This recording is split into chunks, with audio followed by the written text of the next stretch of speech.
Akenato, son of the sun. Diego Kurilo, D.K. No part of this publication may be reproduced, stored or transmitted in any manner or by any means, whether electronic, chemical, mechanical, optical, recording or photocopying without prior written permission of the publisher. Title: Akenato, son of the sun. Diego Kurilo. All rights reserved. Copyright 2023. Editorial Sophia Lux Franklin CABA. The deposit established by Law 1723 is made printed in Argentina. Akenato, son of the sun. Diego Kurilo. Diego A. Kurilo. First. Ed. Adapted. Autonomous City of Buenos Aires. Diego Alonso, 2023. 404 p. 21 angs, 15 centimeters. Akenato, son of the sun. Diego Kurilo. DK. You appear full of beauty on the horizon of the sky. Living disk, that you start life. As you rise above the Levante horizon, you fill the countries with your perfection. You are beautiful, big, bright, high above your universe. Hymn to Aten. Chapters. Life of Akenato. Amarna, the city of the sun. Great temple to Aten, the stele, limit of the royal city of Akenato. Page 67, page 98, page 134, page 149. The cubic reason and its relationship with the Devir or Holy of Holies players and ancient songs. The great universal architect. Page 162, page 186, page 261. Atum, conceived from the heart of the god Ptah. Page 281. Talatat, the divine brick, the cult at Amarna, the symbol for life. The Giza pyramid and its numbers. Page 294, page 313, page 316, page 322. Akenaton's spiritual reform. Page 327. The end of the Amarna experiment. Page 332. Akenaton's family. Page 344. 18th dynasty. Page 354. Iconographic evolution of Aton. Page 374. Bibliography on the Amarna period. Page 389. General bibliography on Egypt. Page 391. Bibliography on Universal Symbology. Page 393. Digital references and Internet blog. Page 395. Bibliography Ancient Myths. Page 397. Epilogue. Page 400. Introduction. Amenhotep IV. He ruled for the first 5 years, maintaining religious policies and traditions just like his father. However, in his 5th year on the throne, he underwent a profound religious transformation and shifted his devotion from the cult of the god Amun to the cult of the sun god Aten, disk of the sun, most likely a symbolic grouping of the symbol of Ara. Over the next 12 years he brought about a fundamental religious transformation, abolishing the traditional religious rites of Egypt, primarily the cult of Amun, and instituted the world's first known state, monotheistic religion and, according to some, monotheism itself. The pharaoh collected taxes from the temples and priests of the cult of Amun to pay for the temples of the god Aton. Atonism became a national god. The reign of Amenhotep IV is known as the Amarna period because he moved the capital of Egypt from the traditional enclave in Thebes to the city that he himself founded and designed, called Akhetaten. Something rare but not unique to Akhenaten, since other pharaohs also moved the national capital. The Amarnian period is one of the most controversial periods in Egyptian history, and has been the subject of much more scholarship, debate and writing than any other period. Amenhotep IV.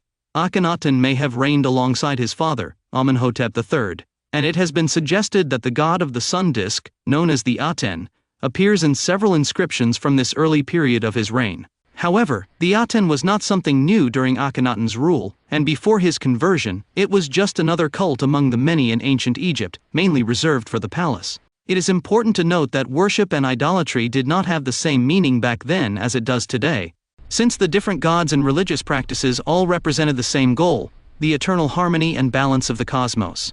During the reign of Amenhotep III, the Egyptian clergy concentrated around the god Amun had reached the maximum of their power, measured over the centuries, coming to possess more wealth than Pharaoh himself. When Amenhotep IV ascended the throne, the priests of Amun had almost the same importance and wealth as the royal family.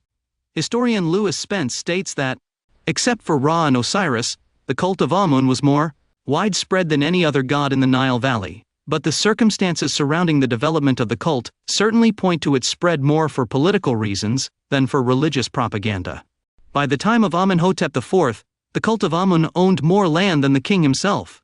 In the 5th year of his reign, Amenhotep IV outlawed the ancient Egyptian religion and proclaimed himself the living incarnation of the all-powerful deity known as the Aten.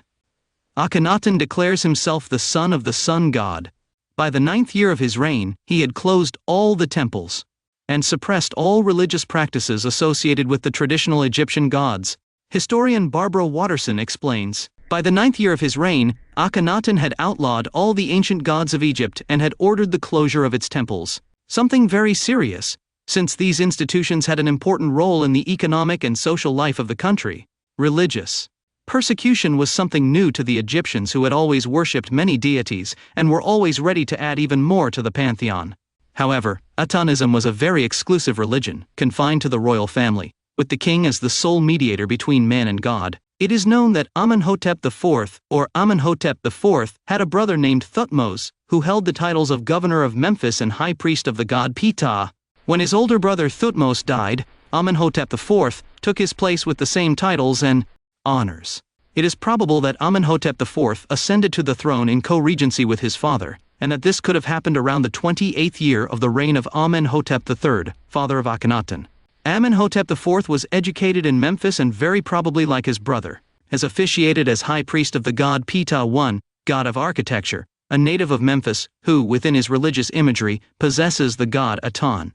The god Ptah creates the universe from his heart, like an architect building a house, through the word, but from emanations that arise from his heart, within this process of fiat lux of sounds and words in which gods participate. Archetypal as being Shu, warm breath of light, and the god Atum, the one who creates himself, possibly as an aspect of the same god Ptah. Both share a similar symbology. Aton and Atum are assimilable. In the little hymn to Aton it reads, O living Aten, eternal Lord, you appear resplendent, you are radiant, perfect, powerful, great is your love, immense. Your rays illuminate all faces, your brilliance gives life to hearts, when you fill the two lands with your love. Venerable God, self-created, you created all the earths and everything that exists in them. 1. It was the deity of the city of Memphis, where one of the main temples of Ptah was located. For this reason, the preeminence of said city over the rest of the Egyptian cities implied the elevation of the god over the rest of the Egyptian pantheon. While the city of Memphis remained the political capital of the kingdom, the cult and clergy of Ptah retained a position of prominence. Fragment of the small hymn to Aton, solar disk. It is possible that the god Aton, golden disk of the sun within the Memphis cosmogenesis, is associated with the heart of the god of architecture and artisans, the god Ptah, great universal architect, who creates the universe from his loving heart that tells the truth.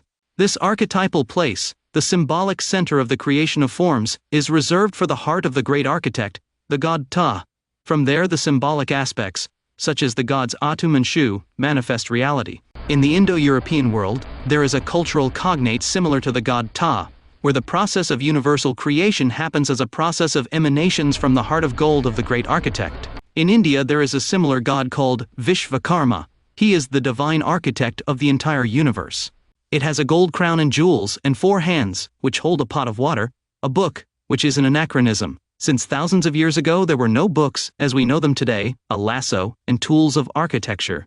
Vishvakarma create the universe from the Hiranyagarbha, a cosmic egg, as a golden creative matrix from which the universe emanates. This Hiranyagarbha was found in the heart. About the concept of golden cosmic egg, the first ideas of a nascent egg-shaped cosmos comes from some of the Sanskrit scriptures, also in the cosmogesis of the cult of the divine architect Ptah in Egypt, who creates the universe from his heart. And this, as a golden egg or womb, the Yepri beetle will inherit this symbology. The Sanskrit term Brahmanda. Brah means cosmos, or expansion. Anda means egg. Among the Hindu myths that refer to the subject, that of the goddess Amavaru stands out. It is also related to the concept of Hiranyagarbha, which means golden matrix, and refers to the universal matrix, this being the source of the creation of the universe, or the cosmos manifested in Vedic philosophy. About the Hiranyagarbha, Sanskrit, literally the golden womb, poetically translated as universal womb, a golden egg to womb, but placed in the heart of the great architect, is the source of the creation of the universe or the manifested cosmos in Vedic philosophy. It finds mention in a hymn from the Rigveda RV 10.121, known as the Hiranyagarbha Sukta, which suggests a single creator deity. Verse 8, Yodavesv Adideva Eka Asit Griffith. He is the god of gods, and none apart from him. Identified in the hymn as Prajapati. The concept of the golden womb is first mentioned in the Vishvakarma Sukta RV 10.82.5, which depicted the primal womb resting on Vishvakarman's navel. This image was later transferred to Vishnu and Surya. The Upanishad calls it the soul of the universe, or Brahman, and elaborates that Hiranyagarbha floated in the void and in the darkness of non-existence for about a year, and then broke into two halves that formed Svarga and Prithvi. In modern science, it is often compared to the principle of the Big Bang theory, where the world is considered to arise from a single point. In classical Puranic Hinduism, Hiranyagarbha is the term used in Vedanta for the creator. Hiranyagarbha, he is also Brahma, so called because he is said to have been born in a golden egg, Manu Smriti 1.9, while the Mahabharata calls him the manifest. Some classical yoga traditions regard a person named Hiranyagarbha as the creator of yoga, although this may also be a name for Rishi Kapila. The Hiranyagarbha Sukta of the Rig Veda declares that God manifested himself in the beginning as the creator of the universe, encompassing all things, including everything within himself, the collective totality, as it were, of all creation, animating it as the supreme intelligence. References: Jameson, Stephanie. 2015. The Rig Veda, Earliest Religious Poetry of India. Oxford University Press. pp. 121. Finds mention in a hymn from the Rig Veda RV 10.121, known as the Hiranyagarbha Sukta, which suggests a single creator deity. Verse 8, Yodavesv Adideva Eka Asit Griffith. He is the god of gods, and none apart from he, identified in the hymn as Prajapati. The concept of the golden womb is first mentioned in the Vishvakarma Sukta, RV 10.82.5, which depicted the primal womb resting on Vishvakarman's navel. Reference: Ved or Swasam Ved, ch 14 Athar Veda, Dr. Budi.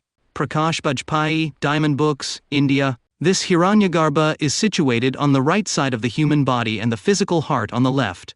The physical heart on the left side is going to be left one day by some circumstance or other. The Hiranyagarbha, located on the right side of the human body, is always correct, immortal, eternal, and all-encompassing. It is present not only in human beings but in birds, beasts, and in every living thing. The Vedas say, Iswara Sarvabhutanam, God is present in all beings. Isavasyan idam jagat, God pervades the entire cosmos. It is love that originates from his Hiranya. The three principles of reaction, resonance, and reflection have originated from the Hiranyagarbha. The religious concept of the solar disk Aton, as a self-created god, is similar to the Hiranyagarbha, Hindu, a golden matrix of gold from which the manifested universe emerges, through light, from the heart of gold of the great architect. Symbols such as the fundamental hill of the creation and the heart of gold belong to the Indo-European sphere. It cannot be ruled out that they are cultural cognates of each other. In the first 9 years of the Amarnian period, Aten is identified with Ra Horati and Shu as a symbol of light and scaffolding, being Ra, ruler of Ajti, active in Ajet. Ra could be the essence of the solar disk, to which the king will be fused, who is called Uwa and Ra, one in Ra, or his body is Ra, his body is gold. His heart, that of the god Ta, is Horus. The rising sun represents consciousness. Thoth, his tongue, is the creative verb, and then was born in the heart and on the tongue of Ta the image of Atum, great and magnified be Ta, who bequeathed his great power to all the gods A and their cause by the strength of his heart and his tongue. These solar symbols as the Horus of the horizon and the concept of Atom Jatium, the first self-created manifestation from the heart of the great architect, from which all reality arises, are as a whole a cultural puzzle of Indo-European concepts related to the creation of the world, symbols such as the fundamental hill of creation that in Egypt took the form of a pyramid, and the golden egg or matrix that generates reality, which in Egypt was linked to the sun in all its forms, are archetypes that appear in different Indo-European cultures, with a common background of language and words.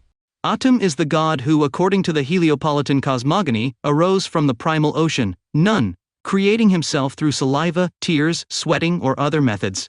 Through his consciousness, Ra the sun creates the other gods, Shu and Tefnut, air and moisture, who in turn are parents of Geb and Nut, earth and sky. Parents of the gods, Osiris, Isis, Nephthys, Seth, and Horus. Atum, according to Memphite theology, was conceived from the heart of Ptah. As high priest of the god Aton, he promoted the cult of the solar disk. He held the coronation ceremony for him in Heliopolis and Hermopolis, 2 cities with great solar significance. The royal protocol of him included 5 names, all related to the sun. During the first 5 years of his reign, he established his court in Thebes and built the sanctuary for the god Aton, east of the Karnak precinct, for which he opened stoneware quarries at Gebel el-Silsila. In this new temple, the god was represented, as Amenhotep IV conceived him, as a solar disk from which multiple rays emanated in the form of arms ending in hands. The symbology is clear. The god Aton creates from its center with light. The manifestation as a whole is the product of the light that arises from its interior. Another confirmation of the solar program of the new king is provided by the 5 names of his royal protocol, or set of the 5 royal names. Let's see the titles of Amenhotep IV. Akenaton, that of Horus, mighty bull with 2 high feathers, in reference to the solar god Montu, about the god Montu, a white Buchis bull with a black face, served as the earthly image of the god. In Armont, the god Mes is depicted accompanied by the goddesses Junit and Rat Tawi. In later times, the god Mes was merged with the sun god Re to become Mes Re through general sun worship. This seems to have happened quite early in the Old Kingdom, which is why Mes was also depicted with the head of a falcon. The one of the 2 ladies, great is his kingship in Karnak, in the sanctuary of Aten existing before the construction of the gem Tepa Aten east of Karnak. The one with the golden Horus, who bears the crowns of Hermothis solar city of southern Egypt. The one with the reed and the bee, perfect are the evolutions of Ra. He is the only one who king of Upper and Lower Egypt belongs to Ra. The son of Ra, Amenhotep divine regent of Thebes, reference, the reign of Amenhotep IV, and the end of the 18th dynasty. Francisco Martin Valentin. Akhenaten became pharaoh with the same birth name as his father. Amenhotep hieroglyphic transcription, JMNHTP, original Egyptian birth name, also known as Amenhotep IV. This name means Amen is satisfied, or Amen's will be done. His father's full name is Amenhotep III, which translates as beautiful are the manifestations of Ra, Amun is satisfied. After 4 or 5 years of reign, Akhenaten changed his name from Amenhotep to Akhenaten III Htitn, which means useful to Aten or pleasing to Aten, in consequence with his religious reform. Another translation will be, Aton is useful. The Egyptian priest and historian Manetho refers to Akhenaten as Horus. Later, other historians also assigned him the name of Amenhotep IV, or Amenhotep IV. In addition, Akhenaten is known by other names such as Akhenaten, Eknaten, and Iknaten. The hieroglyphic transcription of his first throne and birth name is Nefer Jeperu Ra Amen Hotep. Nefer Jeperura Agenaton is the transcription of his throne name and birth after adopting the preferential cult to Aten, according to academic conventions. Nefer Jeperura Amenhotep is the transcription of his first throne and birth name, according to academic conventions. Akenaton is the most used denomination in Spanish. It comes from the erroneous literal translation of his name from the French language, Akhenaten, although the correct transliteration into Spanish is Akenaten. During the first years of his reign, he established his court in Thebes and began the construction of a new temple for his god Aton. This temple featured representations of the god Aton in a completely new form, different from the traditional image of the falcon, as a solar symbol. The word Aton appears in the Old Kingdom as a noun meaning disk, and referring to anything flat and circular. The sun was called the day disk, where Ra was thought to reside. By analogy, the term silver Aten was sometimes used to refer to the moon. High and low relief illustrations of the Aten show it with a curved surface, therefore the late scholar Hugh Nibley insisted that a more correct translation would be globe, orb, or sphere, rather than disk. Aten is an ancient Egyptian deity who was worshipped in his appearance as a disk of the sun. Under the rule of King Pharaoh Akhenaten, the Aten rose in office from him as sun god, to the self-created supreme divine god, as a further development of Ra. The earlier deities initially lost their importance, but continued to exist in monolatrous, subservient roles. Different spellings of Aten's name, Ankreheru Akti Chayamachet, Nhr Herminus 3 HTJ HJ Eminus 3 Ht. Long live the horizontal Horus, Re Harakti, who in the earth light, on the horizon exalts Mren FM. Shuniti Matan Mran taught FMs when Ntiatem. JTN in his name is Shu, which is on the sun disk, Aten, ancient didactic name of Aten, since the year 4 of his reign. Ankre Heru Akti Chai Emachet Nhr Herminus 3 HTJ HJ Minus 3 Ht. Long live the horizontal Horus Re Harakti, exultant in the land of light on the horizon. Mren FM Sunetiamaton, Emern and Femsimenchimaton. In his name as Shu, who is in the sun disk. Aton, new didactic name of Aton from year 9 of his reign, Ankre Heka Akdichai M Achet NHRHQ 3-3 HTJ, HJ Emimis. 3 HT Long Live Re, the horizontal ruler, who rejoices in the land of light on the horizon. Emren.Ifit MRN, FJTR JJMJTN, in his name as Re, the Father who comes as the sun disk, Aton, hymn to Aton, from the middle of the text, how manifold is what you have done. They are hidden from the face of man. O only God, like who there is no other, you created the world according to your desire, while you were alone, all men, cattle and wild beasts, all that is on earth, walking on its feet from him, and what is on high flying with its wings. From the last part of the text, translated by Miriam Lichtheim. You are in my heart, there is no other who knows you, only your son, Neferhaprur, sole one of Akhenaton, to whom you have taught your ways and your power. Those on earth come from your hand just as you made them. When you have dawned, they live. When you wear, they die. You yourself are for life. You live for you. All eyes are on your beauty until you wear. All work ceases. When you rest in the west, when you get up, you agitate everyone for the king. Every leg is in motion since you founded the earth. Wake them up for your son who left your body. The king who lives by Mot, the lord of the two lands. Neferkapur, unique of Re, the son of Re who lives by Mot. The lord of crowns, Akenaton, great in life. And the great queen whom he loves, the lady of the two lands, Nefru at Nefertiti, living forever. The king commissioned his chief sculptor, Bek, the creation of new artistic forms that were not subject to the orthodox norms and canons of the time. This radical approach can be seen in the tomb of Ramose in Sheikh Abdel Gurna TT 55, and on other Theban monuments. It can be seen that two teams of artisans were working on these monuments, one following traditional forms and the other experimenting with new techniques and aesthetic concepts.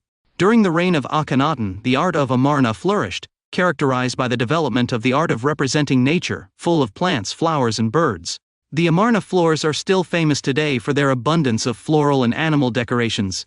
Another feature is the extremely realistic portrayal of personalities, sometimes even exaggerated to the point of caricature. Traditional art was more idealizing. Likewise, the prior art rules of lack of perspective and static were largely abolished.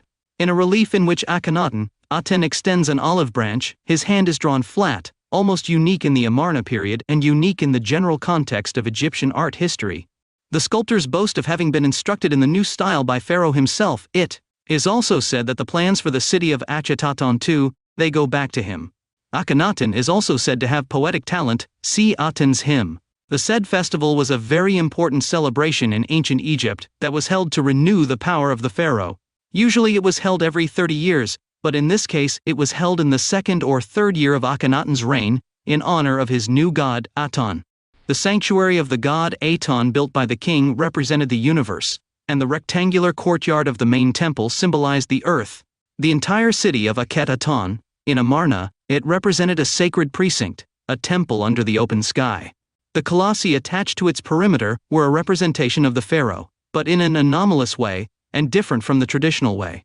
The buildings in the compound, such as the Apparition Window Palace, served as a place for the pharaoh and his wife to deliver rewards to officials, while the Rud Menu and Teni Menu buildings have one use and meaning that has not yet been clarified. The Benben stone, the shining one, was an important solar cult object, and it is believed that it was brought from Heliopolis, where the main cult of the sun god Ra was located. The inclusion of the Benben stone in the sanctuary of the Aten is an example of how Akhenaton was trying to merge old religious beliefs with his new religious vision, centered on the Aten. The religion of the Amarna period works classic elements of the first religious symbols of the school of the Pantheon of Memphis, fundamental hill in the shape of Benben, the brilliant, with the shape of a pyramid and an autocred center as the emitting heart of universal reality, the solar disk, Aton. From the 5th year of his reign there are substantial changes since first of all, Amenhotep IV changes his name to Akhenaton.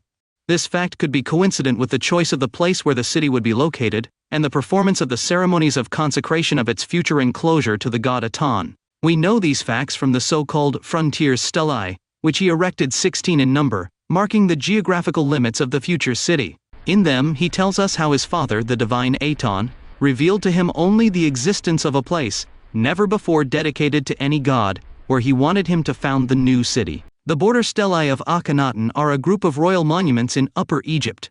They are carved into the cliffs surrounding the Akenaton area, the Aten sun disk horizon, which marks the boundaries of the site. Pharaoh Akenaton commissioned the construction of Akenaton in the 5th year of his reign during the New Kingdom. It served as a sacred space for the god Aten in a previously uninhabited place, halfway between Memphis and Thebes in what is now Tel El Amarna. The boundary stelae include Akenaton's founding decree along with later additions to the text, which delineate the boundaries and describe the purpose of the site and its founding by the pharaoh. A total of 16 stelae have been discovered around the area. According to Barry Kemp, Pharaoh Akenaton did not envision Akenaton as a city but as a tract of sacred land on the border stelae. To date, 16 border stelae have been found at Tel El Amarna. French Jesuit Claude Sicard was the first European to discover the stelae, having visited the site in 1714. In his work he published a sketch of Stela A and a description of the site. Stela U was discovered by a C. Harris and George Glidden in 1840, while another stela was found by George Lloyd of Bryniston in the 1840s. A copy of Stela P was made by Lloyd, which was published along with a new copy of Stela A, and a copy of Stela U made by Émile Priest de Vennes. Priest was the first to notice from the stelae inscriptions that there were at least 6 stelae marking the area of the site. In 1843 and 1845, Carl Richard Lepsius explored the site with a Prussian expedition and discovered 4 new stelae, later known as stelae K, M, N, and R. The custom of naming stelae with a series of discontinuous letters, to leave space for possible later discoveries, was pioneered by W. M. Flinders Petrie in his study of Amarna, published in 1894. In 1892, Petrie found 6 new stelae at the site. Stelae B and F on the western side of the Nile River, and stelae J, L, P and V on the east side. Of the stelae previously found, only Stela A is found on the western side. In 1893, Percy E. Newberry discovered Stela Q on the east bank. Jean de Ressy was the first to publish a printed translation of the legible parts of the text in 1893, based on copies of Stelae S and R, using variants found on Stelae A and U. In 1898, Georg Steindorf copied Stelae J, K, M, N, Q, R, S and U, as well as photographing the stelae sites and taking some loose fragments back to Germany. Subsequently, Steindorf made his materials available to the Egyptian Exploration Fund. In 1901, Norman de Garis Davies discovered the northernmost stela on the east bank, which led him to include the bordering stelae in his publication of Rock Tombs of El Amarna in 1908. Davies' work included a translation of the 2 sets different from stelae, which Davies called the earlier proclamation and later proclamation, as well as from the texts that were added to the stelae bearing the later proclamation in the 8th year of Akhenaton's reign. The last addition to stelae A and B was named Colophon by Davies. A partial translation of the stelae had also appeared in James Henry Breasted's Ancient Records published in 1906. Titling on the stelae.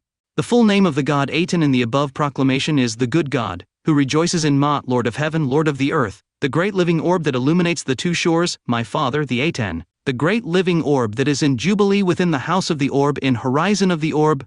In the proclamation later the title is slightly different and refers to the good God who is pleased with Maat, the Lord of heaven, the Lord of earth, the great living orb that illuminates the 2 shores, lives the divine and real Father, the Aten, who has been given life eternally forever, the great living orb that is in jubilee within the orb state, in orb horizon. References, Murnane, W.J., Van Sicklen III, C.C. 1993, The Boundary Stelae of Akhenaton. London and New York, Kegan Paul International. Stelae X, M, K at the north and south ends of the cliffs to the east of the city, on the east bank of the river. Badly damaged and start date difficult to read, perhaps Akhenaton's regnal year 6. All 3 have the same inscription, with the dedication of the city to Aten. 11 more stelae, the best preserved being Stela S, all with more or less the same inscription, beginning with the date of year 6, giving a clearer demarcation of the city limits, extending across the fields to the west, which presumably would have provided the main source of food for the city. The inscription specifies that the king must never cross the limits. This was interpreted in some earlier scholarship as evidence that King Akhenaton stayed within the city limits for the rest of his life. But there is evidence that he continued to travel the country. Instead, the wording may be intended to fix the city limits against sprawl on land that was not originally consecrated in dedication to the sun god. In the 8th year of Akhenaton's reign, an inscription was added, renewing the king's dedication of the city to the sun god Aten. The following transliteration and translation gives the contents of the last group, based mainly on Stela S.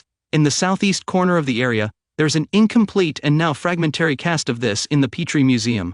Regnal year 6 month 4 of winter, day 13. Young God, content with what is right, Lord of heaven, Lord of earth, sun disk, alive, great, illuminating both banks, alive, my Father, the Rahorakti rejoicing in what is right, in his name as Shu who is in the sun disk, giver of life, for ever and ever. Sun disk, alive, great, who is in the said festival, in the middle of the domain of the sun disk in Akenato. The strong living bull of Horus, beloved of the sun disk, he of the two goddesses, great in royalty in Akenato, Horus of gold, who raises the name of the sun disk, dual king, who lives on. What is fair, Lord of the two lands, Neferkeparura, the only one of Ra, son of Ra, who lives on what is right, Lord of the dawns, Akenaton, great in his life, giver of life forever and ever, the king, and his wife. Young God unique to Ra, whose beauty created the solar disk, truly effective in the heart for the God who made it, the one who makes it happy with what pleases him, the one who does what is useful. Ul for the one who gave birth to him, the one who directs the earth for the one who put him on his throne, the one who supplies his personal patrimony with millions and 100,000 offerings. The one who raises the solar disk and magnifies his name. The one who made the earth was for the one who made it, dual king, who lives on what is fair, Lord of the two lands, Neferkeparura unique of Ra, son of Ra, who lives rightly, Lord of the dawns, Akenaton, great in his life, given life forever and ever. The chief woman of the nobles, great in the palace, perfect in appearance, beautiful in the double feather, mistress of joy, united in favor, whose voice the people are glad to hear, great wife of the king, his beloved mistress of the two lands, Neferwatan, Nefertiti, granted life forever and eternity. The king visits the city. Translation on this day 1 was in Akenato, in the tent mat made by his presence. May he live, prosper and be well, in Akenato, called the solar disk is contained. Dawn by his presence, may he live, prosper and be well, on horseback, in the great chariot of fine gold, like the disk of the sun when it rises from the horizon, and has filled the two lands with his love. Advancing perfectly towards Akenato, in the first time of discovering it by his presence, may he live and prosper and be well, for his foundation, as a monument to the sun disk by command of his father, the living Rahorakti rejoicing in what is right, in his name as Shu who is in the solar disk, given life forever and ever, to make him a monument within it. Making there offer a great offering of bread and beer, oxen, cows, bulls, birds, wine, fruits, incense, all good plants, on the day of the foundation of Akenato for the living solar disk, which receives favors, which is loved by life, prosperity and health of the dual king, who lives by right, Lord of the two lands, unique Neferkeparura of Ra, son of Ra, who lives by right, Lord of dawns, Akenaton, great in his life, giver of life forever and ever. Oath of the king. Translation. Oath, sworn by the dual king, who lives by what is right, Lord of the two lands, Neferkeparura unique of Ra, son of Ra, who lives by what is right, Lord of dawns, Akenaton, great in his life, given life forever and ever. As my father lives the living Rahorakti rejoicing in what is correct, in his name as Shu who is in the solar disk, given life forever and ever, as my heart sweetens. Over the king's wife, over his children may old age be granted to the wife of the great king Neferwatan Nefertiti granted eternal life in this 1,000,000 years, as long as she is under the hand of Pharaoh, may he live and prosper and be well, and old age be granted to the daughter of King Meritatan and Meketaton, the king's daughter. Her children, while they are under the hand of the king's wife their mother forever and ever, my oath in truth, that I do not say falsely, forever and ever. South Stela. The southern stele found on the eastern mountain of Akenato is the Akenaton stele. What have I done to be in your position? I will never pass it to the south forever and ever. The southwest stela is made in front of it, on the southern mountain of Akenato, accurately. Central stele. The middle stela that is on the eastern mountain of Akenato is the Akenaton stela. I have done to be in his position on the eastern mountain of Akenato. I will never surpass it to the east forever and ever. The middle stela that is on the western mountain of Akenato is becoming facing it accurately, north stela. The northeast stela of Akenato, I settled in his place. This is the Akenaton. North stela of, I will never surpass it by sailing north, forever and ever. The north stela, found on the western mountain of Akenato, is being made facing it precisely. Urban area. Now for Akenato from the south stela to the north stela, measuring the distance stela to stela on the eastern mountain of Akenato, making 6 river lengths, 1¼ fractions, and 4 cubits, and also from the southwestern Akenaton stela to the northwest stela, on the western mountain of Akenaton, making 6 rivers long, 1¼ fractions and 4 cubits. Dedication. As for the interior of these 4 stelae, from the eastern mountain to the western mountain, this is all Akenaton. It belongs to my father, the living Rahorakti, who rejoices in what is right. In his name as Shu, who is in the solar disk, given life forever and ever, cliffs, mountains, swamps, new fields, high ground, added fields, fields with water, landing stages, riverbanks, people, herds, bushes, everything that the solar disk my father makes grow, forever and ever. Future. I will not break this oath that I have made for my father's solar disk, forever and ever. It is now set on a stone stele, on the southeastern boundary, likewise on the northeastern boundary of Akenaton, and likewise established on a stone stela on the southwestern boundary, likewise on the western boundary of Akenaton. It must not be cut, it must not be washed, it must not be disfigured, it must not be plastered, it must not disappear. If it fades, if it crumbles, if the steel that bears it falls, I will restore it back to this place where it is. Continuing south, resting in his presence, may he live, prosper, be well, in his chariot before his father the living Rahorakti, rejoicing in what is right, in his name as Shu, who is on the sun disk, given life forever and ever, on the southeastern mountain of Akenaton, with his father's rays upon him in life and power, making his body young every day. During the reign of Amenhotep III, Akenaton established a temporary residence in Sicily to celebrate a Jubilee festival in honor of his father and to preside over the festivities, following the example of his father, who had also established a new residence in Malkata. However, he eventually moved to a site located 400 kilometers north of the ancient capital of Thebes, on a larger sandy expanse in central Egypt on the east bank of the Nile, and surrounded by rock formations. Akenaton thought he saw the hieroglyphic sign for horizon equal to Akhet, with the mythological meaning of beginning and end. On one of the rock formations there, when he was driving in a chariot made of gold and silver that moved downriver for some time. In the 5th year of his reign, he decided to found his new capital, Akenaton, Aten's horizon, near present-day Amarna, in that place, where he would establish his tomb on the mountain of Akenaton, where the sun rises, and where his burial after millions of regnal jubilees. Furthermore, the great royal wife Nefertiti would be buried in it after millions of years, along with her royal daughter Meritaten. Akenaton became, apart from Alexandria, the only planned city in ancient Egypt and contained some strange elements, such as the fact that the road from the residence to the temple was laid out particularly wide to allow the king's chariot to travel depending on the sun. I will establish Akenaton for Aten my father in this place. I will not exceed Akenaton's southern stela to the south. I will not exceed Akenaton's northern stela to the north to build Akenaton there.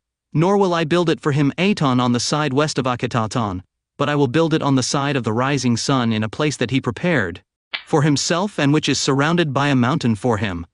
Build me a tomb on the mountain of Akenaton, where the sun rises, in which my burial will take place after millions of regnal jubilees. In it, after millions of years, bury the great royal wife Nefertiti, and may the royal daughter Meritaten be buried in it after millions of years. Trail Limit U, reference, Hermann Schlegel, Akenaton.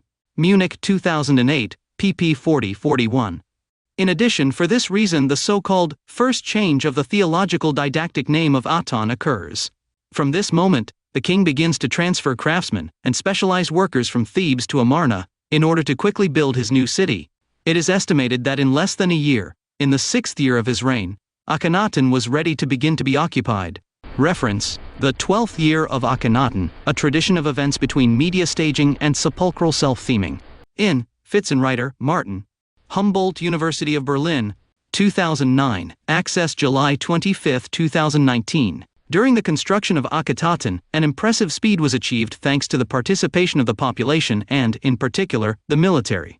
In the 8th year of his reign, the city was officially handed over on Ache 430 Julian calendar November 21, Gregorian calendar November 9. Winfried Barta has suggested that this date could be Akhenaton's original coronation day in 1353 BC. It is known that Akenaton was a great builder, like Ramesses II, and the theory that he was expelled from Thebes is untenable in this regard. The entire Egyptian court and administration moved to the new capital along with the royal couple, including the archives with foreign policy correspondence. The newly built temples were designed with open roofs in a return to the sun temples of the 6th dynasty. so that the beneficial rays of the sun could penetrate unhindered. Reference: Winfried Barta justifies his assumption with the day of the celestial coronation on the second day of the lunar month. Mythologically, the coronation of the new king was automatically associated with this day. According to Barta's statement, Akhenaten's possible reign was from 1353 to 1336 BCE. BC, according to Winfried Barta, the ascension to the throne, and the coronation celebrations as different evidences of the royal seizure of power. In Studies in Ancient Egyptian Culture, Sack, 8. Busquet, Hamburg 1980, page 43. They began to excavate tombs with a structure very similar to those of the Theban necropolis, although most of them remained unfinished. The decoration of these monuments indicates that the mention of traditional essential funerary beliefs and their gods has been completely suppressed. On the other hand, in all of them, an abnormal exclusive presence of scenes of the royal family controlling life in the city is observed: the royal docks, the war chariots, the soldiers who come and go, etc. In some of them the tombs used were found when being excavated, some fragments of the so-called Book of the Dead, as unequivocal proof that the new adherents to the Etonian religion were not willing to give up their traditional beliefs for nothing.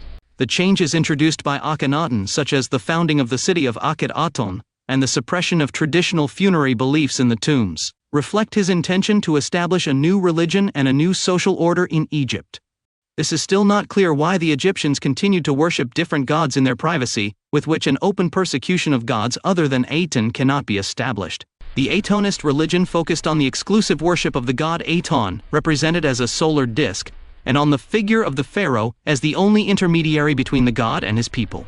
This new religion implied the elimination of the traditional gods from the Egyptian pantheon and its rituals, which generated great resistance from the priestly caste and other social groups.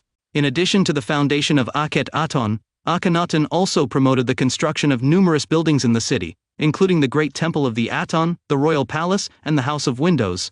These buildings were characterized by their innovative architecture and by their decoration, that included scenes of the royal family and the cult of the god Aten. In a relief showing Akhenaten offering an olive branch to Aten, his hand is drawn flat, which is an unusual feature in Egyptian art, and especially in the Amarna period. The sculptors pride themselves on having been instructed in the new style by the pharaoh himself. It is also said that the plans for the city of Akenaton are his work. In addition, he is credited with poetic talent, as can be seen in the hymn to Aten. Referencia: Salima Ikram, Cornelius Hartz, Hutan Ashrafianen, Crime, Scene, Antiquity, Belief and Power. Una película de Christoph Weber, Thomas Legalage, Stefan Avapovich, Heike Sperling. Investigación: Celine Deligny, Denis Kopich, Alice Lichtva, ZD Finfo, ZDF 2020, Minuto 2L. 13. However, the religion of the Aten and the city of Akenaton did not last long after Akhenaten's death. His successor, Tutankhamun, restored the traditional gods and moved the capital back to Thebes, abandoning the city. It is very likely that some kind of pandemic had manifested itself that decimated the city. The current theory proposes that hypothesis: flu or black plague. The newly founded city of Akenaton was characterized by a central nucleus that housed the majestic Greater Temple of Aton, the file that kept the famous letters from El Amarna, the Templo Menor, and the neighborhood of officials near the royal palace. Each member of the royal family had their own personal pavilion, while the necropolises were divided into two sections, one to the north and one to the south of the city enclosure. The royal tomb, for its part, was excavated in a wadi called Darb el Melek, located halfway between the two necropolises. The city was equipped with its own docks, working-class neighborhoods, and houses with gardens, silos, and ponds, allowing it to be self-sufficient in everything it needed. However, this city represented a closed universe, where the inbred drama of the royal family took place. According to the long courgency theory, this year would coincide with the 12th year of Akhenaten. Therefore, after the death of Amenhotep III, it is plausible that Akhenaten, already king alone, decided to celebrate a special ceremony of homage and submission in the court of Amarna. This celebration was known as the reception of ambassadors from foreign countries carrying tributes, and it took place in the 12th year, as reflected in the tomb of Marine. Source: Director of the Institute of Ancient Egypt Studies. By D. Francisco Martin Valentine. In fact, the political situation outside of Egypt was very different. The revolts and intrigues in Asia were constant, and Prince Aziru, vassal of the king of Egypt, rebelled against his lord in alliance with Shupal-Ul-Yuma, king of the Hittites. As a result, the northern border of the Egyptian zone of influence in Asia was seriously threatened. Despite this, Akhenaten followed his father's policy of family alliances, and married Taduhepa, daughter of Tushratta, in the 36th year of Amenhotep III. The city of Akenaton, founded by Pharaoh Amenhotep IV, better known as Akhenaten, was a very special city in many ways. Its design and organization were unique in the history of ancient Egypt, a mountain, with a processional avenue and an urban layout, with a central structure that included the majestic Greater Temple of Aton, the archive that kept the famous letters from El Amarna, the Lesser Temple to Aton, and the neighborhood of officials close to the royal palace. The city also had its own infrastructure, including docks, working-class neighborhoods, houses with gardens, silos, and ponds, allowing it to be self-sufficient in everything it needed. However, the city was centered around the royal family. After the death of Amenhotep III, Akhenaten's father, the young pharaoh decided to hold a special homage and submission ceremony at the court of Amarna, which took place in the 12th year of his reign. This celebration was known as the reception of ambassadors from foreign countries carrying tributes, and it took place in the year 12, as reflected in the tomb of Marine. Despite these threats, Akhenaten followed his father's policy of family alliances, and married Taduhepa, daughter of Tushratta, in the 36th year of Amenhotep III. This marriage alliance was a sample of the importance that the pharaoh gave to stability and international relations in his reign. It is correct that the figure of Semenekara has led to some speculation about her relationship with Akhenaten, but it is important to note that available historical sources are limited, and therefore any claims about their relationship must be treated with caution. Most experts agree that it is difficult to establish the exact relationship between the two kings due to the lack of concrete evidence. Some have suggested that Semenekara could have been a predecessor of Akhenaten, or perhaps a brother or son. Others have argued that he could have been an alter ego or alternate name for Akhenaten. However, these theories are speculative and not supported by concrete evidence. Ultimately, the true nature of the relationship between Semenekara and Akhenaten remains a mystery. Theories about the origin of Semenekara? Egyptologists discuss the following theories about the course of time after Akhenaten. Semenchkare was Akhenaten's co-regent for about 3 years, and died shortly before or after Akhenaten. This theory is now defended by Egyptologists Nicholas Grimal and Aidan Dodson, among others, and is mainly based on the disappearance of references to Nefertiti in the 14th year of Akhenaten, a relief of a king called Semenkar, with his great royal wife of Himeritaten in the tomb of Merir II at Amarna. A third-year graffito of an Ankh Chepru Ray king in the tomb of Pari Pawa, TT 139 in western Thebes. Semenchkare became Akhenaten's legitimate successor through his marriage to Meritaten, Akhenaten's eldest daughter, surviving his predecessor by between 1 and 5 years. James H. Breasted, Wolfgang Helck, Jürgen von Beckerath. Documents. As above. Meritaten becomes Akhenaten's successor, marries Semenchkare, who inherits the throne through this marriage. Rolf Krauss. This theory is mostly rejected today, as it is unthinkable that a divine regent would only be satisfied with the title of Great Royal Wife after her marriage and allow herself to be promoted to the second rank. Semenchkare is identical to Nefertiti. Richard H. Wilkinson, Nicholas Reeves. According to this theory, Nefertiti was elevated to co-regent in the 14th year of Akhenaten's reign. She was given the throne name Semenchkare, and she continued to reign alone as pharaoh for several years after Akhenaten's death. Later, her name was removed from the king list because kingship was inherited only through the male line, and the pharaoh assumed the role of Osiris on earth. Therefore, female pharaohs were considered sacrilegious, which would explain a condemnation of the memorial. Semenkare was the brother of Akhenaten, and the son of Amenhotep III. This thesis was represented above all by Cyril Aldred, of a good corgency of 12 years between Amenhotep III and Akhenaten went out. Therefore, Semenchkare would be at the end of Amenhotep III's reign. Born and younger brother of Akhenaten. The corgency thesis between Amenhotep III and Akhenaten is mostly rejected in current research, but a new reference to this theory was recently found on an ivory fragment in the State Museum of Egyptian Art in Munich. As the pharaonic cartouches of Akhenaten and Semenchkare stand next to each other of the other on an equal footing. Reference: was he the father of Semenkare Tutankhamun? In ZDF Terra X TV documentary from October 2, 2022, access December 4, 2022, Cyril Aldred, Akhenaten and Nefertiti, catalog of an exhibition celebrating the 150th anniversary of the Brooklyn Institute of Arts and Sciences, equal to a study book.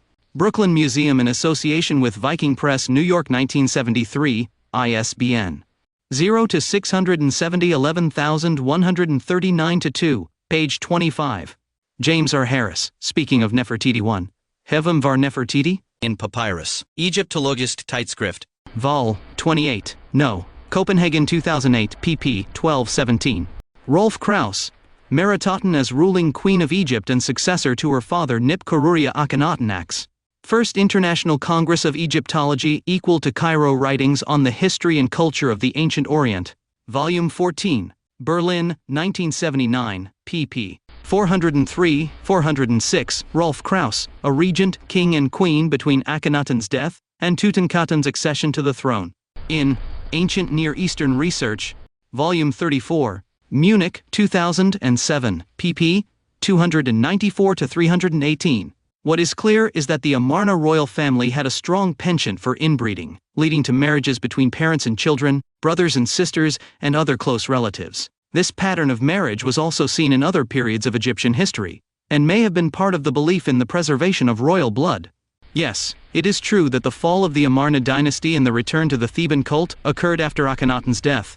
However, the details about what exactly happened are the subject of debate and uncertainty due to the lack of clear and reliable historical sources. Some scholars believe that Akhenaten's death marked the beginning of the end of the dynasty, while others argue that the decline began before his death and was due to various factors, including lack of political and religious support, destabilizing relations, foreign affairs, and economic decline. In any case, it is known that the succession to the throne was problematic and that Tutankhamun, who became pharaoh after Akhenaten, restored the Theban cult and abandoned monotheism. It is important to note though that there are some theories that suggest that the fall of Akhenaten could have been due to a plague such as the Black Death. In any case, it is true that Akhenaten's monotheistic religion failed to hold its own after his death, and that the Amarna dynasty came to an end. The traditional Egyptian polytheistic religion was re-established and religious power returned to Thebes. It is also possible that the lack of popular support for Akhenaten's religion was a major factor in his downfall, along with the decline of the royal family. In summary, although it is not known for sure what caused the downfall of Akhenaten and his family, it is certain that his monotheistic religion did not survive his death, and the Amarna dynasty came to an end. The collapse of Atenism began during Akhenaten's last reign, when a great plague swept through the ancient Near East. This pandemic appears to have claimed the lives of numerous members of the royal family and high-ranking officials, possibly contributing to the decline of Akhenaten's rule.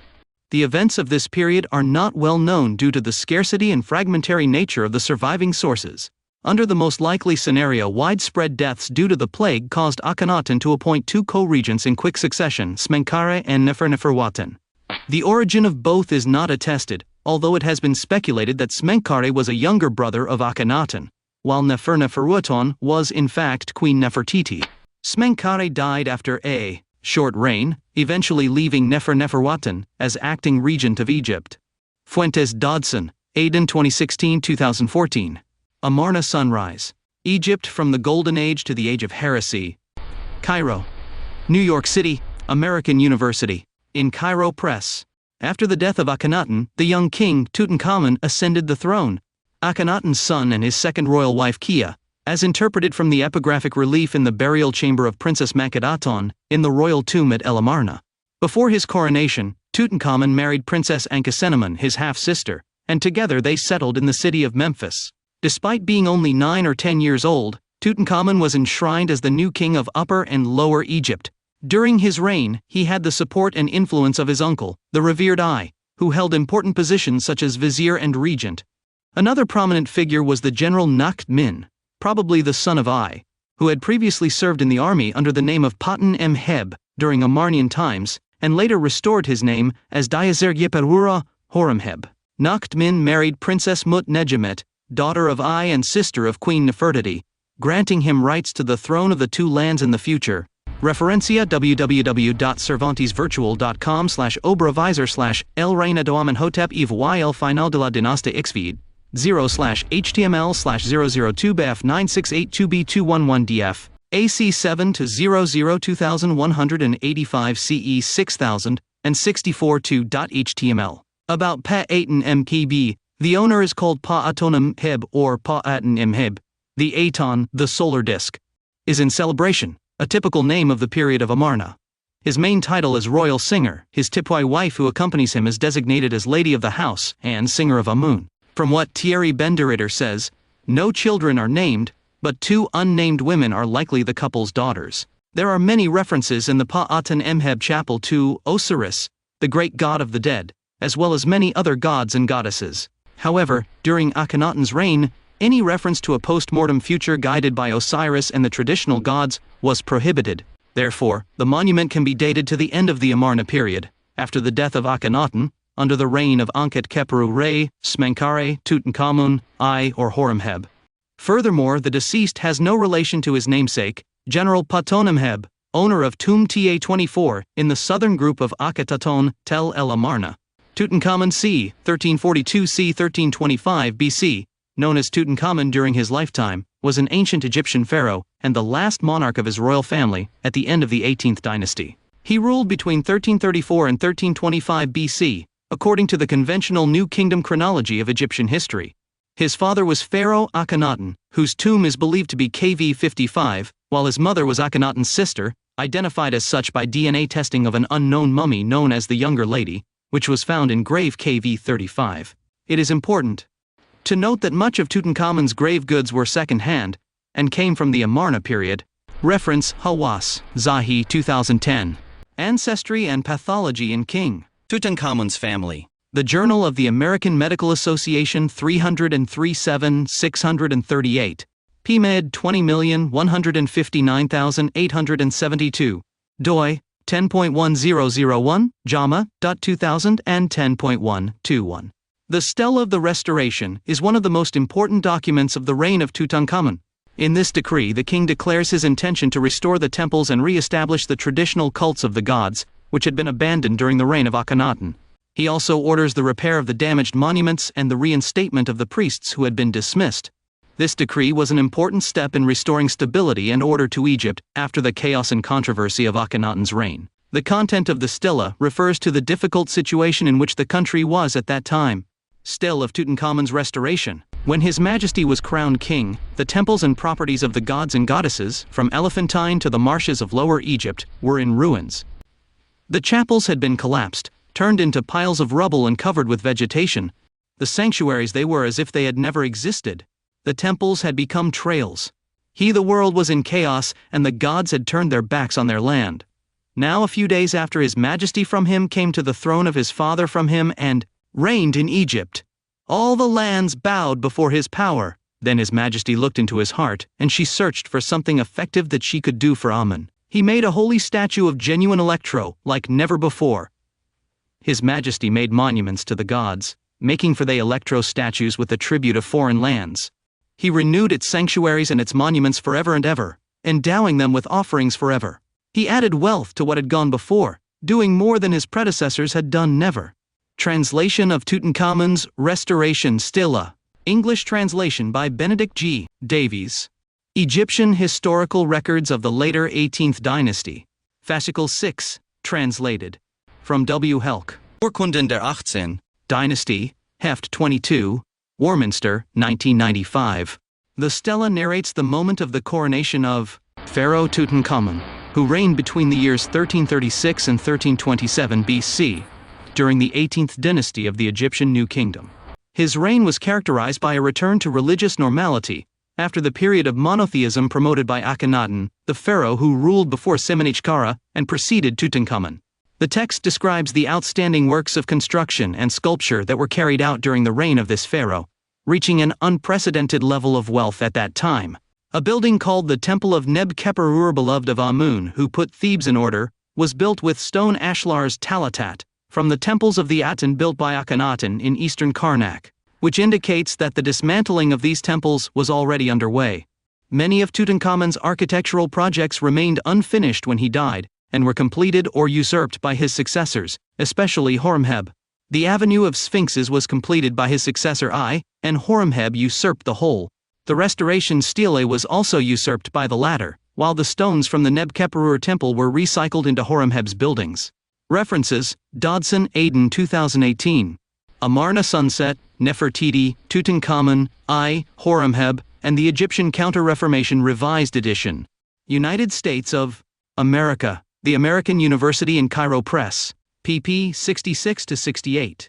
ISBN 978 to 977, 416 to 859-8. Dodson Aiden, 2018. Amarna Sunset, Nefertiti, Tutankhamun, I, Horemheb, and the Egyptian Counter-Reformation, Revised Edition. United States of America, The American University in Cairo Press. pp. 66 to 67. ISBN 978 to 977, 416 to 859-8. Tutankhamun, the new pharaoh referred to, was succeeded to the throne by I, and restored the traditional religion of Egypt after the brief reign of Akenato and his successor Smenkhare. The pharaoh focused on rebuilding the temples and reinstating traditional religious rituals throughout the country. Likewise, he undertook the construction of his own tomb in the Valley of the Kings, but unfortunately passed away unexpectedly before he could finish it. Subsequently, his successor A was in charge of completing the construction of the tomb of Pharaoh Tutankhamun. The city of Akenato was gradually abandoned by its inhabitants and officials, who took the remains of the deceased to bury them in their places of origin. It was dismantled and abandoned after Akhenaton's death. After Akhenaton's reign, the city of Akenato existed for only a brief period. After Akhenaton's death, King Tutankhamun's court moved to the ancient capital of Memphis, and Akenaton has ceased to be established on a large scale since then. There is some evidence that the temple continued to function until the time of Horemheb, possibly until Seti I. Later pharaohs destroyed much of Akhenaton's legacy in order to erase his memory. Many buildings were demolished during the reign of Ramses II, and the materials were reused in various construction projects nationwide. For example, Akhenaton's Talatat blocks were found mainly in Antinopolis and in the temples of Hermopolis across the river, where they were used as filler, but were also found in Karnak, several hundred kilometers away. The 22nd and 23rd dynasty tombs in the workers' village to the southeast indicate a weak repopulation phase during the late ancient Egyptian period. The Romans built houses and a large cemetery in the northern suburbs, followed by the construction of a fortress in late Roman times. Christian vestiges can be found in tomb number 6, which was used as a church. During this period, Hay was likely the shadow ruler.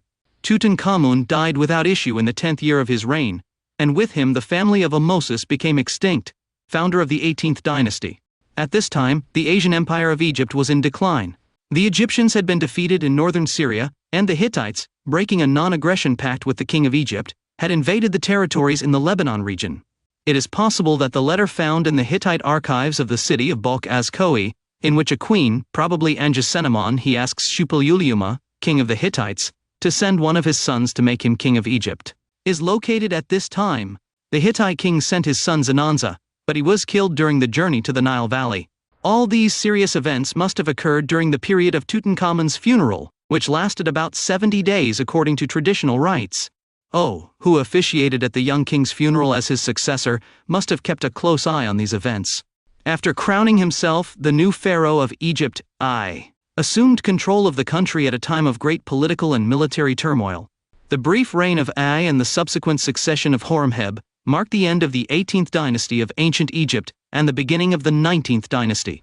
The transition between both dynasties was marked by a time of political and social instability, in which the power of the clergy of Amun-Theban and the military increased, and in which there was a change in religious and funerary practices. Egyptologists have debated and argued about the figure of I, especially in relation to his possible relationship to the reign of Tutankhamun and the circumstances surrounding his succession. Some researchers have suggested that I may have played a role in Tutankhamun's death, but there is still no conclusive evidence on this. Despite this, the figure of Horemheb is widely recognized as one of the most prominent of the Shix dynasty, because he managed to restore the stability of the kingdom and consolidate its power. During his reign, important religious and administrative reforms were carried out, and an expansionist policy began that allowed Egypt to regain its influence in the region. Djeser Jeparura Horemheb, or Horemheb, was the last pharaoh of the Egyptian Th dynasty. He ruled the two lands for some 27 years, from c31 to 54 BCC. His coronation and birth names were Djeser Jeparua Setepenra Horemheb Meriamon. Horemheb was accused of erasing from the royal lists the names of the heretical kings who were followers of Aten, protagonists of the so-called Amarna Schism, Akhenaton, Tutankhamun, and Semenekara, but it is more likely that this would have happened later, in the time of Ramses II. We do know, however, that Horemheb undertook a damnatio memoriae, systematically destroying all traces of A's reign, whom he surely considered a usurper. by reusing his mortuary temple, chiseling out A's name from its decorations, and smashing the sarcophagus of A to pieces. His tomb. Not so with Tutankhamun's tomb, which he surely spared due to the trust the young king placed in him during his brief reign. With all this, Horemheb appears in the later royal lists as successor to Amenhotep III, adding to his years of government those of the heretic kings, giving his reign a fictitious duration of 58 years, instead of the real 27 years. Sources Padro Josep. History of Pharaonic Egypt, p. 259, Editorial Alliance. Notes, name of the pharaoh according to Manetho's Epitomes, Har-May, Flavius Josephus, against Apion. Armes Flavius Josephus from Theophilus Armesis Julius Africanus, Jorge Cincelo's version Arme Eusebius of Caesarea, Cincelus's version Arme Eusebius of Caesarea. Armenian version other spellings of his name, Amenemheb, Jeserkeperur, Haremhab, Harmab, Harmhabi, Merenheru, Merimon, Meriamon, Setaponra, Cheserkeperura, Cheserkeperur, Zeserkeperura, Zeserkeperur. Chronology according to von Beckerath, Griemel, Shaw, Lehner and Malek. Regarding Pharaoh I, born as Jeperurah I, also called I-II, is the penultimate pharaoh of the 18th Egyptian dynasty. He ruled from c. 75 to 31 BCC. His coronation name was Jeperurah Irimat. Eternal are the manifestations of Ra, the doer of justice. Eusebius of Caesarea called it Keres. Fuente afirmación de Jacobus van Dijk en Historia del Antiguo Egipto la Esfera de los Libros, Ian Shaw y otros SL, 2007. Cyril Aldred. Akenaton Rey de Egipto. Capítulo 26. Various theories have been woven regarding the origin of A. One of them is from a family relationship with Queen Tiye and her parents, Yuya and Tuyu. But this theory does not find a solid argument to be sustained. Today Egyptologists do not have a conclusive opinion. If there is a coincidence in affirming that I was originally from the city of Ajmin like Tiye's parents, I is currently recognized as the progenitor of Queen Nefertiti, the great royal wife of Pharaoh Akhenaten, and considered the giver of heirs, a condition that denoted that the royal succession had to go through a son or daughter of said queen. Therefore I is considered as the grandfather of the successive princesses that Pharaoh Akhenaten had with Nefertiti, Meketaton, Meritaton, and Jesenpaton, Setapenra, Neferneferura, and Neferneferuatantasheret. At the abrupt end of the reign of the child pharaoh Tutankhamun, I ascends the throne and marries the widowed queen, his granddaughter, Ankhesenpaton. The marriage with the last descendant of the giver of heirs is taken today as a political means of legitimizing his claim to the throne. I had another famous daughter who would later become queen, Mutnedimet, who was the daughter of A by a second wife named Te. References: Reeves Nicholas Whitehousendeans. Akhenaten, Egypt's false prophet, Thames and Hudson. Dodson, Aidan, Diane Hilton, 2004. The Complete Royal Families of Ancient Egypt. Thames and Hudson. pp. 148. Manley, Susie. Ankhesenamun, Queen of Tutankhamun and daughter of Akhenaten. Egypt Pyramids History. Archived from the original on February 11, 2012. Queen Ankhesenamun. St. Louis University. Archived from the original on November 11, 2016. Retrieved July 7, 2014. Radetzky, Wolfram, 2000s. Ancient Egyptian Queens, a Hieroglyphic Dictionary. London, Golden House. p. 64. Ife of Akhenaten. He was the main pharaoh of the Amarna period, father of Tutankhamun, and husband of Nefertiti, the most beautiful woman in the ancient world whose beauty dwarfs that of Cleopatra or Arsinoe IV. Akhenaten, just like Nefertiti, reworked the meaning of divine consort, placing themselves at the top of the pyramid of the cult of the solar disk, a cult reserved for the palace. But from the 5th year of Akhenaten's reign he became the only official divinity of the kingdom, prohibiting the non-exclusive worship of other gods, thus assuming the divine type command or priesthood of the only official divinity of the kingdom, the solar disk. The way to worship Aten was through the deified figure of both establishing a co-regency, the divine couple of Akhenaten and Nefertiti. The cult of Aten represented the disk of the sun on the horizon, whose image was sculpted in stone and in low relief, possibly as a golden sphere.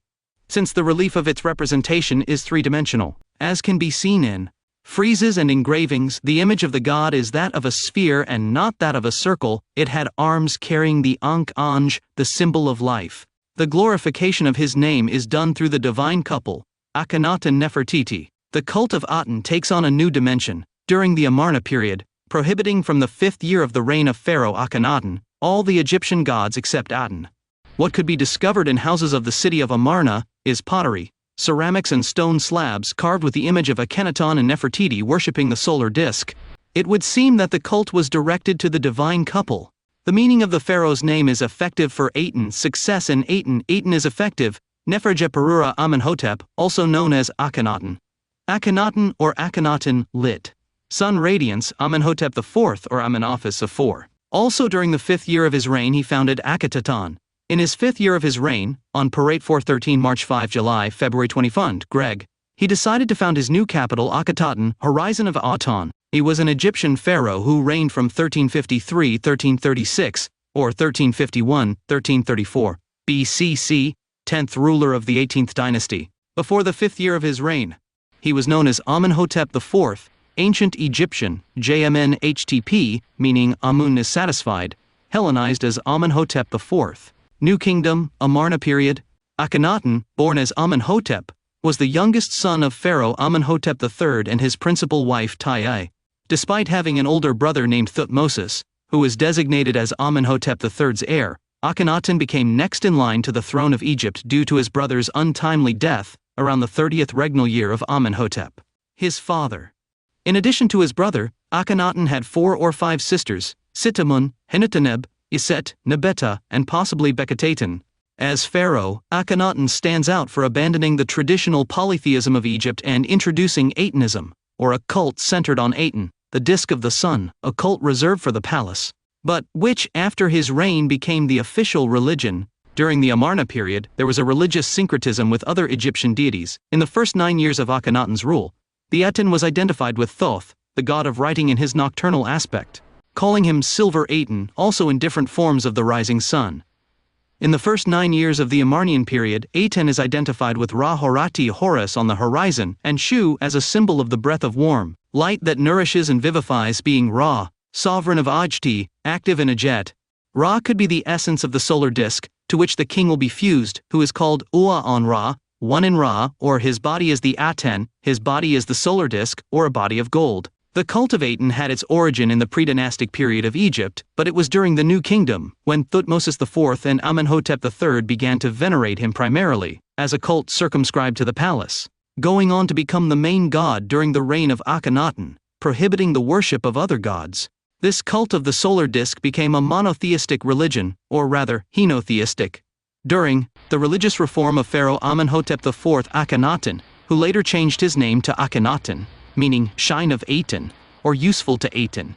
This change occurred in the 14th century BC 18th dynasty, New Kingdom, Amarna period, Pharaoh number 10 of the dynasty. The main temple dedicated to Aten was in the city of Akhetaten, translated its name as the Horizon of Aten, located in what is now Amarna. One of the greatest literary achievements of Egyptian culture is the hymn to the Aten 3, which was engraved on a wall.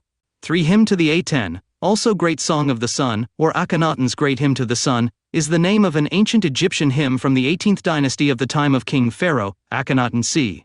1351-1334, BC New Kingdom, of the tomb of I court official scribe, and written by what is speculated by Akenaton himself.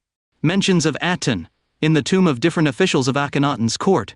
5 abbreviated versions called the Little Hymn to Aten have been found, some in other burials of Amarna dignitaries. Marira 1 Tomb N4, Tutu Nate, Mahu N9, Api N10 and N23 of any. It is possible that the hymns to the Aten constituted liturgical texts, intended to be recited at the time of worship in the temples of Akhetaten.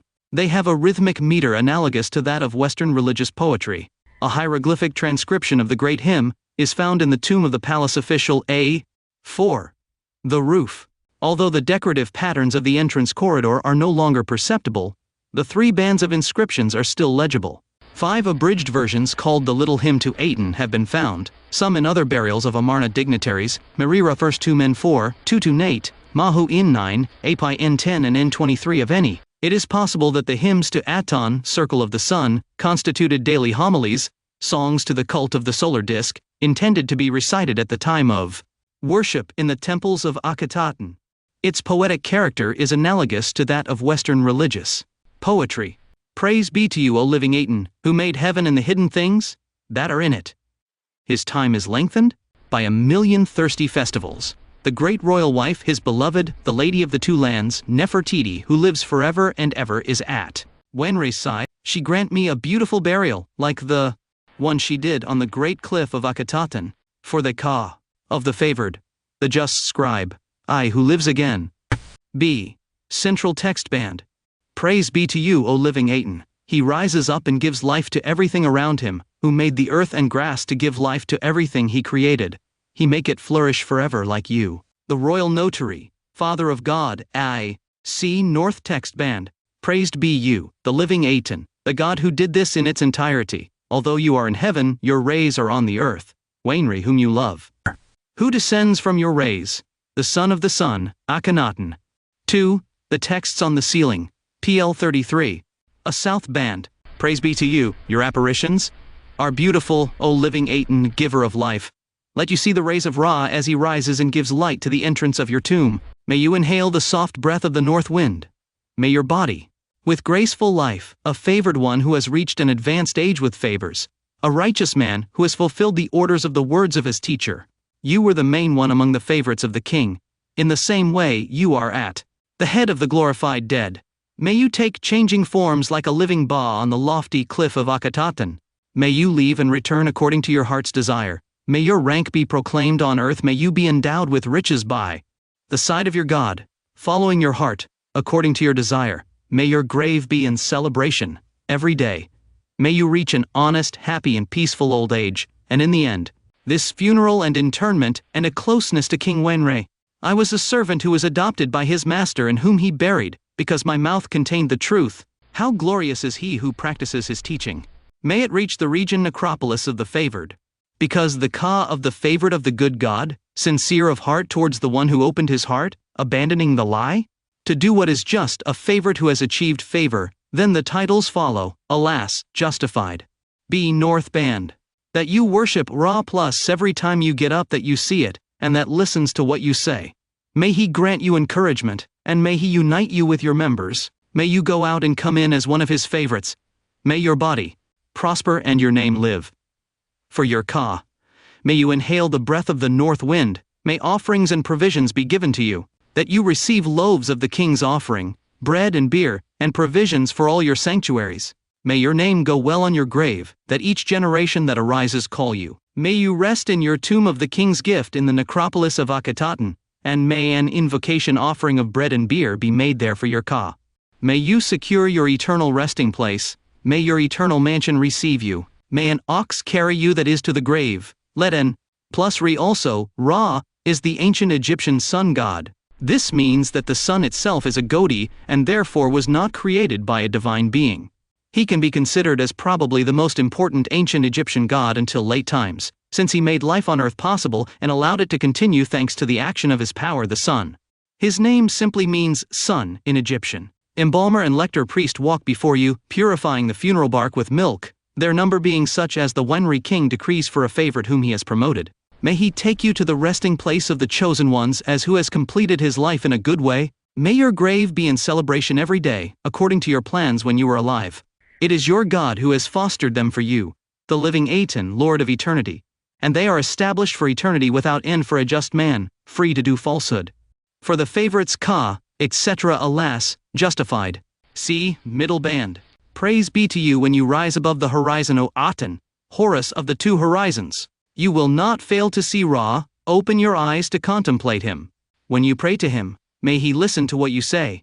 May the breath of life enter your nostrils. Lying on your right side, lie on your left side. May your Ba be happy in the necropolis. May the children of your house offer you bread, beer, water, and air for your ka. May you travel freely at the gates of the underworld. May you see Ra at dawn as he rises on the eastern horizon, and may you see Aten as he sets on the western horizon of heaven. May you be given offerings and provisions from the altars of the house of the Aten. May incense and libations be given to you from the main altar of the Aten by the king, the son of the Aten, who has decreed it to you forever. May you receive it and go forward in his presence every day without fail. May you receive abundance in the necropolis. May your be rest in your grave, may your soul not be rejected from its desires, but be satisfied with daily offerings. May the desires of your heart be lasting, your heart keeping by the side of the Lord of eternity. May your name be mentioned every day forever and ever, as is done by a deceased favorite, worthy like you. For the Ka 5 of 1 constantly in favor in the presence of the Lord of the two lands, the Father of the God, alas, justified. Clearly these excerpts have a monotone tone. Taken at face value, they suggest that the speaker, absorbed the king's teachings, obeyed them without. The Ka is a central concept in Egyptian mythology, and represents the life force, and one of the components of the human spirit. It was believed that the Ka was created by the god Khnum, using his potter's wheel, and was deposited in individuals at the moment of his conception. This element conferred immortality on each person, and if his actions during his life on earth were exceptionally good, he could even transform into a god, known as a Neker. The ancient Egyptians also believed that the Ka was sustained through food. The Ka could remain in the body of the deceased if it was mummified, which is why the embalming technique was practiced. In addition, it was believed that it was necessary to offer food to the deceased, although in reality it was the Ka of the offerings that was consumed, and not the material part of the food. The Ka of the gods and pharaohs was inextricably linked to their bodies, while the rest of the Egyptians drew their Ka from the pharaoh. The conditions of the future life in the Duat, the realm of the dead, depended on the verdict that was issued in the trial of Osiris. Question. Praised Akhenaten. Otherwise, he kept his mouth shut. I heard the words of A himself in another part of the tomb, I was beneficial because of my closed mouth. In its beginnings, Aten was represented as a man with the head of a falcon, just like the representation of the Heliopolitan Ra-Haraiti. Later he was represented as a solar disk from which rays emanated with hands extended towards believers, or holding symbols of life. Over time the Aten was considered the light of the sun and the energy of the world, which meant that he was everywhere and intangible by nature. As a result, he did not have the physical representations that other Egyptian gods had, and he was represented solely by the sun disk and hands as rays of light. The explanation why the Aten could not be fully represented was because he was beyond creation. Stone-carved scenes of the gods, previously depicting animal and human forms, now depicted the Aten as an orb aloft with life-giving rays extending toward the actual figure, demonstrating that his power transcended human or animal form. Later, an iconoclasm movement ensued, including depictions of Aten's sun discs being banned in an edict issued by Akhenaten. In this edict it was stipulated that the name of Aten should be written phonetically. The god of the solar disk could only be spelled. His gematria, the numerical value of the letters in ancient Egyptian for the name of Aten, was 360, in an unequivocal reference to a circle or sphere. Sources: Aldred Cyril, Les Tombes Privées d'Amarna in Akenaton, p. 39-44, Sewell, 1997. Bourriant Urbain, Le Grand Georges, Jequier Gustave, Monument pour servir à l'étude du culte d'Atenou en Égypte, Mifao, 8, p. 59-60, Le Caire, 1903 de Garis Davies Norman. The Rock Tombs of El Amarna. Part Z. Tombs of Perenifer. Tutu and I. Archaeological Survey of Egypt, EEF, 18th Memoir, p. 16-24, Londres, 1908. Gabala, a Gabala, Narrative in Egyptian Art, p. 72-81, P. von Zabern, 1976. Grande Pierre, Hymne de la Religion d'Aton, Sewell, 1995 Myers. Elizabeth Louise, A Program of Political Theology in Amarna Tomb Art Imagery as Metaphor, Dissertation, 1981, available from ProQuest. Porter Bertha, Moss Rosalind Topographical Bibliography of Ancient Egyptian Hieroglyphic Texts, Reliefs and Paintings. 2nd edition, Tome I-4, p. 228-230, Griffith Institute, Ashmolean Museum, Oxford, 1994. Digital version, Topbib Schaden Otto J., Courtier Confidant, Counselor, King, the God's Father A. Amarna Letters 2, KMT publication, 1992 Schaden Otto J., Paintings in the Tomb of King AWV 23, and the Western Valley of the Kings Project. Amarna Letters 4, KMT edition. 2000s. Schaden Otto J., the God's Father A. Thesis, University of Chicago, 1966, and an expanded version for the University of Michigan. In August 1977, published by University Microfilms International, Ann Arbor. Michigan Vendier Jacques Manuel d'Archéologie égyptienne. Tome 2 Les Grandes Époques. L'architecture funéraire. L'architecture religieuse et civile Picard, 1954 to 1955.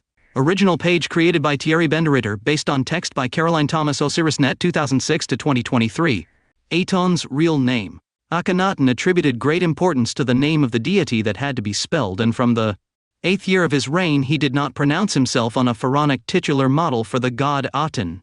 Aton, the name of the sun disk, could be an abbreviation. The texts speak of Pa Eton Ankh, that is, the living Aten, the living disk, but even this is only an abbreviation for a much longer official didactic name, which is a true theological explanation. From year 1 to year 9 of the Reign Museum of Turin. It is Ra Horakti who rejoices in the horizonon, his name of Shu, who resides in the disk. We see, appearing in this expanded name of the Aten, the names of 3 other classical Egyptian divinities, all with a solar connotation: Ra, the great god of the sun; Horus, of the horizon or the sun disk on the horizon, which, in its classical manifestation, was portrayed as a falcon-headed god; and the god Shu, breath of life and life-giving fire, who represents the air, the space between heaven and earth. Then we notice that the divine names are incorporated into cartouches, which were reserved for the pharaoh. Note that the writing of the name of the god does not end with the usual hieroglyphic sign of the deity, thus circumventing the category of gods. Aten is he god and is not one of the gods. The cartouches represent stylized forms of Shen discs, symbols of the sun. This symbology can be studied in its most direct cultural cognate, the symbol for sun of the Hebrew culture, Shemesh. A Shen ring or Shenu, was represented in Egyptian hieroglyphics as a stylized loop of knotted rope, a circumference with a tangent segment. The word Shen meant surround in ancient Egypt and represented eternal protection. As a symbol in the shape of a knotted ring, it also represented the limitless, that which has no beginning or end. It is often found on amulets, or engraved on the walls of tombs or temples. As an element of protection and regeneration, it was engraved on the surface of the sarcophagi. The Shen is usually worn by the falcon god Horus, or the vulture goddess Nekbet. It was already used during the Thuri dynasty, where it can be seen in the reliefs of the stepped pyramidal ensemble of Pharaoh Djoser. Different symbolic representations of the Shen. This symbol could be stretched to contain other objects, which were then understood to be eternally protected by the Shen ring. In its elongated form, the Shen ring became the cartouche, which enclosed and protected the royal name. In depictions of the goddess Heket, known as the frog, she is often shown sitting on a shenu. To symbolize eternity, the Renpit papyrus stem usually rests on a Shen ring. This symbol is also related to the Egyptian god Ha, as seen on a famous lintel relief of Senusreti Yisi. The Shen ring is often attached to various types of staffs, such as the staff of authority or power, symbolizing the eternal authority of that power. Additionally, both the goddess Isis and the goddess Nekbet are often depicted kneeling with their hands resting on a shenu. The falcon Horus and the goddess Mut, represented by the vulture, hold the shenu in their talons, wings spread over the scene. An example of this is the Horus with spread wings, holding Shenus in his talons, as can be seen on a pectoral brooch in the Louvre, possibly intended for royalty. Outside of Egypt in southern Spain, the Tartessian archaeological site of Cancho Roano has an altar in the shape of a Shen ring. About the deity Ha, symbol of gold and eternity, Ha, also known as Ha, Hao, Wa, and Hehu, was the personification of infinity or eternity in the Ogdod of ancient Egyptian religion. Its name originally meant flood, referring to the watery chaos Nu that the Egyptians believed existed before the creation of the world, an infinite and eternal void. The Egyptians imagined this chaos as infinite, in contrast to the finite created world, so He personified this aspect of the primordial waters. He's female counterpart was known as Hauhet, which is simply the feminine form of her name. Like the other concepts in the Ogdod, the male form of him was often depicted as a frog or frog-headed human, and the female form of her as a snake or snake-headed human. The frog head symbolized fertility, creation, and regeneration, and was also possessed by the other males of the Ogdod, Kek, Amun, and Nun. The other common depiction shows him crouching, holding a palm stem in each hand, or just one, sometimes with a palm stem in his hair, as palm stems represented long life for the Egyptians, the years being represented by notches on them. Depictions of this form also had a Shen ring at the base of each palm stem, which represented infinity. Representations of Hechechi were also used in hieroglyphics to represent a million, which is essentially equivalent to infinity in ancient Egyptian mathematics. Therefore, this deity is also known as the god of millions of years. Origins and mythology. The primary meaning of the Egyptian word He was million or millions. A personification of this concept, He, was adopted as the Egyptian god of infinity. with his female counterpart Hauhate or Hehut. He represented one of the four god-goddess pairs that comprise the Ogdod, a pantheon of 8 primordial deities whose worship was centered in Hermopolis Magna. The mythology of the Ogdod describes its 8 members, He and Hauhet, Nu and Naune, Amun and Amonet, and Kuk and Kaukit, who come together in the cataclysmic event that gives rise to the sun, and its deific personification, Atum. He sometimes helps Shu, a god associated with air, support the sky goddess Nut with his arms and legs. In the Book of the Heavenly Cow, 8 He gods are depicted together with Shu holding Nut, who has taken the form of a sacred cow. The meaning is clear. Aton rules the world as a pharaoh of Egypt rules the 2 lands.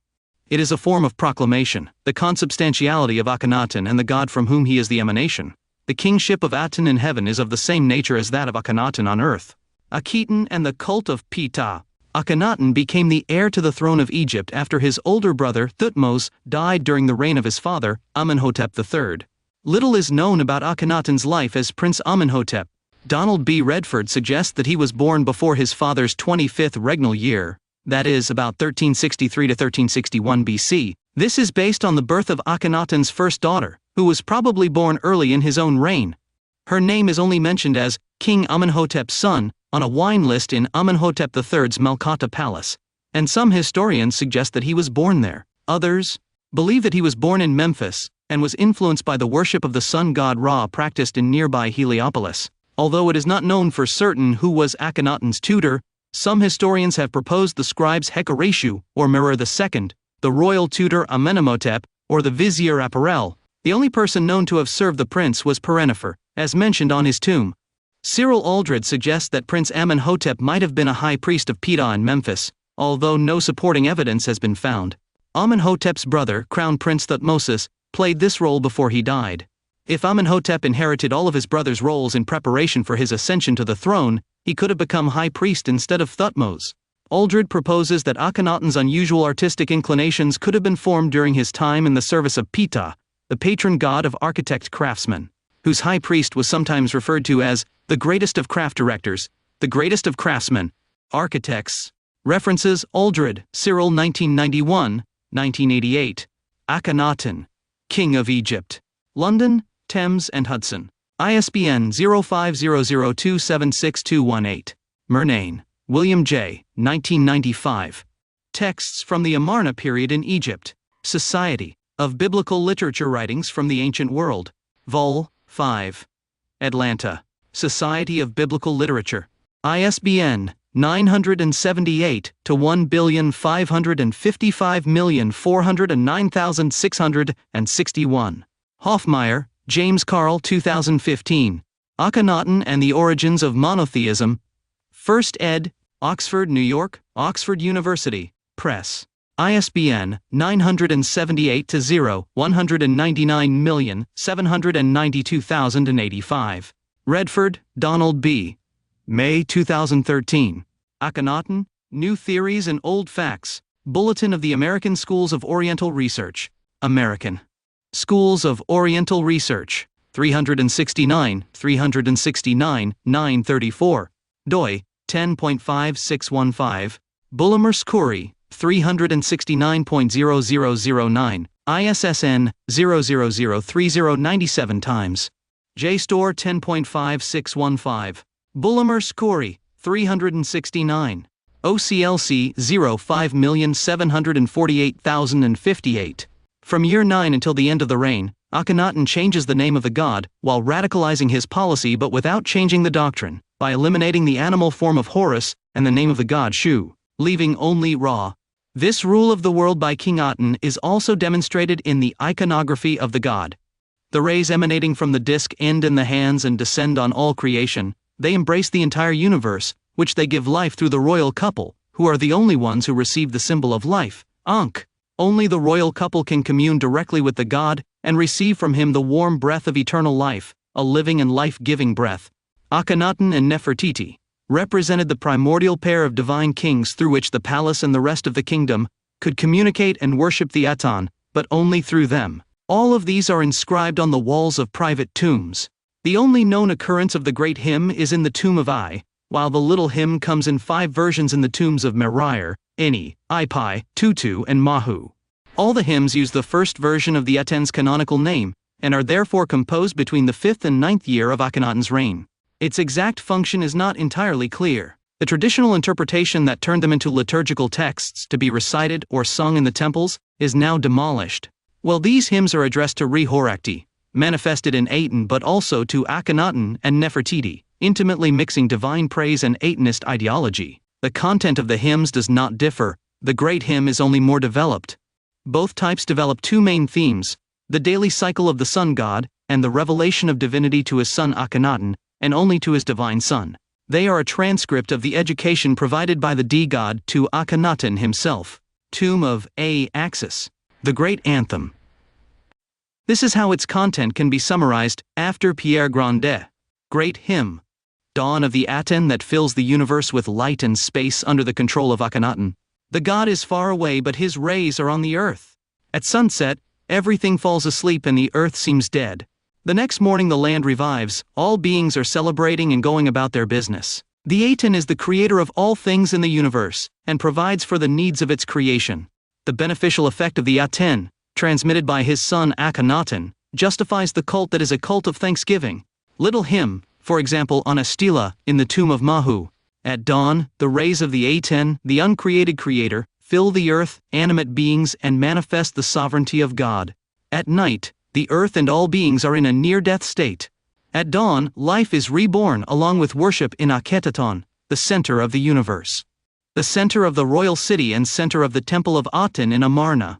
The Aten shapes Akhenaten in the image of him each day. Only he knows the god.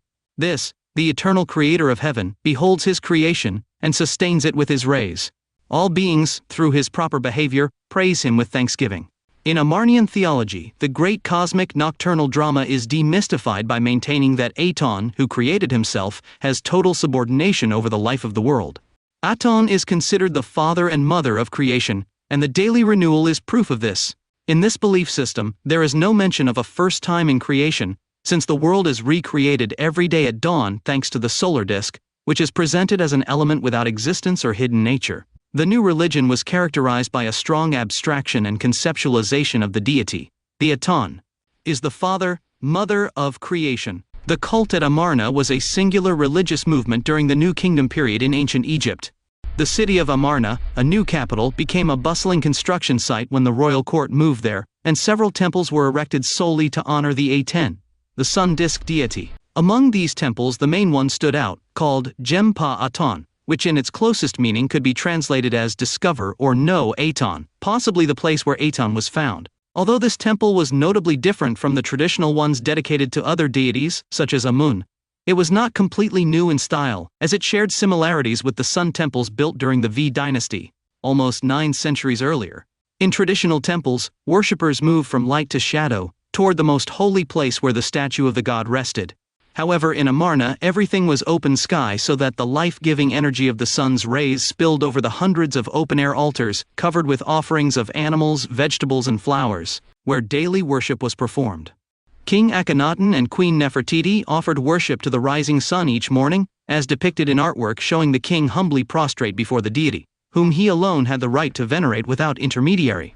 Despite the presence of priests, including a high priest of the Aten, they were no longer directly involved in offering or maintaining divine power.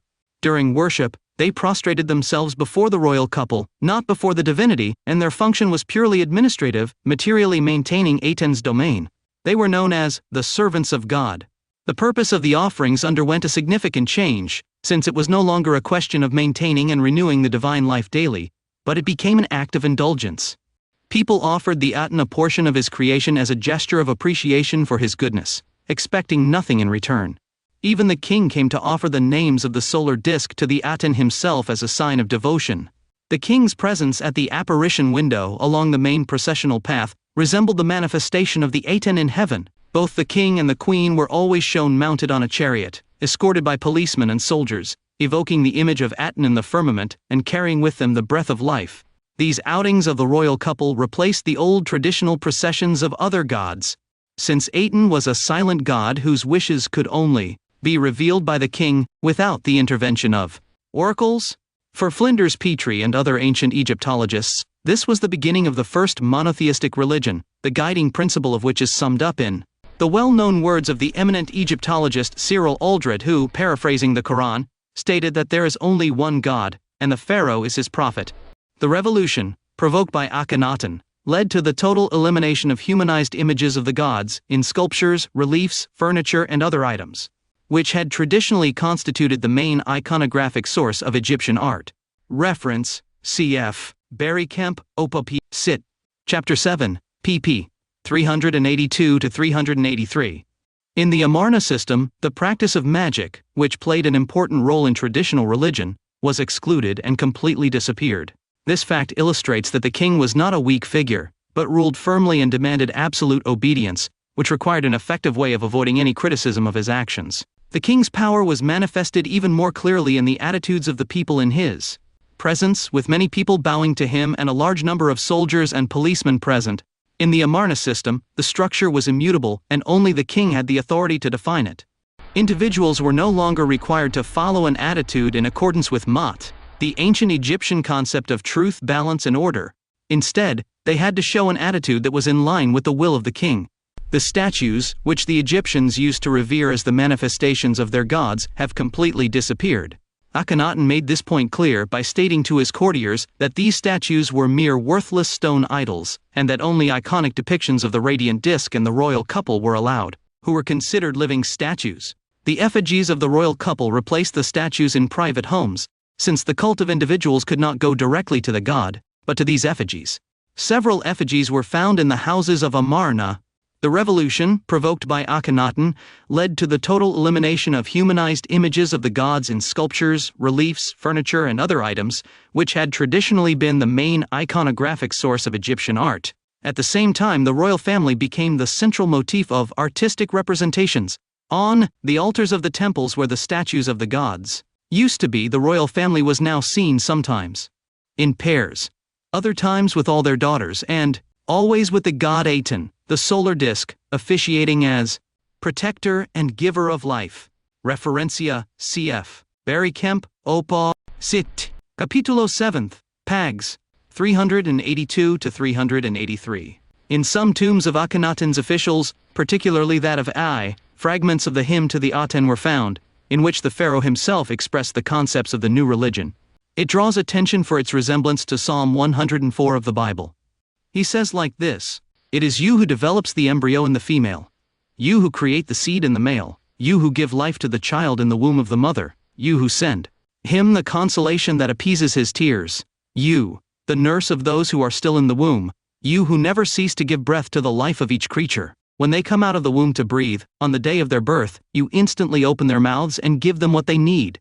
Translation by G. Fatas. Source: Wikipedia. The name change from Amenhotep IV to Akhenaten is a significant event in ancient Egyptian history, as it marked a sea change in the country's religion and politics. The name of Akhenaten is associated with the worship of the god Aten, rather than the god Amun. 6. The occult, who was revered in traditional religion. The exact translation of Akhenaten's name is still the subject of debate among Egyptologists, but it is believed to refer to the pharaoh's efficacy or usefulness to the Aten. Some historians have also proposed that the name could be misspelled and pronounced, and that it originally referred to Akhenjati or Ahanjati. In either case, the name change reflects the importance Akhenaten placed on his new religion, and the importance he himself attached to his role as the sole mediator between the Aten and the Egyptian people. Only priest. It could be a new interpretation and reworking of symbols related to the cult of Ptah, god of architecture, and associated with Aten. Amenhotep IV is known by several names, including Akenaten, Eknaten, and Iknaten. In addition, the first name of throne and his birth is transcribed as Nefer Jeperu Ra Amen, Hotep in hieroglyphics, beauty, loveliness, and the revolutions of the light of Ra, the one who comes. Manetho, an Egyptian priest and historian, gave him. After the expulsion of the Hyksos invaders during the reign of the Theban Ahmosis I, 16th century BC, Amun acquired national importance, expressed in his fusion with the sun god Ra as Amun-Ra or Amun-Re, the name Horus in his writings. Throughout history, different historians and Egyptologists have used different names to refer to the pharaoh. Amenhotep ascended to the throne around 1353 BC and took the name Nefer-Jeperura Wayenra 7 Nfr Och Pru Runr That is, beautiful are the manifestations of Ra-1 in Ra. About Ra, since the 4th dynasty, the pharaohs called themselves sons of Ra, for example Shephren. He later merged with Amun, the most important god of Thebes, to become the main god of Egypt, Amun-Ra. Various other gods also became deities with a solar aspect through general sun worship, and were connected to the sun god Re, such as Khnum-Ra, Sobek-Ra, Month-Ra, etc. His cult object was the obelisk. The forms of representation of Re are extremely numerous. Among other things, he was symbolically represented to her as a winged solar disk generally entwined with the serpent Uraeus. For example, in human form, associated with Horus as Re-Harakta falcon-headed atom, carrying a sun disk. However, the falcon's head was only worn during sunrise and sunset. 7. Akhenaten died in his 17th regnal year without leaving his capital again. During all this time he had not only abandoned the construction works of WV-25, but he had ordered the excavation of a new tomb in Tel El Amarna, destined for the entire royal family. And it would be in this tomb, known today as TA-26, where Akhenaten was buried. But when he returned to religious orthodoxy and Thebes regained its capital status, the royal mummy was transferred to the Valley of the Kings, the necropolis to which the well-known heretic king turned his back from him. According to myth, the gods ruled as kings at the beginning of the world. Here Re as Atum Re-8, he was at the head of the 9th of Heliopolis, as the primordial god who emerged from the primordial mound to create humanity. References, literature, Hans Bonnet, Re, in Lexicon of Egyptian Religious History. Nicol, Hamburg 2000s, ISBN 3-937,872-0-8-6, pp. 626-630. Adolf Ehrman, The Egyptian Religion. Reimer, Berlin 1909, D&B, 579,752,690.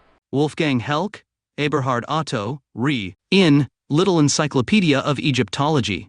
Harrisowitz, Wiesbaden 1999, ISBN 3-447-0-4027-0, pp. 244 Fahrenheits. Erich Hornung, The One and the Many Egyptian Concepts of God. Society for Scientific Books, Darmstadt 1971, DNB 457,030,542. Marna, the City of the Sun. The Great Temple of Aten, also known as Prjtn or House of Aten, was built in the city of El Amarna, ancient Akhetaten in Egypt, and became the main place of worship dedicated to the deity Aten during the. He was called the Perfect One, like the Creator God, the one who exists by himself, and the one at the end of the universe. Reign of Pharaoh Akhenaten of the 18th dynasty c.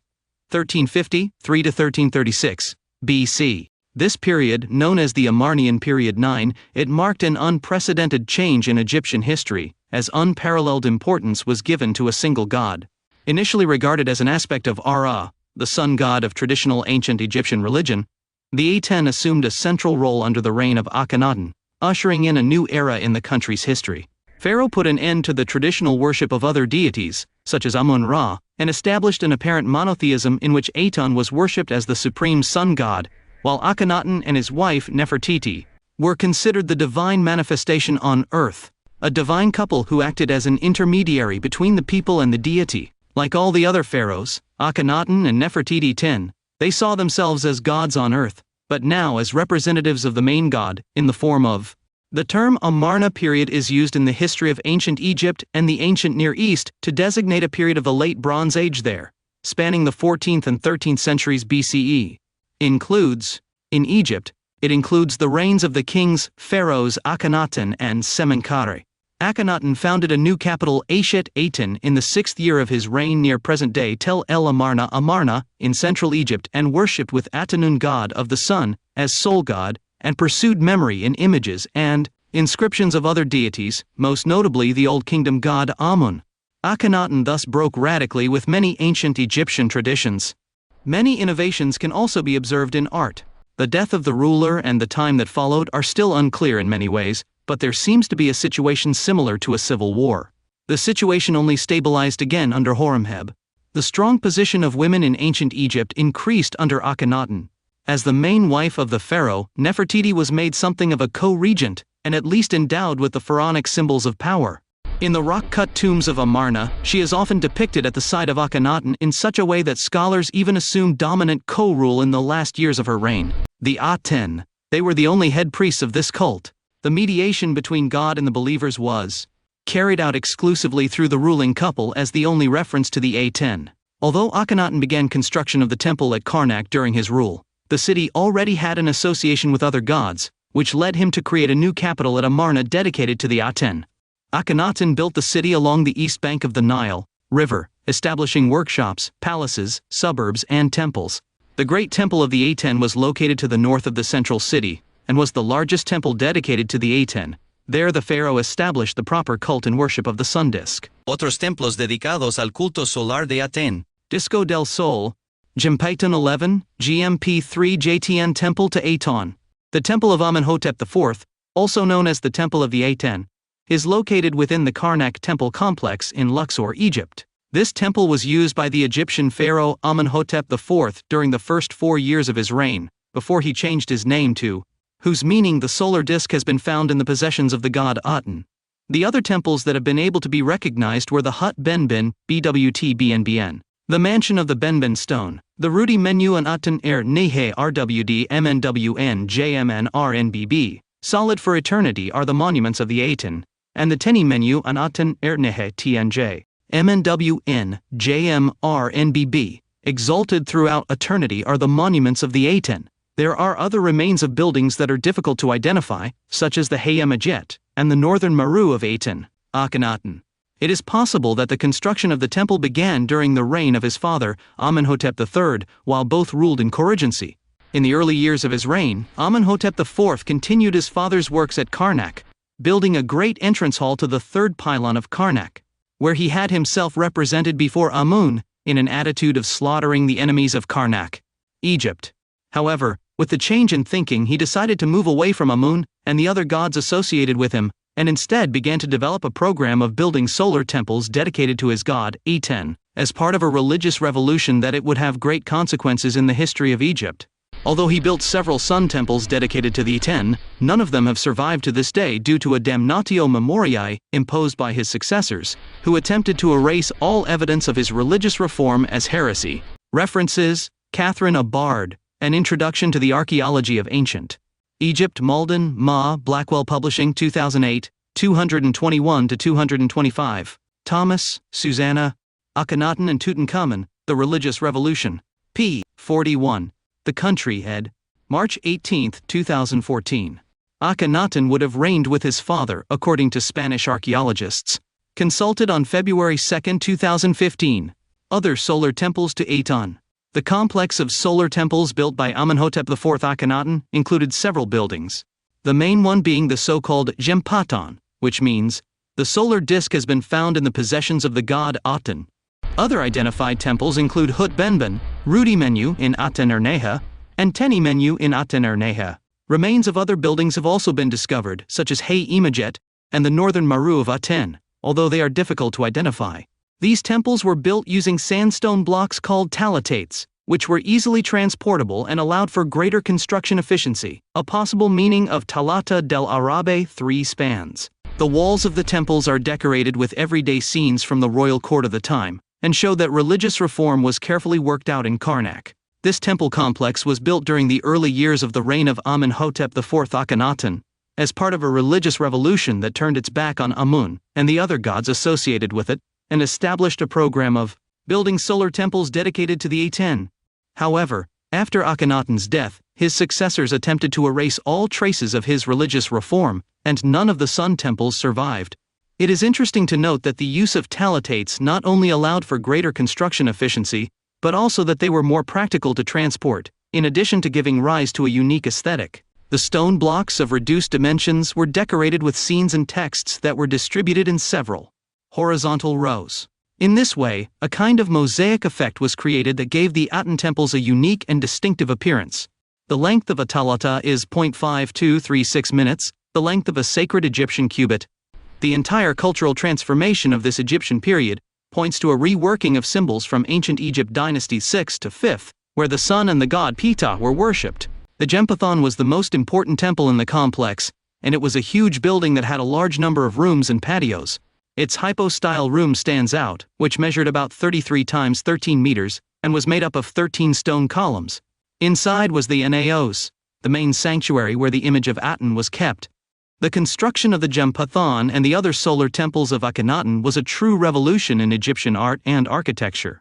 The new style was characterized by the simplicity and elegance of the shapes, the brightness and polychromy of the walls, as well as the absence of traditional ritual and cult scenes. The Temple of the Aten at Karnak 12, it stood out for being different from the other temples in Egypt, presenting a unique architecture. Its design was oriented from east to west and lacked a roof, which allowed the sun's rays to penetrate the temple throughout the day. Open Sky Temple.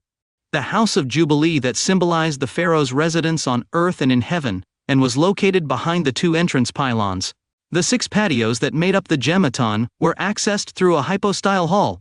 13. The Heart of the Temple. Each of these courtyards was surrounded by columns and was dedicated to a specific function, such as receiving offerings or performing ceremonies. It is true that the temple had 365 altars, one for each day of the year, which suggests that religious ceremonies and offerings were performed daily in. 12. The Gempathan was located to the east of the Amun district, and was 130 meters wide, and an estimated 200 meters long. The complex may have consisted of a large patio divided into several parts by transversal walls. The halls were, according to Arnold, surrounded by pillars of 15-foot 5 minutes tall statues depicting the king's deceptively genderless or bisexual appearance. Other monuments include the Rudshimenu N-J10, the Teni Menu, and the aforementioned Benben House. These are also all destroyed. There are various theories about the content. It is often emphasized that the new temple of Akhenaten was larger than the traditional temple at Karnak. However, it must be borne in mind that much of the temple of Amun was only built in the Ramesside period. The Gempathan was originally built in stone, but it seems that as time passed, Akhenaten ran out of materials and the last part of the Gempathan was finished with mud bricks. Exactly how the temple walls were decorated is unknown because the entire area was later destroyed. But the fragments that have been found show that there were many statues of Akhenaten and his family placed around the temple. Honor of the god Aten. In addition, the altars were quadrangular and made of stone, which reflects the importance and permanence of religious practices in the temple. Source: Friends of Ancient Egypt. The main temple of the complex was called GMP3 JTN Gempathan. The Great Temple of the Aten was located to the north of the central part of the city of Akhenaten, and was separated from the palace by many warehouses. The temple was oriented on an east-west axis, and the western entrance to the Great Temple was along the Royal Highway, a road that ran through the city and paralleled the Nile River. Which means the solar disk has been found in the possessions of the god Aten. The other temples that have been able to be recognized were the Hut Benben HWT BNBN, the Mansion of the Stone Benben 14, the Rudi Menu Inatiner Nehe RWD MNWN JTNR, NHH Solid for Eternity are the monuments of the Aten, and the Teni Menuan Aten Nehe TNJ MWN JTNR NHH, Exalted Throughout Eternity are the monuments of the Aten. There are other remains of buildings that are difficult to identify, such as the Hayam Ayet and the northern Maru of Aten. The Benben was later kept in the innermost shrine of the House of Re. The Holy of Holies of the Temple of the Aten at Tel El Amarna Achet Aten bore the same name. The temple of the GMP JTN Gempathan measured 130 meters x 216 meters and the patio walls reached 7 minutes. It seems that the hut Benben 15 it was dedicated to Queen Nefertiti and made reference to the sanctuary of Heliopolis. On the other hand, the Rudi Menu is related to the eternity of the Aten monuments, and the Teni Menu could have been a royal residence with rooms and storage areas. It is curious that the talatases from the walls of the Teni Menu were reused as filler in the 9th pylon of the main temple of Karnak, and that they have been recovered and assembled like a giant puzzle. It is also interesting that residential and administrative aspects are shown in the Teni Menu scenes, as well as scenes from the solar jubilee of the first Habe-Sed festival of Amenhotep IV Akhenaten and Queen Tiye.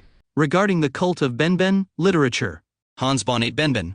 In Lexicon of Egyptian Religious History, 3rd edition, unchanged, Nico, Hamburg 2000s, ISBN 3-937872 0-8-6, page 100 Fahrenheits. Manfred Lurker, Lexicon of the Gods and Symbols of the Ancient Egyptians. Manual of the Mystical and Magical World of Egypt. Special edition 1st edition, Scherz, Bern and others 1998, ISBN 3-502-16430-4. According to an inscription on a stela in the Silsile quarry, Amenhotep IV, Akhenaten, whose turn to the sun god, Benben, Old Egyptian Benbenti for he of the Benben stone, is the name of a pyramid-shaped divine stone from Heliopolis, capital of Lower Egypt's 13th intact scepter canon, 12 kilometers northeast of Cairo. The Benben is understood to be the primordial hill on which Atum first set foot on land. The Benben stone is first associated with the gods Sokar and Atum, who arose from the primordial waters of Nun. Stones corresponding to the Benben were found in their temples. The top of an obelisk, such as that of the Egyptian pyramids, the Pyramidion, is called a benbene in ancient Egypt. Marked a profound turning point in Egyptian religion, wanted to erect a great Benbenstein for a sanctuary at Karnak made of sandstone, to gather all the workers from Elephantine to Samhudet and the leaders of the army, in order to make a great breach to cut sandstone. In order to make the great sanctuary BNB and of Harakte in his name, Heat, which is, in Aton, in Karnak. Regarding the Benben of the city of Heliopolis, the so-called Benben house is probably to be understood as part of the Temple of Heliopolis. Even early writings make it the House of the Phoenix BNW. The Benben house is the abode of the Phoenix. But the god of the Benben house is Re, so the Phoenix also becomes the Ba-de Re. On the other hand, he is given the nickname Self-Arising, which identifies him primarily with Atum, the Self-Arising. As impenetrable as it may seem, you can easily imagine meaning in it. The BNW bird that may still be a washerwoman in the pyramid texts $1,652, beginning in the Middle Kingdom, becomes a heron, whose peculiarity is to remain at the first landing, places that protrude from the floodwaters, as a symbol that the earth becomes earth from the beginning. This image of the world becoming is probably the most original. In our verse of the pyramid texts, Atum is thought of as that hill which, according to the Egyptian interpretation, rises from the primordial waters. And just as Re lets his first rays fall upon this earth, the heron first alights upon it. Precisely like Ba, the sun god, this is the very annual event when the Nile recedes after the flood, leaving behind the fertile mud that ensured Egypt's prosperity. Sources: Sethi, Kurt, Prehistory and Oldest Religion of the Egyptians. In ZDMG 1930-31. Bonnet, Opti.sit. pp 71 and 595. The temple of the GMP JTN Jempathon was of considerable size, 130 meters, equal to 248 sacred cubits x 216 meters, equal to 412 sacred cubits. But it was so completely destroyed that even its foundations have been almost obliterated. Representation of a Benben stone placed in the Amarna temple and represented in the tomb of Marira. It is rounded cut in the style of a Shiva lingam from Hindu culture, and not like a traditional pyramid. References: Thomas, Susanna. Akhenaten and Tutankhamun, The Religious Revolution. The Country ed. March 18, 2014. Akhenaten would have reigned with his father. According to Spanish archaeologists, Blythe Elizabeth. Karnak, Evolution of a Temple, Attention Temples. In Digital Karnak. Blythe Elizabeth. Karnak, Evolution of a Temple. The hymn to Aten calls attention to the belief that Pharaoh is the only prophet and worthy intermediary of a doctrine revealed by God only to him. The cult of Aten was a very simple religious practice which was celebrated daily. The great temple did not have a statue or symbol of worship, the sun itself was directly golden. So the traditional acts of lifting and washing the god played no role in the worship of the god. Instead, worship consisted of singing hymns and offering offerings to the Aten, the circle of the sun. The offerings consisted of food, drink, flowers and perfume, in large quantities, and were consecrated using a special staff called HRP 16. The royal family approached the temple in cars after traveling the Camino Real, and presented their offerings in front of the Jempa Aton. The king and queen then consecrated their offerings with the HRP while their daughters rang the sistrum. Afterwards the family passed through the pylons of the Jempa Aton, and climbed the steps of the main altar, where there were already arranged offerings of meat, poultry, vegetables and flowers. While the king and queen officiated, the priests placed offerings on many of the other altars for the public while music was played. The princesses continued to sound the sistrum while 4 male singers sang hymns to the Aten inside Jempa Aten's court. Outside the Jempa Aten were musicians performing along with the temple choir, made up of blind singers and a blind harpist. These musicians played at intervals throughout the day and were never allowed beyond the outer courtyard. 16. To consecrate the offerings, a special staff called HRP was used to touch the offerings, marking it as intended for the Aten. Between the gem Aton and the sanctuary is the main building at the eastern end of the compound. It is a majestic portico with imposing columns in front of which stand the statues of Akenato and his family. Upon entering the portico, one is met with a quartzite stele, accompanied by a colossal seated statue of Akenato. This stela is meticulously engraved with the images of Akenato and Nefertiti, representing a version of the Benben stone, the sacred solar symbol of Heliopolis. Traditionally, the Benben stone is considered a representation of the island created by the sun god Atum at the beginning of the world's existence. This corner of the temple is one of the most sacred spaces, where flowers and offerings are accumulated as a sign of devotion and veneration. References: Arthur Weigel, The Life and Times of Akhenaton, New York, G.P. Putnam's Sons, 1923. Only the king and his closest family openly worshipped Aten, while the subjects worshipped the king. Small figures of Akhenaton and Nefertiti have been found in Amarna, but not of the sun disk, since only Akhenaton worshipped it directly. The domestic icons that have been preserved are effigies of the pharaoh, and not of the sun disk. All this justifies the frequent allusions in the hymn to the impossibility of man to approach God. Although you bathe faces, no one knows your designs. It is impossible for man to reveal creation. No one knows him except the king. This song of love and clamor, the most beautifully written that ancient Egyptian literature has bequeathed, may have been composed by Akhenaton around 1360 BCC, although it was possibly not written by the pharaoh himself, as it recalls older prayer texts that glorified Osiris or Amun in the same terms. Several similar versions were found in the tombs of Akhenaton's dignitaries, although the most complete document, the so-called Great Hymn to Aten, comes from the tomb of Pharaoh I, where it was found by Urbain Bourriant. Hymn to Aten. Beautiful is your appearance on the horizon of heaven. O living Aton, beginning of life. When you rise up in the far east, you fill all countries with your beauty. Big and bright, everyone sees you in the heights. Your rays encompass all your creation, because you are Re, and therefore you achieve everything, and dominate all lands for your beloved sun. Although you are far away, your rays reach the earth. Although you bathe the faces, no one knows your designs. When you hide by the western horizon, the earth darkens, as if dying. Creatures sleep without seeing anything around them, as if they had covered their heads. All the goods around, they could be stolen, without anyone noticing. It's when the lions come out of their den, and when the crawling snakes bite, the darkness stretches like a silent shroud, for the Creator rests on the horizon. At dawn, when you rise to the east, when you shine like the Aten of the day, you dispel the darkness and cast your lightning bolts. Upper and Lower Egypt celebrate your arrival, awake and standing on their feet. Well, it was you who raised them. And they, stripping and washing his body, they raise their arms to you in prayer.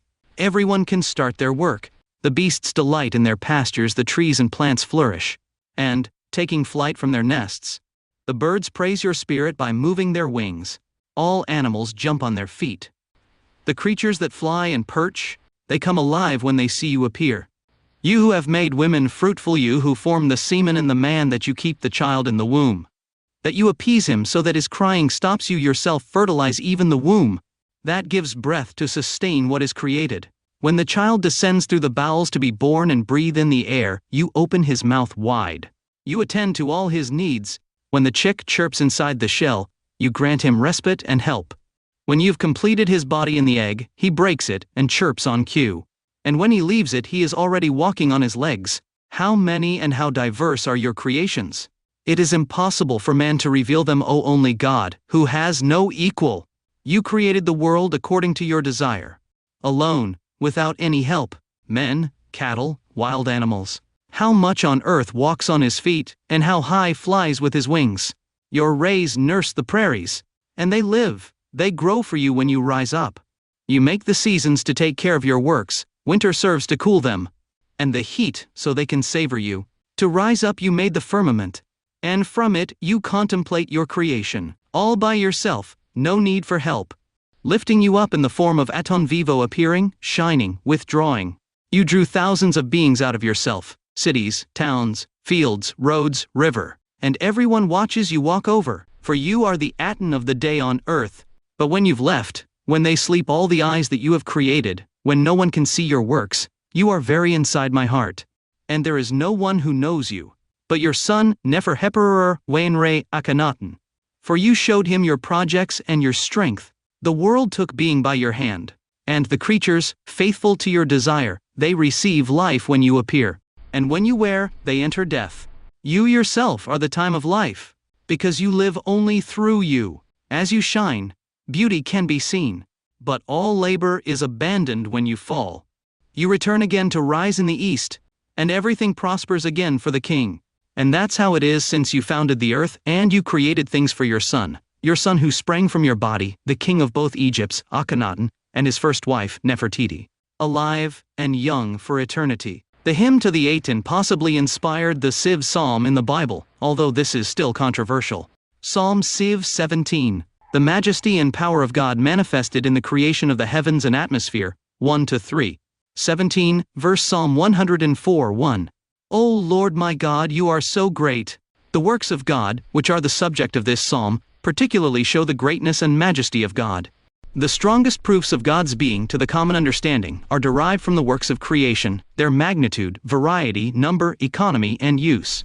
And a proper consideration of those works presents more of the attributes of the divine nature than we can learn from any other source. Only the revelation is superior. Of land and sea, 4-9, of springs, fountains, and rivers, 10-13, of vegetables and trees, 14-18, of the sun and the moon, 19, of day and night, and their uses, 20-23, of the riches, of the earth, 24, of the sea, its inhabitants and its uses, 25-26, of God's general providence in providing food for all kinds of animals, 27-31, of earthquakes and volcanoes, 32. God is praised for his majesty, and the instruction that his works allow, 33-34. Sinners will be destroyed, 35. Notes on Psalm Siv. This psalm has no title in either the Hebrew or the Chaldee, but it is attributed to David by the Vulgate, the Septuagint, the Ethiopic, the Arabic, and the Syriac. It has the following title in the Septuagint, as it appears in the Complutensian Polyglot: Psi alpha lambda omicron tau delta alpha epsilonio to delta, pipsilon rho tau eta, tau omicron epsilon, capi omicron sigma mu omicron epsilon, sigma tau alpha sigma epsilon omega. A psalm of David on the formation of the world. The Syriac says it is a psalm of David when he went with the priests to worship the Lord before the ark. It seems a continuation of the previous psalm, and it is written as a part of it in 9 of Kennicott's and de Rossi's MSS. It is properly a poem about the works of God in the creation and government of the world, and some have considered it a kind of epitome of the creation story, as given in the book of Genesis. Verse Psalm 104:1. O Lord my God, you are so great. The works of God, which are the subject of this psalm, particularly show the greatness and majesty of God.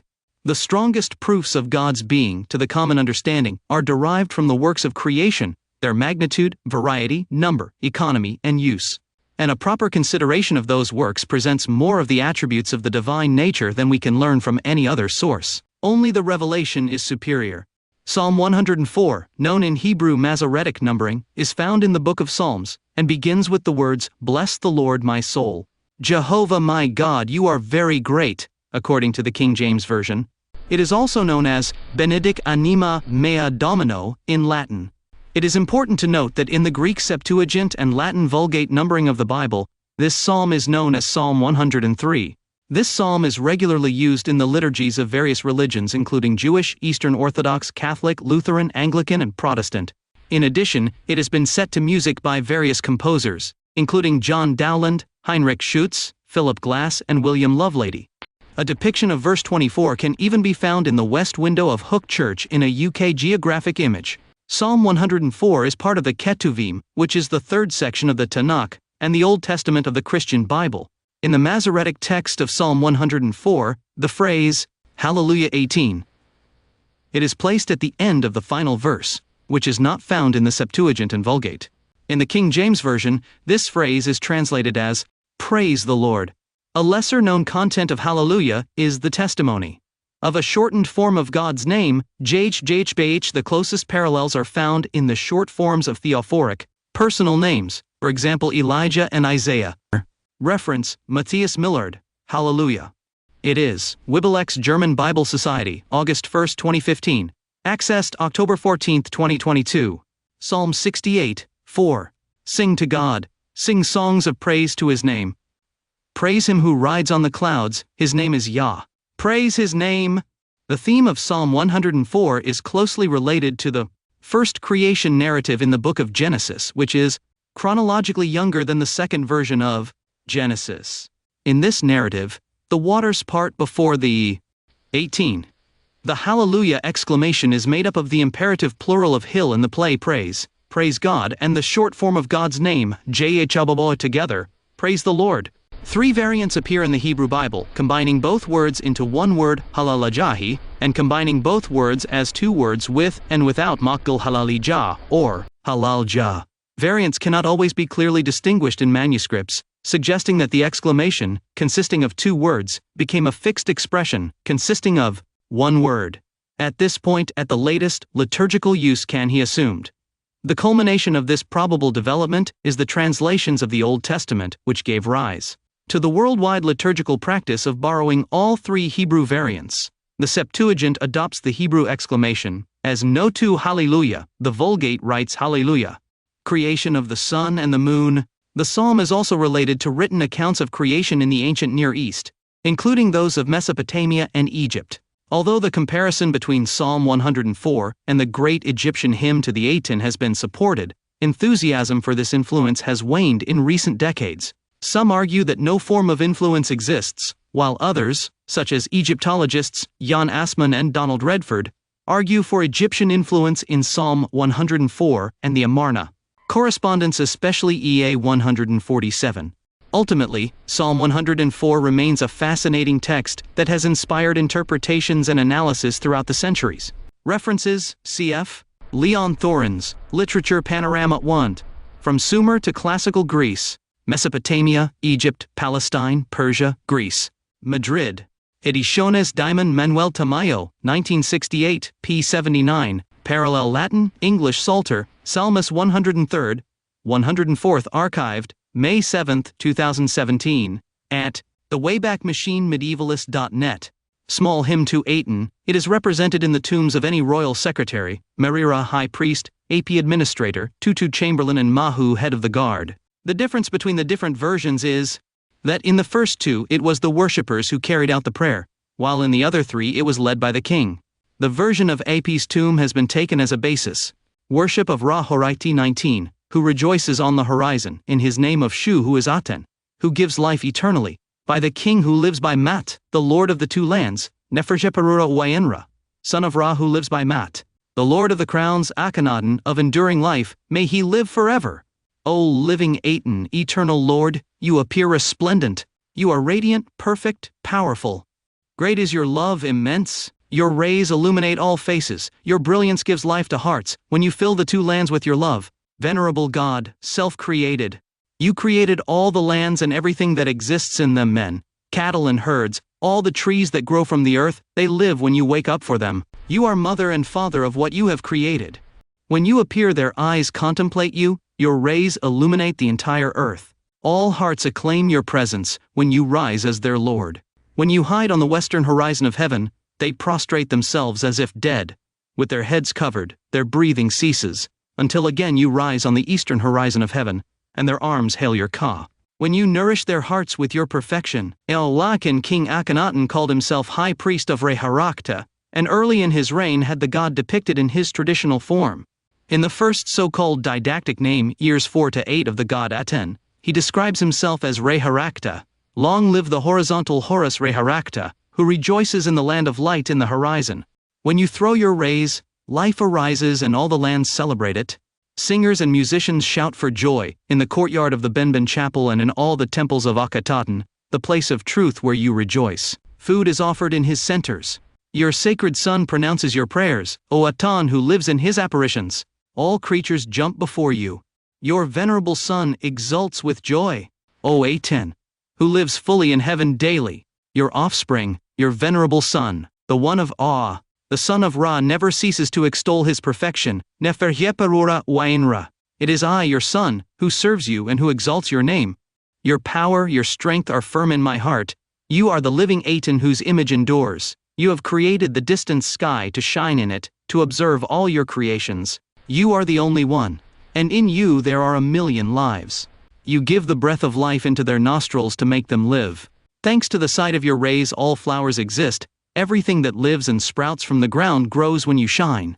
The flocks graze drinking from your sight, the birds in the nest fly with joy, and spread their folded wings in worship. O living Aten, your creator. Bibliography. Lichtime, Miriam. Ancient Egyptian Literature, Vol. 2, The New Kingdom. Berkeley, Los Angeles, London, University of California Press, 1976. Scharfe, Ägyptische Sonnenlieder. Berlin, 1922. Sandman Maj, Texts from the Time of Akenaton. Bibliotheca Egyptiaca, 8. Brussels, 1938, pp 10-15 and Davies, Norman de Garis, The Rock Tombs of El Amarna, E4. Egypt Exploration Fund, No. 16, 1906. Notes, the hymn was originally composed to be recited by the king, hence this introduction. In the final part of the hymn, the king speaks in the first person. In the tombs of Eni and Merera, the hymn was adapted to the use of courtiers, and Merera's scribe was consistent with this, omitting the final part. However, Eni's scribe maintained it. Literature 2p. No. Akhenaton's coronation name. Perfect are the manifestations of Ra, the one who belongs to Ra. If it were a new religion, invented to suit our modern scientific conceptions, we could not find fault with the correctness of this view of the energy of the solar system. We cannot say how much Akhenaton understood, but he certainly advanced his views and symbolism to a position that we cannot logically improve on today. Not a shred of superstition or falsehood can be found clinging to this new cult sprung from the ancient Aten of Heliopolis, the sole lord of the universe. Sir Flinders Petrie, History of Egypt ed., 1899, Vol. 2, p. 214. Miriam Lichtime describes the hymn as a beautiful statement of the doctrine of the one God. Lichtime, Miriam, 2006. Ancient Egyptian Literature, Volume 2, The New Kingdom, 2nd Ref. ed., University of California Press. ISBN 978-0520,248,434. Donald B. Redford argued that while Akhenaton called himself the son of the sun disk and acted as the primary mediator between God and creation, kings thousands of years before Akhenaton's time had claimed the same relationship and priestly role. However, Akhenaton's case may be different due to the emphasis placed on the heavenly relationship between father and son. Akenaton described himself as your son who came out of your members, your son, the eternal son who came out of the solar disk, and your only son who came out of your body. The close relationship between father and son is such that only the king truly knows the heart of his fathers, and in return his father listens to his son's prayers. He is the image of his father on earth, and as Akhenaton is king on earth, his father is king in heaven. As high priest, prophet, king and theologian, he claimed the central position in the new religious system. Since only he knew the mind and will of his father, only Akenaton could interpret that will for all mankind with the true teaching coming from him alone. The monotheism of the heretic pharaoh, precursor of Mosaic monotheism. Or Egyptian anomaly. Donald B. Redford, Biblical Archaeology Review. May-June edition 1987. Different interpretations of the disk of the sun, Aten. The word Aten Old Egyptian, JTN, meaning circle, disk, and later sun disk, possibly a golden sphere, is first found in the 2004th century BC, in the Abusir papyri, a papyrus discovered in the mortuary. Temple of Pharaoh Nefertari Kakai of the 5th dynasty. First mention of the disk of the sun. Aten, the god of Atenism, appears for the first time as a god in texts dating from the 12th dynasty, in the history of Sinuhe 20. During the Middle Kingdom, Aten, considered to be the sun disk, was simply an aspect of the sun god Re. In terms of importance, he was a relatively obscure sun god, and his presence in Egyptian history would have been minimal without the Atenist period. Although there are indications that Aten was gaining some prominence during the 18th dynasty, especially when Amenhotep III, Akhenaton's father, named his royal barge the Spirit of Aten. It was Amenhotep IV who carried out the Atenist revolution in a series of steps that culminated in the official designation of the Aten as the sole god of Egypt. Unlike the monarchs before Akhenaton's reign, who had adopted a deity as royal patron and supreme god of the state, there had never been an attempt to exclude other deities, and the worship of a multitude of gods had always been tolerated. During the reign of Thutmose IV, he was identified as a separate solar deity, and his son, Amenhotep III, established and the story of Sinuhe is an untitled work of ancient Egyptian literature from the early 12th dynasty of the Middle Kingdom, ca. 1900s BCE. In first-person narrative form, the poem's unknown author describes the presumably fictional life story of court official Sinuhe, who panicked after the death of King Pharaoh Amenemhet I and after an adventurous escape, eventually settled in the Palestine region. But, as he gets older, he gets homesick. In fact, Sesostris I asks him to return home, since he had recognized his innocence in the death of his father Amenemhet. Immediately afterwards, Senuhe returns to Egypt, and is received there with all the honors. Promoted a cult of the Aten, reserved for palace or royal worship. However, there is no evidence that Amenhotep III neglected the other gods or tried to elevate the Aten as an exclusive deity, although there are indications that it was becoming somewhat more important during the 18th dynasty, particularly when Akhenaten's father, Amenhotep III, named his royal barge the Spirit of the Aten. It was Amenhotep IV who ushered in the Ethenist revolution in a series of steps that culminated with the official delivery of the Aten as the only god of Egypt. Although each line of kings before Akhenaten's reign had previously adopted a deity as royal patron and supreme god of the state, there was never an attempt to exclude other deities, and the multitude of gods had always been tolerated and worshipped. During the reign of Thutmose IV, he identified himself as a distinct sun god, and his son Amenhotep III established and promoted a Sep cult, prepared for the Aten cult reserved for the palace or royal cult. However, there is no evidence that Amenhotep III neglected the other gods or tried to promote the Aten as an exclusive deity. During the Middle Kingdom, Aten, considered to be the sun disk, was simply an aspect of the sun god Re. In terms of importance, he was a relatively obscure sun god, and his presence in Egyptian history would have been minimal without the Atenist period. Although there are indications that Aten was gaining some prominence during the 18th dynasty, especially when Amenhotep III, Akhenaten's father, named his royal barge the Spirit of Aten, it was Amenhotep IV who carried out the Atenist revolution in a series of steps that culminated in the official designation of the Aten as the sole god of Egypt. Unlike the monarchs before Akhenaten's reign, who had adopted a deity as royal patron and supreme god of the state, there had never been an attempt to exclude other deities, and the worship of a multitude of gods had always been tolerated. During the reign of Thutmose IV, he was identified as a separate solar deity, and his son, Amenhotep III, established and promoted a cult of the Aten, reserved for palace or royal worship. However, there is no evidence that Amenhotep III neglected the other gods, or tried to elevate the Aten as an exclusive deity.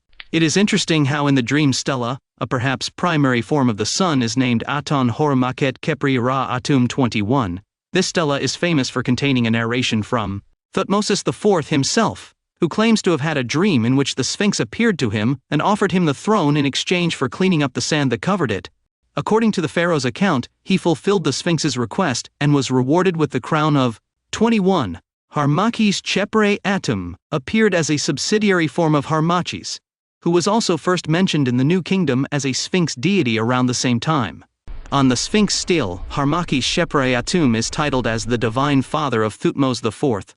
Look at me, my son Thutmose. I am your father, or Emakshe Chepre Atum, who gives you the kingdom on earth at the head of the living. Stele of the Sphinx Urk 4, 1542, 17. Upper and Lower Egypt. The stele also contains a list of offerings that Thutmose IV offered to the Sphinx, as thanks for her divine help. The dream stela is important because it provides valuable information about ancient Egyptian history and religion, as well as the relationship between the pharaohs and the Sphinx of Giza. The wake of the dream. The dream stele tells of an event that happened to the future King Thutmose IV when he was young. He went hunting, with only one of his relatives, and rested in the shadow of the Sphinx at noon. He fell asleep and woke up with the speech of the god. His Majesty of him, Thutmose IV, was a child like Horus, who was a child in Chemis, but his perfection was like that of one who comes to his father. But he, Thutmose IV, played sports, having fun in the desert of Memphis, without anyone knowing. That day it happened. Sleep and drowsiness had overtaken him in the middle of the zenith of the sun. Harmachis, Chepre Reatum speaking to Thutmose IV in a dream, look at me, my son Thutmose. I am your father Harmachis Chepre Reatum, who gives you the kingdom on earth at the head of the living. Stela of the Sphinx Urk 4, 1539a to 1544. The god goes on to promise the kingdom, and this concludes the lament that he is covered by great masses of sand. He asks Thutmose to release him. The sands of the desert on which I stand are coming closer to me. I have waited for you to do what is in my heart, knowing that you are my son and protector. Come closer, I am the one who guides you. Stele of the Sphinx Urk 4, 1539a to 1544. Now the statue of the very great Khepri, the great Sphinx of Giza, rests on this site, great in fame, sacred in respect, the shadow of Ra resting on it. Memphis and every city on its two sides come to it, with the arms raised in adoration of his face, with great offerings to his Ka. One of these days it happened that Prince Thutmosis came on a journey at the hour of noon. He rested in the shadow of this great god, and sleep took hold of him, at the time when the sun was at its zenith. Then he discovered the majesty of this noble god, who speaks from his own mouth as a father speaks to his son, and says, look at me, my son Thutmose. I am your father Horamakhet Khepri Ra'atum. I will give you kingship over the land of the living. Behold, my condition is like a disease, all my limbs ruining. The desert sand which he used to stand on now covers me, and it is for you to do what is in my heart that I have waited. It is true that the dream stela has a clear political intention to legitimize the reign of Thutmosis IV, but it has also been interpreted as a sign of his devotion to the great Sphinx and the sun god. However, it is possible that the pharaoh also intended to reaffirm the importance of other divine beings to the detriment of Amun's powerful clergy, and thereby lay the groundwork for the Amarnian revolution that would take place later in his grandson's reign. Akhenaten. In any case, the dream stela is a key piece to understand the religious politics of the New Kingdom, and the tensions that existed between the different cults and clergy in ancient Egypt. References: Shaw, 2000s, The Oxford History of Ancient Egypt. p. 254. Shaw, 2000s. p. 254. Amarna art styles 22 that flourished during the brief period are markedly different from other Egyptian art. They present a variety of affectations, from elongated heads to protruding stomachs, exaggerated ugliness, and the beauty of Nefertiti. Significantly for 22 statues, they have a strong realism, freedom, and expressiveness, and defend a new ideal of beauty in which the shapes are abnormally elongated and distorted. Reliefs: the pharaoh and the god are represented at the same level, and the solar divinity dominates the scenes from her position in the sky. Paintings: vivid and colorful scenes taken from nature, although there are also different royal scenes. It is an aesthetic and iconographic change. After the death of the pharaoh, the art of Amarna and all the changes introduced were outlawed, the city of Amarna abandoned, and the polytheistic cult resumed. The only time in the history of Egyptian royal art, Akhenaten's family was depicted in a decidedly naturalistic manner. It is clearly showing affection between family members. The depiction of Akhenaten and Nefertiti in Amarna images usually shows the Aten prominently above the couple, with the Aten's hands closest to each offering ankhs. This is unusual for New Kingdom art, as the pharaoh and his wife are depicted as roughly the same size. In addition, the image of Nefertiti was used to adorn the minor temple of the Aten at Amarna. This might suggest that she also played a prominent official role in the Aten cult. Artistic depictions of Akhenaten often give him an unusual appearance, with slender limbs, a prominent belly, and broad hips. Other prominent figures of the Amarna period, both royal and otherwise, are also shown with some of these features, suggesting a possible religious connotation, especially as some sources suggest that private depictions of Akhenaten, as opposed to official art, they show it as quite normal. Breyer also suggests that the family suffered from Marfan syndrome, which is known to cause elongated features, which may explain Akhenaten's appearance. According to studies carried out by neurologists and anthropologists, it is suggested that the young pharaoh Akhenaten suffered from hydrocephalus and Marfan syndrome. Author Patricia Caniff describes hydrocephalus as a minor ailment that causes the displacement of adipose tissue or subcutaneous fat from the torso to the thighs. Caniff, 2002. Marfan syndrome is characterized by giving the patient a thin face and slanted eyes, very thin and long fingers, as well as cardiac disorders. In addition, it is believed that Akhenaten may also have suffered from muscular lipodystrophy, a disease that causes body fat to disappear on the upper body and accumulate on the lower body, resulting in broad, feminine hips in men who suffer from it. Doyle, Noreen. September 2007. Akhenaten's art. Calliope. Retrieved. October 27, 2015. Spence, Kate. Akhenaten and the Amarna period. bbc.co.uk. Retrieved. September 27, 2015. Reet Temple to Aton. The architecture of the Great Temple of the Aten, or Per Aten, House of the Aten, was a temple located in the city of Amarna, ancient Akhetaten, Egypt, serving as the main place of worship for the deity, Aten, during the reign of the 18th dynasty pharaoh, Akhenaten c. 1353 to 1336 BCE, it was quite different from the traditional temples of ancient Egypt. Rather than being made up of a series of open courtyards and halls, the Great Temple was a more compact structure with massive outer walls enclosing the courtyards and buildings. The temple was designed to allow sunlight to enter the grounds and courtyards through large windows in the outer walls. Reference: Watterson Barbara, 1999. Amarna, Ancient Egypt's Age of Revolution. Tempus, ISBN 0-27524 1438-0. OCLC 41,465,456. Accessed January 25, 2021. The temple was composed of two main courtyards, each surrounded by buildings and structures. The first courtyard, known as the Courtyard of Offerings, was the place where worshippers presented their offerings to the Aten. It was surrounded by administrative and storage buildings, intended for functions related to the management and conservation of offerings. The second patio, called the Patio del Altar, housed the high altar and the Gem-Pa Aton. In this space the most important religious ceremonies were carried out. The courtyard was surrounded by religious and administrative structures, as well as housing the quarters of the priests and the residence of the high priest, who played a central role in organizing and directing the rituals and activities of the temple. The Gem-Pa Aten was the main building of the temple and contained the chamber of the Aten, where daily offerings to the deity were made. The building was designed to allow the sun's rays to enter the Aten's chamber during certain hours of the day, symbolizing the god's presence. The building was also adorned with reliefs and hieroglyphs depicting the creation of the world and the worship of the Aten. In general, the design of the Great Temple of the Aten was unique and reflected the religious and philosophical beliefs of the pharaoh Akenaton. Although the temple was destroyed shortly after his death, excavation and reconstruction of the site have provided a fascinating understanding of this time in ancient Egyptian history. Source: Robbins, Gay, 1997. The Art of Ancient Egypt, in English, Harvard University Press. p. 153. ISBN 0-674-04660-9. OCLC 36,817,299. Accessed January 25, 2021. Bard, Catherine, a 2008. An Introduction to the Archaeology of Ancient Egypt. In English. 2nd edition. Blackwell Publishing. pp. 221-225. ISBN 978-1, 118-89611-2. OCLC 891,494,879. Accessed January 25, 2021. Hobson, Christine, 1987. Exploring the World of the Pharaohs, A Complete Guide to Ancient Egypt. Thames and Hudson. pp. 108-109. ISBN 0-500-05000 and 46-5.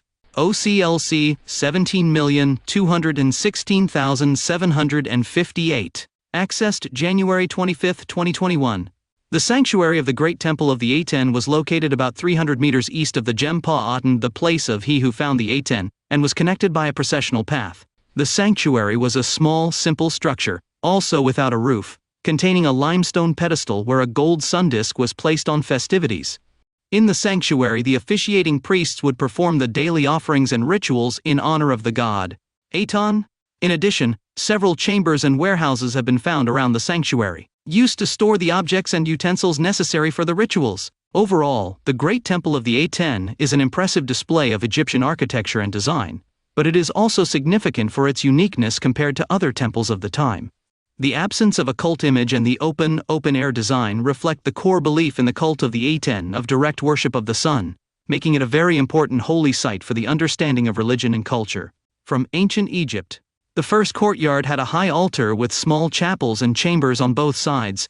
Each successive court had altars and magazines where offerings could be stored.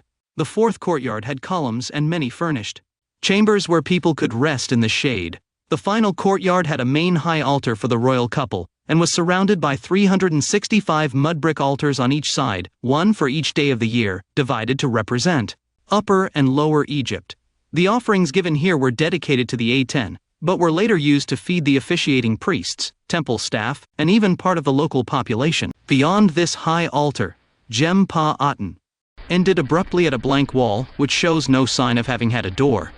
Outside the gem Aten, there was enough space to have a large ambulatory, and there were 40 rows of 20 offering tables arranged on each side. Source: es.wikipedia.org/wiki/Gran Templo de %C3%B3N. The daily worship of the Aten was a simple ceremony. Although there were other priests, Akhenaten served as his own high priest and assigned special roles to royal women.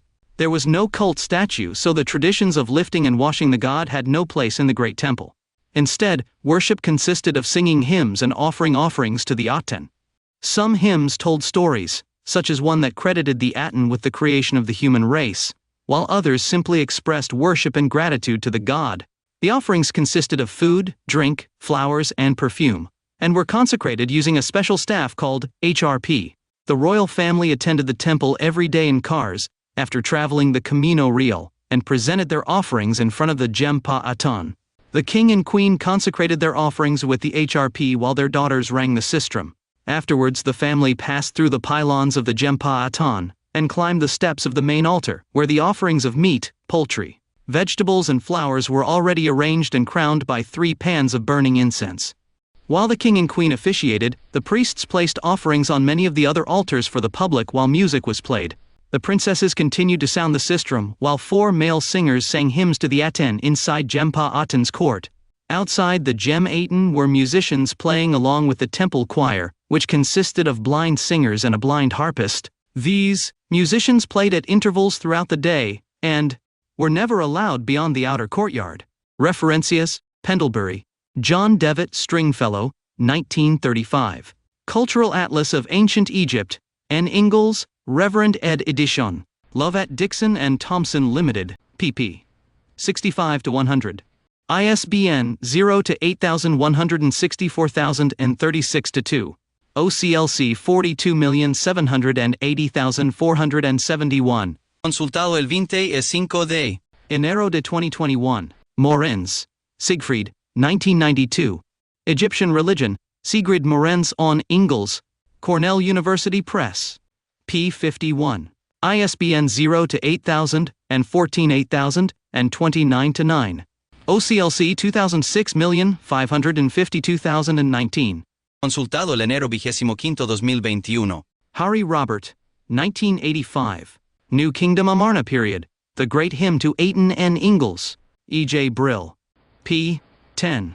ISBN 90-040-7031-1. OCLC 14,067,933. Consultado el enero 25 2021. Watterson, Barbara 1999. Amarna, Ancient Egypt's Age of Revolution. Tempus. ISBN 0-7524-1438-0. OCLC 41,465,456. Consultado el 25 de enero de 2021. Between Gem Pa Aton 23 and the sanctuary, the main building at the eastern end of the compound, was a smaller, more sacred pillared portico, with statues of Pharaoh Akenaton and his family standing in front of each column. Inside the portico was a large quartzite stela, next to a colossal seated statue of Akenaton. This stela was carved with images of Akenaton and Nefertiti, and was a variation of a Benben stone, a sacred solar symbol of Heliopolis. Traditionally, the Benben stone was a representation of the island created by the sun god Aten at the beginning of the world. This 233.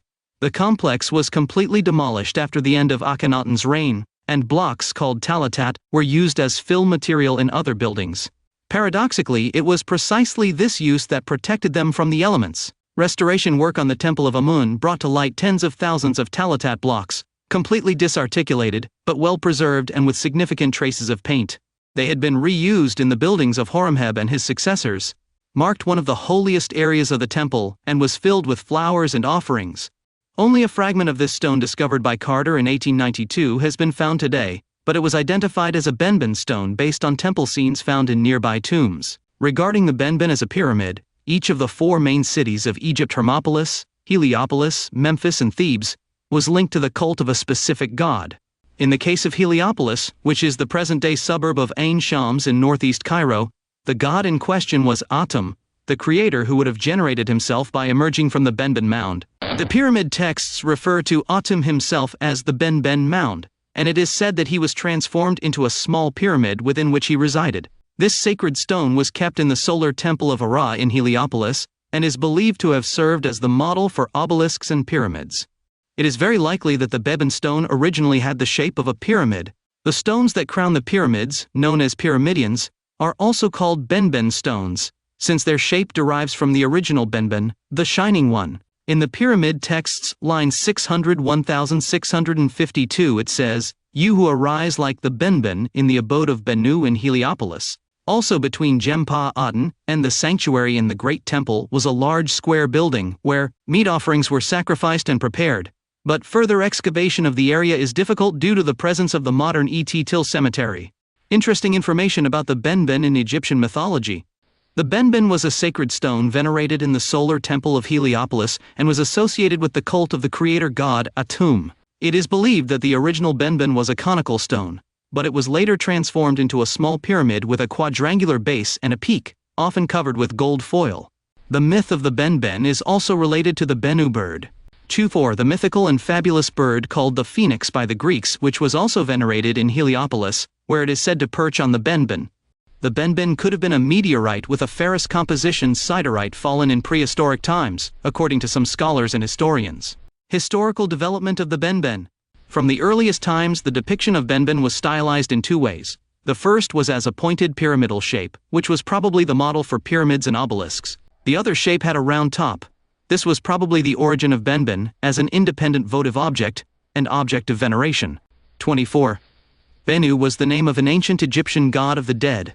In Egyptian mythology, he was later worshipped as a divine bird, as he returned to Egypt from his wintering grounds newborn, in his guise as a purple heron and migratory bird. In Egyptian astronomy, Bennu embodied the planet Venus, which was also represented with a halo. He was considered the patron god of the sacred ram. During the 5th dynasty, the representation of Benben was formalized as a large, fattened obelisk. Later, during the Middle Kingdom, it was turned into a long, thin obelisk. In the Amarna period tomb of Panahisi, the Benben is seen as a large round-topped stela standing on a raised platform.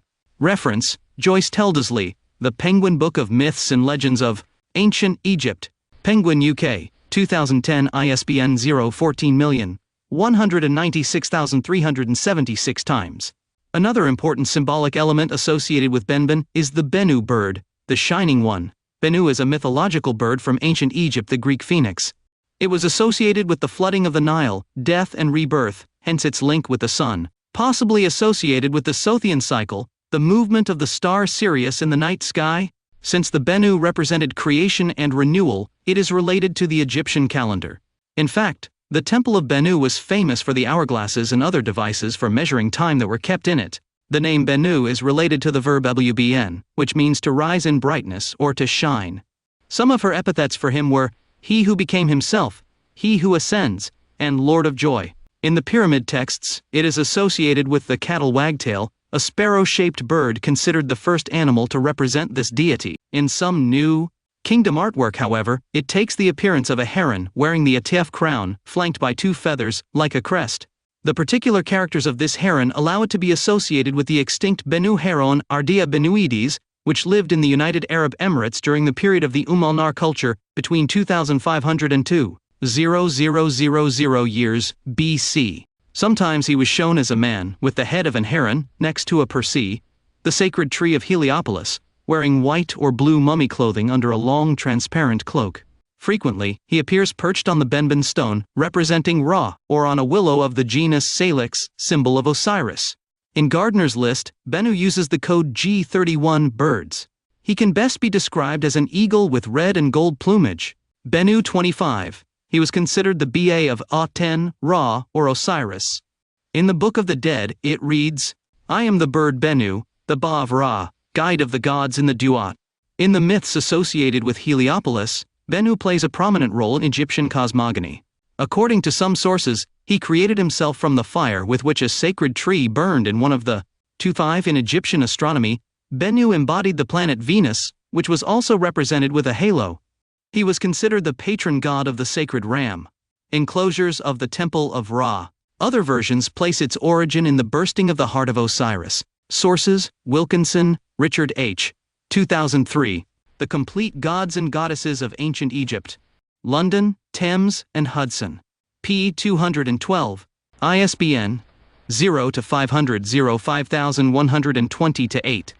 Hart, George 2005. The Routledge Dictionary of Egyptian Gods and Goddesses, 2nd ed. New York, Routledge. pp. 48-49. ISBN 0-400-3439495-6. Like Atum and Ra, the Bennu were probably worshipped at their cult center at Heliopolis. The deity also appears in funerary scarab amulets as a symbol of rebirth. Reference: Hart, George 2005. The Routledge Dictionary of Egyptian Gods and Goddesses, 2nd ed. New York, Routledge. pp. 48-49. ISBN 0-400-3439495-6. The Bennu myth tells that after creation it was the first creature to settle on earth that emerged from the flood. At regular intervals he comes to Heliopolis from Arabia or India, where he builds a nest of myrrh in the temple of the sun god. Here he burns at dawn in the embers of dawn, only to rise again from his ashes and fly into the sky. This is said to happen every 500 or 1,461 years. The inevitable relationship between Sirius and the Egyptian calendar has led over time to Sirius and the zodiac cycle becoming important elements in determining more precisely the chronology of ancient Egypt, since the ancient Egyptians did not use a single dating system. However, this method is not without drawbacks, which has led to the appearance of detractors who prefer to resort to other systems. The zodiac cycle is the period of 1,461 exact years. In the Egyptian calendar, in the Julian calendar, there are 1,460 years of 365.25 days that it takes for the heliacal rise of Sirius to coincide again with the beginning of the new year, the first day of the month Thoth. This lack of coordination is due to the fact that the Egyptian year did not coincide with the sidereal year. Thanks to the preservation of archaeological remains that refer to the heliacal rise of Sirius, and that can be attributed to a certain dynasty such as an ivory tablet of Pharaoh Dire, it is possible to establish a reference from which to date the events that occurred in the ancient Egypt. The Bennu bird, phoenix in Greek, is related to the zodiacal cycle, the star Sirius. Every 1,461 years in its retrograde movement, it reappears in the same place in the night sky. In the literature, the star is described as fiery or flaming. The season after the appearance of Sirius became known as the Dog Days. Holberg, Sirius, brightest diamond in the night sky, Pags, 16-17. Fountain Kitchen, Kenneth Anderson, 1991. The Chronology of Ancient Egypt. World Archaeology, Chronologies, and Ingalls, Londres 23rd 2nd. Archivado desde el original el octubre 19, 2006. Consultado el 4 de Mayo de 2011. Kraus Rolf 1985. Sotis und Monddaten Studien zur astronomischen und technischen Chronologie Altägyptens in Alemán. Hildesheim, Gerstenberg. Amenhotep IV's initial construction program sought to build new places of worship for the Aten. He ordered the construction of temples or sanctuaries for the Aten in various cities of the country, such as Bubastis, Tel El Borg, Heliopolis, Memphis, Nikan, Kawa, and Kerma. He also ordered the construction of a large temple complex dedicated to the Aten at Karnak in Thebes. 2006. Northeast of the parts of the Karnak complex dedicated to Amun, the Aten temple complex, known collectively as Per Aten House of Aten, consisted of several temples whose names survive. Jempaten Aten stands on Aten's estate, Hwt Benben House or Temple of the Benben, the Rudmenu enduring of the monuments of Aten forever. The Teni Menu exalted are the monuments of Aten forever, and the second Aten booth of Aten, as can be seen. The symbol of the solar disk was associated with the first mound of creation and its appearance as Benben, a pyramid-shaped shrine. The Jempathon was built outside the limits of the sacred enclosure of Amun to the east. At the time of its construction, the sanctuary dedicated to the solar disk must have been larger than that of the tutelary god of Thebes. It must have measured about 130 times 126 meters. Apparently, the Jempathon compound also included a royal residence. Other buildings were also part of the Jempathon complex, such as the Benben Hut, apparently dedicated to Queen Nefertiti, the Teni Menu containing storerooms and private chambers, and the Rud Menu, the function of which is unclear. The talatats that were part of both the Teni Menu and the Rud Menu were discovered inside Pylon 9 built by Horemheb. The stone blocks were rescued, and a large part of them could be reconstructed, as if it were a giant puzzle, and are now exhibited in the Luxor Museum. Source: https historianationalgeographic.com.es/a. Templo, Akenaton, Karnak, Misterio, Fragmentos, 16010. All this symbology is associated with the movement of the star Sirius in the sky, which after 1,461 years returns to the same place from the perspective of the Earth. Reference: Hoffmeyer, James Carl, 2015. Akenaton and the Origins of Monotheism. 1st ed. Oxford, New York, Oxford University Press, ISBN 978-199,792,085. Akenaton's name change. Among the most recent documents that refer to Akenaton as Amenhotep IV are 2 copies of a letter sent by the pharaoh to the chief steward of Memphis. These letters, discovered in Gurab, inform the pharaoh that the royal estates in Memphis are in good order and that the temple of Ptah is prospering and flourishing. These letters are dated in the 5th year of his reign, on the 19th day of the 3rd month of the growing season. About a month later, on the 13th day of the 4th month of the growing season, one of the boundary stelae at Akenaton already had the name Akenaton engraved on it, implying that the pharaoh had changed his name between the 2 inscriptions. This name change reflects Akhenaton's religious and political transformation by promoting exclusive worship of the Aten and moving the capital of Egypt to Akenaton. Sure enough, Amenhotep IV decided to change his royal title to reflect his devotion to the Aten. He no longer wanted to be known as Amenhotep IV or be associated with the god Amun. Instead, he sought to focus completely on the Aten. The exact meaning of Akhenaton, his new personal name, has been the subject of debate among Egyptologists. The word Ak, in ancient Egyptian 3 hours can, have several translations such as satisfied, effective, spirit, or fit for. Therefore, the name Akhenaton could be translated as Aten is satisfied, effective spirit of Aten, or useful to Aten, among other possibilities. By analyzing contemporary texts and inscriptions, Gertie England and Florence Friedman arrived at the translation effective for Aten. This is based on the fact that Akhenaton frequently described himself as effective for the sun disk in his writings. Therefore, England and Friedman conclude that Akhenaton's frequency of use of this term probably means that his own name meant effective for Aten.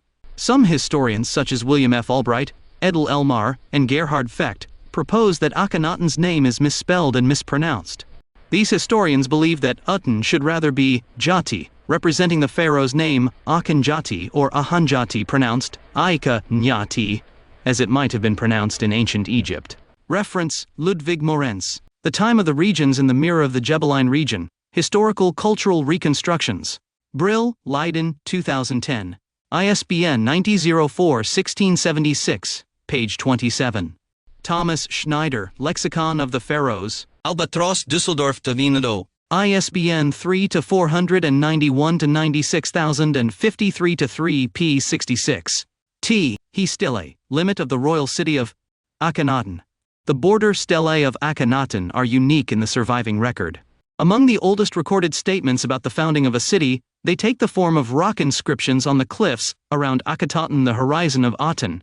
Akenaton is the city founded by King Akhenaton, reigned c. 1351 to 1334 BC, in a desert bay in Middle Egypt halfway between ancient Memphis and Thebes.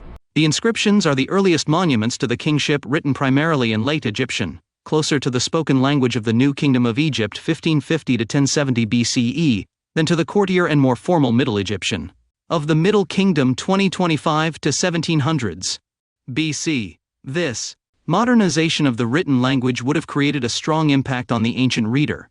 The contents are also radical. They present the city as a monument made by the king to the only god he adored, the sun god Ra, in his most visible form, the solar disk, in Egyptian, Aten. This marks the greatest upheaval in ancient Egyptian religious history, and is often labeled the first recorded case of monotheism, exclusive belief in one god.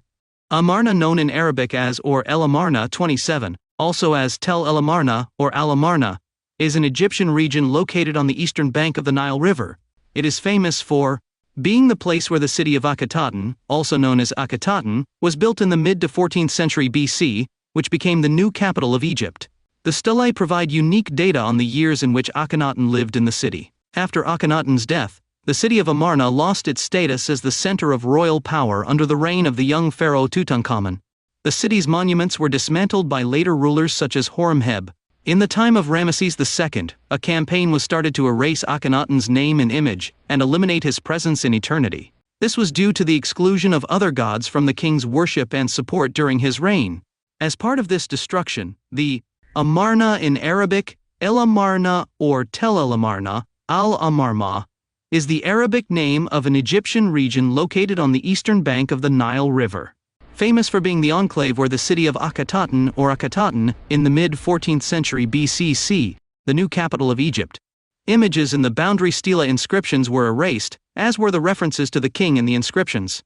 There are two groups of stelae, identified by letters in Egyptological publications. Stelae X, M, K on the north and south ends of the cliffs east of the city, on the east bank of the river. They are badly damaged and the start date is difficult to read, perhaps Akhenaten's regnal year 6. All three have the same inscription, with the dedication of the city to Aten. 11 more stelae, the best preserved being Stela S, all with more or less the same inscription, beginning with the date of year 6, giving a clearer demarcation of the city limits, extending across the fields to the west, which presumably would have provided the main source of food for the city. The inscription specifies that the king must never cross the limits. This was interpreted in some earlier scholarship as evidence that King Akhenaten stayed within the city limits for the rest of his life. But there is evidence that he continued to travel the country. Instead, the wording may be intended to fix the city limits against sprawl on land that was not originally consecrated in dedication to the sun god. In the 8th year of Akhenaten's reign, an inscription was added, renewing the king's dedication of the city to the sun god. The following transliteration and translation gives the contents of the last group, based mainly on Stela S. In the southeast corner of the area, there is an incomplete and now fragmentary cast of this in the Petrie Museum. Translation of the stelae. Year 6 month 4 of winter, day 13. Young God, content with what is right, Lord of heaven, Lord of earth, sun disk living great, illuminating both banks, alive my Father, the living Rahorakti rejoicing in what is right, in his name as Shu 28 which is in the solar disk, given life forever and ever, living, great solar disk, which is in the said festival, in the midst of the domain of the solar disk in Akhetaten, the strong living bull of Horus, beloved of the sun disk, he of the two goddesses, great in royalty in Akhetaten, Horus of gold, who raises the name of the sun disk, dual king, who lives on what is fair Lord of. 28. Shu is a deity from Egyptian mythology. Her name possibly means void, or the rising. He is both the god of the air and the god of sunlight. Shu's nickname is Life. Warm air that gives the breath of life. The two lands, unique Neferkheperura of Ra, son of Ra, who lives right, Lord of the dawns, Akhenaten, great in his life, given life forever and ever. Translation.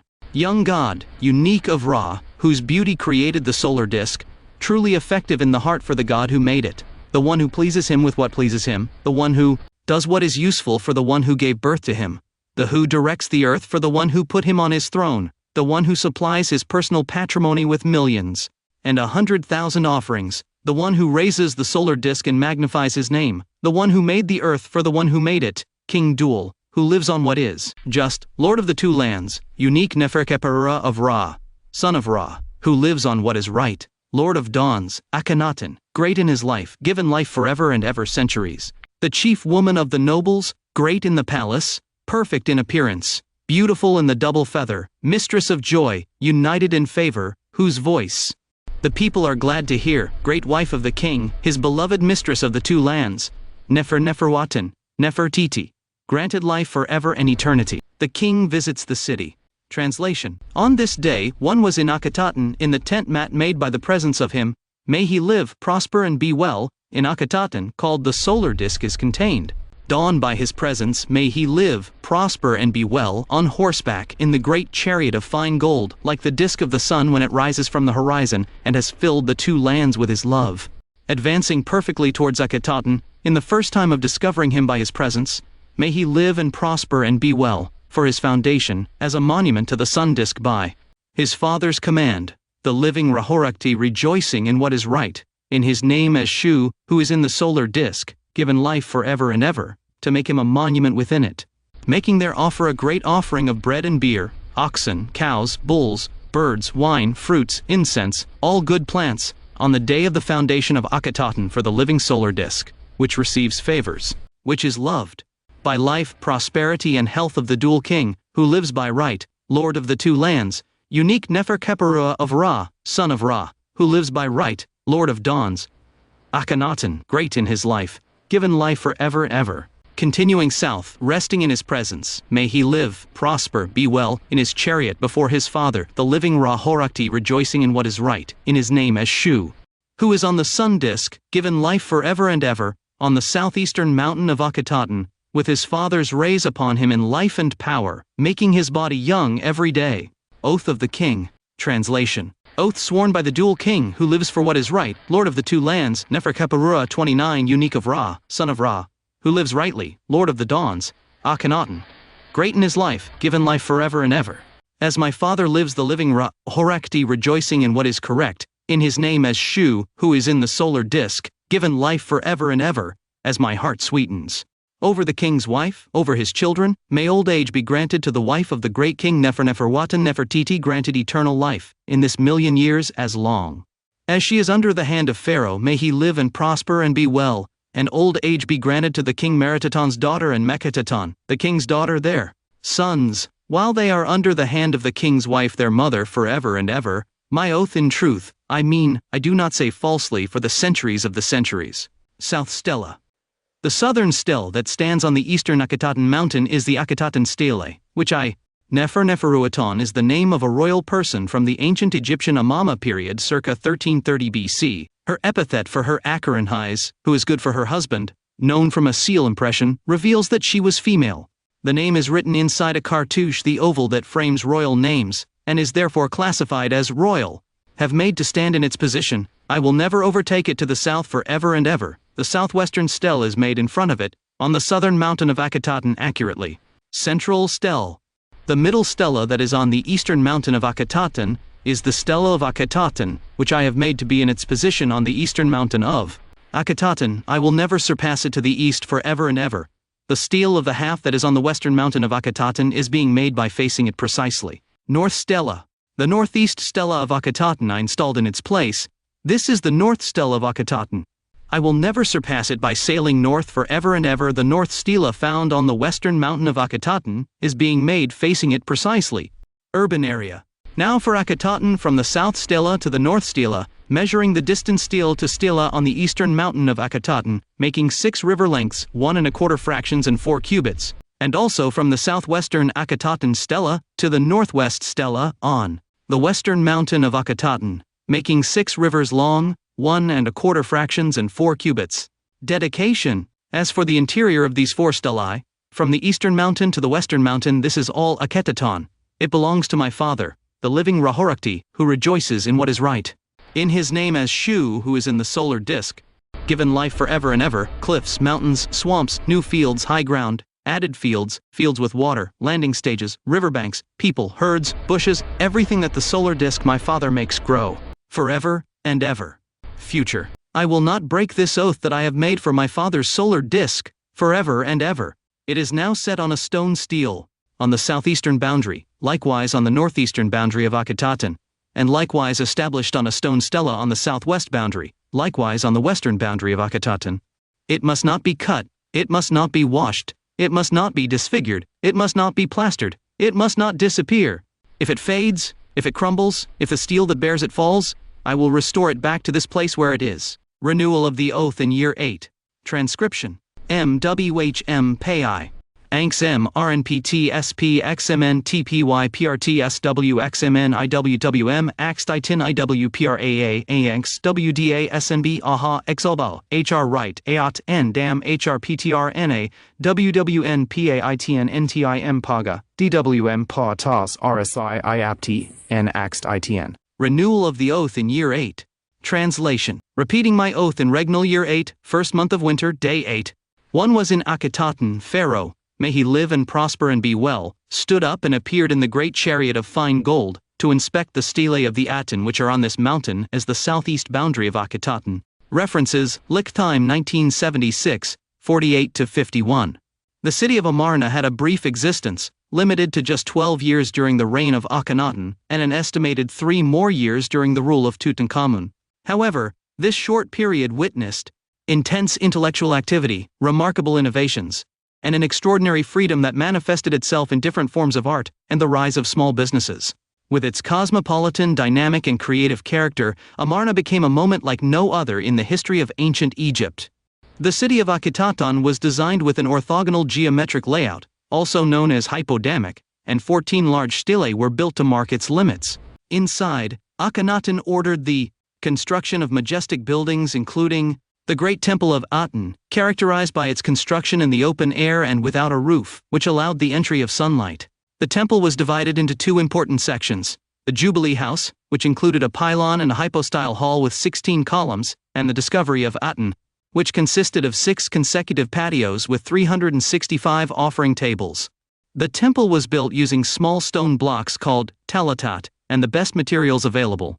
The small temple of the Aten, the other temple dedicated to the Aten, probably built earlier, stood next to the king's house and near the royal palace. The royal palaces, built for Akhenaten, Queen Nefertiti, and the royal princesses. One of them included a terrace called the apparition window, from which the royal family showed themselves to their subjects and had great symbolic importance.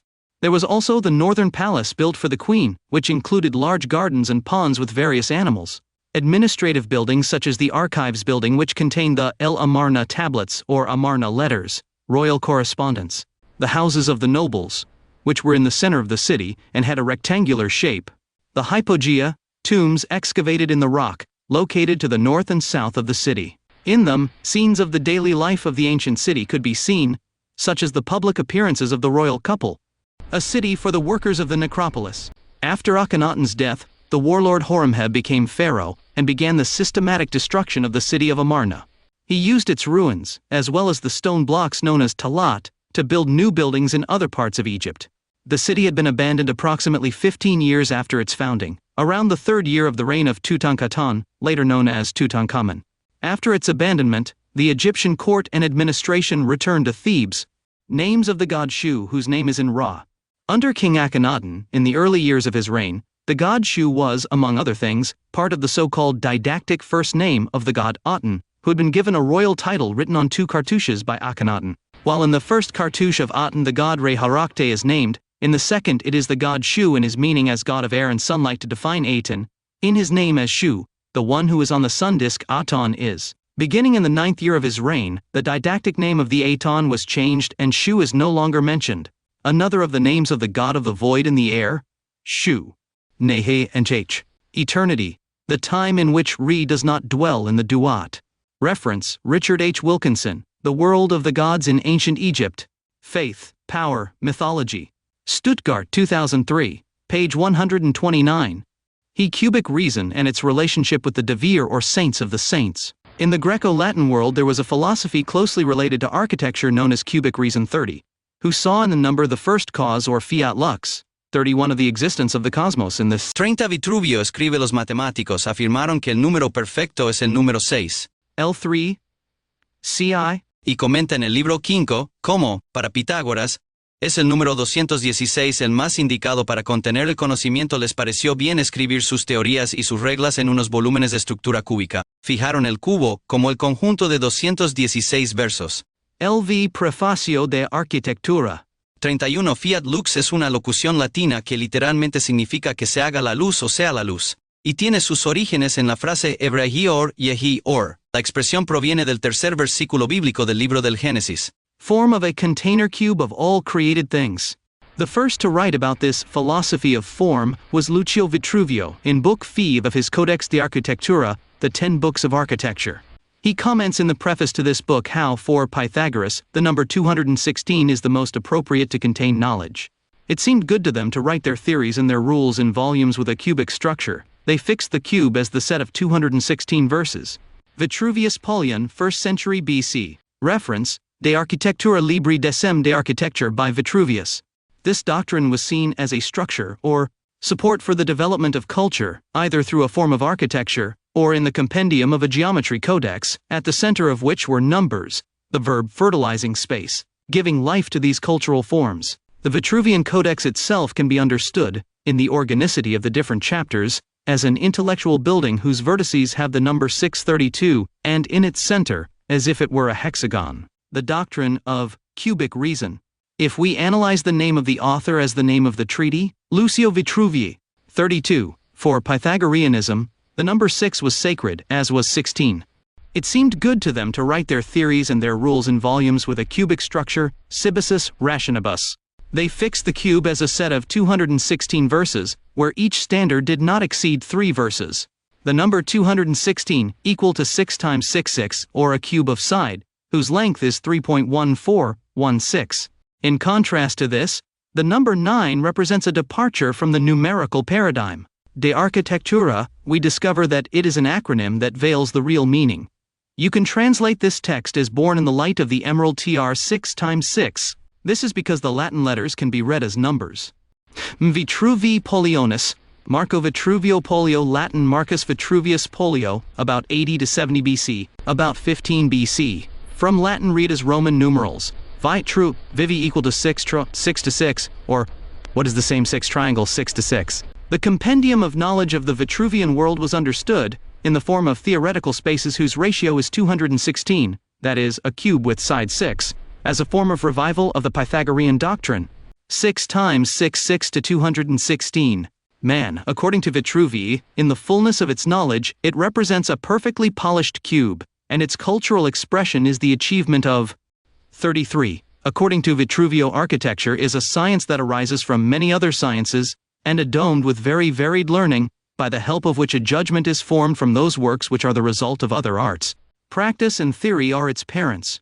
The practice is the frequent and continuous contemplation of the way of executing a given work, or of the mere operation of the hands, for the conversion of matter in the best and most finished way. The theory is the result of that reasoning that demonstrates and explains that the forged material has been converted to result as the intended purpose. Because the merely practical architect is not able to assign sufficient reasons for the forms he adopts, and the architect of theory fails as well, seizing the shadow instead of the substance. He who is theoretical as well as practical, therefore built doubly, he capable not only of testing the suitability of his design, but also of carrying it out, squaring the circle. Many of the machines proposed in his treatise on mechanics had octagonal wheels, a link between the square and the circle. We can see it in the architectural plan of the Pantheon in Rome 34, contemporary work of the author himself. The dome of this work rests statically on the cylinder that has a radius of 21.6 thousand minutes, the same dimension as the cylinder and its height. The nave of the Pantheon, with square foundations and checkerboard pavement, is transformed into an octagon inscribed in a circle. In flat geometry, the circle is a symbol of heaven and the square of earth, and the octagon is intermediate between one and the other, and through it, the squaring of the circle is achieved. The indissoluble union of spirit and matter. The Pantheon is the only ancient building whose architecture reproduces a cosmic sphere resting on the earth. The coffer of the dome, as if it were a crystal, reflects the light from the oculus onto the checkerboard pavement, creating a certain specular geometry of light. The Pantheon of Agrippa, or Pantheon of Rome in Italian, Il Pantheon, is a circular temple erected in Rome by Hadrian at the beginning of the Roman Empire, between the years 118 and 125 AD, partially. Built on the ruins of the temple erected in the 2007 AMC by Agrippa, destroyed by fire in the year 80, dedicated to all the gods. The word Pantheon of Greek origin means Temple of all the gods. Longitudinal section of the Pantheon of Agrippa 27 BC, Agrippa's Pantheon 35. The Pantheon of Rome, Italian, Il Pantheon, is a circular temple erected in Rome by Hadrian at the beginning of the Roman Empire, between 118 and 125 AD. It is completely built on the ruins of the temple erected in 27 BC, by Agrippa, destroyed by fire in the year 80, dedicated to all the gods. The word Pantheon, of Greek origin, means Temple of all the gods. In the city, it is popularly known as La Rotonda, the Rotunda. Hence the name of the square where it is located. The name comes from the Greek Pantheon, Greek, which means Temple of all gods. Most Latin authors use the Latin form of its transliteration, Pantheon. While its form from the Latin Pantheum is attested by the scholarly writer Pliny the Elder, man, as the foundation of the cosmos inscribed within the cube ad quadratum, or Vitruvian man, was used as an architectural plan or model for the construction of sacred spaces since ancient times and, seen from its implicit geometry, as a repository of cosmic metrics. Fingers, palms, and elbows were used as a mason's rule.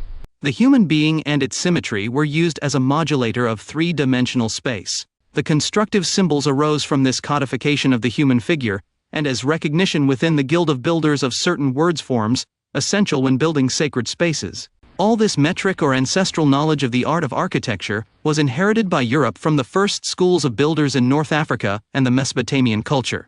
The oldest masons' rules, such as the Egyptian sacred cubit, or 0.5236 minutes cubit, were organized to be read as alphabets, and therefore structured as a symbolic language whose matter is stone. This rule worked like a fractal of the number 6, which in ancient times symbolized the creative verb. 31,415, 6 to 0.5236 m. Egyptian sacred elbow 52.36 centimeters. The Egyptian architect thought in verb portions when organizing sacred spaces. In Egypt, the creation of spaces that resonated with light was sought, a way in which geometry acted as a support for the letters. This mason's rule started at inch 1, with the symbol for Atum Ra 36, the jewel in the lotus, which arose like a crystal in the heart of the great architect, god Pa, and ended at inch 28 in the logogram of the sounds O, in the shape of a sparrow that was engraved on the sacred elbow 2 times at the end of the rule, joining the symbology of the Vesica Piscis and the sound O 37. 36. He was represented as a man wearing the double crown, or as an old bearded man and universal lord, as a sun god, with the head of a ram, with the head of a mongoose, or as a phoenix bird. He is the first god represented with a human body, since before all the deities of the ancient Egyptians had the shape of animals. 37. In the Hebrew alphabet it represents the letter Vav and the number 6, the only letter that appears broken in the Torah, symbolizing the union that man must have with God. From this logo in the shape of 2 sparrows that symbolize the creative verb, inch 28 in the Egyptian sacred cubit, the mythology of the cherubs of the Ark of the Alliance arose. These sounds in particular represent the verb and can be translated as light and life force, epithets of 2 of the most important gods of pre-unification Egypt, such as the god Khnum, the eternal potter. Also known as monadic sun, god with human form and ram's head, worshipped as patron of the Nile River and the divinity or archetype Shu. 39. Life-giving breath, warm breath that arises from the mouth of the god Ptah. The word understood as light and scaffolding pushing and supporting the cosmic space. Both carry the character O, the sparrow, in their names, and give us an idea of the implicit meaning of this character, which over the millennia gave birth to the Hebrew letter Vav, heir to all this symbology. Chenum, he who models, was a creator god of Egyptian culture. He is the god of the night. He was considered the creator of the primordial egg from which sunlight arose at the beginning of time, which gave life to the world. Potter god who modeled people with mud from the Nile, creating his Ka at the moment of birth. God of fertility. He was also guardian of the waters of the underworld Duat, and custodian of the sources of the Nile at Elephantine. 39. Shu was a deity associated with cosmic light. He is seen in different engravings holding the sky, like a man with an ostrich feather headdress, or 4 segmented feathers, a Uas scepter and the Ankh. He also appears on one knee, other times in the form of a lion. In biblical Hebrew, the letter Vav also has the function of inverting the apparent tense of a verb to its opposite, from past to future or from future to past. Vav hahipuj. The first occurrence in the Torah of this type of Vav is the Vav that begins the 22nd word from the beginning of creation. And GD said, this is the first explicit saying of the 10 sayings of creation. And GD said the verb said is reversed from future to past tense by the Vav at the beginning of the word. And, let the light, and it was the light. The phenomenon of light breaking the darkness of the Tzimtzum, the primordial contraction, is itself the secret of time, the future transforming into light that permeates space. Source: es.habad.org/library/articlecto/aid/700476/jewish/vav.htm. Letter or symbol that is hidden in the name Boaz, and contributes the letter O to the name, said letter is hidden in the name. Within Egyptian cosmology there was the idea of creating spaces with a certain light metric, composition of matter resonating in the light. The sacred cubit rule, 2008 inches or 0.5236 minutes, arises from dividing the number pi by 6. The implicit image in this continent is that of the verb over space, fertilizing and giving life to the fundamental geometry. Hexagons to which it can be reduced the number 3.1416. A curious fact, if I make a circle whose diameter is 2 sacred cubits and divide it by 6, I get a hexagon whose perimeter is the number pi. And if I draw 2 circles whose Vesica Piscis 40 is the sacred cubit, I obtain with many decimals the measure of the fish, which was a sacred number in antiquity since it represents the root of 3. If I add to the sacred cubit of 0.5236 minutes, The number pi, 0.5236 plus 0.031,416, equal to 0.555. Simplified in the number 555 divine number, considered perfectly polished stone or stone fertilized by the verb. These numbers are implicit in the most sacred spaces of antiquity, such as the Sancta Sanctorum of Solomon's Temple and the King's Chamber of the Great Pyramid. In both cases, if we create a space of 10 sacred cubits and take it as a base, we draw a golden rectangle. The rectangle on its smaller side will measure 3.1416 meters, that is, 6 sacred cubits. The Hebrew word devir, whose meaning is verb, place where the Ark of the Alliance was deposited, has a geometry numerical value of the word of 216, equal to the Hebrew phrases breath and lion. Representative number of cultural objects whose metric is the vesica piscis, Latin for fish bladder, is a symbol made with two circles of the same radius that intersect so that the center of each circle is on the circumference of the other. This shape is also called a mandorla, which means almond in Italian. It was a well-known symbol in the ancient civilizations of Mesopotamia, Africa, and Asia. Cosmic, this number represents 3 times the verb or cubic ratio of 6 times 6. A perfectly polished cube sacred Egyptian cubits wide, whose side will measure 3.1416 minutes. In this way, we can determine that the sacred space, fiat lux, revolves in a golden form, around a cube of 6 times 6 sacred cubits, whose sides measure 3.1416, as a paradigmatic form of hexagonal or cubic motor. Squaring the circle. In Arabic poetry, the devir was called by the name of biblos. This is interesting because the geometry of the word biblos is 314, in an unequivocal reference to the number pi. The word hekal 41 or holy, the sacred space in front of the devir, has a geometry of 65, the same as the word silence and word number 6. This word, which is usually translated as temple or great construction, comes from the etymological root of the Akkadian culture igal, whose meaning is great ship. It is possible that the treatment given in antiquity to these numerical entities is that of a continent in the center of the cosmic ocean. One hekal, its etymological root is the word igal of the Sumerian culture, whose translation is great ship. Regarding the geometric aspect of these constructions, such as the devir, whose geometry is 216, we contemplate that it contains the Ark of the Alliance, whose representative number is 6 times 6 or Ark of God, Arun Elohim, with the number of 7 times 7. With all this, we can determine that these spaces function as numerical powers that are expressed as mathematical boxes one inside the other, as if it were a book, whose continent is the number pi. The Egyptians represented the number 3.1416 in the form of a philosophical cube with side 6. This geometric archetype gives rise to the cube-shaped logo of the divine name Ptah, Pi Ta, 42 great universal architect, the main creative demiurge along with the god Thoth of all Egyptian cosmology. This cubic logo, whose name is stool over the millennia, and together with the logo for Boca related to the cult of Ra, will become the Greek letter pi.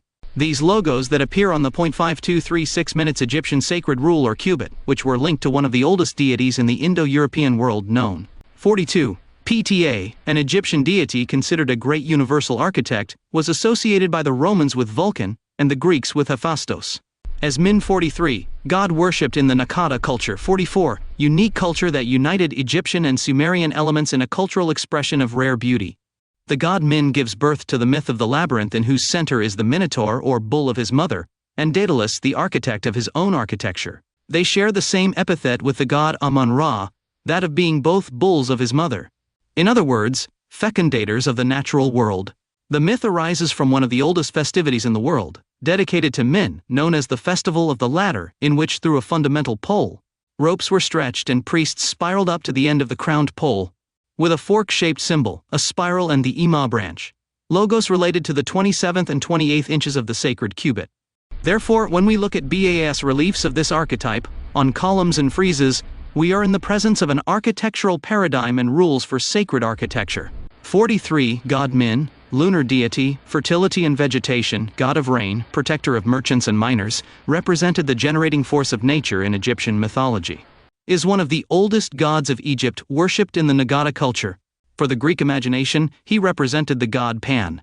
44. Nakada or Nakada is the name given to a culture from the pre-dynastic era of ancient Egypt dating from ca. 4000 to 3000 BCE. Was the cradle of the alphabet as we know it. The logos developed in this culture are older than the logos of the Sumerian culture by at least 500 years. Each part of the body of the god Min was seen as numbers and geometries such as the sacred cubit of 0.5236 minutes, and the number 6, also the spiral that represented the number 8. The place where the winds are born within the Indo-European culture, the house of the god Triton. The Ayama branch 45, which can be interpreted in its natural world form as Osiris ascended in the light, and the fundamental pole of creation, are cultural objects that have important parallels with the culture of Sumer, where symbolic poles or palm trees are surmounted by shaped objects. Pineapple. A symbolic reduction can be made of the logos that appear in this Mason's rule in their intrinsic meaning. They can be interpreted as follows. From the heart of the great architect, the jewel in the lotus, to the rise in the light of day, revolutions in light, the name by which the Egyptian Book of the Dead was known, rise in the revolution of light. It should be mentioned that the dung beetle spins its ball counterclockwise, just like the retrograde motion of Sirius. 45 Symbol of Osiris crowned in light. It is similar to the symbol of the pineapple of the Sumerian culture crowning the sacred tree. This symbol will crown the fundamental posts, such as that of the god Min, festival of the stairs at whose pinnacle was the Ima branch. The oldest name of the god Min was that of Amtu, as can be seen in the translation of the Book of the Dead by the Egyptologist Wallace Budge. In Sumerian, a similar word is Abzu, 46 waters of the cosmic ocean. Egyptian culture has in part a Sumerian cultural base, as can be seen in the Nakata cultural stratum, mainly in the recreation of its ceramics, the cradle of Egyptian civilization. There is a similarity between both aesthetics, at least at the beginning of Egyptian history.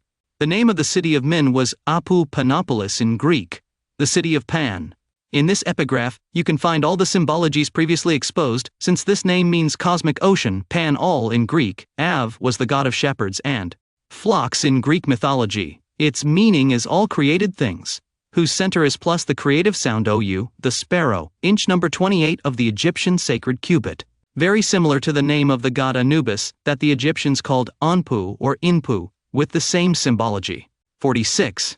The Nakata culture had Sumerian influence, 3800 BC. The British archaeologist Sir William Mather Flinders Petrick found several monumental statues of the god Min in the Nakara cultural stratum.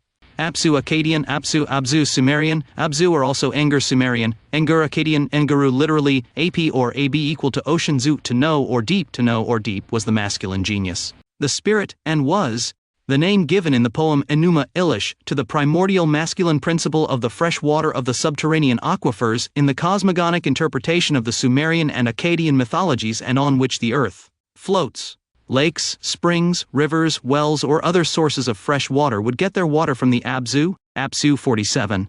It is possible that religious experiences of extreme emptiness in the Buddhist or Taoist style have a harmony with these symbols in ancient times, that is, that these symbologies represent the cosmic ocean of consciousness that is visualized as an infinite empty space, experiences of samadhi. To understand this ideology, it is necessary to analyze the way in which geometry was made in the Egypt of the first dynasties, and how certain impressions and models of the world were related to the geometer, and his eternal search for apotheosis in the very experience of the work. 47. The Abzu or Apsu, Sumerian, Abzu, Akkadian, Assyrian cuneiform also called Engur cuneiform. 1. Lagab Hal, Sumerian, Engur Akkadian, Engurulit, Ab equal to water, Zu equal to deep, recorded in Greek as Azadi Apason 1, is the name of fresh water from subterranean aquifers given a religious fertilizing quality in Sumerian and Akkadian mythology. Lakes, springs, rivers, wells, and other sources of fresh water drew its water from the Abzu. In Sumerian and Akkadian mythology, it is known as the primeval sea below the empty space of the underworld Kur, and the earth Ma above. In the Book of the Revelations of John, a work that due to its temporal proximity can be considered a contemporary of the Vitruvian Codex, Vitruvii de Architectura is a treatise on architecture written by Marco Vitruvio, probably around the year 15 BC, can be read in reference to the anathema of the cubic number 216. Here is wisdom. Let the intelligent one calculate the number of the spiral, since it is the number of man, his number is 6 times 6. This particular passage of the book acquires a maximum geometric sense if it is interpreted within the Pythagorean aesthetic recovered by Vitruvius, when relating it to the art of architecture and the doctrine of cubic reason, which for the master in architecture represented the continent of the world.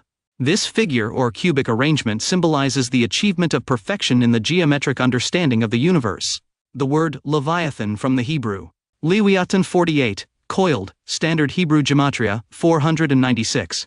Translated over the centuries as beast or sea monster in a possible etymological relationship with amphibian. Gods such as Ea 49, Sumerian god of the primordial. Leviathan from the Hebrew Lewiatan rolled up, is a giant sea beast narrated in the Bible. His creation by God is found in Genesis, and Job describes his physical appearance as resembling a dragon. Torches of fire come out of his mouth, sparks of fire proceed. Smoke comes out of their nostrils, like from a boiling pot or cauldron. His breath ignites the coals, and flame issues from his mouth. Job 41, 19-22. 49 gods like Ea, Enki, Dagon, and in China Fuxi were portrayed emerging from the primordial waters, and therefore with the body of fish.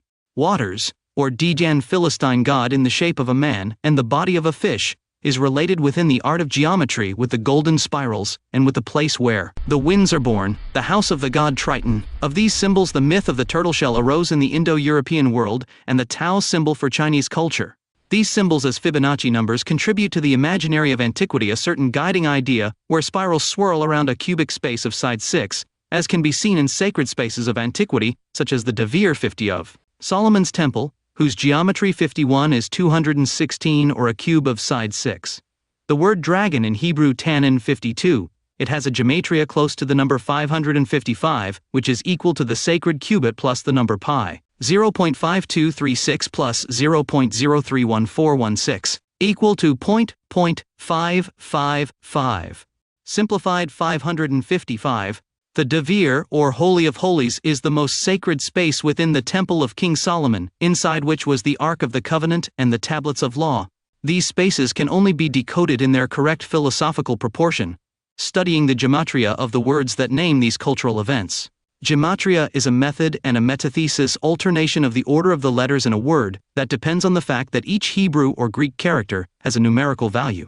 When the sum of the numbers of the characters that make up a word gave the same result as the sum of the characters of another word, which however was not the same, an analogy was perceived between them, and it was considered that they should necessarily have a connection. The clearest example whose gematria explains the name is the word Nile, whose gematria is 365, the same as Mitra, or Abraxas. The word De Vere, whose gematria is 216, that is, a cube of side 6, or a hexagon. 52 with Aramaic Eaa, Tanana, sea serpent, monster, and Ugaritic Tnn. From Akkadian, Dananu, ne Thurworld, source of earthquakes, the inaccessible land where the dead remain. The Greek diacrisis adds pendakosia peninda pende.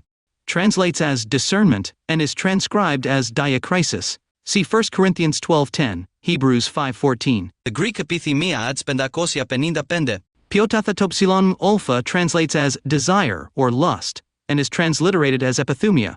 See Mark 4:19, Luke 22:15, James 1:15, 1 John 2:16-17, etc. From pi epi in, and thetaopsilon muyotao megathumiao burn. With the stem theta omega thuo sacrifice, kill. Within this coding system, where the numerical explains the meaning of certain words, there are a series of words whose geometry is transcendental, related to the art of construction, such as the word De Vere, or Holy of Holies, of Solomon's Temple. This word has a gematria of 216, that is, a cube with side 6 or 6 times 6. In the construction of this space, the Greco-Latin concept of cubic reason is implied, whose center is the number 3.1416. The anagram of the word De Vere 53, it is the word hexagon, in a clear reference to a cube whose perspective draws a 6-sided figure in space, whose length is 3.1416. Another phrase related to the word De Vere is 20 cubits, or 20 cubits. Esarim Amma, the De Vere of Solomon's Temple, was organized as a cube of 20 cubits x 20. This phrase has gematria 6 times 6, whose result is 216. The number 6 times 6 appears in important passages of the biblical text. In Jeremiah 10:1-2 we read, "He made the earth with his power, he established the word with his wisdom, and narrowed the heavens according to his discretion. He made the earth." Asa Aretzes has gematria 6 times 6, and the phrase, "Therefore let there be light Yahi Marath," has gematria 6 times 6. This phrase is related to the number 7 times 7, 7. The complete phrase of the biblical text is, in the firmament of heaven, whose gematria is 7 times 7, 7. Therefore let there be light, 6 times 6, 6. The sum of both. 53 clificio tener una longitud interior de aproximadamente 30 metros 1 tros de ancho y una altura de también 10 metros 60 a 220 codes. Sus dimensiones por tant eran más bien de una capilla palatina, ya upar el cultica siadra de su exterior. A ambos lados de su entrada se ungieron de columnas, llamadas yakin y bow. La tercera cámara, el term, kudosh hakedu dumu santo de la santo santa acturum, encontraba en la parte trasera, a un nivel más alto que el heijal, y solo podía acceder a él subiendo por una cacalers. Devir tenía la forma de un cubo de aproximadamente 10 times 10 times 10 30 times 20 times 20 codes, y en un centaro ubix el arca de la lima. Era un arca grande, hecha de madera de acacia, cubierta con planchas de oro y con 4 anillas a las esquinas en las que punan raro para transportarla. Dentro del arca guardaron las tablas de la ley, entregadas por de mismo dos mobs. En cada tabla grabaron los 10 mandamientos, hueviendo de conexión entre dice clara él. Terms results in 1443, which is equal to 3 times 13 times 37, relating the entire numerical base of the books of the Old Testament. Another phrase with gematria 6 times 6 is the Ark of God, Arun HaKadosh, and the phrase the Holy Crown, Nazar HaKadosh. The number of talents that King Solomon collected in a year was 666, in a clear reference to the work of the sun. If we study the phrase written in Hebrew kakarva shaish, Himayoth, Shesh in Spanish talents, 666, the first 3 letters form the word sun, in Hebrew shemesh. This is consistent with the Hebrew phrase, the Lord is a sun, with gematria 6 times 6, 54. Another significant number or phrase in both Greek and Hebrew is the word. Bibloses, books, has gematria 314, in an unequivocal reference to the number, as well as the Hebrew word Shaddai, one of the names of the deity, with gematria 314. If we study the metrics of the words associated with the sacred spaces of antiquity, we discover that these works were organized from the numerical and geometrical. A term related to the Holy of Holies is Devir 7, transliterated in the Septuagint as Dabir Dasip, and meaning the rear western part of the sanctuary, or else deriving from 54 nombre del rey, Nabucodonosor, posee gematría 666.namur-C, 630-567 A. C probablemente el gobernante más conocido de la dinastía caldea de Babilonia reino, entre el 605 AC y 562. The Hebrew verb with root dvr to speak, which justifies its Latin translation in the Vulgate as oraculum. To refer specifically to the Holy of Holies, the Vulgate uses the expression sanctum sanctorum, starting from its Greek equivalent in the Septuagint, hagios ton hagion gamomakron taunu gamomiganu, whose meaning is Holy of Holies or Most Holy. All these expressions, as well as many others related to it, have their ultimate origin in the Hebrew expression Kodesh HaKodashim. Source: Biblo Symbolic Architecture, RQ. Diego Kurilo Editorial Sophia Lux. The last 60 cubits equal to 0.5236 minutes, x 60 of the Pyramid of Giza, measure in MTS, equal to 31,416. In an unequivocal reference to the number 314, it is likely that the figure of the pyramid that in the city of Heliopolis took the shape of a pyramid, the primal mound of creation, this strongly related to the Egyptian sacred elbow. If one studies the sacred constructions of Egypt, 4th dynasty, the use of the sacred elbow is notorious.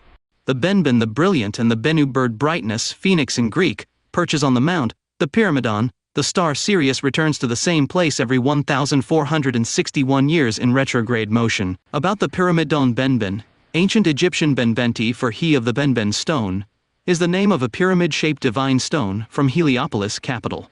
Of the 13th intact scepter cannon of Lower Egypt, 12 kilometers northeast of Cairo, the Benben is understood to be the primordial hill on which Adam first set foot on land. The Benben stone is first associated with the gods Sokar and Atum, who arose from the primordial waters of Nun. Stones corresponding to the Benben were found in their temples. The top of an obelisk, such as that of the Egyptian pyramids, the Pyramidion, is called a Benbene in ancient Egypt. The Benben is first mentioned in the pyramid texts in connection with an obelisk, Tekken. A connection to the sun god Re at Heliopolis cannot be established for the early phase of the Benben stone cult, as inscriptions and archaeological finds are missing. The previously assumed connections of the Benben stone as a template for structures in the sun sanctuaries were based on possible interpretations and anachronisms, so these assumptions could not be confirmed. The benben was later kept in the innermost shrine of the House of Re. The Holy of Holies of the Temple of the Aten-etel el Amarna Akhenaten bore the same name. Reference: Adolf Erman, Hermann Grappau, Dictionary of the Egyptian Language. Hinrichs, Berlin, 1959. Entry 459.13-14. Literature. Hans Bonnet Benben. In Lexicon of Egyptian Religious History, 3rd edition. Unchanged. Nico Humberg 2000s, ISBN 3-937,872-0, 8-6, page 100 Fahrenheit. Manfred Lurker, Lexicon of the Gods and Symbols of the Ancient Egyptians, Manual of the Mystical and Magical World of Egypt. Special edition, 1 Stone edition, Schertz, Burnett, Al., 1998. ISBN 3-500-2-16430-4. Rayers and Ancient Songs. The Our Father is the prayer with which Jesus of Nazareth taught his disciples to pray to God, in response to their request. It happened that Jesus was praying in a place, and when he had finished, one of his disciples said to him, "Lord, teach us to pray, as John also taught his disciples." LK 11:1. Jesus calls his relationship with the Absolute, Father, and in that relationship, Jesus teaches the prayer Our Father, to enter into communion with the divided or eternal Absolute, that is, God the Father. The prayer appears in the context of the Sermon on the Mount. Jesus had already started his public life, and because he was already a well-known preacher, he gathered many people who wanted to receive his teachings. He decided to climb a mountain so that everyone could hear him, and an important part of Christian teachings is based on this gospel passage.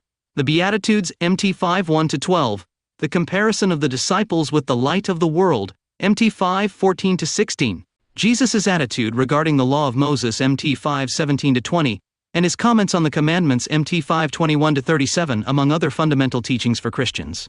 The context in which Jesus expounds the Our Father is that of reproaching those, both Jews and Gentiles, who have turned prayer, like almsgiving, into a merely external habit, MT 6:5-8. Jesus recommends praying in private and simply, and offers them the Our Father as an example of a simple prayer to address the Father. The text of Luke, according to the Catholic translation of the American Bible, says, "Father, hallowed be your name, your kingdom come, give us every day the bread we need, forgive us our sins because we also forgive everyone who offends us, and do not let us into temptation." LK 11:2-4. New Testament Matthew 6:9-13. Koine Greek. Pater amian pater himon, pater hamin phi hentos oranos pater hemon, hoen tuas uranoa. Our Father who art in heaven. Gamaiot alpha sigma theta tau omega, tau nu omicron mu, sigma omicron upsilon hagiastito tu onoma so, let your name be hallowed. Haltheto aitu vasilia su eltheto hi basileia so. Your kingdom come. Genethito tethelimasu, genethito tethelimasu, thy will be done. Is hen ora nekach hipkates geshos en oranoi, kai epitis jizas in heaven also on earth. Tonu roto omikronu munu tonu pioto omicron sig myota omikronu delta munu ton, arton hemonton epiosion dos hemin semeron. Our supersubstantial bread give it to us today. Kach fes aman te filimata aman, kai afes himin tao philamata hemon, and forgive us our debts. Escavames, vehamentos, ephiletes, amen chos kai himes, afiemen tois, ophiletes, himon, as we also forgive our debtors. Kappa alpha mu epsilon sigma epsilon nugum makappa epsilon, kai me eisenenkis hemases perasmon, and do not lead us into temptation. Oligosei hemes abstoponiro.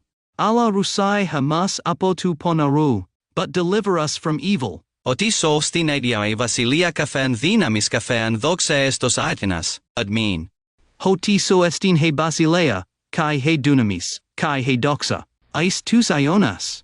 Amen. Because yours is the kingdom, yours the power and the glory forever. St. Augustine offers the following analysis of the Our Father, which develops the words of Jesus just before him in the Gospel of Matthew. Your Father knows what you need before you ask him. Pray therefore in this way. M6:8. We need to use words when we pray, so that we can remember to consider carefully what we are asking. For not to think that we can instruct the Lord or prevail over him. When we say, "Hallowed be your name," we are remembering to wish that his name, which in fact is always holy, is also considered holy among men. But this is a help for men, not for God. And as for our saying, "Your kingdom come," it will certainly come whether we want it to or not. But we are fanning our desires for the kingdom, so that it can come to us, and we may deserve to reign there.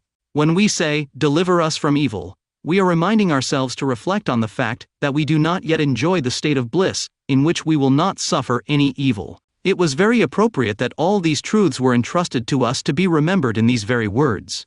Whatever other words we prefer to say, words the prayer chooses for his disposition to clarify himself, or that he simply adopts for his disposition to intensify, we say nothing that is not contained in the will of the Lord.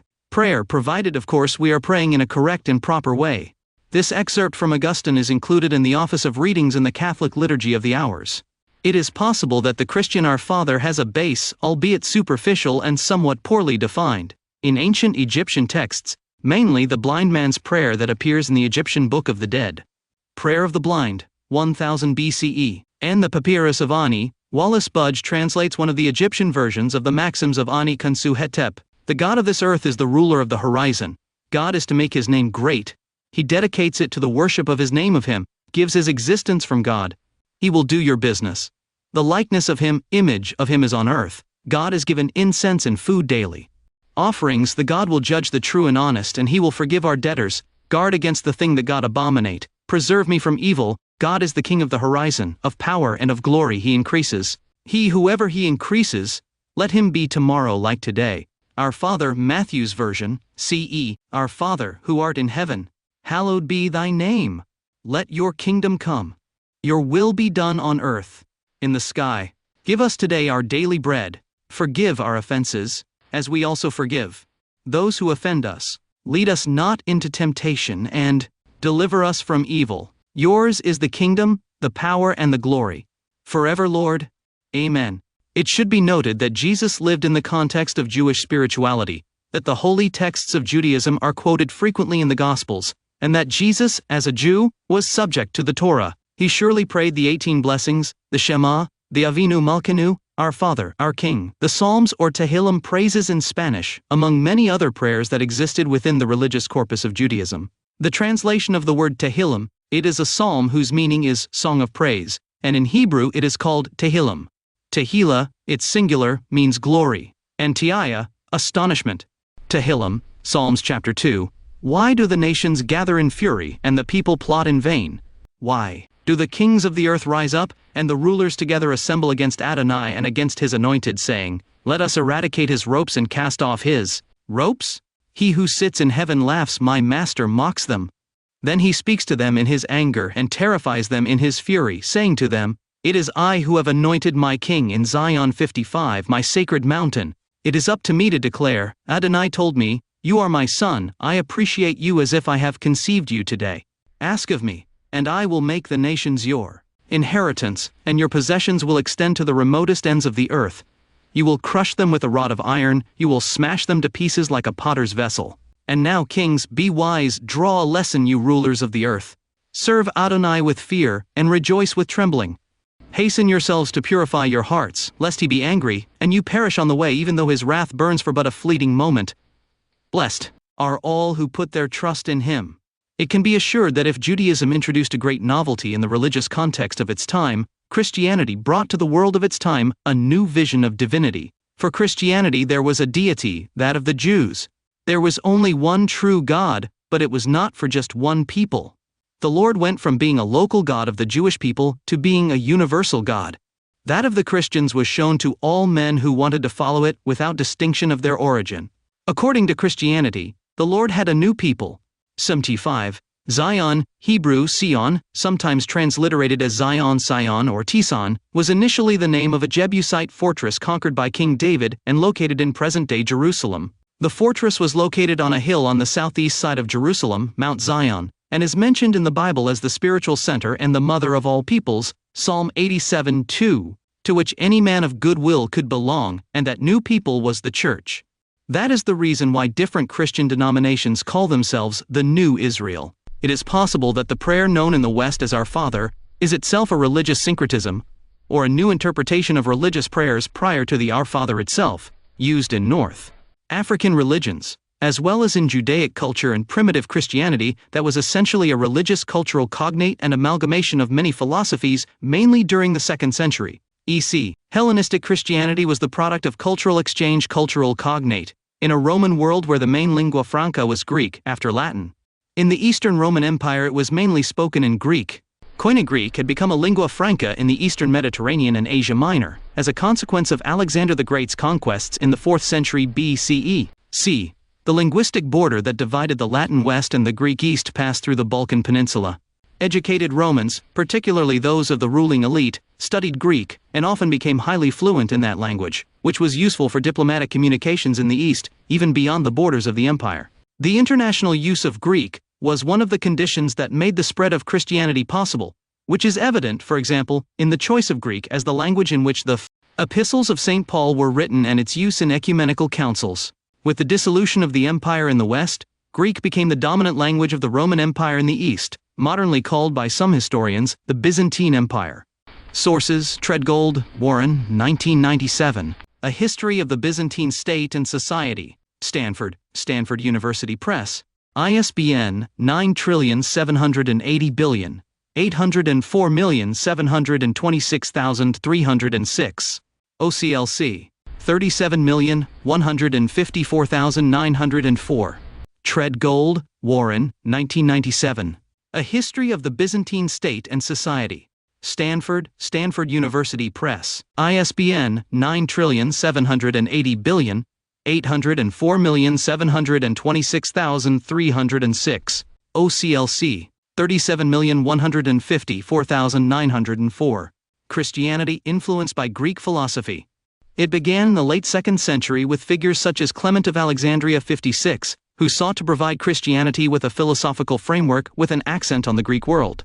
In both cases, all these types or religious aspects have a symbolic basis or a certain parallelism in the translation of texts with ancient Egypt, in addition to a fundamentally primitive Christian relationship with the Pythagoreanism of the time, or Neo-Pythagoreanism, at least in terms of the symbolism of numbers. This can be demonstrated in the Gospel of St. John, the famous catch of fish. The number 153 appears in the Gospel of John 21:11 as the number of Clement of Alexandria. Latin: Titus Flavius Clemens, was the first member of the Church of Alexandria to receive notoriety, as well as being one of the most prominent teachers in that city.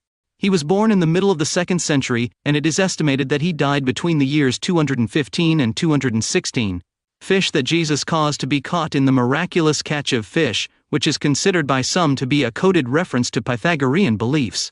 On the Vesica Piscis, a sacred geometric figure in the shape of a fish. Exactly, the geometric ratio of these dimensions is the square root of 3, or 1.73205. Since, if the straight line is drawn that joins the centers of both circles, together with the 2 points where the circles intersect, 2 equilateral triangles joined on one side are obtained. The ratio 5:15:3 is an approximation to the square root of, and has the property that no better approximation can be obtained with smaller numbers. Sources: Rachel Fletcher, Musings on the Vesica Piscis. Nexus Network.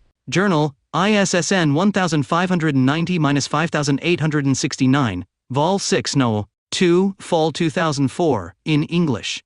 John Michel, City of Revelation. Abacus, 1972. ISBN 0-349 12320-9. David Fiddler, Jesus Christ, Son of God, Ancient Cosmology and Early Christian Symbolism.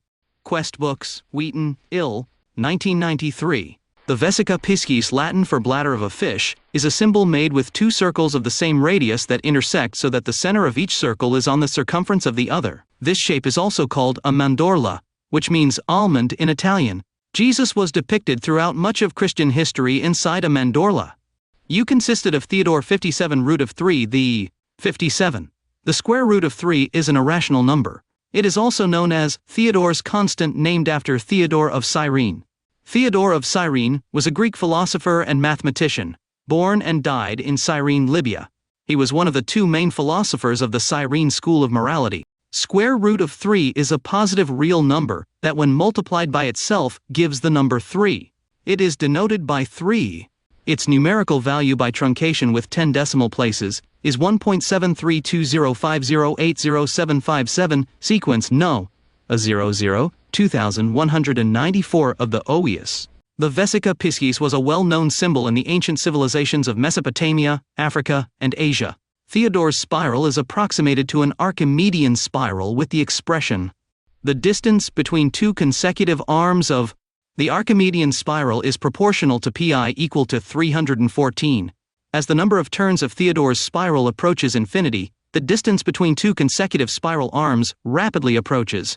The following table shows the average distance between each arm of Theodore's spiral and the previous one, approximating number of arms of the golden spiral. Average of the side tends to 3.14159. Fuente: s.wikipedia.org/wiki/vesica. Piscis. Probar que la raíz cuadrada de 3 es irracional en Engels os Weisstein, Eric W. Constante de Theodorus. N. Weisstein, Eric W., ed. Mathworld and Engels. Wolfram Research. Referencia. Sobre la espiral de Tandoro, Hahn, Harry K. The ordered distribution of natural numbers on the square root spirals, Arxiv, 712.2184. Nahin, Paul J. 1998, An Imaginary Tale, The Story of the Square Root of Minus 1. Princeton University Press, p. 33, ISBN 0-691-0-2795-1. Long, Kate. A Lesson on the Root Spiral. Archivado desde el original el 4 de abril. 2013. Consultado el abril 30 2008. Eric Teufel, eine Eigenschaft der Quadratwurzelschnecke, Math.Phys. Semesterber. 6 1958, pp. 148-152. Harry K. Hahn, K. Schoenberger, 13 de diciembre de 2007.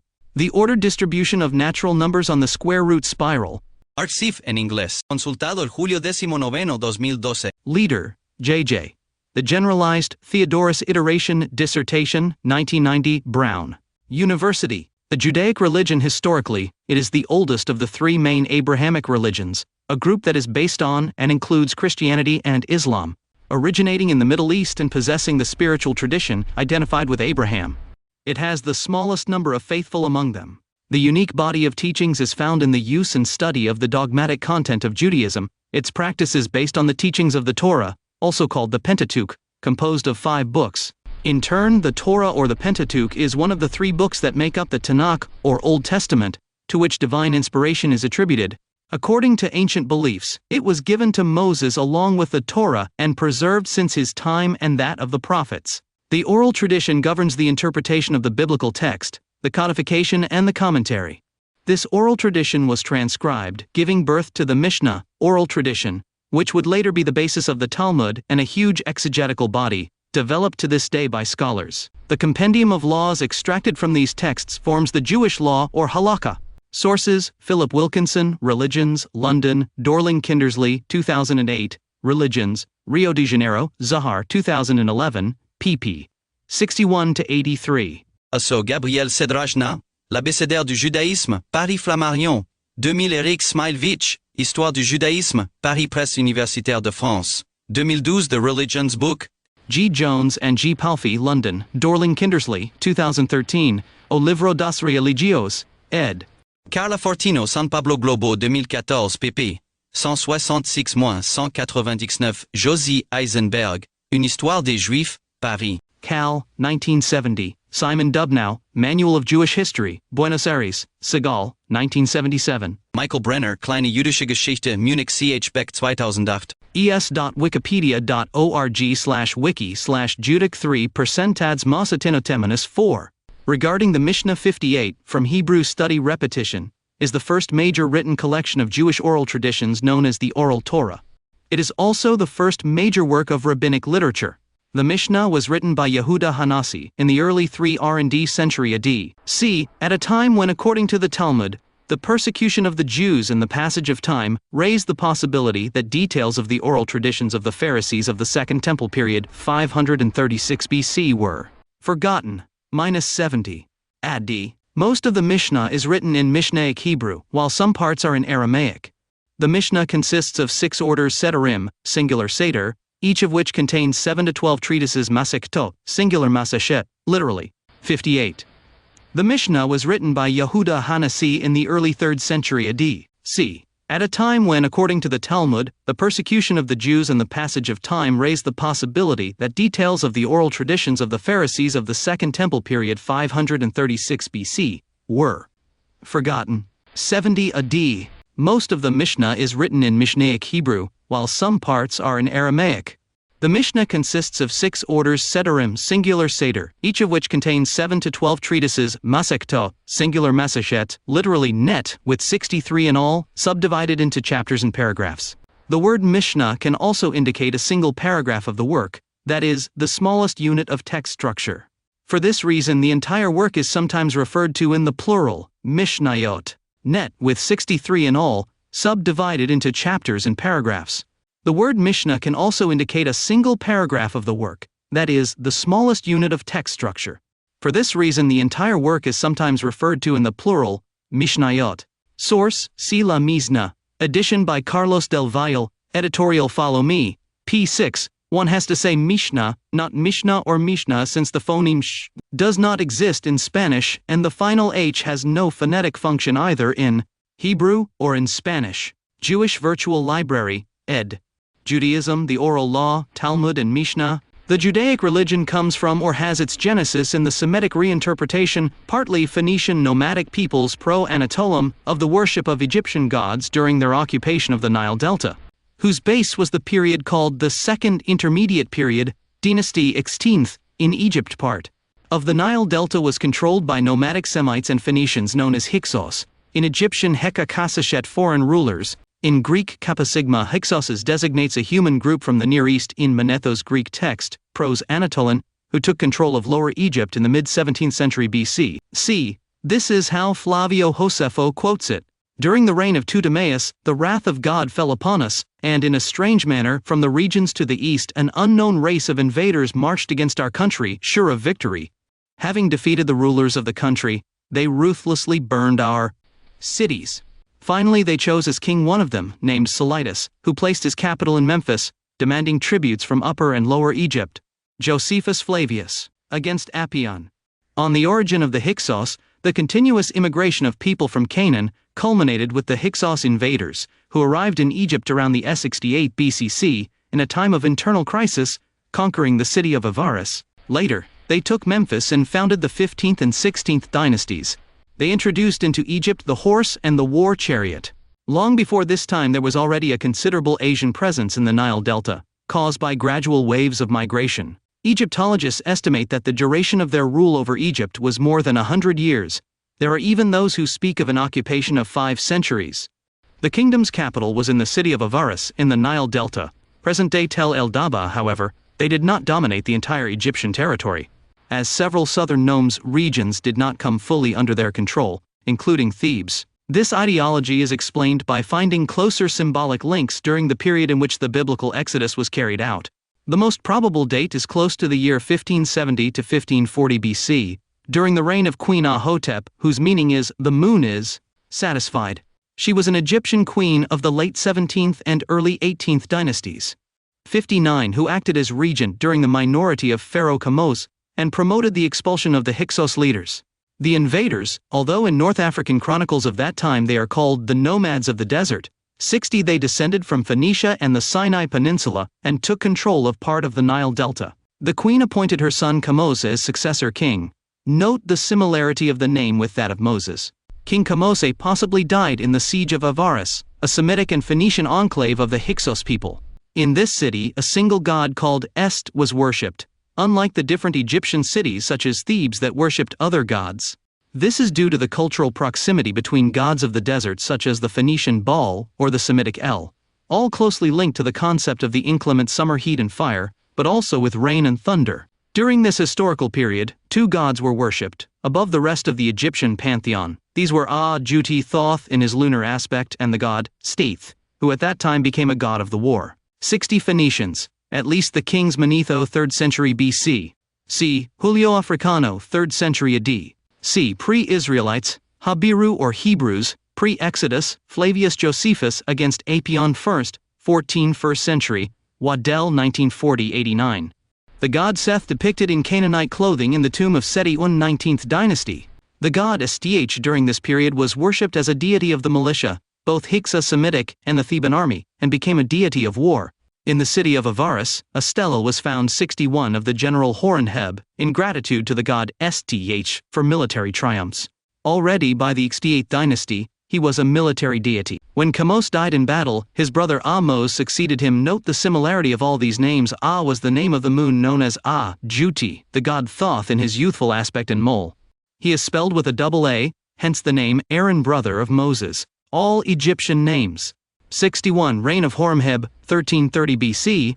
The Stela of 400 is a stela dedicated to the god Est, that commemorates the 400th anniversary of the establishment of the cult of Seth by the Hyksos. It was rediscovered in Tanis in 1931 and is, to date, the only document that refers to the time of the invasion, albeit indirectly. Aaron, Hebrew master, or exalted. Bright, moon-like shine, and in this case linked to the ancient Egyptian Aha-RW, warrior lion, B. Ancient Egypt, late 14th century BCE, was the older brother of Moses and the younger brother of Miriam, a member and Levite priest, and the first high priest of Israel who lived during the 13th century BCE, on the name of the god Thoth. In its lunar aspect, the Indo-European word Ya'ah gives rise to terms related to the solar year, associated with archaic calendars such as the Zodiaco 62, whose architecture was linked to the appearance of the star Sirius, and the lunar calendar announced the arrival of the rains like the overflow of the Nile in ancient Egypt. Just like the Persian calendar, which was structured in the same way to announce the arrival of the monsoons in Central Asia. Ya'ah was the name given by the Egyptians to the god of wisdom Thoth in his lunar aspect, this archetype expressed as a way of building a body of light, renewing itself every 30 days. The translation for the Zodiaco cycle. From Sotis, the Greek name of the Egyptian goddess Sopdet, personification of the star Sirius, is a period of approximately 1,460 years caused by the annual translation of the observation of the heliacal rise of Sirius. In ancient Egypt, the astronomer priests observed every year the first appearance on the horizon of Sirius, as this marked the beginning of the flood season. Ideally, this event should coincide with the beginning of the Egyptian year, but since in the Egyptian calendar every year added up to 365 days, without intercalating additional days to compensate for the difference with the sidereal year, every 4 years the rise of Sirius moved 1 day in the calendar, returning to coincide with the theoretical new year only after about 1,460 years, that is, 4 years for each of the 365 days of the year. T 365, N 944, N 1104, 4, Peso 279, 4. N 1103, minus 8, Peso, 203, equal to 4.4 plus Sun, 1, 1. 17. The moon, god, Copt, 102, 1008, 1012. 8. The name of the god, Dihut, it is Thoth of the Jihut. Aya, Ya'oah, Egipcio, transliterado como Ya-Ja-Ja-W, Jo-O-Ah, is a god of the moon in the religion of the ancient Egyptians. His name simply means moon. Aya is first mentioned in the pyramid texts. Old Kingdom, and his presence extends into late period Egypt. In the New Kingdom, he was a minor lunar deity compared to other gods with lunar ties, such as Tot or Jonsu as a result of this connection between them, he could be identified with any of these gods. 63. His name El Didaichut referred to the XV sum of Lower Egypt.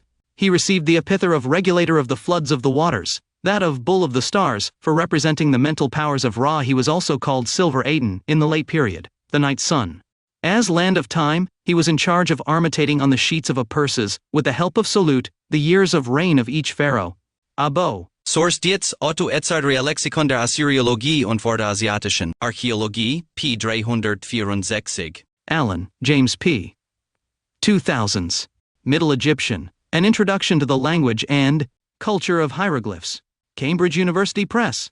p. 436. Remler, Pat. 2000s. Egyptian Mythology A to Z, A Young Reader's Companion. Facts. On File, p. 1. S. Quirk, and A. J. Spencer, The British Museum Book of Ancient Egypt. London, The British Museum Press, 1992. This lunar archetype has a deep implication in the Indo-European peoples. The Berber nomadic people worshipped the crescent moon, like the Sumerian people who saw in it a male god of wisdom, and who called Nanar-Sin also This god was worshipped mainly in the ziggurat of whose last terrace was dedicated to the moon, in the deep blue house or house of the 8 directions of heaven. These building tops of stepped pyramids had a dome structure, as a metaphor for the encounter of a cosmic sphere with the Earth. It is the first attempt by man to represent domes and the obligatory passage of the square to the compass in architectural terms. In Egypt, the symbol of was that of the arc or crescent quarter, a symbol used in mathematics to express fractional values and as a marker of musical tones, as well as in astronomy associated with the star Sirius, since both calendars, the zodiaco and the mole, were related. This graph represented the number 30 because it is the number of days it takes for the moon to renew itself and build a body of light. From this symbolic fact arose as a ritual practice the 30-day fast, with respect to the lunar month of approximately 29.5, 3 days seen from Earth. For the followers of the moon, a practice that became popular in desert cultures, or peoples such as the Subayo of Haram, who worshipped the moon. This town is called in the Quran the people of the book. There is a close link between the Egyptian moon god, Juti, and the archetype Est, the divine breath and water of life. From this representative symbol of the cosmic fire, emerged the logogram of the letter Yod. 64 that the Canaanite peoples copied during their stay in Egypt. Diodorus states that among the Jews it is said that Moses called God Iau, in Old Coptic Au means donkey, the embodiment of the symbol Est. In this form he was worshipped in the city of Avaris, a Semitic enclave of the middle period of Egyptian history. The Semitic and Canaanite peoples who inhabited the Nile Delta differed from the Egyptian people by worshipping a single god that they. 64. The letter Yod, in its archaicity, was represented as a Proto-Canaanite logo in the shape of a lying dog, symbol of the god Sth, the father of Anubis. Represented as all-consuming fire, the god of the desert saint. These archetypes were common to deities of the desert such as the L65 Semitic, the Akkadian Elu, or the Phoenician Baal. It is interesting how this archetype, through the centuries, was associated with burning with fire and with water. The Arabs in antiquity called it Thufan, the breath of fire, as a symbolic form of precipitation or testimony of the divine spirit manifested as all-consuming fire, and as a form of scaffolding for the word of life, the water of life, that it will nourish the Arab world for centuries to come in the Quranic symbolism of water. Over the centuries, the STS logo was associated with the symbolic figure of the god Abraxas, whose gematria is 365, relating a solar year to the concept of burning with fire and divine breath. The word STS derives from the Indo-European word sth, which means to erect, raise and pillar of stability. This archetype was linked to the constellation of the Big 65 en la mitología cananea, el dios El era el nombre de la deidad principal, y significaba padre de todos los dioses. En los hallazgos arqueológicos, siempre es encontrado al frente de las demás deidades. En todo el levante mediterráneo era denominado El Oil, el cognado cultural de la cultura acadia, cuyo posible significado sea el Dios supremo, padre de la raza humana y de todas las criaturas, o simplemente Él, incluso para el pueblo de Israel, pero con interpretaciones distintas a los cananeos. Los sumerios tenían un dios equivalente al de la mitología cananea llamado Anu. Dipper 66, which was called the Sith leg. This logo represents the oldest archetype of mystical blacksmith in the Indo-European world, together with the god Sokar and the god Ph, known as the Great Universal Architect. In the period of Semitic domination, he was worshipped as a national beneficent god, and was worshipped as Golden Ass, as in the Nubt city of Ombos. 67. The Golden City where he was native. The term Yah will build rectify would be assimilated to the deity Thoth, expressing this archetype as the construction of a body of light, linking this archaic symbol to erecting or raising the pillar of stability. Said pillar is the Est logo, from which the iconography of the Mercury caduceus and the iconography and Gnostic worship of the serpent ascending the fundamental post of creation arose. 68. 66. From the rotation of the Big Dipper and the Little Dipper around the pole star, the archaic logogram of the swastika cross emerged, with its 4 arms, in 4 well-differentiated seasons. 67. Originally it was a settlement called Nubt, from the Egyptian Nubt, which means city of gold. Due to its location, it enjoyed control over the trade routes that went from Nubia through the Nile Valley. Its importance grew with the construction of the temple in the 2nd century BC. In Greek times, the city was in the Thebaid and was the capital of the Ombite nome, the Nome Y of Upper Egypt, on the eastern bank of the Nile. Ombos was a military fortification under all the Egyptian dynasties, with the pharaohs until the Ptolemies and the Romans, and enjoyed much fame for the grandeur of its temples and its traditional enmity with the inhabitants of Tintiris Dendera. 68. In Sumer, stones and friezes are engraved with winged beings with caduceus, with intertwined snakes, in whose tails you can see the symbol of Venus, a symbol very similar to the god Min's fork.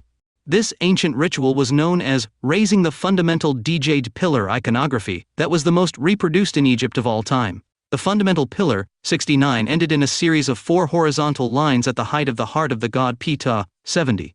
This symbol in the shape of a grill symbolically represented the point from which the universe emanated, associated with illumination and heat or monadic fire or breath of life.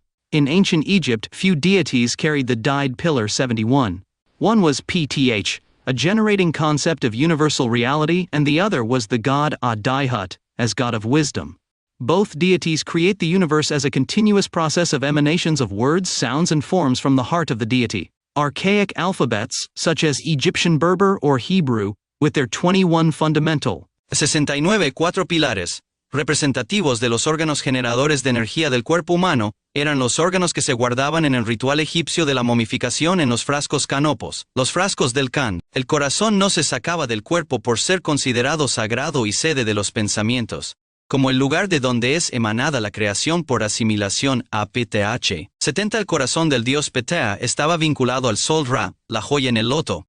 71 Dayed o Dayed es un vocablo que tiene base indoeuropea, y su significado es 0 grado forma y brillar. En Egipto se le dio el significado de estabilidad. Corresponde a una interpretación del dios Sth coronado por el dios Osiris. Logograms 72, they can be understood as paradigms and read like tarot cards. 73, as if it were books, they all have their origins in Egypt. Dynasties like the 16th and 18th worship the moon as well as Sth. In Queen Hotep's grave goods, a gold earring with an image of Est was found on her neck, and the affection that the queen felt for this deity was verified. Also found within her trousseau were fly-shaped pendants, a military title that demonstrates achievement and valor in war, somewhat similar to decorations for valor in our current armed forces. Translation of the name Ahmose 74 Ams or Amosis is read as born in the moon, or has been born, the moon has been born, another similar one, but this time with the translation of the Hebrew name of Moses, born in the waters. It can be read. 72 Todos los alfabetos arcaicos indoeuropeos, a excepción del palí o el sánscrito, tienen su génesis en el alfabeto egipcio. Las primeras inscripciones de estos logos están datadas alrededor del 3600 aprox. AC. Todos comparten una base cultural indoeuropea común y un lenguaje hablado similar. Los logos más antiguos que se han encontrado pertenecen a la cultura nagada, cuna del Egipto faraónico. Los grafismos se encuentran labrados dentro de etiquetas de marfil cúbicas, al igual que los símbolos de la cultura Harappa del Valle del Indo. 73 El tarot es una forma de alfabeto y un mapa sobre ciertos eventos espirituales o simbólicos en la búsqueda de la apoteosis, el logro de la felicidad del geómetra. 74 Nepetira Ahmose, o Ahmose fue el faraón fundador de la dinastía 18 del Imperio Nuevo de Egipto, aunque es más conocido como Ahmose Plimio, o como le denominó Manetón, Ahmosis. Según Eusebio de Cesarea en la versión del monje Jorge Cincelo, reinó de c. 1550 a 1525 a.C. Sus títulos de trono y nacimiento eran Neb-Peti-Ra Ahmose. In the Rinjti Papyrus 75, a mention of the fall of Heliopolis and the loss of Hyksos power in the delta. The beginning of the end of the expulsion of the Hyksos people, Usig Mayok Hyksos. At the beginning of the 16th century BC. The so-called 17th dynasty ruled in Thebes. The members of this family, the kings Senatenra Ahmose, Sekenenra-Ta, Kamose and Ahmosis I, launched the war that ended with the expulsion of the Hyksoses' foreign rulers from Egyptian territory. In this situation, the queens Tetishiri, Ahotep and Amenes-Nefertari also played an important role recruiting troops, obtaining resources and as advisors. The war was very difficult, and several of these kings Sekenenra-Ta for sure, and probably Kamoses died from wounds inflicted in combat. Finally, Ahmosis I managed to take the capital, Avaris, and definitively expel the Hyksos from Egypt around 1550 BC. The chronology is doubtful. Ahmosis continued the fight entering Asian territory, which makes him the founder of the new Kingdom of Egypt. That is why he deserved to be considered the initiator of a new dynasty, the 18th dynasty, the most. 75 11th regal year, 2nd month of Shimu, Heliopolis was penetrated. 1st month of Athet, on the 23rd, the price of the south entered Tyara.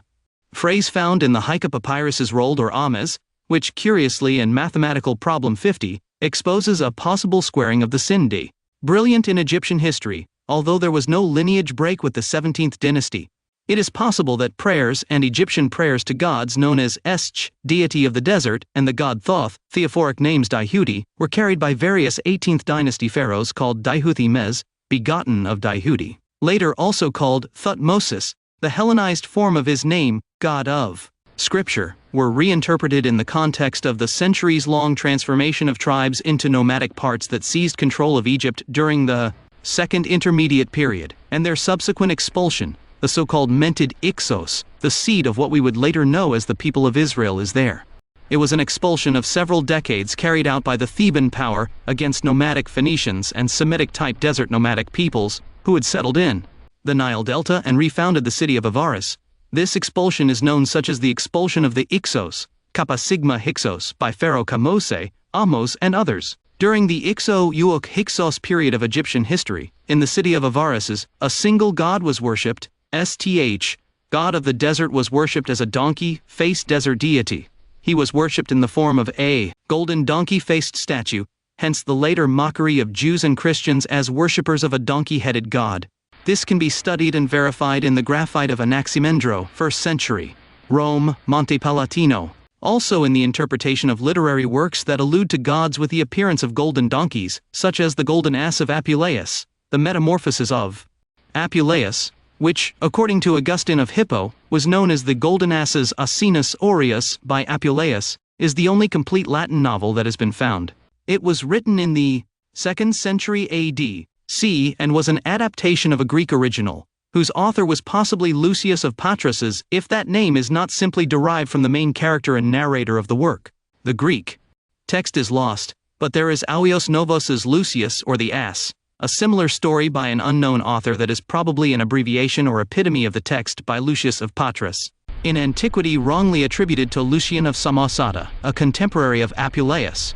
76. Avaris's Lavens, Egyptian, Bwt wort, sometimes but, Waret, Ancient Greek, Aap Romanized, Awaris, Greek, Asapt, Romanized, Avaris, Arabic, Romanized, Hawara, was the capital of the Hyksos dynasty's 17th century BC in Egypt.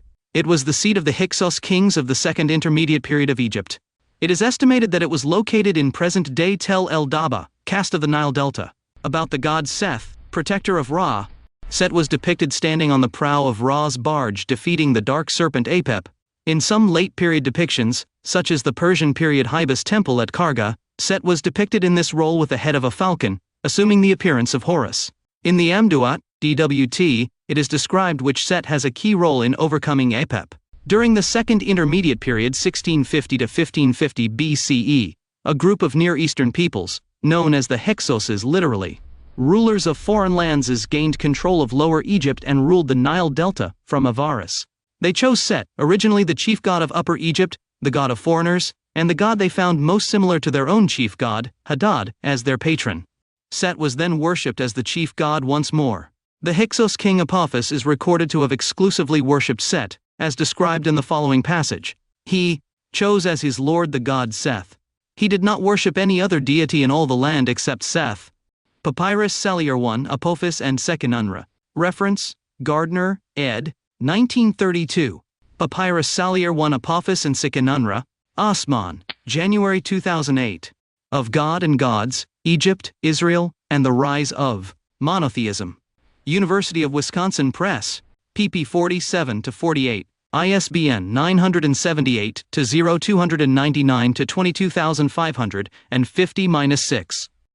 John Osman argues that because the ancient Egyptians could never conceive of a lonely god without personality, Seth, the god of the desert, who was worshipped for his own sake, represented a manifestation of evil. When Ahmose I overthrew the Hyksos and drove them out, in c. 1522 BC, in BC Egyptian attitudes toward Asian foreigners became xenophobic, and royal propaganda discredited the period of Hyksos rule. However, the cult of Set in Avaris flourished, and Ahmose's Egyptian garrison stationed there became part of Set's priesthood. References, Kiel, Othmar, Eulinger, Christoph, January 1, 1998. Gods, Goddesses, and Images of God. Bloomsbury Academic. ISBN 978-0-567-0-8591-7. The founder of the 19th dynasty, Ramesses I, came from an avaricious military family with strong ties to the Set priesthood. Several of the Ramesside kings were named after the god, most notably Seti I lit, man of Set, and Setnacht lit, Set is strong. Furthermore, one of Ramesses II's garrisons had Set as his patron deity, and Ramesses II erected the so-called 400-year stele at Pi Ramesses commemorating the 400th anniversary of Set's cult in the Nile Delta. Set also associated with foreign gods during the New Kingdom, particularly in the Delta. Set was identified by the Egyptians with the Hittite deity Teshub, who, like Set, was a storm god, and the Canaanite deity Baal, being worshipped together as Set Baal. Additionally, Set is depicted in part of the Greek magical papyri, a set of texts that form a grimoire used in Greco-Roman magic during the 4th century AD, epitomes of the god Seth. The alternate way of pronouncing his name Setesh Sts, and later Sutesh Suth, designates his supremacy, where Shj means majesty. The exact translation of Seta is unknown, but it is usually interpreted as pillar of stability, meaning associated with the monarchy. Seth was the lord of Lower Egypt in pre-dynastic times and in the Tainite period. One of the more common appellations for him was great in strength. He was also called Nubati, which means he of the city of gold, in reference to Nubth Kom Umbo, city of gold. According to Herman Tevelde, the demonization of Set took place after the conquest of Egypt by various foreign nations in the 3rd Intermediate and Late period. Set, who had traditionally been the god of foreigners, was also associated with foreign oppressors, including the Kushite and Persian empires. It was during this time that Set was particularly reviled, and his defeat by Horus was widely celebrated. The negative aspects of Set were emphasized during this period. Set was the slayer of Osiris, having cut Osiris's body into pieces and dispersed it so that he could not be resurrected. Later, the Greeks would associate Set with Typhon, a monstrous and evil force with a furious nature. Both were sons of representative deities of the earth Gaia and Geb, who attack the main deities Osiris for Set, Zeus for Typhon.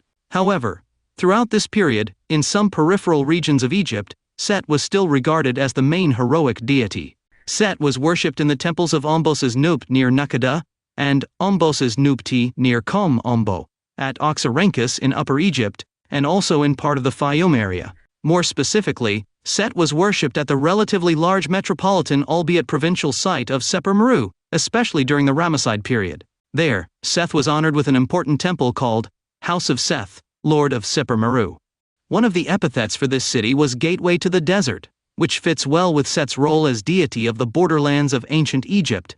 At Seper Meru, Set's temple precinct included a small secondary shrine called the House of Seth, mighty is his mighty arm, and Ramesses II himself built or modified a second land-holding temple for Nephthys, called the House of Nephthys of Ramses Meriamon, Referencia, Qatari 1989, p. 216.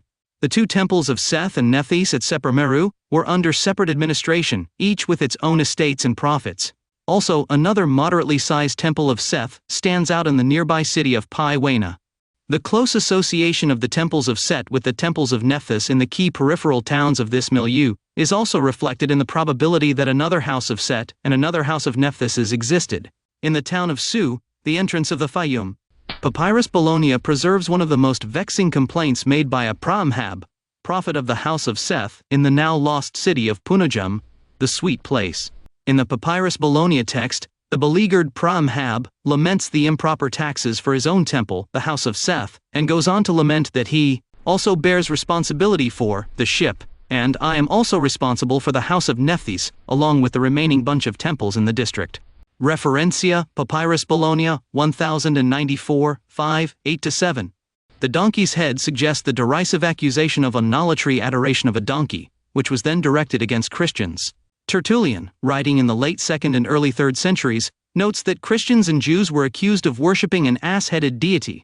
He also mentions a Jewish apostate wearing a caricature of a Christian, with the ears and hooves of a donkey, titled Deus Christianorum Anacoetes, or the God of the Christians begotten of a donkey. Other less likely but plausible interpretations suggested that the graffiti represents the worship of the Egyptian gods Anubis or Set, or that the person depicted in the graffiti would be in a Gnostic ceremony involving a horse-headed figure.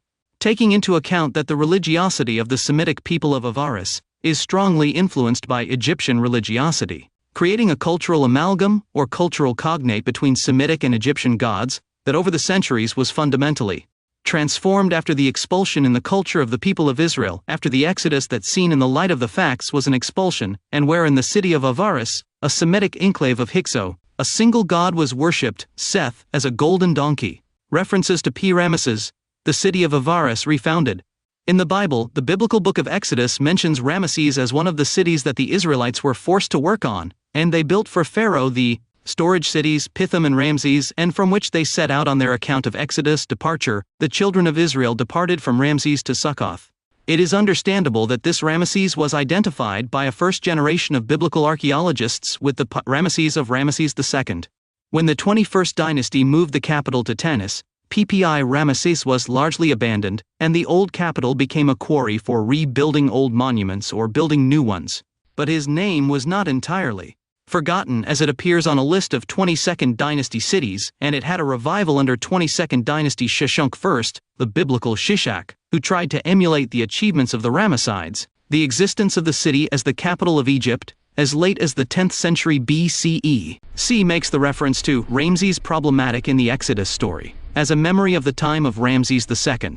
In fact, the shortened form Ramesses, instead of the original Pi Ramesses, was first found in texts from the first millennium.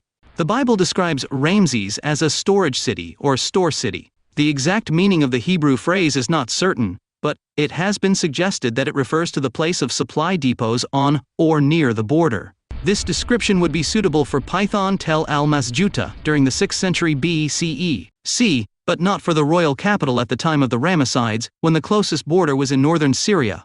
Only after the original royal function of Pi Ramesses had been forgotten could its ruins have been reinterpreted as a fortress on the border of Egypt.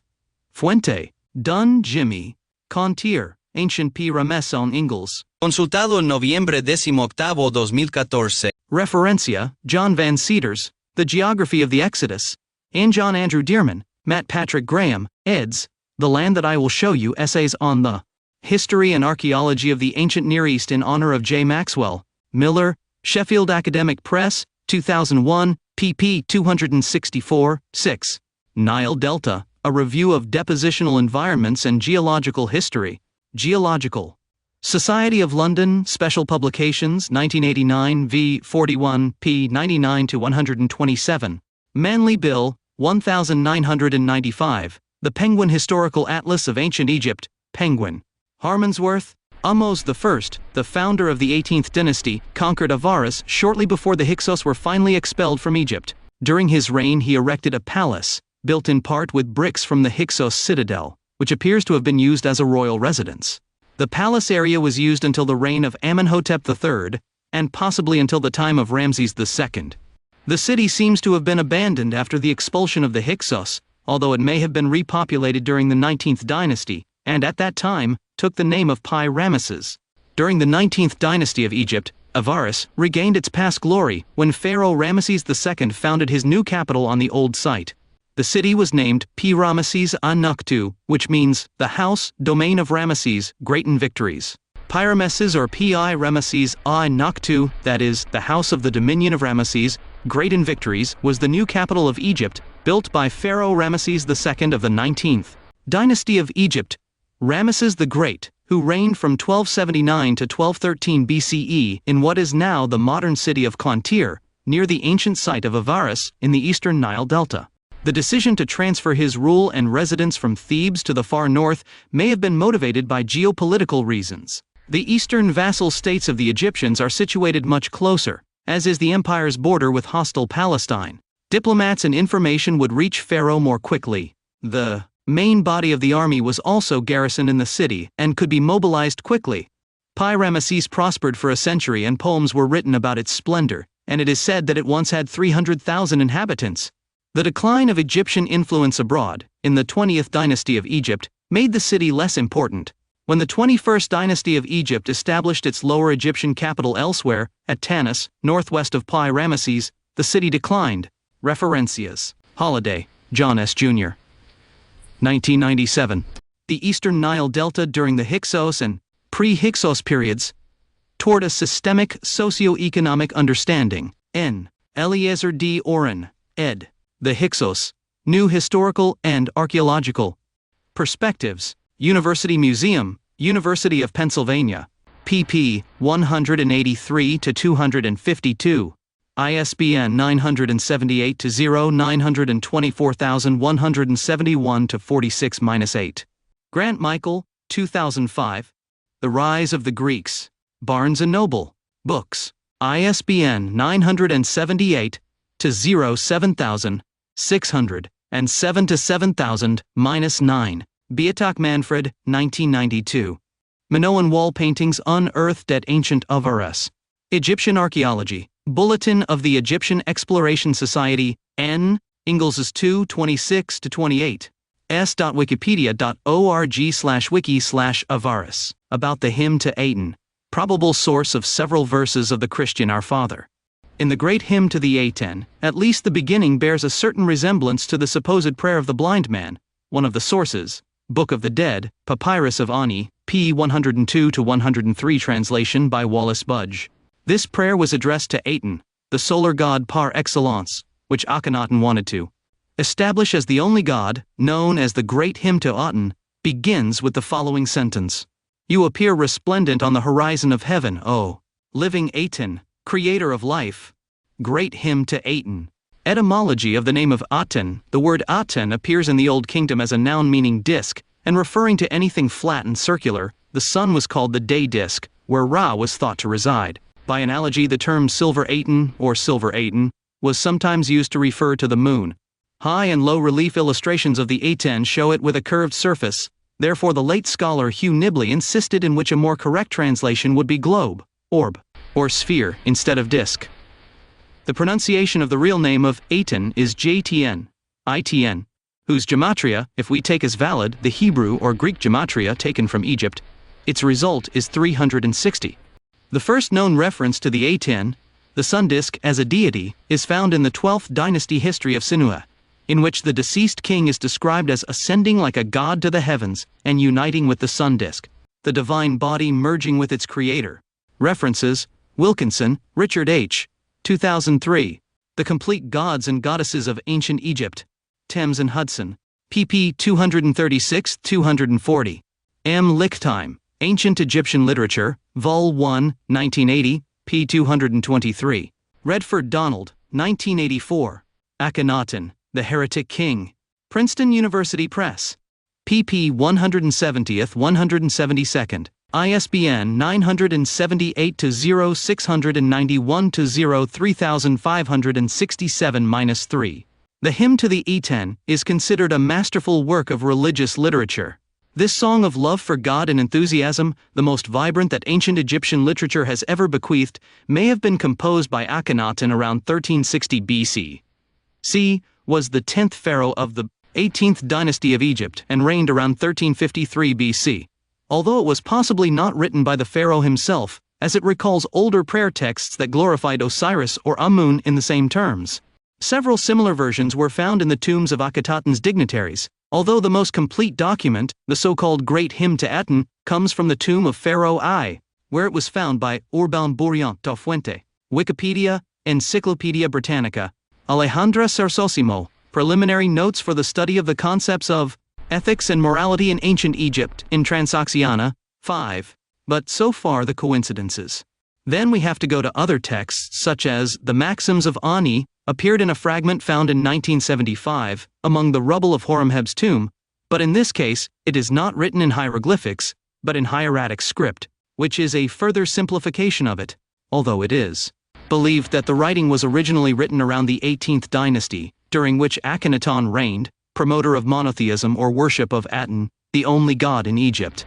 18th dynasty. Akhenaton's reign is dated around 1353 to 1336 BCC, and belongs to the period called New Empire. In the 4th year of his reign he changed his name to Nefertiti Akhenaton. Principles of Atenism. The tenets of the Aten religion were recorded on the walls of Akhenaton's stone tomb. In the religion of the Atenism, night is a time to fear. Work is best done when the sun, Aten, is present. Aten cares for all creatures and created a Nile river in the sky rain for the Syrians. Aten created all countries and people. The rays of the solar disk only give life to the royal family. All others receive the lives of Akhenaton and Nefertiti in exchange for loyalty to the Aten. Aten is depicted caring for the people through Akhenaten by Aten's hands reaching out to royalty, giving them ankhs that represent the life given to humanity through Aten and Akhenaten. In Akhenaten's hymn to the Aten, love for humanity and the earth is represented in the gestures of the Aten. Aten leans down, close to the earth, to watch over his creation. He takes his place in heaven for the same purpose. He is exhausted in the service of creatures. He shines for all of them. He gives them sun and sends them rain. He takes care of the unborn child and the chick, and Akhenaten asks his divine father to raise the creatures for his sake, so that they may aspire to the condition of perfection of his father Aton. Sources: Fried, Rita E., Doria Sue, Markowitz Yvonne J. 1999. Pharaohs of the Sun, Akhenaten, Nefertiti, Tutankhamun, Boston, Museum of Fine Arts in association with Bullfinch Press, Little, Brown and Company, ISBN 978-878,464,708. OCLC 42,450,325. Pinch Geraldine, 2002, Handbook of Egyptian Mythology, ABC Clio, p. 110, ISBN 9781576072424. Retrieved February 15, 2015. Perry, Glenn. 2004. The History of Egypt. Greenwood Publishing Group. P1. ISBN 9780313,322,648. Retrieved February 15, 2015. Aten Nile River in Sky Syria. Pinch Geraldine 2002. Handbook of Egyptian Mythology. ABC Clio, p. 110, ISBN 9781576,072,424. Retrieved February 15, 2015. Daiser Jeperura Horemheb or Horemheb was the last pharaoh of the Egyptian 18th dynasty. He ruled the two lands for some 27 years, from c. 31 to 54 BCC. His coronation and birth names were Daiser Jeperura Setapenra Horemheb Meriamun. A part of this text can be translated like this. Now the God of this earth, it is the sun that is ruler of the horizon, and its similitudes forms are on the earth, incense with their food is given to these daily. If she raises her hands to God, he will hear her prayers. Dedicate yourself to God, keep yourself daily for God, and let tomorrow be like today. Maxims or Instructions of Ani. The Instructions of Ani is the name of a collection of ethical maxims and proverbs from ancient Egypt, probably written in the New Kingdom during the 19th dynasty. It is unknown if Ani is really its author. It is one of the 17 Sabbat that the ancient Egyptian literature has left us. This very popular literary genre in the Middle East appears in the Bible in the books of Proverbs and Wisdom. Source: Lichtime Miriam 1976. Ancient Egyptian Literature. The New Kingdom. Ed. University of California Press. ISBN 0-520-3615-8. David, Rosalie 2002. Religion and Magic in Ancient Egypt. Ed. Penguin. ISBN 0-14-026,252-0. John Day et al., 1997. Wisdom in Ancient Israel. Ed. Cambridge University Press. ISBN 0-521-62489-4. Jack Christian, 1999. The Living Wisdom of Ancient Egypt. Ed. Simon and Schuster. ISBN 0-671-02219-9. Vernus, Pascal 2001. Sagesses de l'Égypte pharaonique. Printing Nationale. Editions. Here we observe phrases similar to those exposed in the supposed prayer of the blind man, possibly the source being the maxims of Khensu-Hetep. But there is also talk of a woman who raises prayers, which gives another tone very different from that of a prayer. Therefore we see that these quotes move further and further away from the Our Father. Another similar, more complete quote is found in another document, the Maxims of Khensu-Hetep, compiled around the year 1000 BC, although possibly from the same time as the previous one. It reads as follows. The God is to magnify his name, the house of God an abomination against gossip. Pray with all the love of your heart, all your hidden words, he will do your business, he will listen to what you say and receive your offerings. Your God gives existence. God judges the truth. When you make offerings to God, beware of abominable things. Observe with your eyes. His dispensations, he gives life to millions of forms. He magnifies those who magnify him. The God of this earth is Shu, the ruler of the horizon. His similitudes are on earth, and for these incense and offerings are given daily. I gave you your mother who took you, and without any help from me. When you were born she was under the yoke. For 3 years her breasts were in your mouth. Now that you have grown, you have become a man. Do not make it necessary for her to suffer. Because if she raises her hands to God, he will listen to her and will punish you. Dedicate yourself to God. Keep well for God daily, and may tomorrow be like today. Maxims of Kensu Hetep, translation, E. Wallace Budge. The Christian version was not much more than, like everything else, an amalgamation of Jewish beliefs, with a strong Greek interpretation of the Egyptian world. It is possible that the Our Father is a conglomerate of pre-existing prayers. Its author, the writer of Matthew, mixed Jewish prayers to compose this work that we know as Our Father, and of which there are hardly any early Christian references. Comparison with Psalm 104? In his 1958 book Reflections on the Psalms, C.S. Lewis compared Akhenaton's hymn to the Psalms of the Judeo-Christian canon. James Henry Breasted noted the similarity to Psalm 104, which he believed to be inspired by the hymn. Arthur Weigel compared the two texts side by side, and commented that, in the face of this remarkable similarity, it can hardly be doubted that there is a direct connection between the two compositions, and it is necessary to ask whether both Akhenaton's hymn and this Hebrew psalm were derived from a common Syrian source, or whether Psalm Siv is derived from the original poem of this pharaoh. Both views are admissible. Biblical hymns and psalms. A specific literary interdependence is not likely. Biblical scholar Mark S. Smith has commented that, despite enduring support for comparison of the two texts, enthusiasm for even indirect influence has tempered in recent decades. In some quarters, the argument for any form of influence is simply rejected outright, but some Egyptologists such as Jan Osman and Donald Redford argue for Egyptian influence as much in the Amarna correspondence, especially in EA 147, as in Psalm 104. Referencia Breasted, James Henry 2008. A History of the Ancient Egyptians, Repar ed. Kessinger, Publishing. p. 273. ISBN 9 Onisvikina enjoyable manner. Dominic, 2002. Akhenaton, History, Fantasy and Ancient Egypt. Routledge. p. 101. ISBN 978-0-415,301,862. Lichtheim, Miriam 2006. Ancient Egyptian Literature, Volume 2, The New Kingdom. University of California Press. p. 100. ISBN 978-0-520,248,434. Smith Mark S. 2010. God in Translation, Deities in Cross-Cultural Discourse in the Biblical World. William B. Eerdmans Publishing. p. 70. ISBN 978-802,864,338. Retrieved July 8, 2017. n.wikipedia.org/wiki/Grethimtothiatin 11. Excerpts from the hymn poem to Aten, JTN. These particular extracts are not attributed to the Aten himself. This long version was found in the tomb of the courtier Ai. He was the penultimate pharaoh of the 18th dynasty of ancient Egypt. He held the throne of Egypt for a brief period of 4 years at the end of the 14th century BCE. Before his rule, he was a close advisor to 2, and perhaps 3, other pharaohs of the dynasty. It is speculated that he was the power behind the throne during the reign of the child ruler Tutankhamun.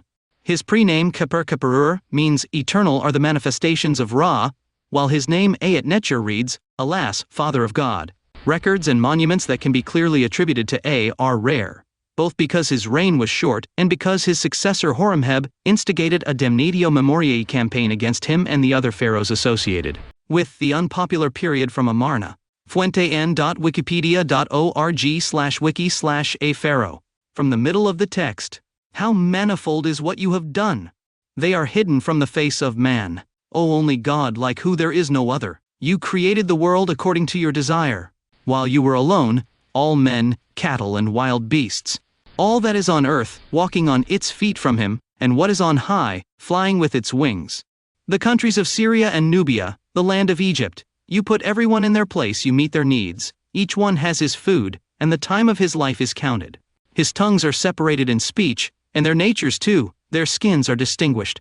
How do you distinguish foreign peoples? You make a Nile in the underworld, you give birth as you wish to keep the people of Egypt, as you made them for yourself, the Lord of them all, tiring himself with them, the Lord of all land, rising up for them, the Aten of the day, great in majesty. From the last part of the text, translated by Miriam Lichtime. You are in my heart, there is no other who knows you, only your son Neferkapur, soul one of Re Akenaton, to whom you have taught your ways and your power. Those on earth come from your hand, just as you made them. When you have dawned, they live. When you wear, they die. You yourself are for life, he lives for you. All eyes are on your beauty until you wear. All work ceases. When you rest in the west, when you get up, you agitate everyone for the king. Every leg is in motion since you founded the earth. You wake them up because of your son who left your body. The king who lives by Mat, the lord of the two lands Neferkapur. Unique of Re, the son of Re who lives by Mat. The lord of crowns, Akenaton, great in life. And the great queen whom he loves, the lady of the two lands, Neferneferuat and Nefertiti, living forever.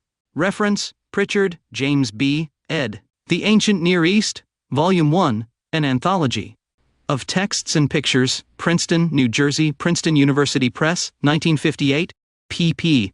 227 to 230. Lichtime. Miriam, 2006. Ancient Egyptian Literature, Volume 2, The New Kingdom. University of California Press, p. 90. ISBN 978-0520248434. Chapter 125 of the Book of the Dead, Negative Confessions, has a marked similarity to the Christian Our Father. Similar sentences can even be observed, but in a different order, within those known as negative confessions. Egyptian Book of the Dead. These, possibly throughout the 7th and 4th centuries BCE, they were transformed in chapter 125 of the Book of the Dead. The first and only reference to this prayer is found in the Didache, chap. 8:2, written between the second half of the 1st century and the 2nd century. Do not pray like the hypocrites, but as the Lord commanded in his gospel, so say, Father in heaven, hallowed be your name. Give us our daily bread, and forgive our debt just as we forgive our debtors.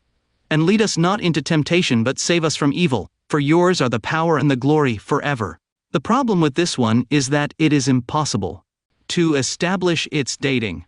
Whether it was before the Gospels or later, if anything is known, it is that, as with everything in Christianity, this was written outside of Palestine and in Greek by a series of authors who mix concepts of Jewish currents already known at that time. Knowing this, it is easy to understand how and where Christianity got its prayer. The prayer, hallowed be his name, is a common and very frequent prayer, which is repeated in numerous texts of Judaism, such as the Jewish Kaddish. May his great name be hallowed to him in the world he created, according to his will, and may he establish his kingdom, quickly and soon. In fact, the first and main part of the Our Father is a prayer for the arrival of the kingdom of God, exactly the same as in the Kaddish. The invocation Father Abinu or Abba is also common in the Jewish liturgy. For example, in Blessings 5 and 6 of the Amida or Shemot Ezra 18 blessings, which according to tradition were composed during the Second Temple period, 6th century BCE 70 CE. In fact, in Hasidic circles, the invocation Our Father who art in heaven was quite frequent. Danos hoy el pan de cada día está tomado del Tanaj, concretamente de Proverbios 38. Un texto compuesto entre los siglos sexto y III IEC. Vanity and lying word away from me. Give me neither poverty nor riches. Keep me from the bread that I need. Lest I get sick of you and deny you and say, Who is Jehovah? Or it is not that being poor, steal and blaspheme the name of my God? Forgive your neighbor if he has hurt you, then your sins will be forgiven. Was taken from a deuterocanonical book called the Book of Wisdom of Jesus, son of Sirach, a Jewish text from the 2nd century BCE, also known as Ecclesiasticus chapter 28. The book is named after its author, a Hellenized Jew from Alexandria named Shimon ben Yeshua, ben Eliezer ben Sirach, Jesus ben Sirach. Forgive your neighbor the wrong, and as soon as you ask, your sins will be forgiven. Although there is no the Lord's Prayer in Mark, the author of Mark in 29-30 says that one of the scribes asks Jesus, What is the first commandment? And the demigod of early Christianity asks him, gives a Jewish answer. Mark 12:29. The first of all commandments is, Hear Israel, the Lord your God is one. The author of Luke adds to this the answer that Jesus gives him one of his disciples who had seen him praying, speaking only if we believe in the Trinity. Teach us how to pray. the disciple asks him in that story, and the answer is the short version of the Lord's Prayer, found in Luke. The author of Matthew remodeled Luke's sentence, turning it into the one we all know. In short, the Lord's Prayer was derived from earlier Jewish sources. The Our Father, far from being the unique and original evidence of a God-man, is nothing more than a set of reprocessed Jewish invocations, composed in a significant format and originating from Judeo-Hellenic syncretism and, in turn in its origin, from Helleno-Egyptian syncretism. Comparison with the Egyptian prayer known as the blind man's prayer, and the Christian Our Father that we all know. Prayer of the Blind 1000. AEC, Our Father, Matthew. The God of this earth is the ruler of the horizon. Our Father, who art in heaven. God is to make his name great, dedicates it to the worship of his name. Hallowed be thy name. Gives its existence to God, he will do your business, the likeness of him is on earth. Let your kingdom come. Your will be done on earth as it is in heaven. God is given incense and food, daily offerings. Give us today our daily bread.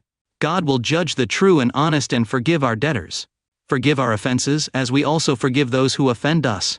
Guard against the thing that God abominates. Preserve me from evil. Lead us not into temptation, and deliver us from evil. God is the King of the horizon, of power and of glory. He increases, whoever increases it, allow me to be tomorrow like today. In the Book of the Dead, translation by Wallace Budge. In the Papyrus of Ani, Wallace Budge translates one of the Egyptian versions of the maxims of Ani Kensu-Hetep. God is to magnify her name. The house of God, what he hates is a lot to talk about. Pray with a loving heart whose requests are all secret. He will do your business, he will listen to what you say, and he will accept your offerings. The name of Aten, the solar god as a disk or solar sphere, was spelled by royal decree of Akenato. His name was not pronounced, and apart from the 5th year of his reign, it was not allowed to worship him in the form of a symbol, only spell the name of the. Give your God existence. God will judge what is fair. When offering to your God, beware of the things that he abominates. Oh, look with your eye at his plans. Dedicate yourself to worshiping his name. It is he who gives souls to millions of forms, and magnifies those who magnify him. Now the God of this earth is the Son, who is the ruler of the horizon, and the likenesses of him are on the earth. Incense is given with their food offerings to these daily. If she, your mother, raises her hands to God, he will hear her prayers and rebuke you. Give yourself to God, save yourself every day for God, and be tomorrow like today. Budge además expone oración al Padre y añota que debe consultarse el papiro de Mariette. In chapter 125 of the Book of the Dead, negative confessions. Similar sentences can even be observed, but in a different order, within those known as negative confessions. These, possibly throughout the 7th and 4th centuries BCE, they were transformed in chapter 125 of the Book of the Dead. Note, you can also see the transcript in English of that chapter 125 on Richard Hooker's website. Sources: translation of the Egyptian Book of the Dead, Ani Papyrus, Wallace Budge, www.adioagnostico.com/analysis biblico/oración del ciego vers Padre Nuestros. On debts, a form of LA or borrowed time. Different Jewish circles rejected the mockery of debt forgiveness through the Prosbul. It is the case of the Essenes. The Dead Sea Scrolls repeatedly condemn seekers of easy interpretations, zealous for wealth. A century later, during the rebellion against the Roman Empire, the zealots turned to direct action. They set fire to all deeds of debtors and creditors. The debate on the forgiveness of debts that debtors could not pay was a public issue of the first order. The theologian André Trocmé considers that Jesus clearly related the forgiveness of sins by God's grace with the decision of people to forgive others for offenses, including monetary or material ones, that is, debts. This is how Matthew 18:23-35 puts it, in the parable of the heartless servant.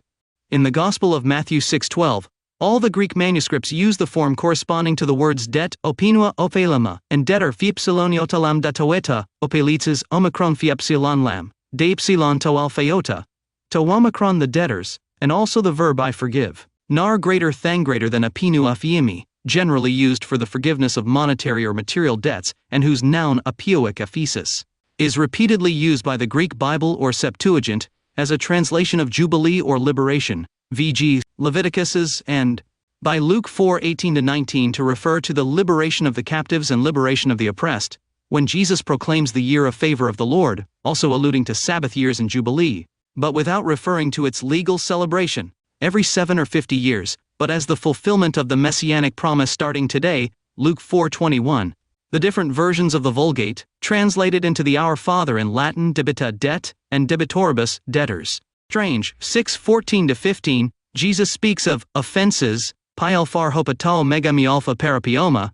It is strange. 3. That after 2,000 years, several churches 34 decided to modify the verse when praying Matthew 6:12 and thus try to eliminate Jesus' explicit reference to forgiveness of monetary debts.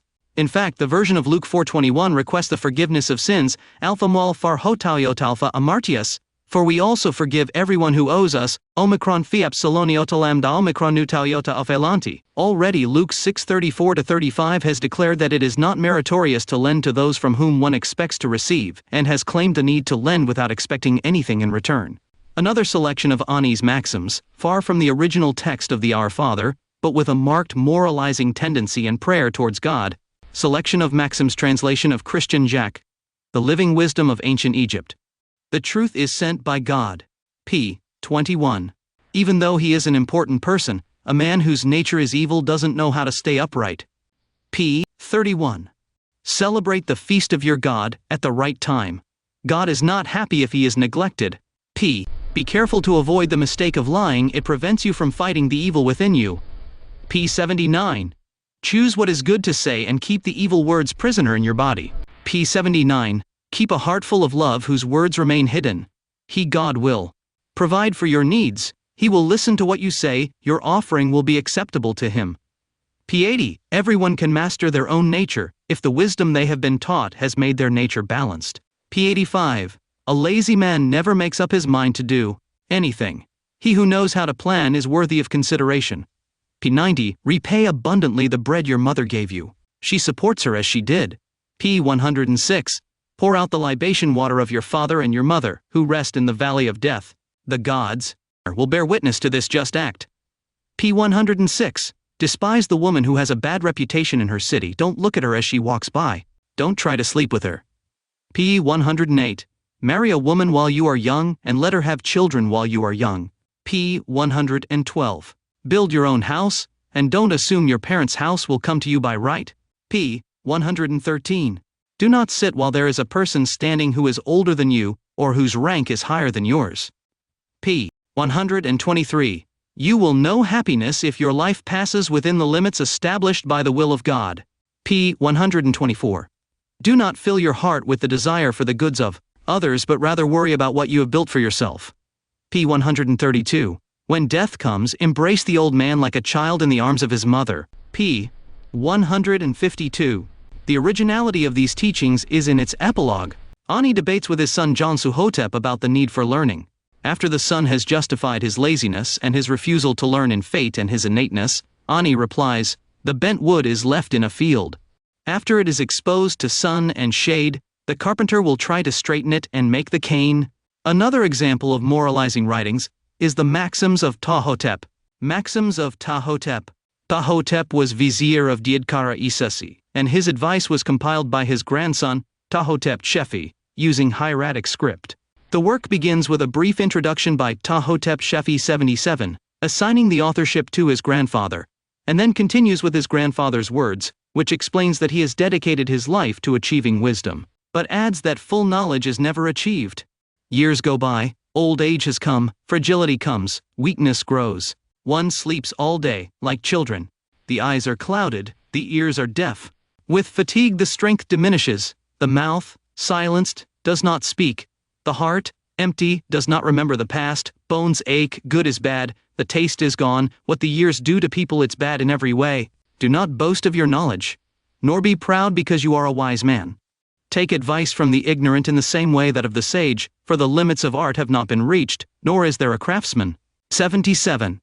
Ptahhotep Shefi, also known as Ptahhotep II, was an ancient Egyptian Chedi at the end of the 5th dynasty, most likely during the reign of Diadkara Isesi, 2414-2375 BC, and King Yunus. His main function at the royal court was that of Cheti, which made him the most important man at court, second only to the king. Ptahhotep, whose middle name was Shefi, came from an influential family. His father was also Chadi Ijethotep, and his grandfather was Chadi Ptahhotep I. Ptahhotep is mainly known for his double mastaba Ptahhotep's and Ajathotep's mastaba at Saqqara. The funerary complex was built for him and his father, Ajathotep, who has acquired perfection from it. Among many behavioral tips, Ptahhotep explains that for a man to be fair, he must be able to control himself, both with superiors and with inferiors in rank. And he gives advice on how to deal with rowdies or slanderers. Observe the truth and do not pass it by, that the outpouring of the heart is not revealed. Do not slander any people, great or small. It is what the Ka abominates. He implies that whoever achieves knowledge does so thanks to the energy of his Ka, and orders his son to obey his superiors to achieve prosperity and life in the other world. Since the Ka of each man depends on the Ka of the pharaoh. Bow your back to your superior and to your overseer of the royal house. Your house will remain with his goods, and your reward will be in its place. It is a miserable man who faces a superior. He ends up thanking Pharaoh for having granted him a long life. He claims to be 110 years old, according to him, for having fulfilled all those maxims, which he explains to his son and asks her to pass on to his successors. Many times reference is made to God, and the way in which everything is under his power. The plots of the people do not prevail. God's command is what prevails. On another occasion, whoever listens is loved by God. Who does not listen is hated by God. The heart makes its owner one that listens, or one that does not listen. Life, prosperity, and health are the heart of a person. Hymn to Aten. You appear full of beauty on the horizon of the sky living disk, that you start life. As you rise above the Levante horizon, you fill the countries with your perfection. You are beautiful, big, bright, high above your universe. Your rays cover the countries to the end of what you created. Because you are the sun, you have conquered them to their ends, and you hold them for your son whom you love. No matter how far you are, your rays touch the earth. You are before our eyes, but your path remains unknown to us. When you hide in the horizon of Westeros, the universe plunges into darkness, and remains as if dead. The men sleep in their dwellings with their heads covered, and no one can see his brother. The world lies silent.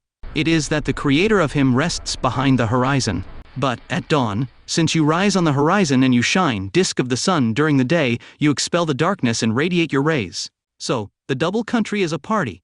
Source: Hymn to Aten, translation by Guillermo Fatas.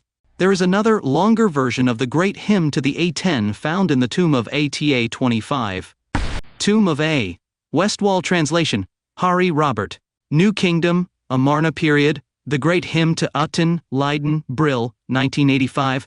Translation. Adoration of Horati, who appears in glory on the horizon, in his name of Shu, who is the Aten, who lives forever. The great living Aten, who is in his jubilee, the Lord of all that the disk encompasses, Lord of heaven, Lord of earth, Lord of the abode of the Aten in Akenato, and adoration of the king of Upper and Lower Egypt, who lives by Mat, the Lord of the two lands, Nefer Jeperura, Wayanra, the son of Ra, who live for Mat, the Lord of crowns, Akenaton, enduring in life and worship his beloved great queen, the mistress of the two lands, Neferu, Atan Nefertiti, may he live fully in health and youth forever. The vizier, the fan-bearer to the king's right, Alas, says, you appear resplendent on the horizon of heaven, O living Aten, creator of life.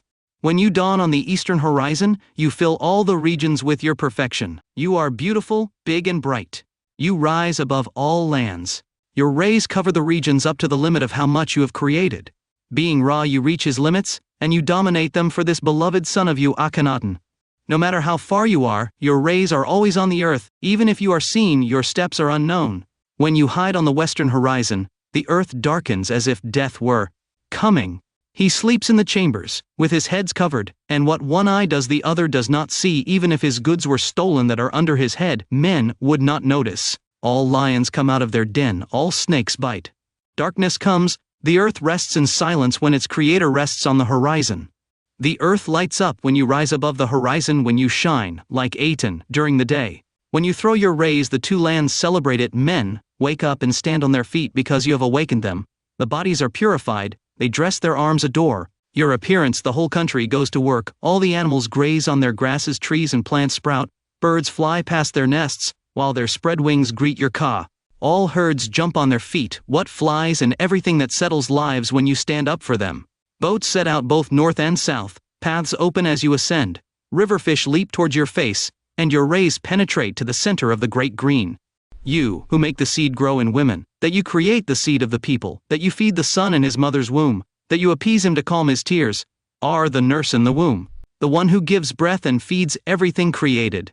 When he emerges from the womb to breathe on the day of his birth, you open his mouth and provide his needs. When the chick chirps in the egg, in its shell, inside, you give it the breath that makes it live. When you have completed it, breaks the shell and hatches to herald its completion. Walking on its legs it has barely finished come out of him. How numerous are your works even when they remain hidden from view. O unique God, incomparable! You created the earth according to your wish, you lonesome, to all men, cattle and herds, everything on earth that walks on its legs, everything in the sky that flies with its wings, the lands of Jaru and Cush, the land of Egypt. You put every man in his place, you provide his needs, everyone has their food. The length of their life is calculated. Their languages differ in speech as well as their characters. Their skins are different because you differentiated people. You created happy in the duatant. You bring it according to your desirato. Feed the people because you created them for yourself. Lord of all, who strives for them, Lord of all lands, who shines for them, Aton of the day, great in majesty. You make all the distant lands live. You created a celestial happy that descends through them, that causes waves on the mountains, like the great green, to flood their fields and their cities. How excellent are your designs, O Lord of eternity, the happy that is in heaven for foreign peoples, and for all the creatures of the countries that walk on their legs. For Egypt, the happy that comes out of the duat. Your rays feed the fields. When you shine, they live, they germinate for you. You made the seasons to nourish everything you have created, winter to cool down, heat to be savored. You created the distant sky to shine in it, to observe everything you did. You, alone, shining, in your manifestation of living Aten, elevated, radiant. Distant, close, you created millions of manifestations of yourself, cities, towns, fields, the flow of the river, because you are the Aten of the day in the heights. You speak to give existence to the beings you have created. You are above them, and you can see their glee. You are in my heart, there is no other who knows you. Only your son Neferjeparura Wainra, to whom you have shown your ways and your power. Those of earth come into existence from your hand. As you create them, when you wake up they live, and when you hide they die. You are, yourself, the duration of life. One lives for you. All eyes behold your perfection until you hide. All work ceases when you rest for the west, and when you dawn you make the whole world move for the king. Each leg moves because you created the earth. You make them arise for your son, who was born from your body. The king who lives by Mot, lord of the two lands, Neferjeparura, the only one who belongs to Ra, the son of Ra, who lives by Mot, lord of crowns, Akenaton. Long-suffering be his life, and that of the great queen whom he loves, the lady of the two lands, Neferu Aton Nefertiti, may she live forever and ever. Hymn to Amun-Ra, source of much of this literary exegesis. Great Hymn to Amun-Ra, Papyrus Bulak 17, Francisco Lopez, Octubre de 2003. This hymn, dedicated to the god Amun-Ra, is found engraved on the Bulak 17 Papyrus P. Cairo CG 58038, from the 18th dynasty, and partially on a statue in the British Museum in London, number 40,950, belonging to the Middle Kingdom. It should be noted that, compared to the oldest hymns, here an attempt is made to reflect the concept of universality of the god before all his creations, whatever they may be, something that will be repeated later in the great hymn to Aten of the Amharic period. It is one of the most beautiful compositions of Egyptian religious literature. The hymn is written on the Bulak 17 papyrus, along 11 columns, each of which contains 7 lines, except the last one with 5. The scribe divided the text into 4 sections beginning with the sign, Great Hymn to Amun-Ra Papyrus Bulak 17. This hymn, dedicated to the god Amun-Ra, is found engraved on the Bulak 17 Papyrus P. Cairo CG 58038, from the 18th dynasty, and partially on a statue in the British Museum in London, number 40,950, belonging to the Middle Kingdom. It should be noted that, compared to the oldest hymns, here an attempt is made to reflect the concept of universality of the god before all his creations, whatever they may be, something that will be repeated later in the great hymn to Aten of the Amharic period. It is one of the most beautiful compositions of Egyptian religious literature. The hymn is written on the Bulak 17 papyrus, along 11 columns, each of which contains 7 lines, except the last one with 5. The scribe divided the text into 4 sections beginning with the sign, Fuentes, Literature, Castor, Joseph, The Literature and Mythology of Ancient Egypt, London, Allen Lane, The Penguin Press, 1970. A.E.'s Claggett, Marshall, Ancient Egyptian Science. A Sourcebook. Volume 1, Knowledge and Order. Take I, Philadelphia, American Philosophical Society, 1989. Faulkner, Raymond O. A Concise Dictionary of Middle Egyptian. Grades. The basis of the translation is the publication of E. Gribot's hieroglyphic text, Hymne Amon-Ra, and Joseph Castor's text, The Literature and Mythology of Ancient Egypt, although only part of Castor's work has been used, revised and expanding it with the bibliography cited at the end of the article. Hymn to Amon-Ra translation? Adoration to Amun-Ra, the bull that lives in Unu 78, chief of all the gods, the good god, the beloved who gives life to all that is warm and to all good cattle. Hail, Amun-Ra, lord of the thrones of the two lands, who presides over Thebes, bull of his mother, the first of his fields, wide-striding, who is at the head of Upper Egypt, lord of the Medyai, and governor H-Qua of Punt, the greatest of heaven, firstborn, SMSW of earth, lord of all, who endures over all that exists, unique in nature to him among the gods, beautiful bull of the Ennead, chief, Rai-TP of all the gods, Lord of Maat, father of the gods, who made humanity and gave rise to animals, Lord of what exists, who created the fruit tree, he created the grass, and made the cattle live. Power that Pa-shaped, the beautiful beloved youth, whom the gods praise, that he created what is above and below, the one who illuminates the two lands and crosses the firmament in peace, King of Upper and Lower Egypt, Ra justified, the Lord of the two lands, of great strength, Lord of majesty, Sphite, creator of the earth, more illustrious in nature than any other god. From his beauty the gods rejoice, whom he, 78. Its Egyptian name was Unu, which means pillar. The name of Heliopolis is of Greek origin, or and means city of the sun, since the city was the main seat of the cult of the solar god Ra. It was one of the three most important cities in ancient Egypt along with Thebes and Memphis. The Copts knew her as On. Is venerated in the great house, Pr of glorious appearances in the house of fire, Prnsr, whose fragrance the gods love when he comes from Punt, richly perfumed when he descends from the land of the Medyai, fair-faced, when he comes from the land of the gods prostrate themselves at his feet, knowing that his majesty is his lord. Lord of respect Esend, the terrible of great power Ba and mighty appearance, who provides food and attends to the support. Praise to you who created the gods, raised the sky and spread out the earth, the one who wakes up healthy, Min-Amun, Lord of eternity Nhh, who created the eternal DT, Lord of praise, who is at the head of the Ennead, firm with horns with a beautiful face, Lord of the great bearer of the double feather endowed with the beautiful diadem and the tall white crown. The Mehen snake and the Uto snakes are on his face. The double crown, the Nimes and the blue crown. Of beautiful face when he provides himself with the Atef crown, beloved of the crowns of Upper and Lower Egypt, Lord of the double crown who carries the Aim scepter, Lord of the meek scepter holding the scourge, sovereign beautifully crowned with the white crown, Lord of lightning, who gives birth to light, whom the gods praise. He gives his hands to those he loves and throws his enemy into the fire. It is his eye that defeats the rebels, making the nun swallow his harpoon, and the serpent vomit what he has swallowed.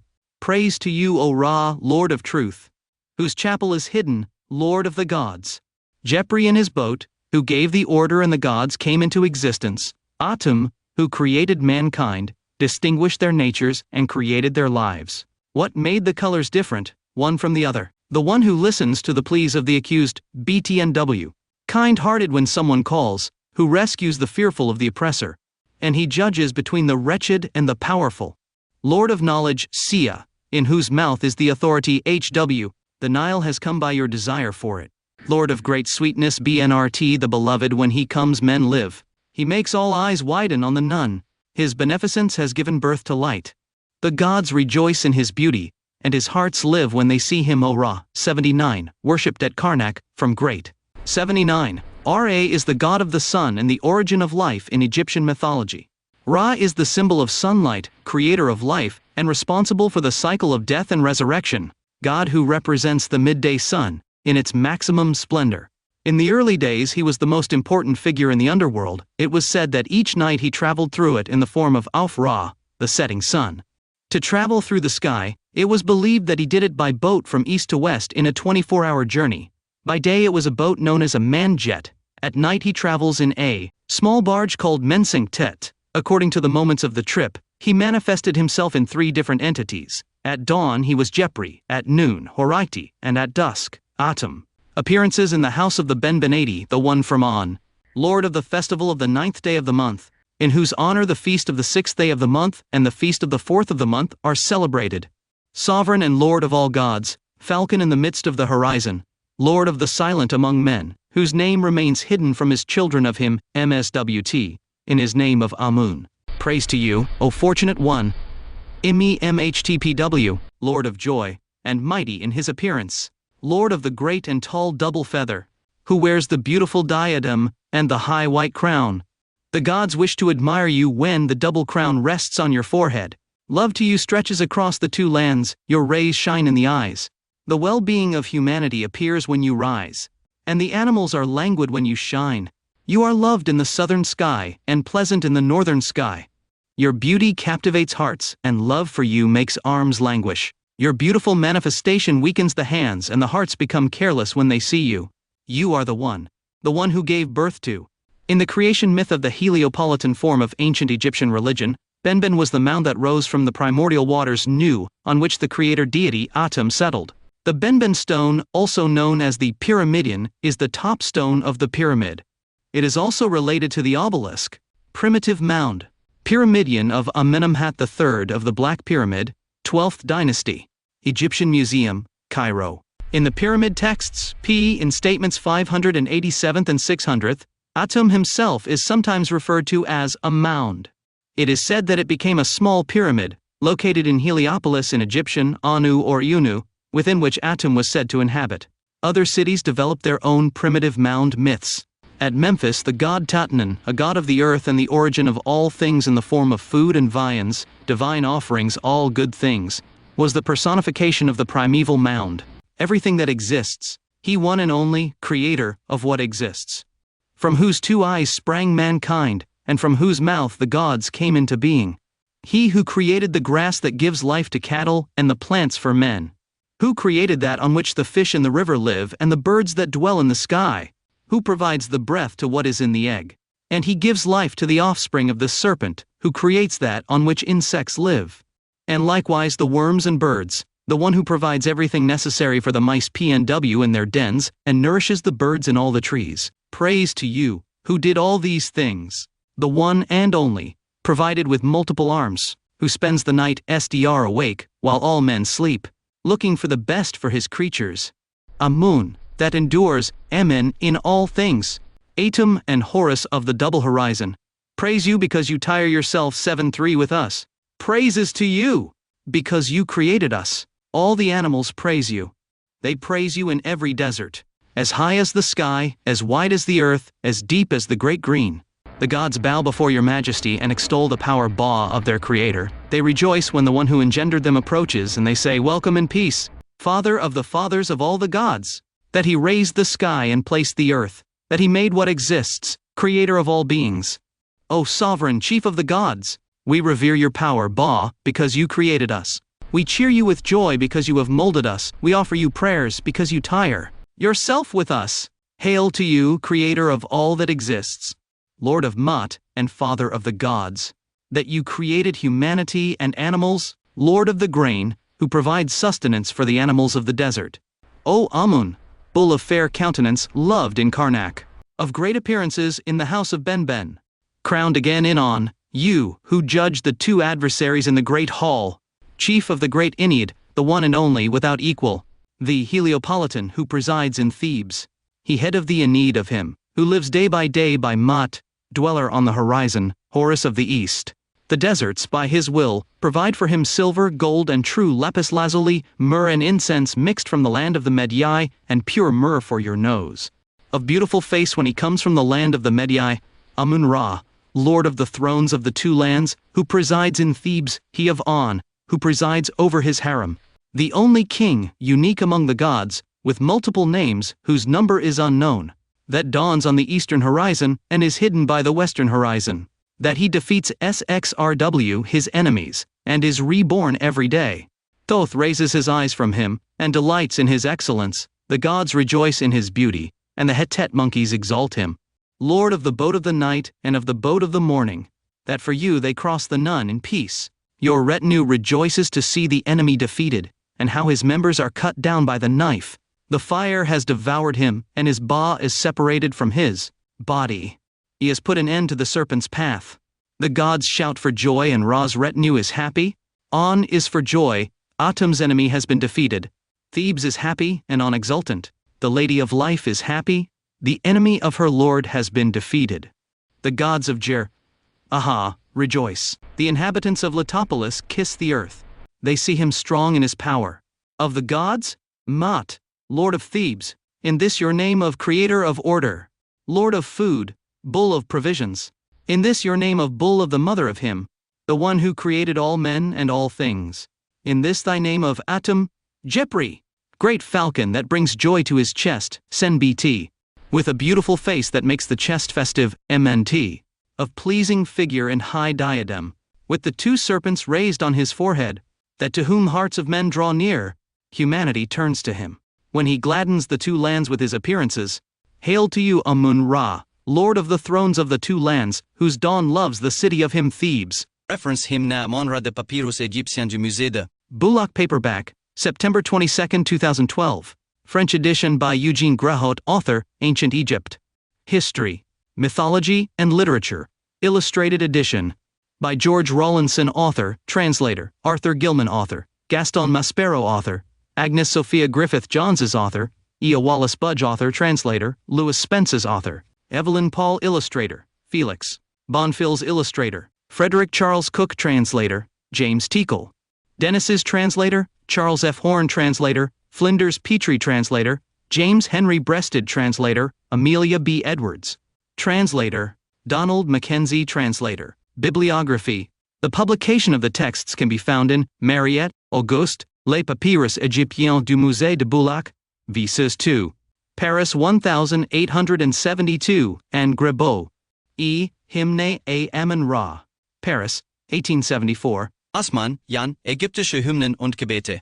Zurich and München Artemis Verlag 1975.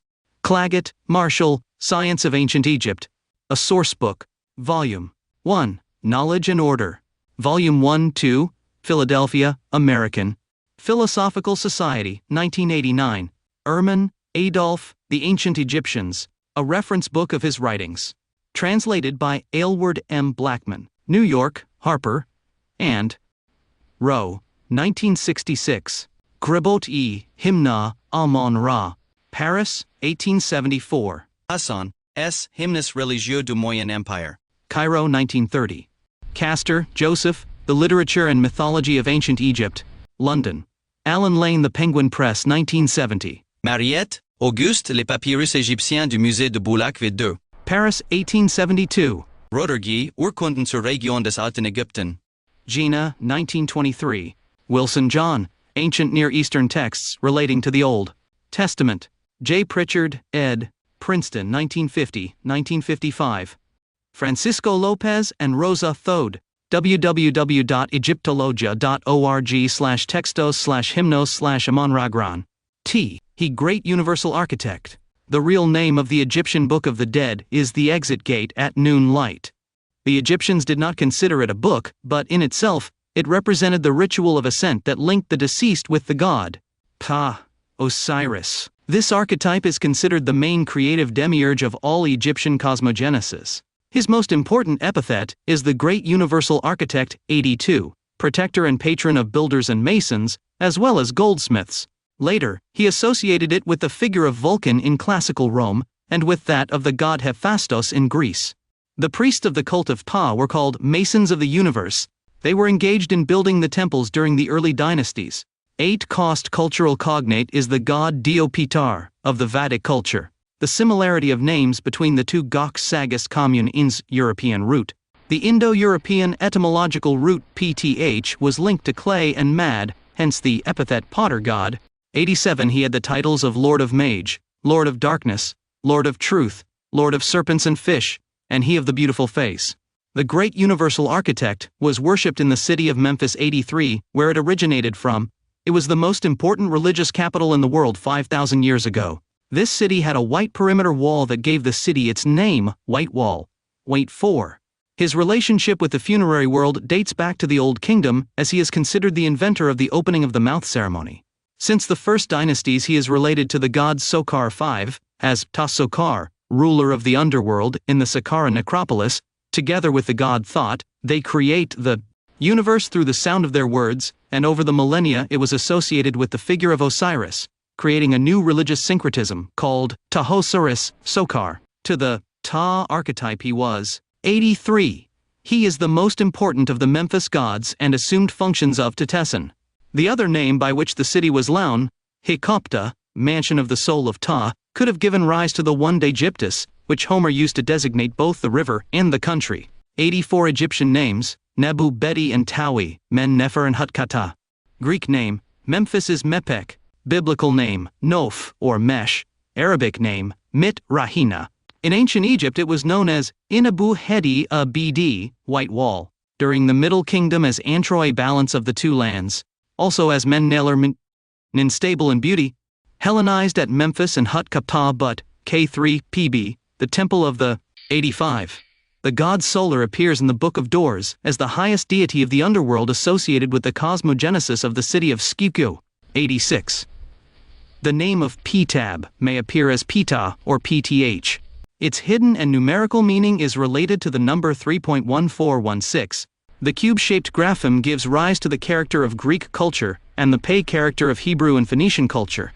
For the Egyptian world, the number was acted with the center of the earth and was seen as a cube of side 6, whose length is 3.1416. Considered the universal work and great architect of the work, in this sense he built within himself the universe for the Egyptian culture, and since the oldest cosmogenesis was produced and seen as a process of successive emanations of thoughts or mental forms through the sound of their words and through their heart, one of the most important parts within the universe. Resurrection ritual carried out in the Egyptian Book of the Dead was the opening of the mouth. The entire scenic ritual consisted of imitating the moment of creation and linking the deceased with the god Osiris Ptah, and with the imperishable stars, those that do not descend from the cosmic ecliptic during the night. Ancient poems dedicated to this god have been found on different papyri and carved stones, such as the Sabako stone. One of them says, curiously, the following: In the beginning there was nothing, only the original chaos. The Word was with God, and God was the Word. God separated the light from the chaos, and the light was very possibly the source of the first verse of the biblical Genesis. The titles of the god Ta were the most beautiful, the wisest, also the destroyer of images. 87. In relation to these titles, the most important texts to understand Egyptian. 87. Read the translation of the Egyptian Book of the Dead by Egyptologist Walls Bunge. Cosmogenesis are found in the Book of the Doors, rituals that also appear as texts of the pyramids, and that were later reflected in the Book of Daylight, or Book of the Dead. In the period of the first dynasties, these passages were not understood as if they were books, but rather as an initiation way of linking the deceased with the DWT, and as a geometric or numerical form of light. The pyramid, from the Egyptian conception, is the manifested body of an archetype form, Osiris Pth, or the manifestation through a process of emanations of a certain sound form number, where the universe is partly the product of the word, as well as a manifested geometry. 8. The most important moment of the ritual of ascent of the deceased was the opening of the mouth. 89, where, imitating the moment of creation, the creative power of the word was returned to the mummy and the original form in which the universe was emanated was recreated. She also linked the heart of this being with the center of creation, the heart of the god P. 88. The most sacred space, within this fundamental hill, is the heart of Pth, the philosophical sun Ra, which in the Great Pyramid had these architectural proportions: 2 cubes of 10 sacred cubits whose length is 5,236 meters. X elbow. The golden rectangle of any of these cubes results in a 6-code rectangle. X 8 code, or a cube of 6 sacred cubits in length, 3.1416. 89. The return of the word was equivalent to the possibility of creating with the breath. This ritual was carried out with an iron object called Hekat, associated with the god Estch. From the most archaic Egyptian perspective, the universe emerges around us as a work of our thoughts, via the heart of man, a musical and partly metallurgical work. The heart for the Egyptian imaginary symbolized the seat of the soul and thoughts. At the moment the deceased was raised from his stone sarcophagus, a magical moment took place where the mummy or hierophant, ritually incarnating the god Ptah, recreated the moment of the birth of the universe. It is possible, but we do not know, that at that precise moment, she received this symbolic question: "What have you discovered as a teacher reborn in the light?" And the builder responded, "I found myself lost outside of time and space. One day on earth was equivalent to an aeon. I ceased to be. I was nothingness itself. I saw the universe emerge from my dark Bert. All creation passed before my being in an instant, and I could see how my thoughts recreated the world." The weighing of the heart of the deceased, in the ritual of going out into the light of day, is a paradoxical image that has influenced many religions, such as the judgment of the soul and its subsequent entry into eternal life. In Egypt, the sky was visualized in the symbol of the DWT, the underworld. At the beginning of this civilization, this role was played by the center of the earth and the star Sirius. During the ritual, the heart could not weigh more than the feather, a symbol of the lightness of the spirit, symbol of wind and silence, as well as of universal order, but it could not weigh less either. There had to be a balance in the scales of judgment to the deceased 90. The Egyptians called the breath Ka, and it was considered a word or sound, as well as a geometric shape and a number. An an that flowed above a string of light. 92 had to be in balance and heard purience that world, both upper and lower, known as DWT, originally a mountain of light. The entrance mountain to the underworld. This image is present in the oldest logos discovered in Egypt, and in the Nakata culture, from which the Egyptian culture has its germ. 3. 90. The balance in the scales of the judgment of the dead depended on a certain balance in the sound of the soul. Nothing could generate more sound than the wind. This judgment is carried out by Anubis, in the presence of Thoth, the scribe.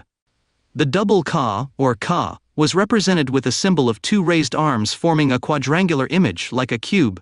It is possible that this image represented two sacred cubits, or 1.0472 meters, like a geometric shape of light, or the soul associated with a certain construction module. Double KAX3 results in the number 3.1416. 92. This metaphysics associated with the cult of Ptah Osiris saw the center of the earth in the circumpolar stars and the star Sirius, the goal of the journey of the deceased. This journey is made through ropes of golden light towards the pole star, the mooring of the rope, and a philosopher's cube, the house of Horus, from which the tree of life emerges.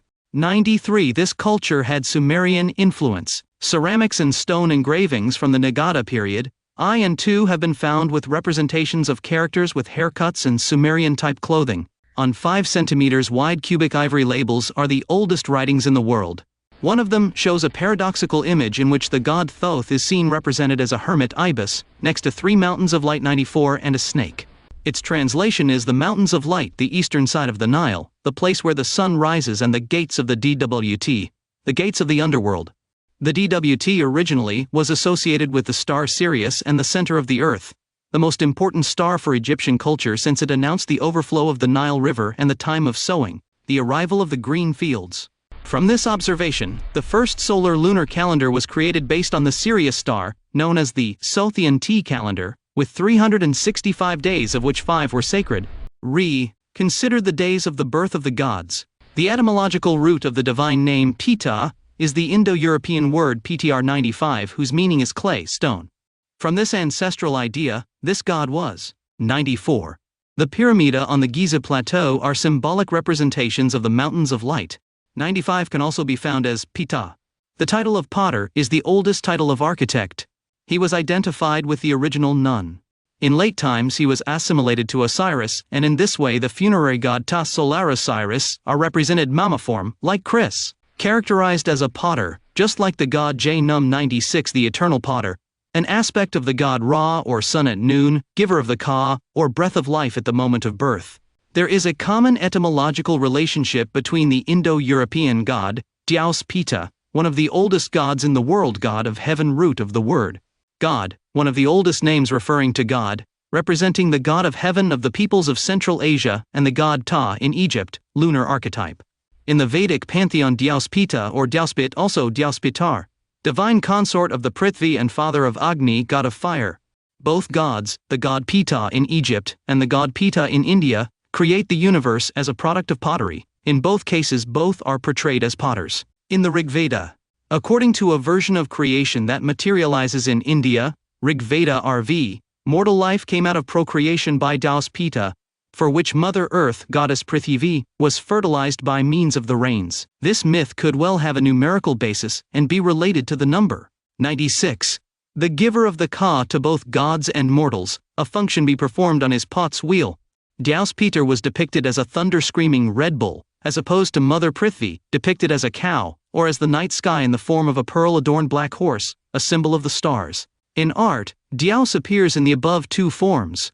Etymologically, Dyaus is the name from which the root word morpheme dyu, 0 degree, dyu forms, and do derives from the Proto-Indo-European language meaning to shine. There are words related to Dyaus in Sanskrit, such as de divasa divine, heavenly divya, illuminating light dyota, etc. Dyaus Peter is the Sanskrit version of the Proto-Indo-European language concept of the sky god personified by Dyaus, appearing in many other Indo-European religions with similar attributes. Dyaus had become Dewpater, literally sky father or bright father. This is reflected in the word Jupiter, Diespider, and from the Greek Zeus Pater. In his aspect of God the Father, his consort was Plutwe Mater, Mother Earth. Names related to Dyaus Peter appear in Greek as Zeus Pater, accusative dei, genitive God, in the word Jupiter from archaic Latin Pater Iovis, sky father, in Slavic mythology as Div, and in Norse mythology as Tyr 97 Ozeu. 97 Tyr is the name of the star Sirius in Old Persian. Hymn to the creator of the earth, Ptah, god of the Egyptian city of Memphis. Hail, O Ptah, considering your primordial gods, what have you done after you were created as God? Body that has built its own body, before the sky was created, before the earth was formed, as the high tide did not rise yet. Who have bound the earth, you have gathered your flesh, that has counted its members, you have found the one who has created your sight. O God, that make up the two countries. You do not have a father who begot you as he came, you don't have a mother who gave birth to you, you your own creator Khnum. Let the equipped armed forces come out. You were on earth during your fatigue. Where were you in your clay figure? In the land of elevators, in its being the combination of the two countries, what his mouth has begotten, and his hands have created, you have pulled it out of the primordial waters. The work of your hands, your beauty is compared. His son, as in his figure, the sun, that have led to darkness and sadness. By the rays of his pair of eyes. Verses to the god Ptah, on the Shabako stone commissioned by King Shabako, 8th century BC. Geb, the lord of the gods, commanded the Ennead 98 to meet him. He judged Horus and Set, and sealed the dispute between the two. He made Set king of Upper Egypt in the land of Upper Egypt, in the place where he was born, which is Shu, and Geb 99, he made Horus king of Lower Egypt, in the land of Lower Egypt, in the place where his father Osiris was drowned, and which is the separation of the two lands. Thus, Horus kept watch in one region, and Set in the other region. They kept peace in the two lands, in Ayan. That was the separation of the two lands. Then Geb believed that it was unfair that Horus's portion was identical to Set's. Thus Geb granted Horus his inheritance, for Horus is the son of his firstborn. Geb's words to the Ennead were 98. Ennead from the Greek nunu epsilon, meaning the 9, the ancient Greek name for the Egyptian word Pesadet. It is used to name the set of 9 gods that made up the cosmogony of Heliopolis, created by the priests of this city. They were part of it: Atum, Shu, Tefnut, Nut, Geb, Isis, Osiris, Nephthys, and Seth. 99 Geb, creator god, principle of life and fertility. Personifies the earth, the house of Geb in Egyptian mythology. Egyptian name, Keb. Greek name, Geb. Greek deity, Chrono. According to Plutarch, I have named Horus, the firstborn. Horus is the one who became king of Upper and Lower Egypt, who united the two lands at the nome of the Memphis Wall, the place where the two lands meet. Before the double doors of the house of Ptah, the temple of Ptah in Memphis, the reed and the papyrus were placed, and Horus and Set were pacified and united. They fraternized and ceased disputes wherever they might be, and are now united in the house of Ptah, the scales of the two lands, in which Upper and Lower Egypt were weighed. Ptah, who is on the great throne, who created the gods. Ta-Nun, the father who begat Atum. Ta-Naune, the mother who gave birth to Atum. Pa the Great, who is the heart and tongue of the Ennead. This stone contains a section that tells how Ptah brought Atum, Shu, Tefnut, and the rest of the Heliopolitan Ennead into existence, along with all the elements of divine and human existence. Reference: Bjerre-Finestad, 1976, pp. 81-83. Allen, 1988. p.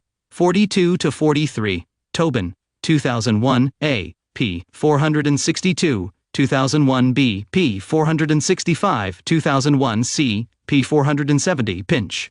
2002, p. 32-34. Okinga.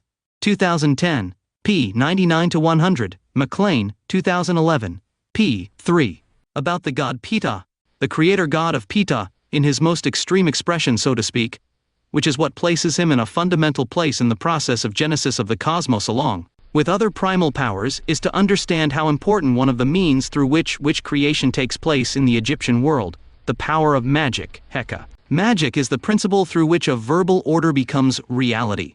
It is the principle of the creative word, which forms a conceptual couple with the principle of perception, to which it is usually linked, and to which it logically follows. In the created world, perception and enunciation are the means by which the forces of nature, the gods and the king, perceive what must be done. The function par excellence of these principles, however, occurs during the creation of the cosmos. The first creator perceives the universe as apprehends it in his heart, a mental form placed in his heart, by which said perception is given reality through the creative word. Ptah is deeply related to all of this. Allen, 1988, pp. 36-38. Sources mentioned above, from text CT 647, from a Ramesside stela, and from the Berlin hymn to P.T. Allen, 1988, pp. 39-41. I am the one who makes the vegetation grow. You make the banks of the Nile Valley green, Lord of the Highlands. You make the Wadis green, the one who is over the Nubians, Asiatics and Libyans, because the 9 arches have been gathered for me, and the totality has been given to me by the sun, Lord to the limit. I am south of the wall of him, ruler of the gods. I am king of heaven, distributor of Kas, who officiates over the 2 lands, Kas distributor, who gives Bas, demonstrations, Kas and beginnings. I am a distributor of Kas, and they live according to my action. When I want, I make it possible for them to live, there being none of them who can speak to me but the one who made that unique identity of mine. Because I am enunciation in their mouth and perception in their womb. Sincerely praise thy perfection, Ptah the Great, south of his wall, Tatenan in the middle of Memphis. The one who made it possible for everyone to live, into whose heart he spoke himself, who saw them unfold, who predicted what was not and thought of what is. There is nothing that has developed without him, the one whose development is the development of him in the course of each day. You have established the world to its laws as you did, and the black land is fixed under your rule as the first occasion, worshipping Ptah, father of the gods, Tatnan, eldest of the originals, at dawn.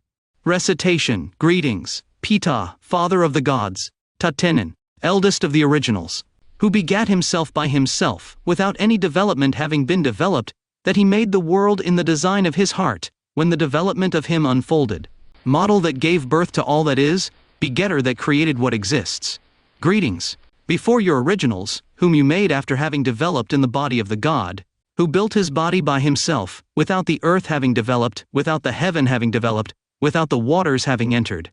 You tied the world, you added your flesh, you took into account your parts, and you found yourself alone, maker of places, God who melted the 2 lands. There is no father of yours who begat you in your development, no mother of yours who gave birth to you, your own uniter, an active one who arose active. Form of Tatenan, in your development of combiner of the 2 earths, he whom your mouth engendered, and your arms have created, you took from the waters, your action copying your perfection. Your Son, distinguished in his development, who dispels for you the uniform darkness with the splendor of his 2 eyes. Be afraid of him, this God who relieved you. Power and be content through the 2 healthy eyes of him. His words will be the balance of the 2 lands, without overlooking the declaration that he has made. The great name who puts up storms, who is feared by all when his bachelor of letters develops magic, who has control of the gods, whose respect is great in the Ennead. His reckoning is in what he has begun, his control is between what has been done. Reference, brief approach to the creative function of the god Ptah. Race Luzau Ricari. The first 2 talk about the creative role of Ptah as heart and tongue and as Tatnan. The final section reiterates the main themes of the previous text and connects Ptah's mythology with the cycle of kingship, Allen, 1988, pp. 44-45. Here is a part of the first 2 sections of the mythology. From Ptah, Allen, 1988, pp. 43-44. Through the heart and tongue, something developed in the image of Atum. And great and important is Ptah, who gave life to all the gods and his Kas also through this heart and this tongue, through which Horus and Thoth became Ptah. All the animals and all the reptiles that live, plan and govern whatever he wishes. His Ennead is before him, in teeth and lips, that seed and those hands of Atum, for it is through his seed and his fingers that Atum's Ennead developed, but the Ennead is teeth and lips in this mouth that uttered the identity of all, and from which Shu and Tefnut emerged and gave birth to the Ennead, heart, and he is what makes every conclusion emerge. It is the tongue that repeats what the heart plans. Thus all the gods were born, also Atum, and his Ennead, for it is through what the heart plans, and the tongue commands that all divine speech has developed. Reference: brief approach to the creative function of the god Ptah. Brace Luzau Ricari. Bibliography: Alan J.P., Genesis in Egypt. The Philosophy of Ancient Egyptian Creation Accounts. Yale University, New Haven, 1988. Berlandini, J. Ta démiurge et l'exaltation du ciel revue. D'égyptologie, 46. 1995, pp. 9-41. Vieira Finestad, R. Ta, Creator of the Gods, Numen, Vol. 23, No. 2, 1976, pp. 81-113. Frankfurt H. The Religion of Ancient Egypt, An Interpretation, editorial. Laertes, Barcelona 1998. Helk W., Westendorf W., eds. Lexikon der Ägyptologie. Band 4. Megiddo Pyramiden. Otto Harasowitz, Wiesbaden, 1982. Hornung, E. The One and the Many. Egyptian Conceptions of Divinity. Editorial Trotta, Madrid, 1999.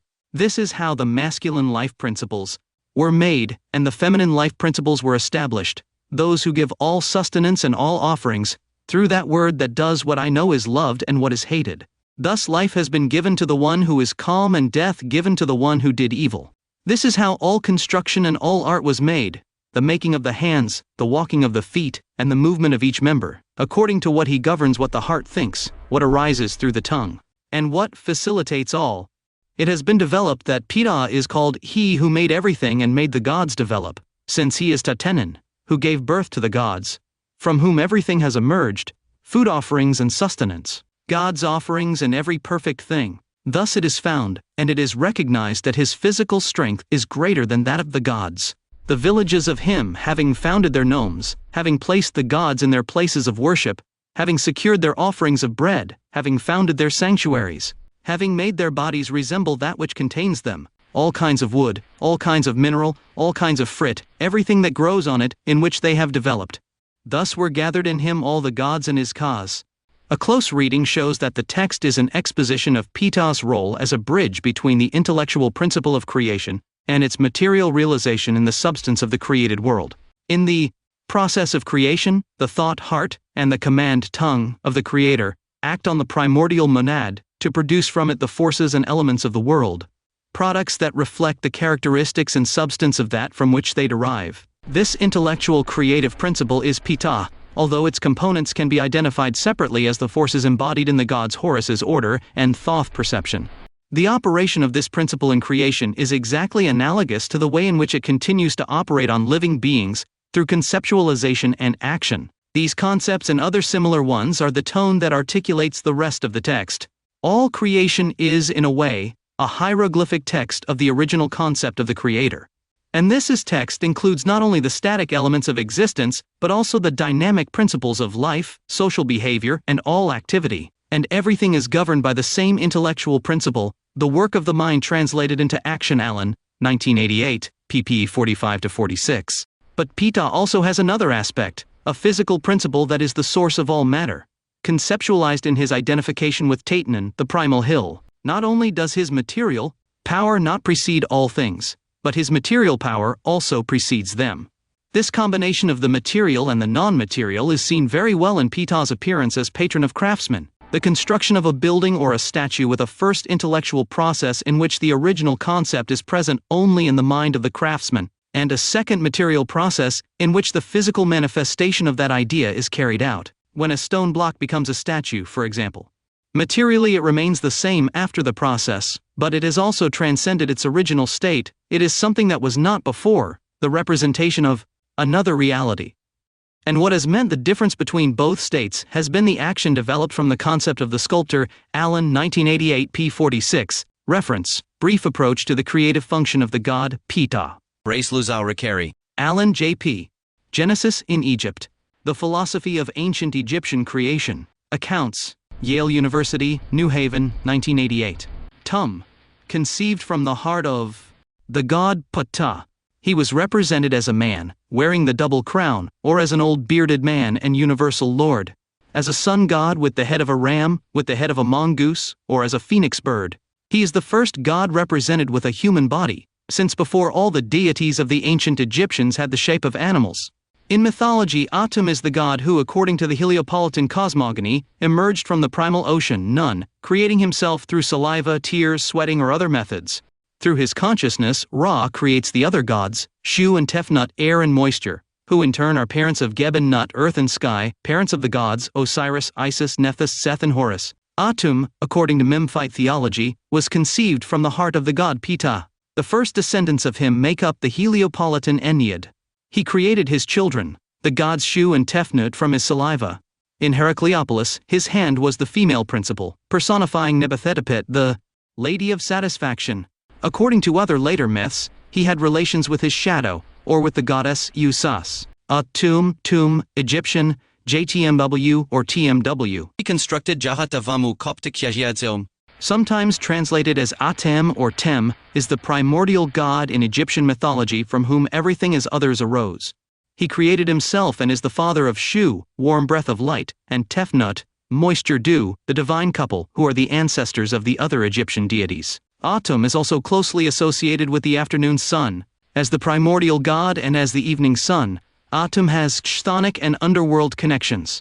Atum was relevant to the ancient Egyptians for most of Egyptian history.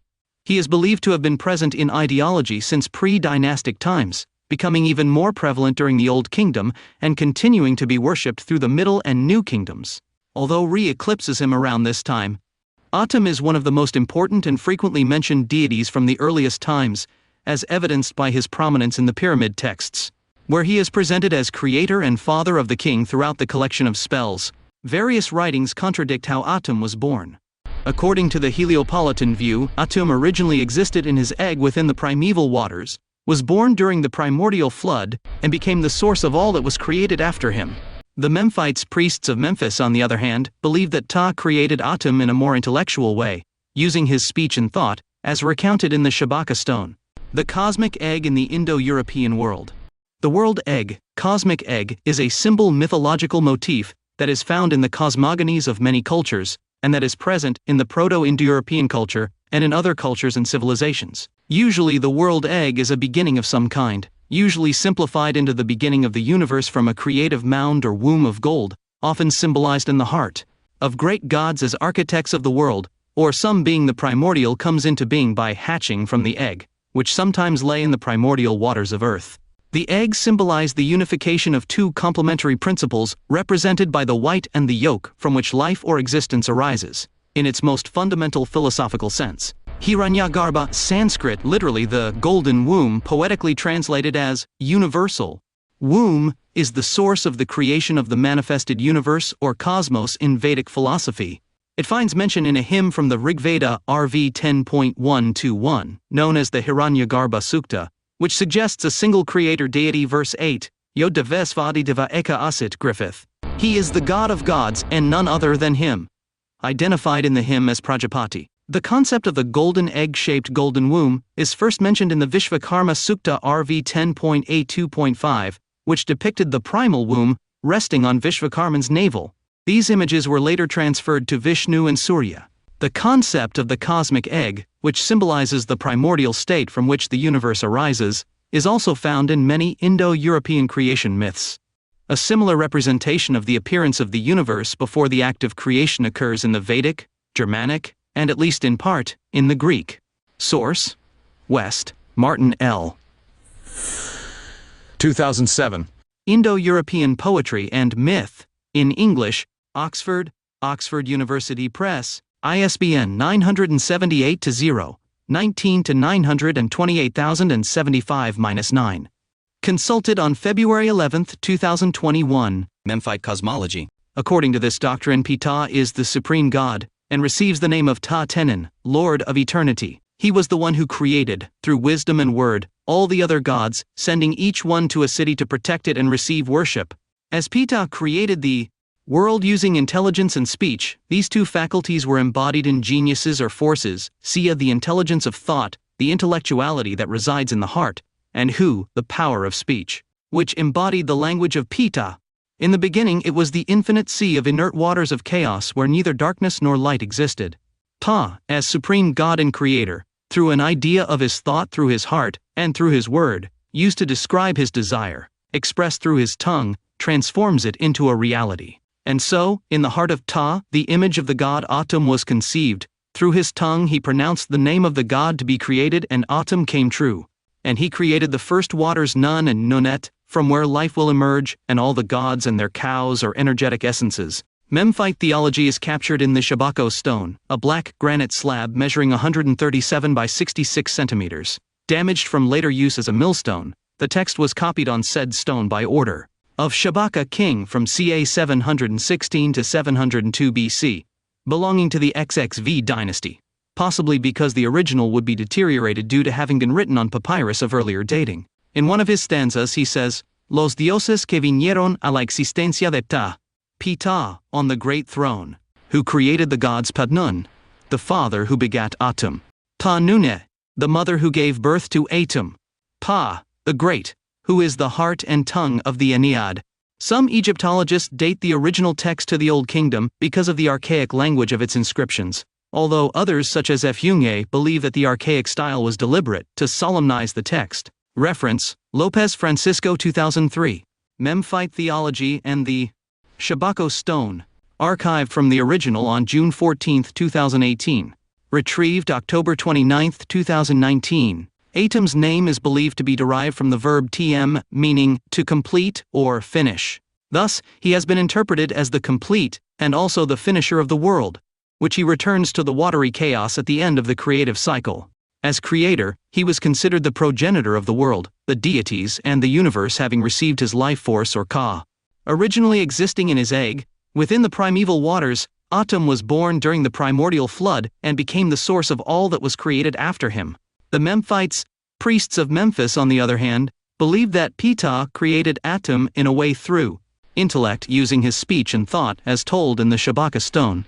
In the Old Kingdom, the Egyptians believed that Atum lifted the soul of the dead king from his pyramid to the starry sky. He was also a solar deity, associated with the primary sun god Ra. Atum was specifically related to the evening sun, while Ra, or the closely related god Khepri, was connected to the morning and noon sun.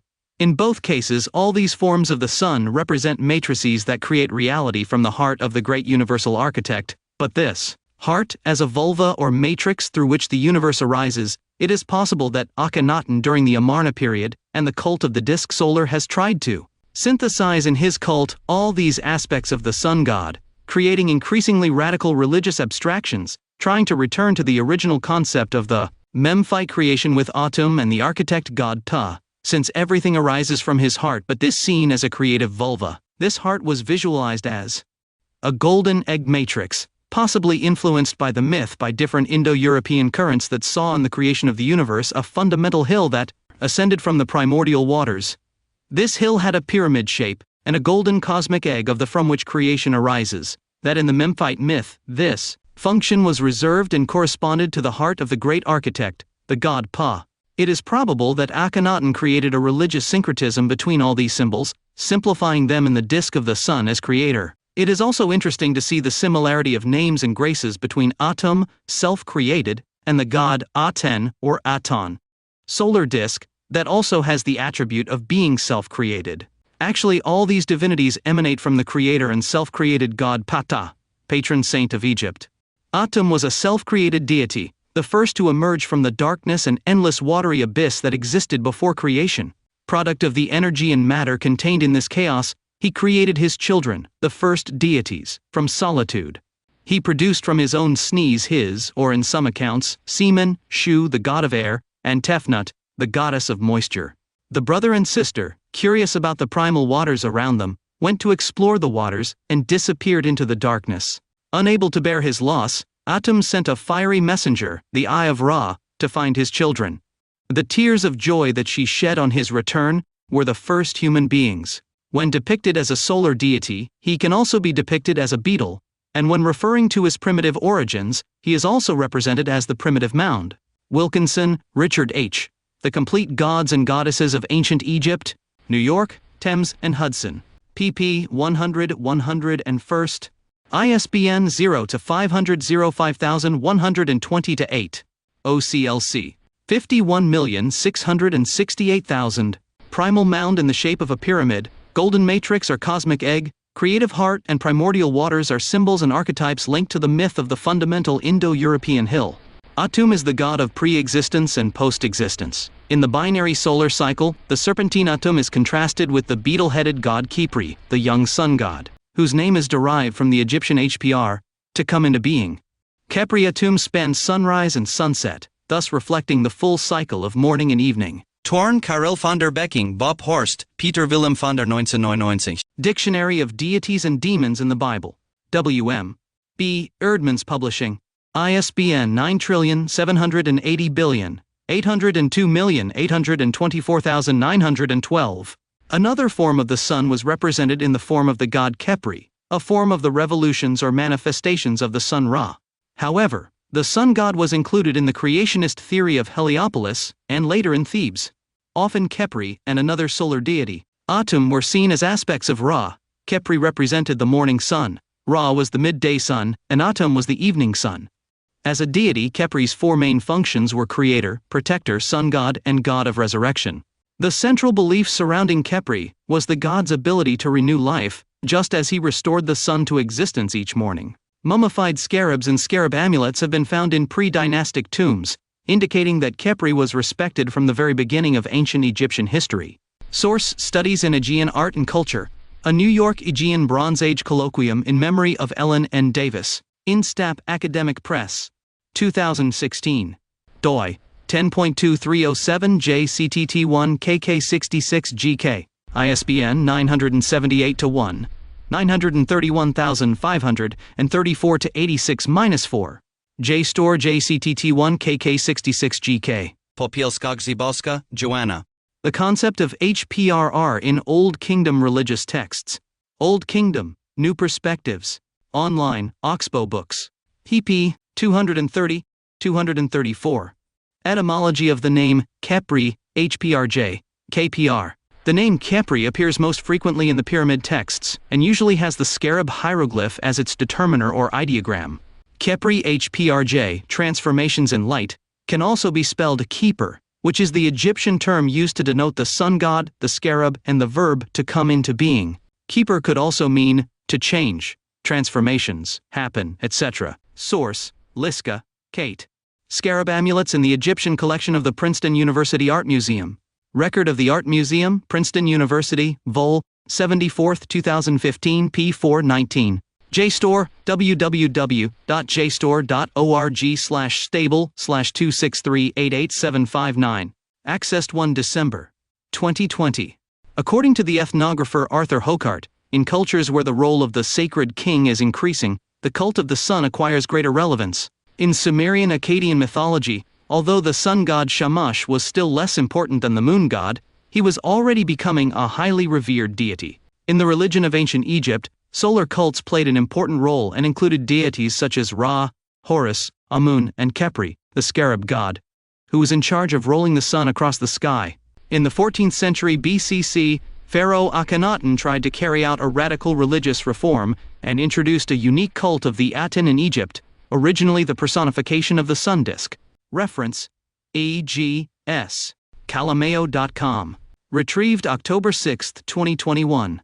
As we see in different temporary and symbolic manifestations, gods such as Ra, Khepri, Atum, Rahorati, and even the god Aten are part of the conglomerate of the different transformations of the sun god. With Rahorati, Ra is described as the sun god who appears in the east. He is the real name of the god Ra of Heliopolis. As the Heliopolitan sun god, he emphasizes his character as world ruler. Ra-Horati of Heliopolis was considered in Edfu to be identical with the god Horus. Pharaoh Akhenaten called himself High Priest of Ra-Horekti, and at the beginning of his reign, he represented the god still in his conventional form. In the first so-called doctrinal name of the god Aten, from years 4 to 8 of his reign, he describes him as Ra-Horaiti, long live the Horus of the horizon Ra-Horaiti, who rejoices in the land of the light on the horizon. Around 2445 BCC dynasty, the fusion of the two gods appears in the solar temple of Nusera in Abusir. At a time when Heliopolitan theology tried to distinguish the solar trilogy Jepri, Ra-Horaiti and Atum, he was also worshipped in the temples of Wadi es-Sebua, Amada, Dare, and in the great temple of Abu Simbel built by Ramses II. With all this symbology, what can be speculated is that Pharaoh Akhenaten, as divine high priest of the cult of the god of the solar disk, sought to simplify the cult of the many forms of the sun to a symbolic and archetypal abstraction of the sun, the solar disk. Other symbolic elements of the cult were the fundamental hill of creation, as can be seen in one of the tombs of the courtiers of King Akhenaten in Amarna.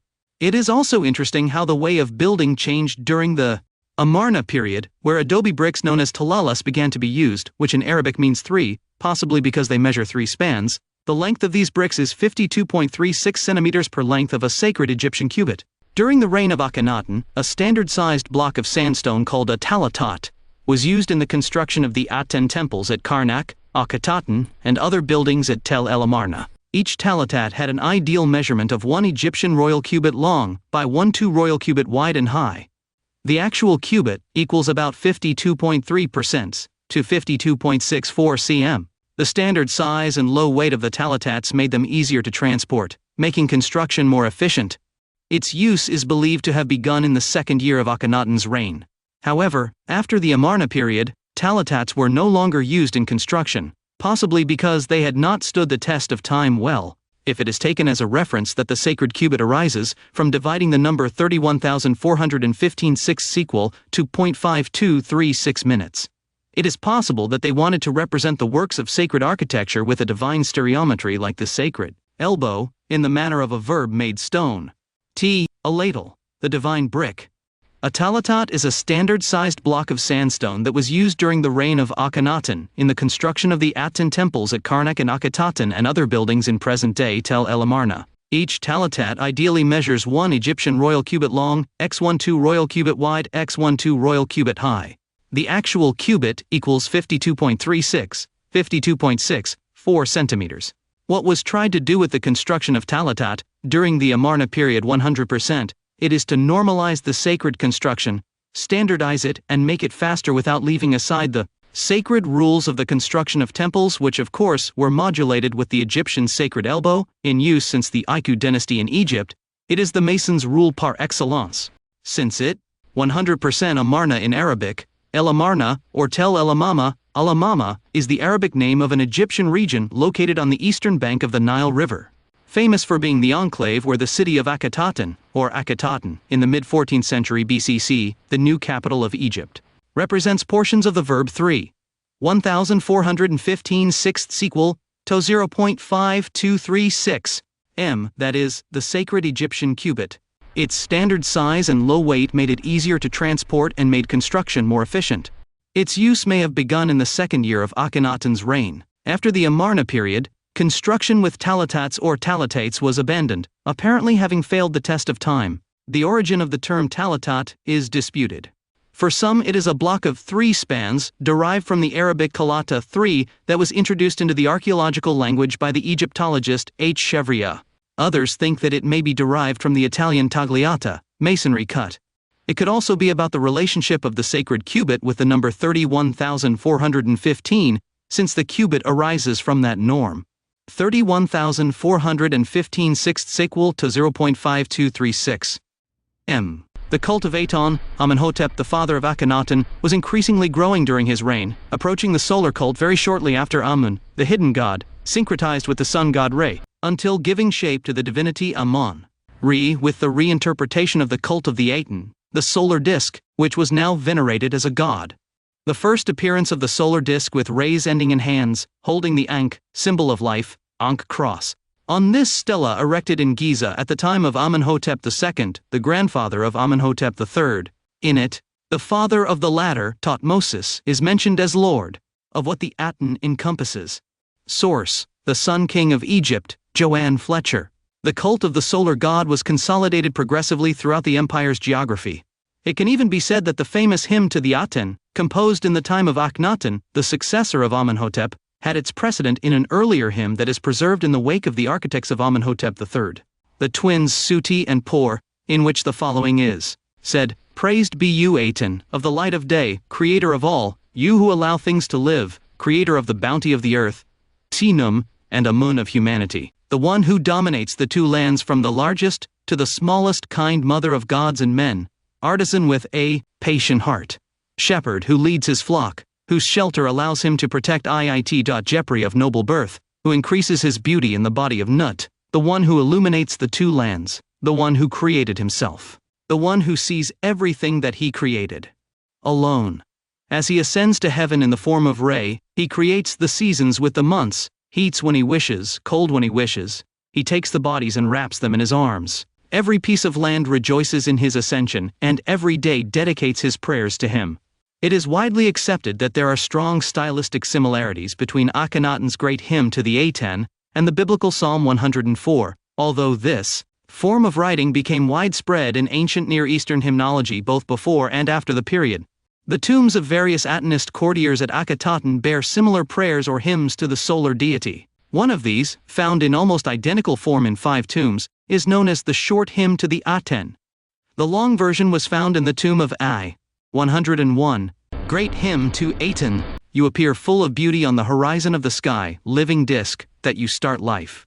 As you rise above the Levante horizon, you fill the countries with your perfection. You are beautiful, big, bright, high above your universe. Your rays cover the countries to the end of what you created. Because you are the sun, you have conquered them to their ends, and you hold them for your son whom you love. No matter how far you are, your rays touch the earth. You are before our eyes, but your path remains unknown to us. When you hide in the horizon of Westeros, the universe plunges into darkness and remains as if dead. Men sleep in their dwellings with their heads covered, and no one can see his brother. The world lies silent. Es que su creador reposa tras el horizonte. But, at dawn, since you rise on the horizon and you shine, disk of the sun during the day.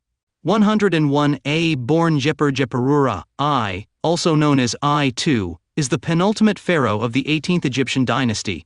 He ruled from c. 75 to 31 BCC. His coronation name was Jeperurah Irimat. Eternal are the manifestations of Ra, the one who does justice.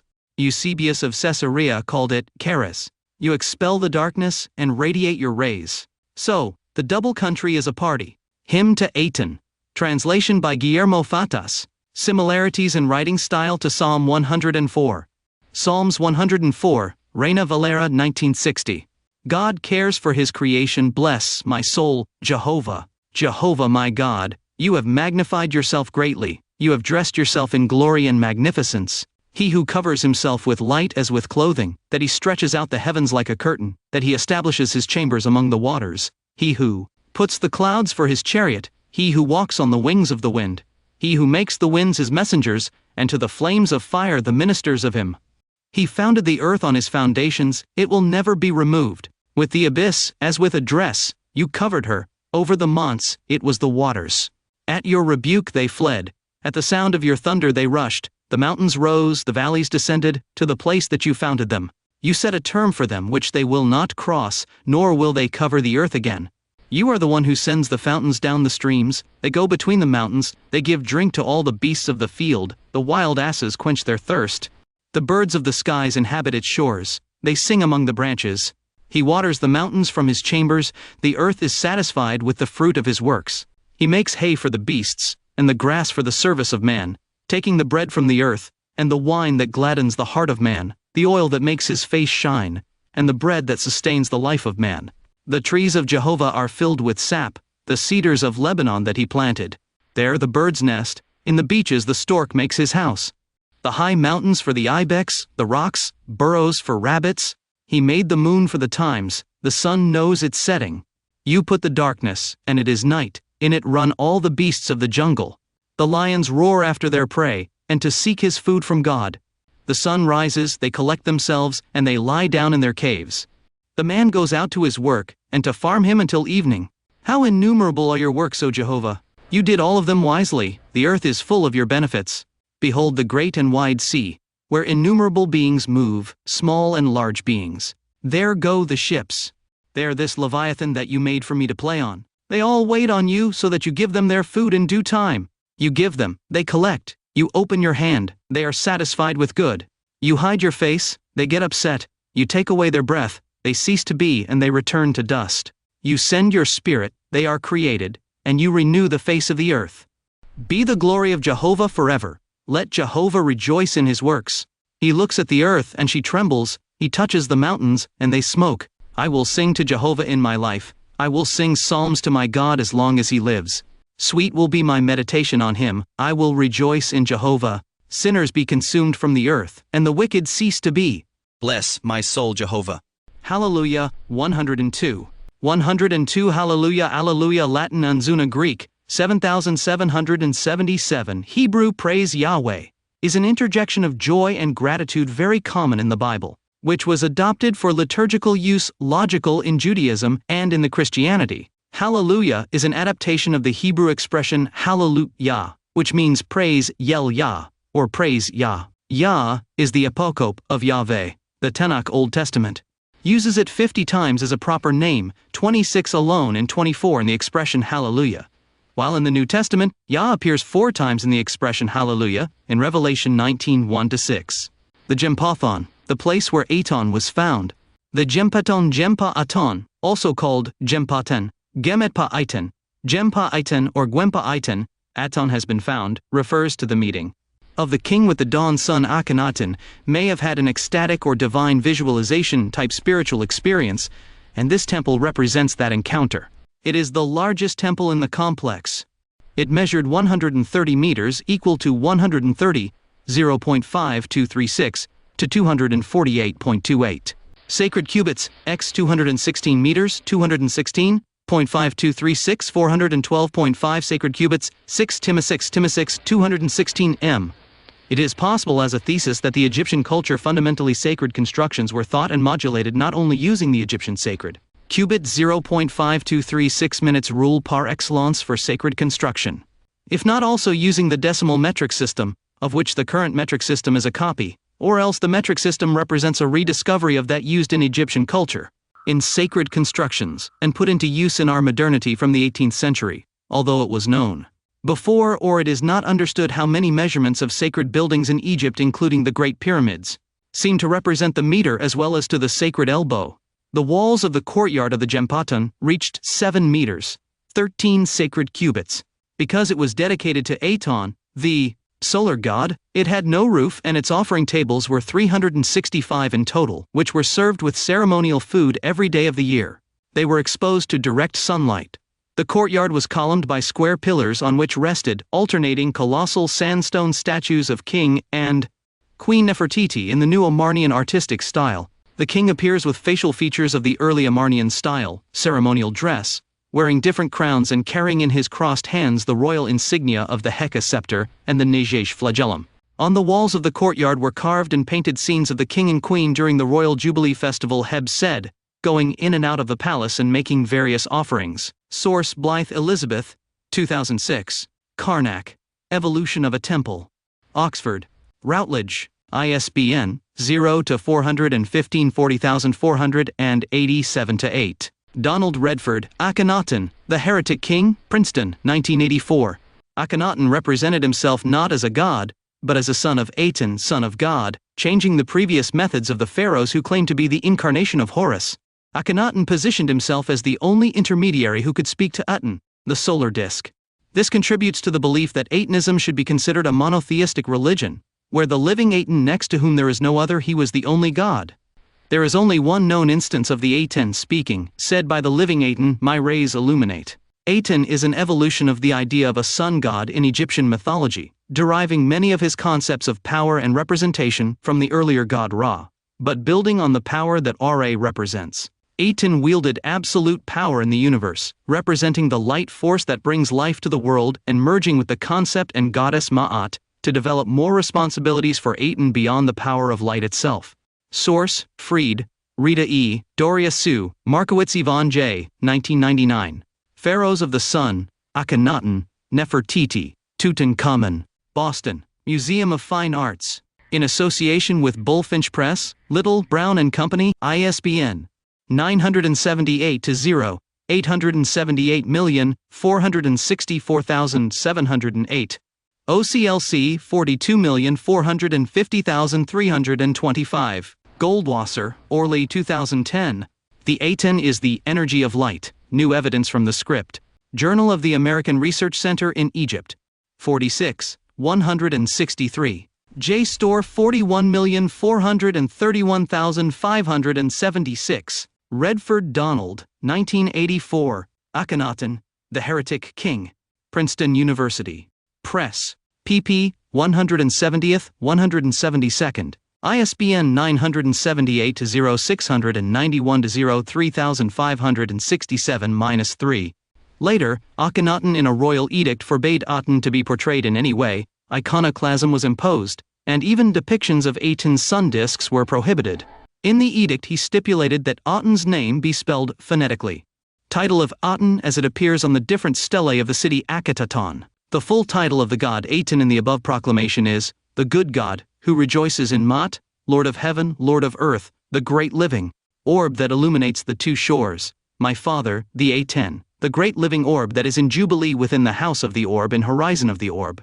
The title given in the later proclamation is slightly different and reads, the good God who is pleased rejoiced with Maat, the Lord of heaven, the Lord of earth, the great living orb that illuminates the two shores, lives the divine real Father, the Aten, given life eternally forever, the great living orb that is in jubilee within the state of the orb, in horizon of the orb. Source, Murnane 1993, p. 99, Bibliography. Dodson, Aidan 2014.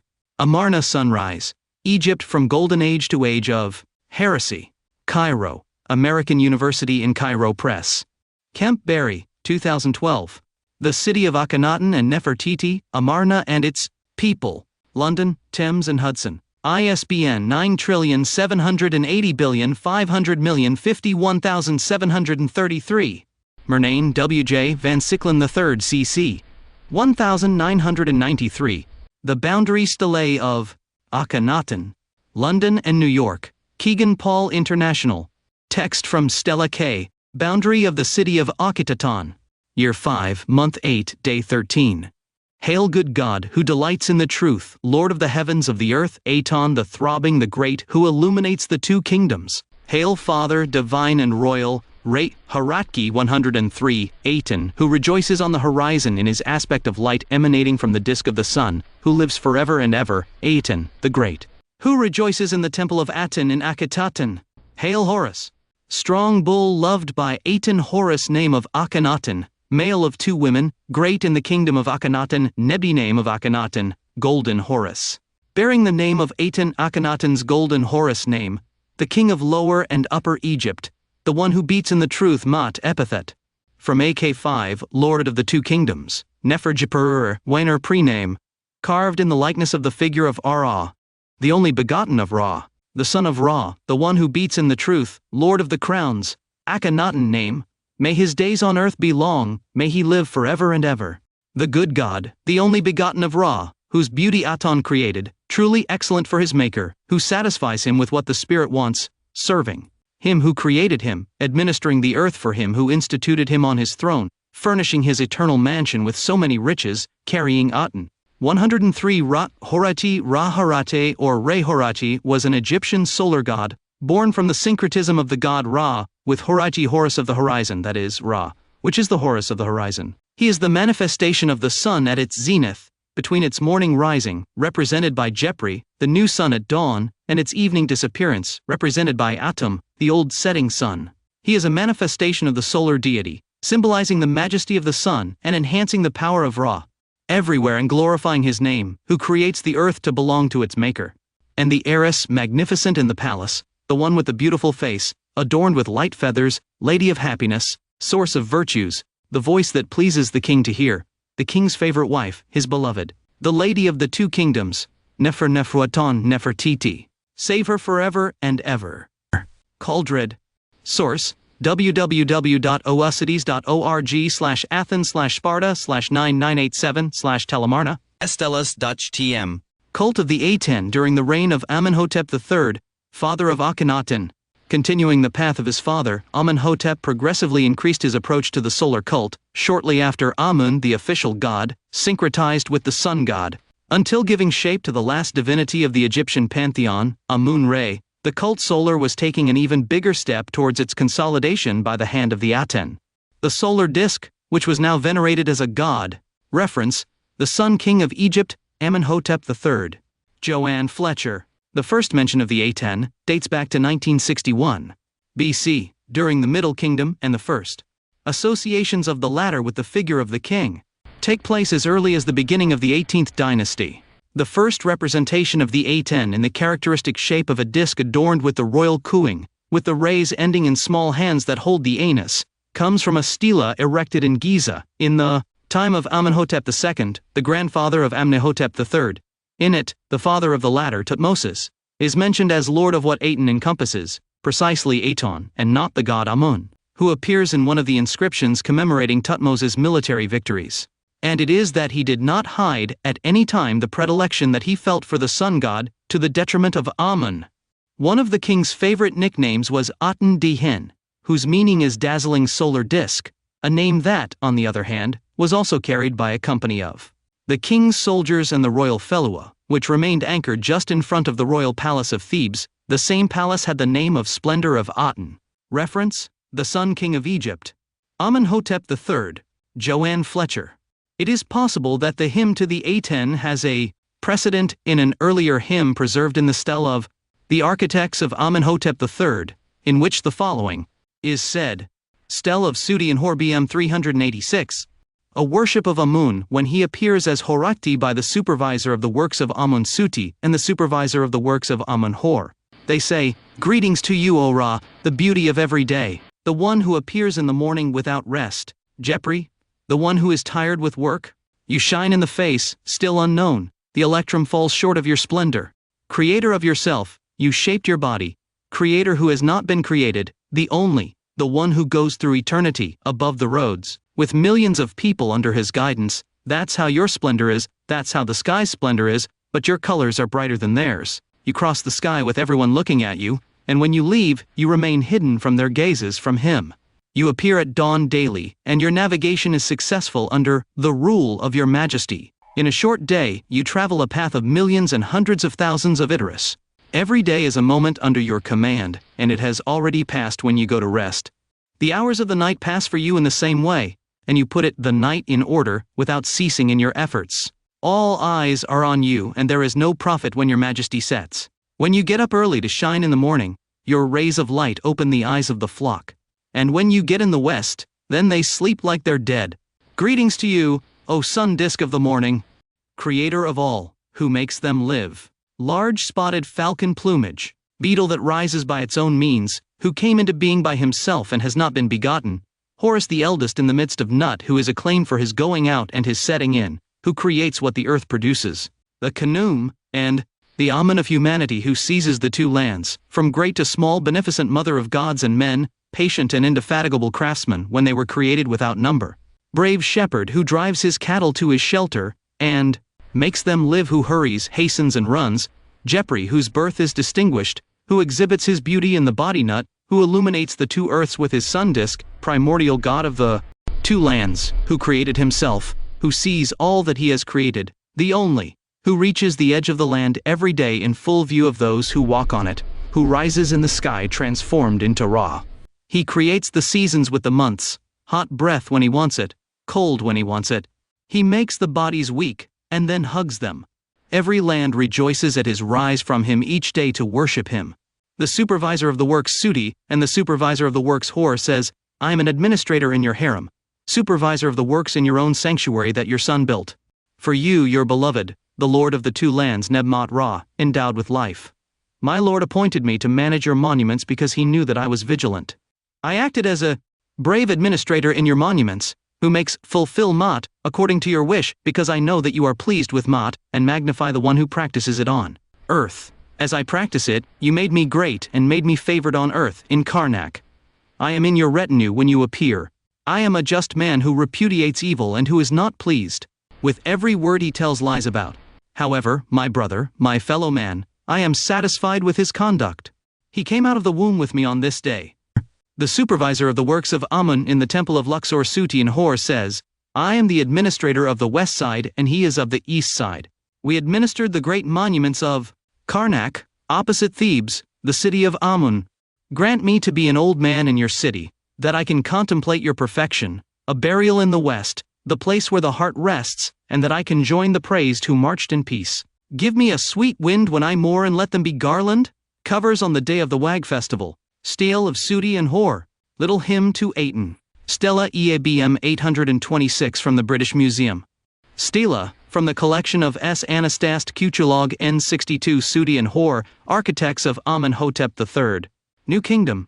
As featured in John Fletcher's book, The Sun King, Amenhotep III. Praised be you, Aten of the light of day, creator of all, you who allow things to live.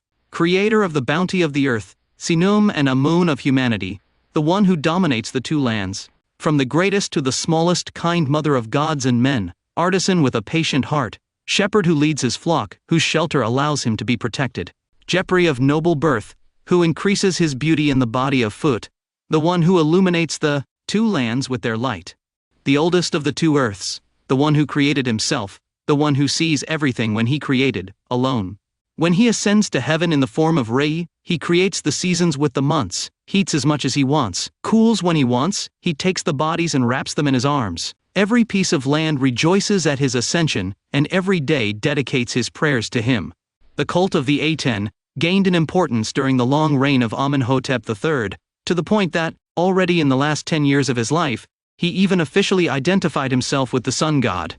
Reference, The Sun King of Egypt Amenhotep III. Joanne Fletcher, page 60-61. He cult at Amarna. What was life like in the new capital of Egypt during the reign of Akhenaten? The city was still under construction when the court moved there, and several temples dedicated to the Aten, the sun god, who was worshipped by the royal couple, were built, including the great temple called Jempa Aten, which featured a design very different from the temples dedicated to other deities at the time, especially Amun. Instead of a dark place where the statue of the god rests, the cult of the Aten was celebrated in hundreds of altars in the open air covered with animal, vegetable as well as floral offerings. The priest and high priest of the Aten still existed, but their role was limited to materially maintaining the Aten's domain and his presence in the city, and they were known as the servants of God. The meaning of the offering had changed radically, from an action of maintaining and renewing divine life every day, to an action of indulgence and recognition of the goodness of Aten. The appearance of the king in the window of appearances above the main processional road resembled the appearance of the Aten in heaven, and the processional departures of the king and queen in a chariot drawn by 2 horses replaced the old traditional processions of the other gods. The choice of location for the capital was also significant, with its rocky circle surrounding the city on all sides except the one facing the Nile, thus providing natural protection. The system established by Akhenaten was immutable, and only the king could define it, which meant that there was no need for men to adopt an attitude according to Ma'at, but to the will of the king. In Akhenaten's reign there were no royal priests or oracles, and the practice of magic, so important in traditional religion, had no place in the Amarna system and disappeared. Despite the image of a weak and soft king, his attempt to impose reforms so contrary to Egypt's traditions required a heavy hand. The attitude of the people towards the king was reverential, and the largest police headquarters ever found in Egypt was found in Amarna. In summary, it appears that most Egyptians maintained a conservative attitude towards religion, and the new religion of King Akhenaten and his god Aten met with resistance among the general population and the nobility, although many courtiers showed public support. Opposition to this new religion was probably expressed clandestinely, with some parts of the country remaining faithful to traditional cults despite the king's attempts to eradicate them. The destruction of the statues and temples was focused on the Theban region and everything related to the god Amun, but other cults apparently held on smoothly. In general, the attitude of the Egyptian people toward the king's new religion was ambivalent, and while some might have been attracted to the Aten's message of unity and peace, many others opposed the removal of the traditional gods and the persecution of their gods' followers. He symbol for life. The symbol of the Anj cross, life or life, El Anjit H+, is an Egyptian hieroglyph meaning life, a symbol widely used in the iconography of this culture. Also called the Ansata cross's cross with the top shaped like an oval loop handle, or Ansa crux ansata in Latin, the key of life, or the Egyptian cross, with the symbols of stability, the dyed pillar, and the symbol of divine or deified force, the Uas scepter, associated with the god Seth, divine power, represent the three symbols of greatest power and light associated with the major gods in the pharaoh. The shape of the Anshke could be a reinterpretation of the Shem symbol, the power of the sun, a Shem ring stylized as a cartouche. It was used to record the divine names of the pharaohs. A Shen or Shenu ring was represented in Egyptian hieroglyphics as a stylized loop of a knotted rope, a circle with a tangent segment. The word Shen meant, in ancient Egypt, surround, divine circle, and represented eternal protection. As a symbol in the form of a knotted ring, it also represented the limitless, that which has no beginning or end. It is very possible that it symbolizes the sun, in its numerical aspect, since in Hebrew the word Shem means sun. It usually goes on amulets, or is engraved on the walls of tombs or temples. As an element of protection and regeneration, it was engraved on the surface of the sarcophagi. The Shem is usually worn by the falcon god Horus, or the vulture goddess Nekhbet.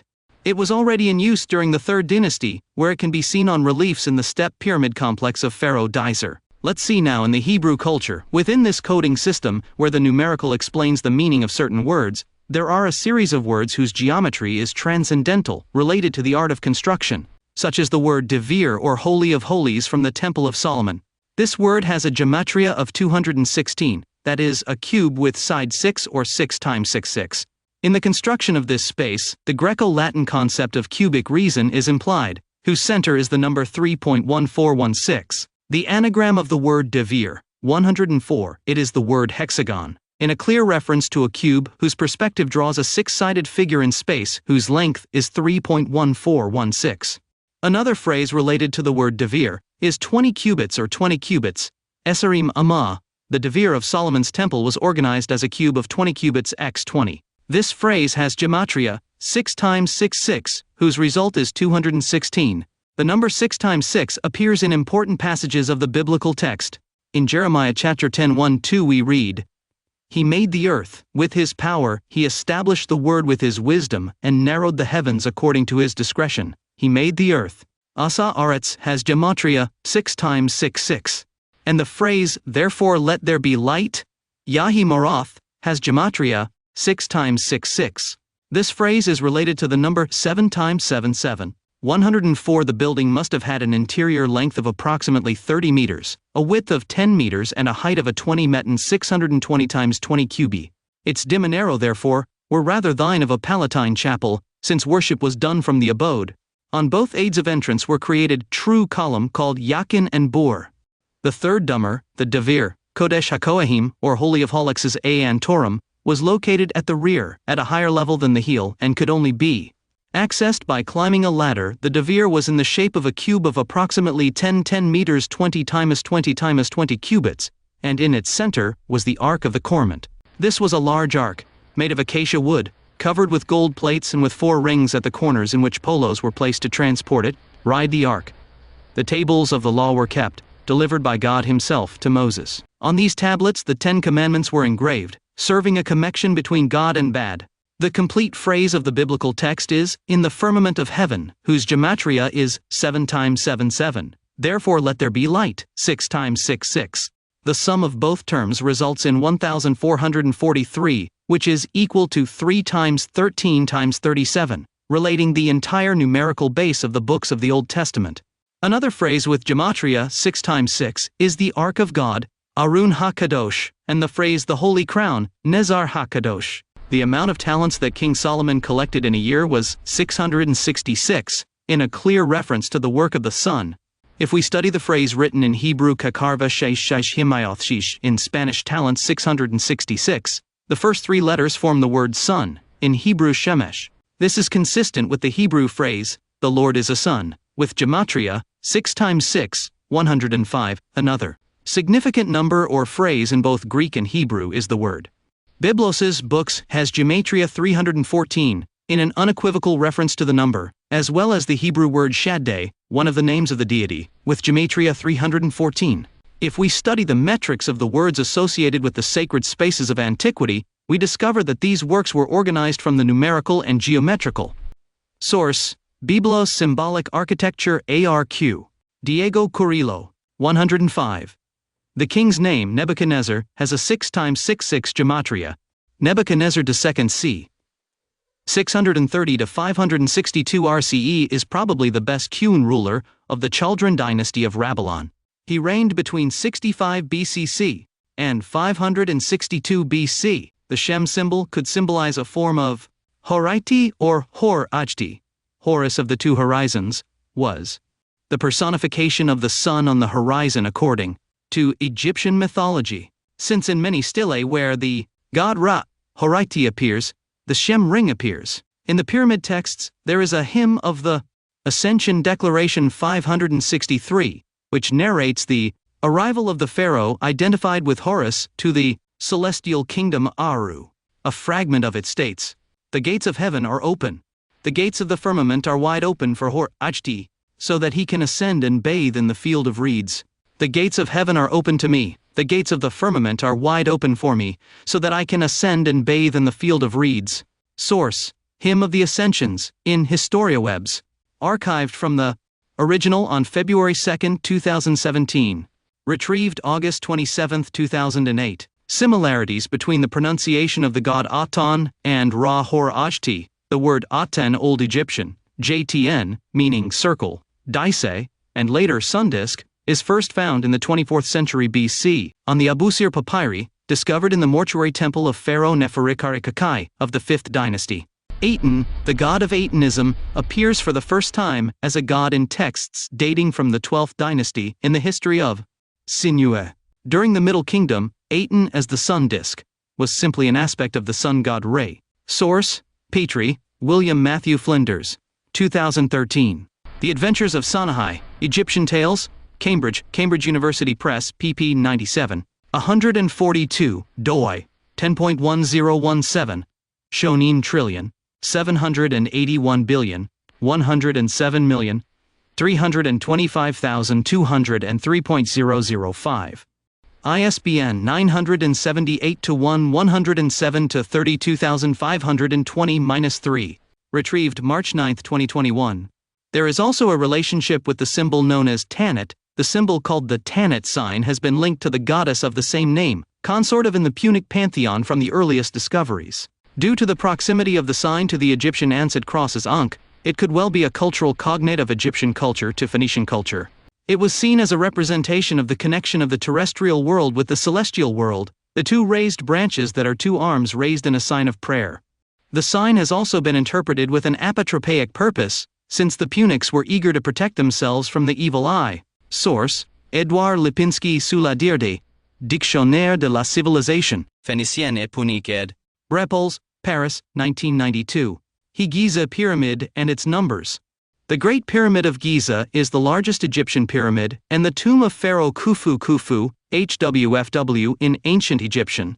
Jops, Chiomikramsi Cheops in Greek, better known as Cheops, was the second pharaoh of the 4th dynasty, belonging to the Old Kingdom of Egypt, reigned from 2584 BC to 4th dynasty, 2558 BC, built in the early 26th century BC.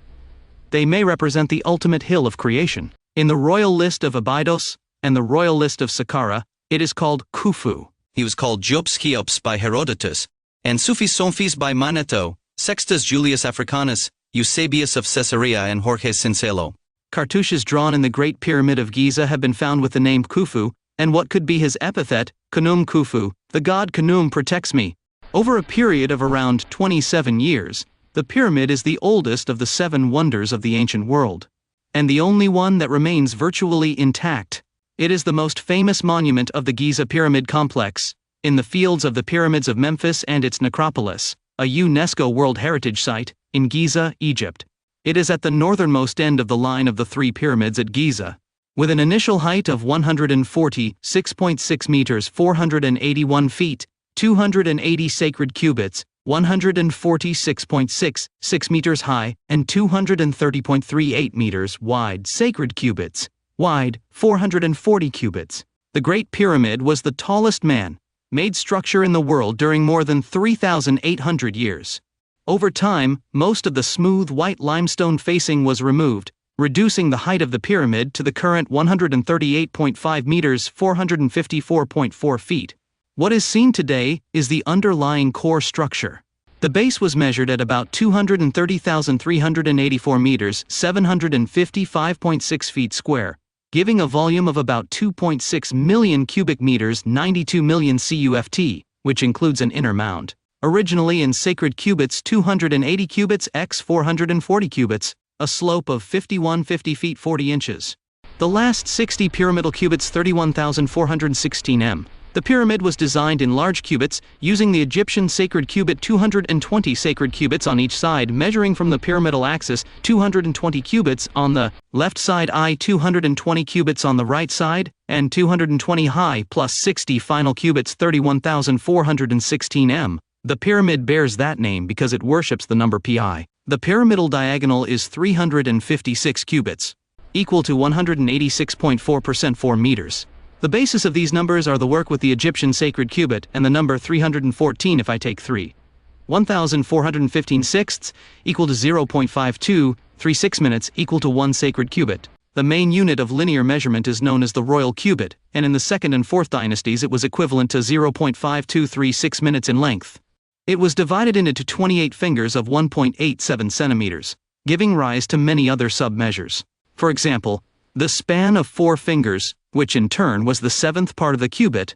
This unit of measurement has been in use since at least the Egyptian 3rd dynasty, around 2700s BCE. C. Many examples of elbow have survived. Some of them were developed as ceremonial units of measurement kept in temples.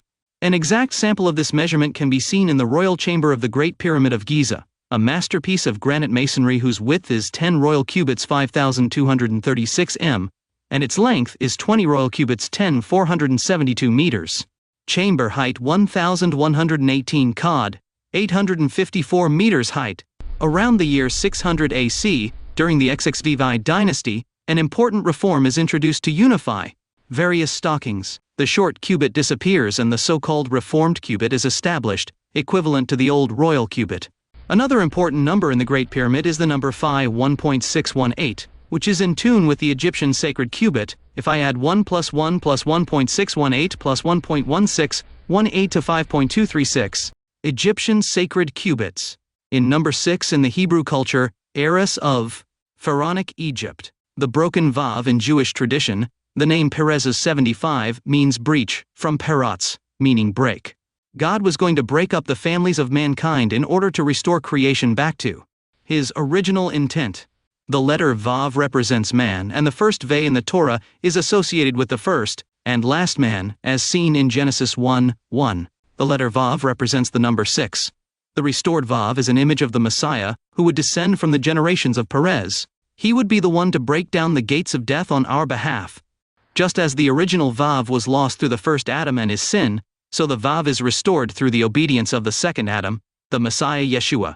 The story in Numbers chapter 25 is about Phinehas, the grandson of Aaron the priest, and his quest to remove evil from Israel by driving a spear through a man who was fornicating with a Moabite woman. Because of Phinehas' act, God stopped the plague, and Israel was spared from destruction. From a messianic point of view, we can see that Phinehas is a type of Yeshua, since it is written that he was zealous for his God and made atonement for the people of Israel, Numbers 5:13. From a point of teepees, we can think beyond this broken Vav as the image of the breaking of the Messiah for our final liberation. How is that? Well, since Vav represents the number of man, the dashed Vav represents a man who is broken. In this particular Pasuk verse, man has broken for the sake of a peace pact that led to Israel's atonement, another image of Messiah Yeshua and his final deliverance for us. Akenaton's spiritual reform. The new religion arose as a result of the reform promoted by Akenaton, which was unreservedly supported from the highest political level of the pharaonic state. The pharaoh proclaimed himself the sole representative on earth of the god, thus eliminating the need for a priestly caste. Pharaoh and his great royal wife officiated as intermediaries between the people and the Aten. This led some Egyptologists, such as Flinders Petrie, to consider that the first monotheistic religion was beginning, with the pharaoh as its prophet, as stated in the Quran. As high priest of the Aten, Akenaton rejected the authority of the high priest of Amun, who held great political power and the title of chief priest of all the gods. In the 10th year of his reign, he ordered the removal of the name of Amun and his wife Mut from all monuments, including cartouches with theophoric names of all pharaohs, including his fathers. The new religion was characterized by a strong abstraction and conceptualization of the deity, Akhenaten did not use the opportunities of calendar-related festive events to worship the Aten, and the orientation of the buildings dedicated to the Aten did not follow any solar or cosmic pattern, but instead conformed to the topography of the land. This leads to the conclusion that the new religion was based on a strong conceptual abstraction, to the detriment of other more concrete religious manifestations. This originated an important problem in the Egyptian belief system, since the people did not conceive of the gods without form and image, but necessarily embodied them, either in an anthropomorphic or zoomorphic image. By the 9th year of his reign, Akhenaten had outlawed the ancient gods of Egypt and ordered the closure of its temples, a very serious matter, since these institutions played an important role in the economic and social life of the country. Religious persecution was new to the Egyptians, who had always worshipped many deities and were always ready to add new gods to the pantheon.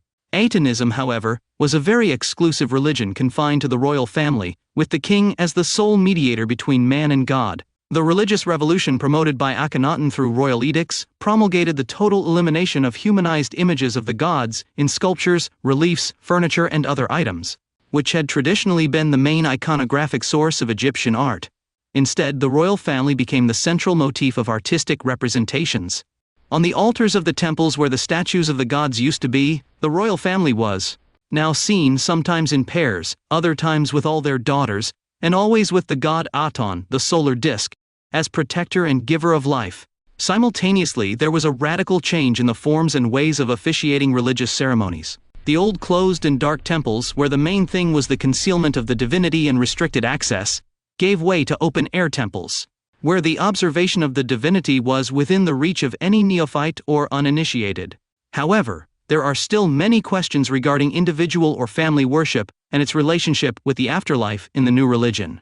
The history of Aten before Akhenaten dates back to the 12th dynasty of ancient Egypt, where Aten was considered simply an aspect of the sun god, Re. During the Middle Kingdom, Aten was a relatively opaque sun god and had not figured in the Egyptian history to the 18th dynasty. It was Amenhotep IV, who from the 9th year of his reign prohibits under royal edict the worship of gods in their human forms, and the prohibition of worship of other gods than the Aten, but always attracts the image of the royal couple, Akhenaten, Nefertiti. The Atenist revolution culminates in the official worship of the Aten as the only god of Egypt. Before Amenhotep IV, each line of kings adopted a deity as royal patron and supreme god of the state. But there was never an attempt to exclude other deities. During the reign of Thutmose IV, Aten was identified as a separate sun god, and his son Amenhotep III established and promoted a separate cult for the Aten. However, there is no evidence that Amenhotep III neglected the other gods or attempted to promote the Aten as an exclusive deity. It is during the reign of Amenhotep IV, who later changes his name to Akhenaten, that the cult of Aten became the official state religion. Akhenaten demanded the exclusion of other gods and the construction of a new temple in honor of Aten in the city of Akhetaten, in Amarna. The Atenist revolution lasted approximately 17 years, and after Akhenaten's death, the worship of Aten was suppressed, and the old gods were restored as the main gods of the Egyptian pantheon. The period saw many innovations in the name and service of religion. The Egyptians of the time saw religion and science as one. Previously, the presence of many gods explained natural phenomena, but during the Amarna period there was a rise of monotheism. When people began to think about the origins of the universe, Amun-Re was seen as the sole creator and god of the sun. The look of this god is seen through the poem entitled Hymn to Aten. When your movements disappear and you go to rest in the Akhet, the earth is in darkness, in the manner of death. Darkness a cloak, the earth in stillness, with the one who makes them rest in their Akhet. The land becomes bright once you have appeared on Akhet, shining in the sun's disk during the day. When you dispel the darkness and give forth your lightning, the two lands are in a festival of light. From the poem, it can be seen that the nature of the god's daily activity revolves around recreating the earth on a daily basis. He also focuses on the present life rather than eternity. After Amarna's reign, these religious beliefs fell out of favor. It has been argued that this was partly because only the king and his family could worship Amun-Re directly, while others were only allowed to worship the king and his family. End of the Amarna experiment. Akenaton dies in the 17th year of his reign, being succeeded, which is speculated, by one of his daughters, or by Nefertiti herself as pharaoh. The Amarna experiment reproduces the end of several attempts by the Egyptian royal courts to limit Theban power, centered heavily on the cult of Amun, and later on Amon-Re, and the going underground of the cult of Aten, which it became a heretic cult with the death of Akhenaten, cult to a single god, all-powerful and uncreated solar, which over the millennia became the religious model of the Indo-European world with the Abrahamic religions, the cult of the sun and the Aten solar disk, a cult that during the 18th dynasty gained strength in the palace sphere, reached its splendor during the reign of Akhenaten, which became the official religion of the Egyptian Empire, being prohibited from 9th year of the reign of Pharaoh Akhenaten, the cult of other gods, and in this way, centering the cult and religiosity of all the Egyptian people on his person, in the manner of a divine priest and deified king of Egypt, prohibiting and dismantling the Theban power. Akhenaten discovered the Aten through philosophical investigations or deep intuition. He clearly says that the god is in his heart, and thought that light as a single principle could explain the entire cosmos. It is possible that Akhenaten had some experience of a spiritual type in the style of an apotheosis near Amarna, which led him to rework the structure of worship and worship of the Aten, and the subsequent construction of the new city with his new religion. The entire master plan of the city of Amarna resembles a great open-air temple for the worship of the Aten. Thus, the immanent and the transcendent Aten, as listed in the great hymn to Aten, is an uncreated god. Both concepts are mysteriously mixed. Even though you are far away, your rays are on earth. Hymn to Aten, Amarna. From the remains found from this period in the archaeological sites, it can be deduced that Akhenaten's reign lasted approximately 17 years. After the 17th year of the reign, labels are no longer found on the amphoras and other belongings of the royal palaces and warehouses. Neither has been found until now any reference to the reign of Akhenaten after that year in any utensil or ceramic. Referencia, cf. Jacobus van Dyck, Upper Sit. Pag. 275. There are doubts, raised by historians and Egyptologists, as to whether the length of the reign includes the Courgency period. While some consider the 17-year period to be Akhenaten's sole reign, others consider Akhenaten's co-regency period with his Nefertiti and some of his daughters to be at the end of his life. During his reign, Akhenaten promoted the cult of Aten, which was characteristic of Thebes. In the early years of his rule, numerous construction works were carried out in the area, thanks to various innovations in construction techniques. Instead of using large blocks, small limestone masonry called talata was used, similar to bricks, which were easier for workers to handle and transport. These blocks were later discovered as fill material reused in the pylons of the temples of Amun at Karnak, built by later kings. Among the constructions made in this period were some dedicated to Aten, who was symbolized by the solar disk. However, due to the subsequent persecution of all things related to Akhenaten as heretics by 19th dynasty rulers, few traces of these artistic depictions have been found beyond the initial stages. The most important stage of his reign from a historical point of view is known as the Amarna period, which includes the next 12 years. But, through light, he was tied to the visible universe, a scaffolding of light, which forced him to deny, not to speculate philosophically about everything that was not related to light, for example the night, the life in the underworld and the divinities of the traditional pantheon, especially Amun, the hidden one, and Osiris. It is unknown if Atenism had an idea of the afterlife. Akhenaten had turned Aten into the only uncreated deity, a synthesis and seed of divine aspects of which the rest of the gods of Egypt would be only minor aspects.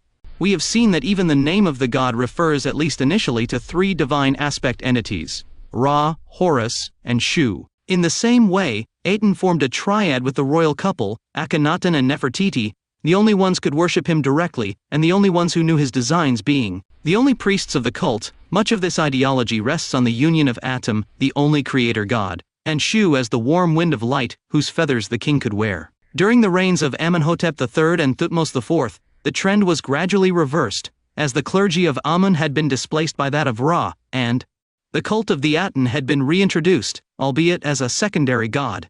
Aton, Shu, and Tefnut formed the creative triad, and their cult was a symbol of the return to the bases of the Egyptian pantheon. The cult of these gods had been replaced by that of his sons, but the pharaoh advocated a return to the first three gods, postponing the cults of others. Source: cf. Robert B. Partridge. Photo feature: colossal statues of Akhenaten from the Temple of Karnak, in ancient Egypt, Vol 8, number IP 43, August-September 2007. It is possible that the cult of Aten was given as a henotheism from the Greek hais, henos a, and theos God, is the religious belief according to which the existence of several gods is recognized. but only one of them is sufficiently worthy of adoration by the faithful.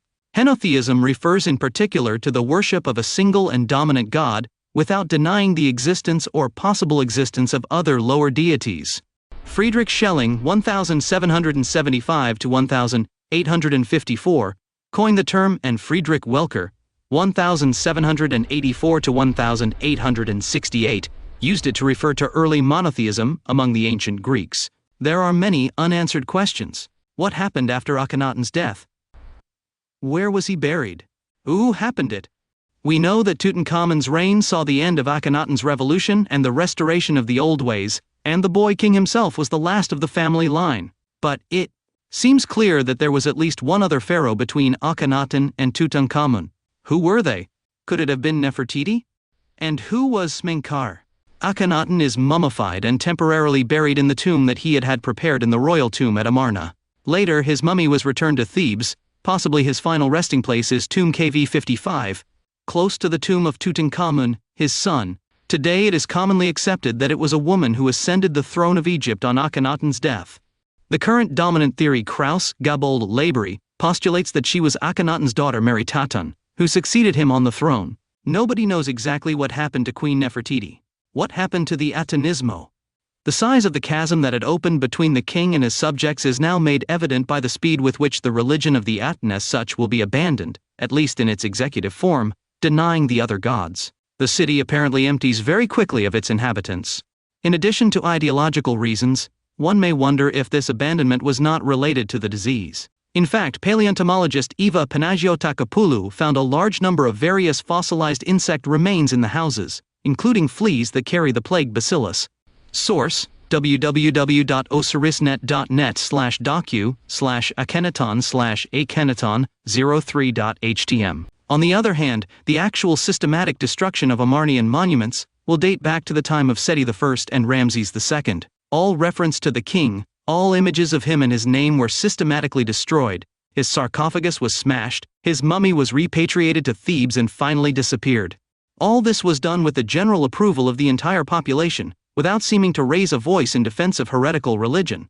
Under Tutankhamun, the spring stela proclaimed that the Reformation was complete, that the cults of the traditional gods and goddesses neglected for too long had been re-established. This damnatio memoriae will flourish to the three immediate successors of him, including Tutankhamun. The entire royal house of the Amarnian period happened to be erased from history and memory.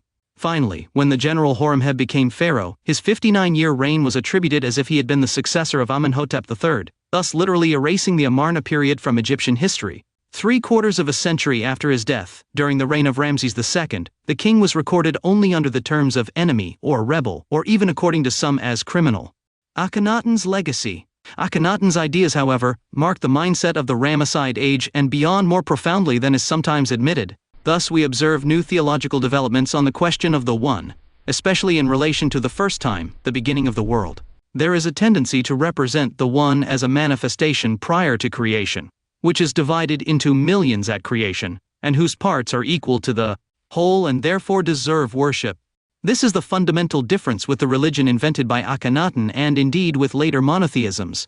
The importance of the living Ba, initiated by Atenism, will develop, and we may consider the images of the Ba bird near the sycamore goddess in many post-Amarna tombs to be a derivation from it. See on Nefer. As an important sequel to Amarnism, we see some doubt about the destination in the afterlife appear, along with the songs of the harpist, that question what will really happen in the afterlife since no one ever came back, with the advice to have a good day. Ultimately, according to Asman, the effect of the Amarnian experiment was to clarify the ancient beliefs by confronting them with their antithesis. And this is particularly true of the held conception of the underworld and its ruler Osiris, that it will progressively dissolve completely into Ra. Akhenaten's reign was a period of great transformation in Egyptian history. During his reign, the pharaoh tried to reform the Egyptian religion and changed the capital of the empire to Akhetaten. There has also been speculation about his possible illness and physical deformity, which would have affected his appearance and his ability to rule. The death of his daughter Makhedathon, and the disappearance of Nefertiti from historical records, have been the subject of speculation among historians. It is believed that Mekhetaten's death could have been a sign that Akhenaten's reign was in crisis. It has also been suggested that Nefertiti might have died during this period, although there is no concrete evidence to confirm this. The succession after Akhenaten has been the subject of much debate. Semenekara's brief reign and Tutankhamun's accession to the throne have led to speculation about a possible power struggle within the royal family. It has also been suggested that later pharaohs erased the records of Akhenaten's reign by erasing his legacy. This was for the purpose of legitimizing 19th dynasty pharaohs to the throne, such as Horemheb. Regarding the death of the daughters of Akhenaten and Nefertiti, there are two main theories. One suggests a hereditary disease, while the other suggests an epidemic that affected the royal family and much of Egypt. However, the lack of concrete evidence has made it difficult to confirm any of these theories.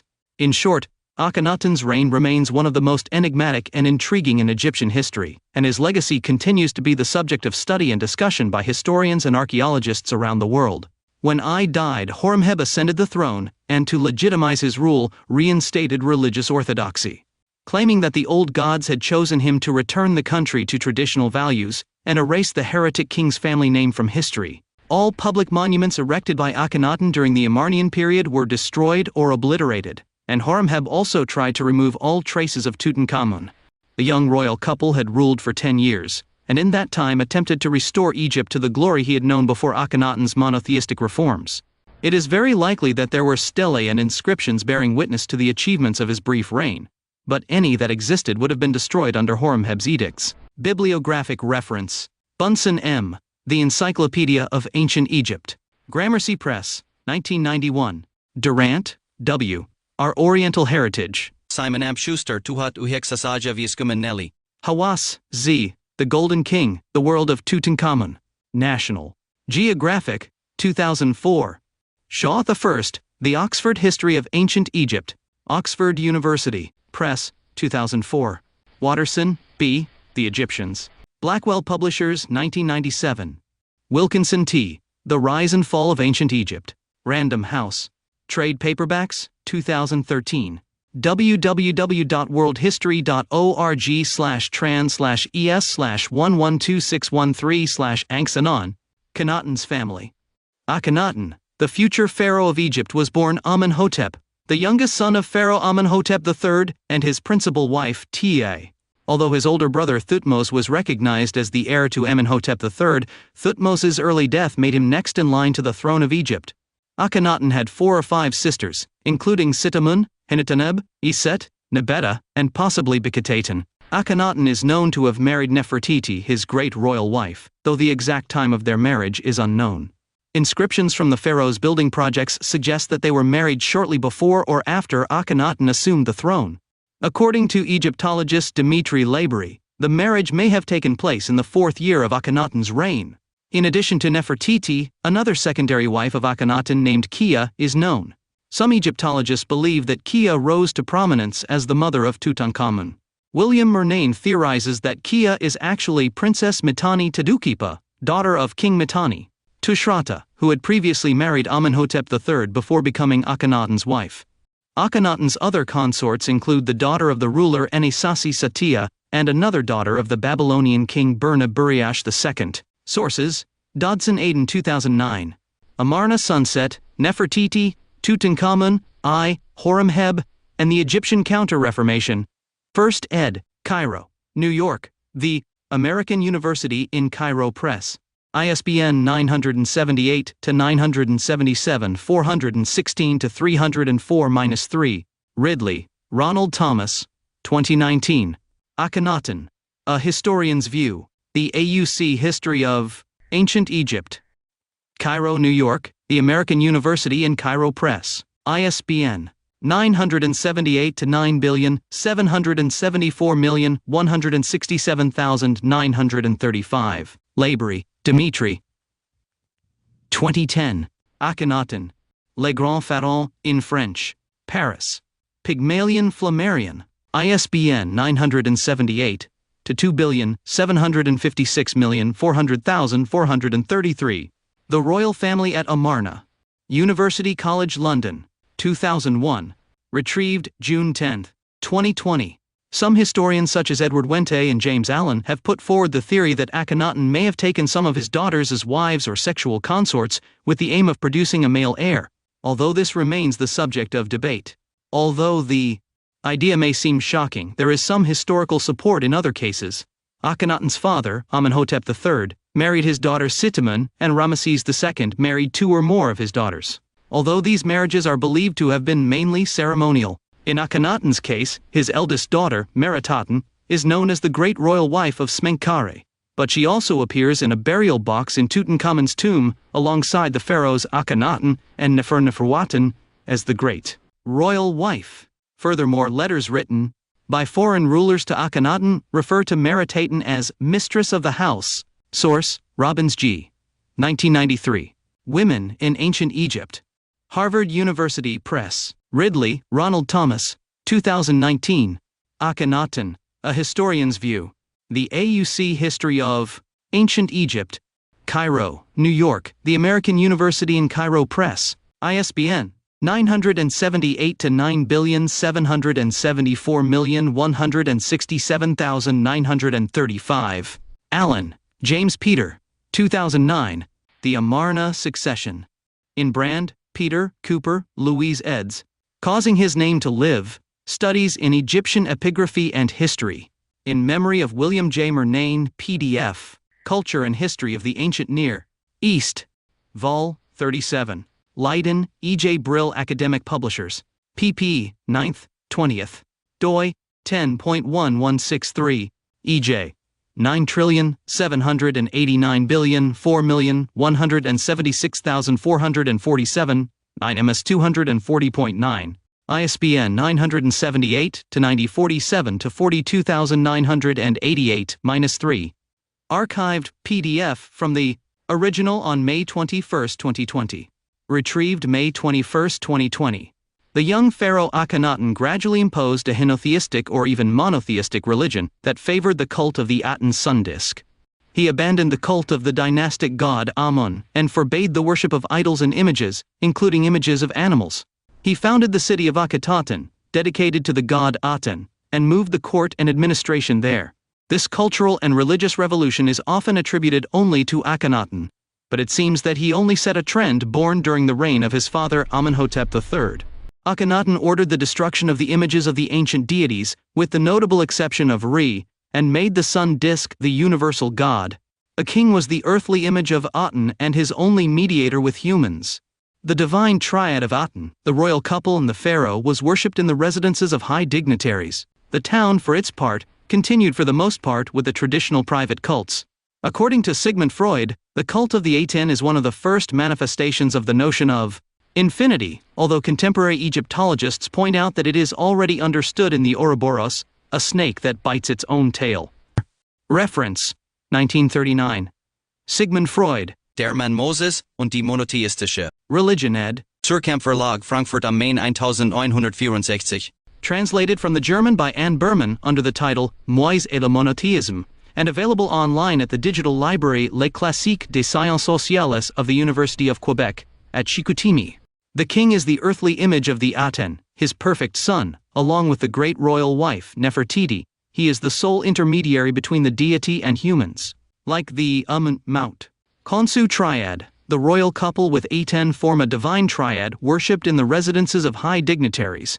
The people, for their part, perpetuate the vast majority of traditional private cults. The young ruler, gradually at first and then with more brutality, imposed a religion that some described as henotheistic and others as an exclusive monotheism similar to the Abrahamic religions, without any denomination in the plural of divinity. This religion favored the worship of the Aten solar disk. Although the reasons behind this change are still unknown, it is believed that it may have been due to the conservatism and hostility of the Theban clergy. With this new religion, the worship of idols and images, including animal images, was prohibited, with the exception of those of the god Aten and the royal family. This prohibition is considered the great originality of the Atonian Revolution, and is similar to the second commandment of the Bible. You shall fear only the Lord your God, and you will worship him, and you will swear by his name. Deuteronomy 6:13. Responding, Jesus said to him, It is written, The Lord your God you shall worship, and him only you shall serve. Luke 4:8. You shall not take the name of the Lord your God in vain. Deuteronomy 5:11, Exodus 27. The third commandment prohibits people from misusing God's name. This is not limited to the name Yahweh. Deuteronomy 5:11, but includes God, Jesus, Christ, etc. But what does it mean to take his name in vain? Of course, this includes disrespectful use of cursing, slander, and blasphemy. In the 4th year of his reign, Akhenaten visited the place where he would found his future capital, which was free from the presence of the Theban god Amun. He chose a desert location in Middle Egypt on the eastern bank of the Nile, where he built the city of Akenato, also known as Aten's Horizon. This construction depleted much of the revenue earmarked for Thebes. The king taxed the priests of other cults to build his new capital. In the 6th year of his reign, he changed titles and took the name Akenaton, meaning he who is beneficial or useful to the Aten, and finally left the city of Amun, Thebes. His great wife, Nefertiti, took the name Neferwutan, which means, beautiful is the perfection of the Aten. The royal court and administration also moved to the new residence, still unfinished, whose temples, dedicated to the single god Aten, were built in the open air to allow the penetration of its beneficial rays. Although this cultural and religious revolution is often attributed solely to Akhenaten, it seems that he only set a trend that had already begun during the reign of his father, Amenhotep III. Nicholas Grimal speaks of a solarization of the main gods under this king, and the exclusive cult of the solar disk would be the logical result. Before Akhenaten, Aten was a minor god whose existence is attested as early as the Middle Kingdom. In the New Kingdom, Thutmose III had placed himself under his protection, and Amenhotep III had encouraged worship of the god. Most likely it is a cult reserved only for the palace, at least at the beginning, and that during the reign of Akhenaten it became the official religion. In the 9th year of his reign, Akhenaten ordered the destruction of the cult images of the ancient deities except Re in the main regions of the kingdom in order to carry out his magical operation, erasing the expression of the old principles to make way for the new function that it embodied. By hammering out the names of the gods, he nullified their ability to incarnate and hid his influence.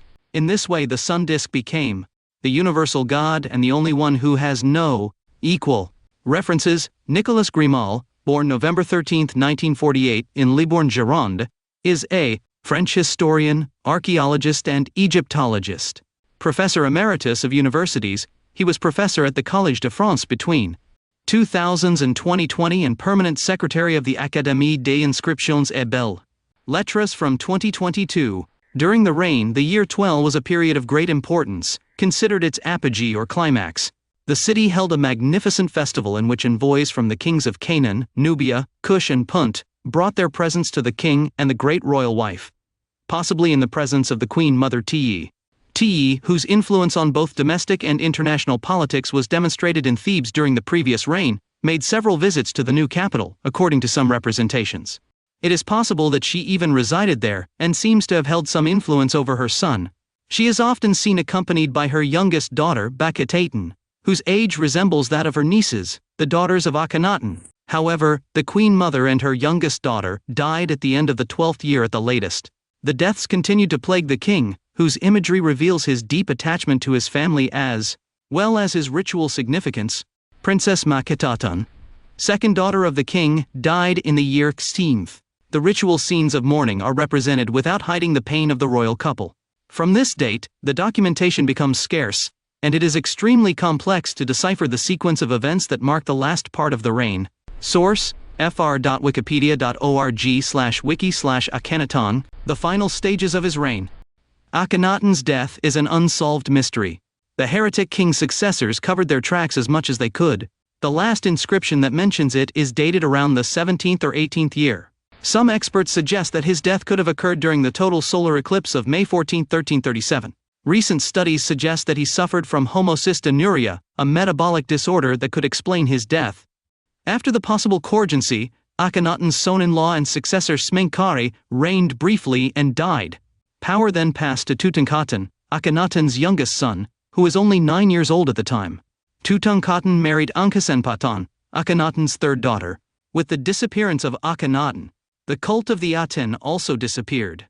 3 years later, Tutankhaten left Amarna, took the name Tutankhamun, restored worship of the traditional gods, and returned property that had been confiscated by his predecessor. After the warlord Horemheb assumed the throne as pharaoh, he began a systematic campaign of destruction of the city of Amarna. Using the ruins of the city and the so-called talatas, new buildings were built. The city had been abandoned 15 years after its foundation, during the third year of the reign of Tutankhamun, who was later called Tutankhamun. After this, the court and administration moved back to Thebes. Horemheb was the last pharaoh of the 18th dynasty. Regarding Manetho, he refers to Horemheb as Horus or Armes. According to the historians who have transmitted his texts, Horemheb, originally from Hautnezut in Middle Egypt, not far from Amarna and Hermopolis Magna, did not come from royalty, but probably from a noble or modest family of the military caste. His rise to the royal court occurred during a transitional period between the two great dynasties of the New Kingdom, marked by the upheavals of the Eton's religious reform. It was during the reign of Tutankhamun that Horemheb achieved the greatest power from him, becoming the first statesman after the pharaoh. With the extinction of the Thutmose dynasty, Horemheb acceded to the throne, and his reign marked the end of the 18th dynasty and the Amarna period. He symbolized the seizure of royal power by the country's military class, which had become increasingly powerful in an Egypt that controlled a vast empire and was one of the major international powers in the region. 8th dynasty. About the legendary Queen Nefertiti, wife of Amenhotep IV, a theory about her origin is suggested. It is not known for certain who Nefertiti was, but some have proposed that she was Taduhipa, daughter of the king of Mitanni. Although this seems unlikely, as documents indicate that Taduhipa arrived in Egypt long after the marriage of Nefertiti and Amenhotep. The theory is that Nefertiti was not from the ruling family, but that she was the daughter of the divine father a high court official and possibly Queen Ti's brother. Therefore, although Nefertiti was not of divine blood, she was at least close to the royal family through her father, and her marriage to the heir to the throne, Amenhotep IV, would conform to Egyptian customs. From the marriage of Nefertiti and Amenhotep IV, 6 daughters were born. Among them Meritaton, Mektaton, Ankhesenpaton, who later became Queen Ankhesenamon, and 3 other sons of whom nothing is known. Born of Aten, Akenaton assumed prerogatives until then reserved for prophets and high priests, and even sought, without precedent in the history of Egypt, to guide those close to him on the path of revelation. Many are the courtiers of Tel El Amarna who, on the stelae they had engraved at the entrance to their tombs, pride themselves on having been instructed in the doctrine by the king himself, or having heard the doctrine day after day since the mouth of the king himself. Stripped of their primary powers, the traditional clergy came into open conflict with the king. What could have been only a happy purification of metamorphosed dogmas into a fierce struggle for prestige between supporters of the Heliopolitan tradition and supporters of Theban orthodoxy, then between Ra manifested in his form as Aten and Amon, and finally between the king and the priests. It was then that the drama broke out, because pushed by events, Akhenaton had to adopt a more intransigent policy than he would have liked. In the 4th year of his reign, he changed his name from Amenhotep, Amun's satisfaction in Akhenaton, acting spirit, incarnation of Aten. Source: https www.foundationburger.ch indexamarna.html. Another interpretation of the hymn to the Aten, as it appears in the tomb of Akhenaton's government official. This song of love and religious fervor, the most vibrant that ancient Egyptian literature has bequeathed to us, is said to have been written by Akhenaton himself, around 1360 BC. Several variant versions have been found in the looted tombs of Tel El Amarna dignitaries. We offer here the essential passages of the most complete copy of the tomb of You appear resplendent on the horizon of heaven. Live record that inaugurated life. As soon as you're on the eastern horizon, may you fill every land with your perfection. You are beautiful, tall, brilliant, raised above the entire universe. Your rays encircle the countries to the end of all that you have created. It is because it is you who have conquered them to their extremes, and you bind them for your Son whom you love. No matter how far away you are, your rays touch the earth. You are before our eyes, but your walk remains unknown. When you set on the western horizon, the universe is plunged in darkness, and as if it were dead. The men sleep in their houses with their heads bandaged, and none of them can see their brother. Would we steal all your possessions from your bedside? They wouldn't notice. All the lions have come out of their dens, and all the reptiles bite. It is the darkness of an oven, and the world lies in silence. It is that its creator rests on the horizon of it. But at dawn, as soon as you are on the horizon, you drive away the darkness and release your lightning. So the double country is celebrating, humanity is awake and on its feet. It was you who raised them. As soon as your body is purified, they take your clothes. And your arms are in adoration when you get up. The entire universe is busy with its work. You put each man in his place and provided for his needs. Everyone has enough to eat, and the time of their life is counted. Languages are varied in their expressions, their characters and their colors are different, since you singled out the foreigners. You create the Nile in the netherworld and you bring it at your will to give life to the Egyptians as you created them for yourself, you, their Lord of all, who cares so much for them, Lord of the whole universe, who rises for him, record of the day with prodigious power. Any foreign country, no matter how far away, you also make it live. You put a Nile in the sky that descends through them, form the streams of water in the mountains like the very green sea to irrigate their fields and territories. How effective are your purposes, Lord of eternity? A Nile in the sky is the gift you gave to strangers and to every beast of the mountains that walks on its feet. Like the Nile that comes from the netherworld through the country I love. As soon as you get up, you make everything for the king grow. And the rush takes over each leg. Since you organized the universe, and you made them appear for your son, for your person, the king of Upper and Lower Egypt who lives in truth, the lord of the dual homeland. Neferkapurura Oyenre, son of Ra, who lives in truth, lord of crowns, Akenaton. May the duration of his life be great, and his great wife whom he loves, the lady of the double earth, Neferneferwatan Nefertiti. May she live and rejuvenate forever, forever.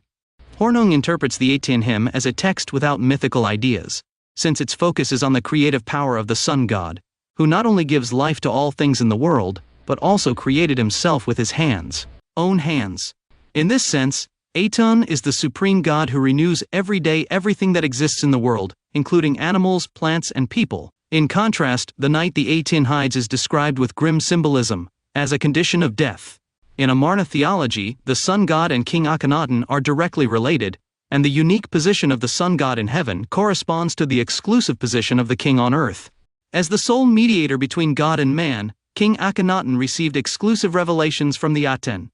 In the hymn, images of other gods are replaced by images of real nature, expressing a strong connection between religion and nature. The hymn also highlights the joy and gratitude of nature for the creation of the Aten, which allows all living things to flourish and prosper. Reference, translation by Eric Hornung in Hermann Aschlagel, Akenaton, Tutankhamun. Data, Facts, Literature, Wiesbaden 1993, page 116. However, Donald Redford does not see this concept related to nature as positive. Aten seems to have no compassion for his creatures.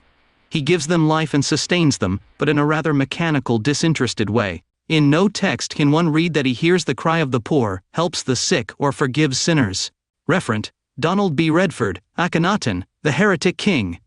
Princeton University Press, Princeton 1984. ISBN 0-691-0-3567-9, page 178. Reeves notes that some motifs from the Aten hymn also appear in a Pre Amarna hymn, which is composed almost identically to the hymn dedicated to the god. Amun papyrus bulak sithin. Given this observation, the question arises as to how we should interpret such loans. To this, Reeves replies that, while we can't help but feel an instinctive sense of well-calculated planning, cynically combining familiar elements and repackaging them with a specific goal in mind, the religion of the Aten was really nothing more than a pragmatic element of political control. Reference, Reeves, Akenaten, the False Prophet of Egypt, Mainz, 2002, page 166. de.wikipedia.org/wiki/Aten hymnus.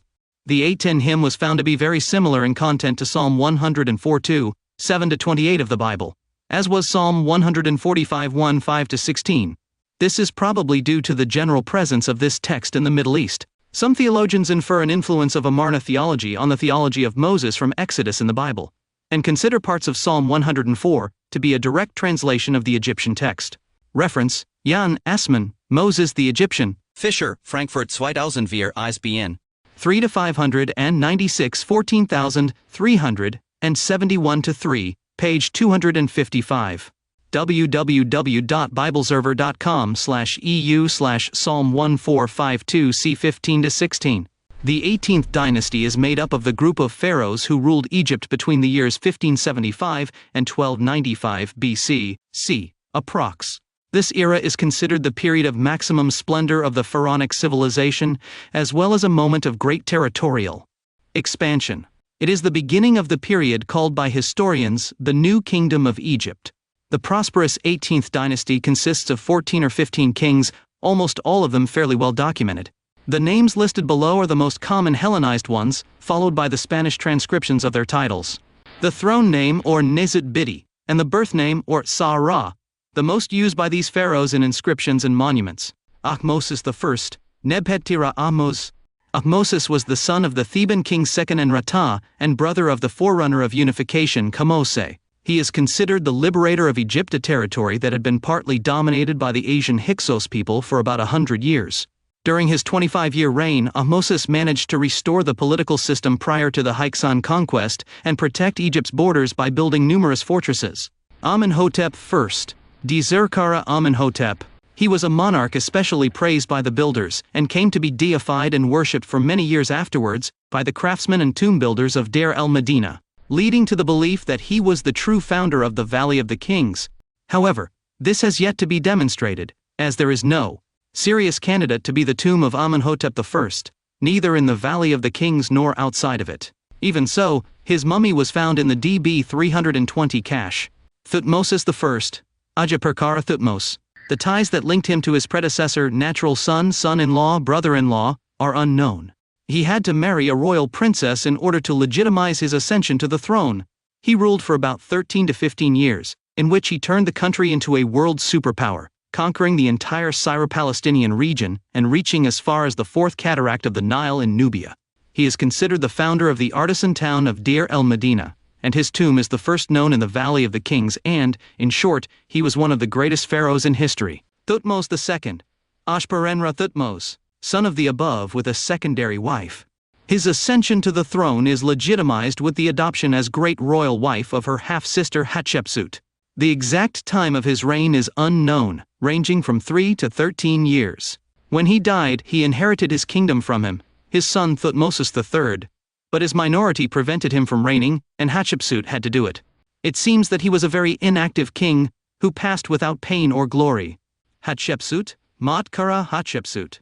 Wife of the former, she was the daughter born to Thutmose I by his great royal wife, and therefore the sole bearer of legitimacy. She is one of the most attractive characters in Egypt due to the fact that she was crowned queen pharaoh on the death of her husband, and established a co-regency with the legitimate king, Thutmosis III, for 20 years. She was a great builder, who knew how to surround herself with efficient men, but she gave excessive powers to the clergy of Amun. After her death, her images and her name were damaged damnatio memoriae, and the exact reasons are unknown.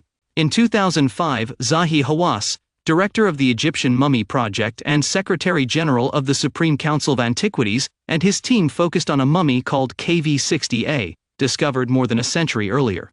At no time was it believed that this mummy was so important as to be removed from the floor of a minor tomb in the Valley of the Kings. Since it was found without a coffin and without the treasures that distinguished the pharaohs, discovering many years later that it was the mummy of Queen Pharaoh, Hatshepsut's mummy was unveiled to the public in June 2007, after a long period of uncertainty about its correct identification. Zahi Hawass, Secretary-General of the Supreme Council of Antiquities in Egypt, said it was the most important archaeological discovery since the discovery of Tutankhamun's tomb in 1922. According to Egyptologist James Henry Breasted, she is the first great woman in history we are told of. It is pertinent to note that her mummy was identified by a missing molar because she was erased from history for reasons policies. Thutmosis III, Menjapera Thutmose, son of Thutmose II, and a lower-ranking royal wife. He had to share the throne with his step-aunt for 20 of the 54 years of his reign. Upon Hatshepsut's death, he erased all traces of memory of him, and usurped his monuments. He has gone down in history as the Egyptian Napoleon for his victorious Asian and African campaigns, which made him the most important pharaoh ever born and the terror of other peoples. During his reign, Egypt reached its maximum territorial expansion. Amenhotep II, Ajaperura Amenhotep, son of the previous, he continued in the footsteps of his father's glory with excellent results, but he refused to continue advancing in the conquests, contenting himself with having Nubia and all of Syria in his power. He reigned for about 26 years, in which he managed to keep the country at the top and center of the then-known world. Thutmosis IV, Menjapperura Thutmose, son of the previous, his 10-year reign devoted them to keeping things as they were, signing beneficial peace treaties with Mitanni and Babylon. There would be no more Egyptian conquests, it was time to reap what was sown. Thutmose IV was the first of the kings to begin to noticeably distance himself from the all-powerful priests of Amun, establishing the solar cult as an alternative. See Dream Stel. Amenophis III, Nebmatra Amenhotep, Son of the previous, he is, par excellence, the most opulent king in the world and in the entire dynasty, and without a doubt the richest monarch of the time. He was in charge of enriching the state like never before, thanks to the conquests of his predecessors. His long reign of 38 years devoted him to an intense construction activity, second only to Ramses II. At the end of his reign he is deified while still alive, and the cult of Aton, the solar disk, is implanted as a clear opponent of Amun, beginning internal tensions. Akenaton, Neferjeperura Amenhotep, Neferjeperura Akenaton o Amenhotep IV, son of the former, he was crowned as Amenephis IV, but changed his name during the 4th year of his reign. His reign is unique for executing for the first time in the history of human civilization a monotheistic religious reform around Aten and suppressing to a greater or lesser degree the rest of the creeds, especially that of the god Amun. He changed the capital from Thebes to Akenaton, founded by himself, and ignored external threats. In his 17-year reign, the Egyptian foreign empire deteriorated significantly, and all Syrian possessions were lost to Hittite conquests. Neferuaten, Anjecheperura Neferuaten, name taken by Akhenaton's great royal wife, the beautiful Nefertiti, and also the name by which Akhenaton's first co-regent was designated. As she sometimes appears under a woman's name, it has been thought that Nefertiti was promoted to the rank of Corregent, the same as Hatshepsut, retaining her title of Neferuaten. Semenekara, Anjeperura Semenekara. He was the last co-regent of Akhenaton during the space of his last years of reign. Everything about this ghost king is unknown, and it has come to be thought that he is just another name for Queen Nefertiti. Whether he was a man or a woman, the truth is that after Akhenaton's death it seems that he ruled alone for a few more months, in which it seems that contacts with the priests of Amun already began. Akhenaton's dream had ended. Tutankhamun, Nebjeperura Tutankhamun. He was a king child managed by the great characters of the court. His 10-year reign was very intense in the sense that he tried to recover everything lost during the heretical time of Akhenaton. Thebes regained its capital status. Amun returned to be the head of the pantheon. All the monuments were restored. After his untimely death, the royal lineage descended from Ahmose was extinguished definitively. Studies of his DNA in February 2010 revealed, in addition to his death from Kohler's disease and a vascular bone necrosis aggravated by malaria, that he was the son of Akhenaton, and also determined that the mummy in tomb KV35YL, known as Young Lady, is that of the true mother of Tutankhamun. Also revealed as Akhenaton's full sister, this discovery makes the young pharaoh, at least, the fruit of royal incest. Jeperura I. Tutankhamun's vizier, one of the most important characters of the court. He was the progenitor of Queen Nefertiti, and there are hypotheses of some blood relationship with Queen Tai, the main wife of Amenhotep III. He was already very old when he achieved the long-awaited throne, and he only ruled for 4 years, which apparently were in continuity with those of his young ancestor. To legitimize his ascension to the throne, he takes as his great royal wife Tutankhamun's surviving queen, Queen Ankhesenamun, who was his granddaughter at the time, Horemheb, Djeperura Horemheb. Considered by some the founder of the next dynasty, this general married Ai's daughter and Nefertiti's half-sister to legitimize his accession to the throne. His reign was about 27 years, in which he was in charge of suppressing the names of Akhenaton, Smenkhara, Tutankhamun, and A from the royal lists and official history, showing himself as the successor of Amenhotep III.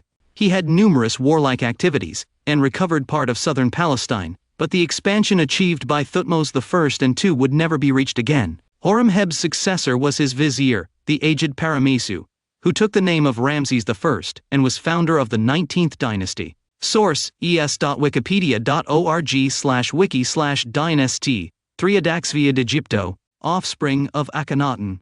Akhenaton, Nefertiti and their daughters. Daughters born to Nefertiti. Birth years are counted from the beginning of Akhenaton's reign. Meritathon, during the year 1 or 2, she was the great royal wife of Akhenaton and Semenekara. Meketen, during the year 2 or 3. She died in the year 14. Anjesenpatan, during the year 4 or 5. She was the great royal wife of Akhenaton, Tutankhamun, and finally, her grandfather. Woe to her from Ur. Neferuaten Tasheret, during the year 7 or 8. She died between the year 14 and 17. Neferurah, between the year 8 and 10. She died between the 12th and 17th. Setepenra, between the year 10 and 12. She died between the year 12 and 17. Daughters born of Meritaten Tasheret, between the year 14 and 17. She died on those dates. Daughters born to Ankesen Tasharit, between the year 14 and 17. She died on those dates. Children born to Kia Tasharit. Children born to an unidentified sister, Tut Anj Amun Tutankhamun, later pharaoh of Egypt. Notable courtiers. The memory of the courtiers of Pharaoh Akenaton survives in the reliefs of his tombs located in Amarna, more precisely in the group of tombs in the north sector. Much has been written about the body of court servants, of whom conjectures of various kinds have been woven. From simple upstarts who followed the pharaoh and his mystical delusions, to a group of unconditional courtiers of the pharaoh and his creed. However, history did not reveal many of its secrets to this day. The following is the information that is available. Flea, overseer of the royal house of Generet, overseer of the royal treasury, and steward of Queen Mother Ti. It is clear that Huya was an inherited official in the administration of Pharaoh Amenhotep III. He followed the surviving Queen Ti in moving her to the new capital of Akhetaten during the reign of her son Akhenaten. His tomb is identified as number 1 within the group of tombs in the northern sector of the city. Merira II, royal scribe, steward and overseer of the 2 treasuries. Overseer of Nefertiti's royal house of Generet. His tomb is number 2 in the set of tombs in the north sector. Ahmes, royal scribe of the king, steward of Akhenaten's estate. His tomb is located in the north sector and identified with the number 3. Merira, high priest of the Aten in Akhetaten, carrier to the king's right. His grave is number 4. Pentu, royal scribe, Aten's main servant in the Aten's estate in Akhetaten, chief of the doctors. He corresponds to grave 5. Panahesi, principal servant of the Aten in the temple of the Aten at Akhetaten. It is sepulchre number 6 of the set of tombs in the north sector. Tutu, royal chamberlain, principal servant of Akhenaten in the temple of the Aten at Akhetaten. Supervisor of all the works of His Majesty. Supervisor of the silver and gold of the Lord of the 2 lands. The tomb is located within the set of tombs in the southern area of Amarna with the number 8. Mahu, Akenaton police chief. He was in charge of Pharaoh's personal protection and security. He can be seen guarding Akhenaten on his carriage rides within the city. The sepulchre is number 9 of the tombs on the south side.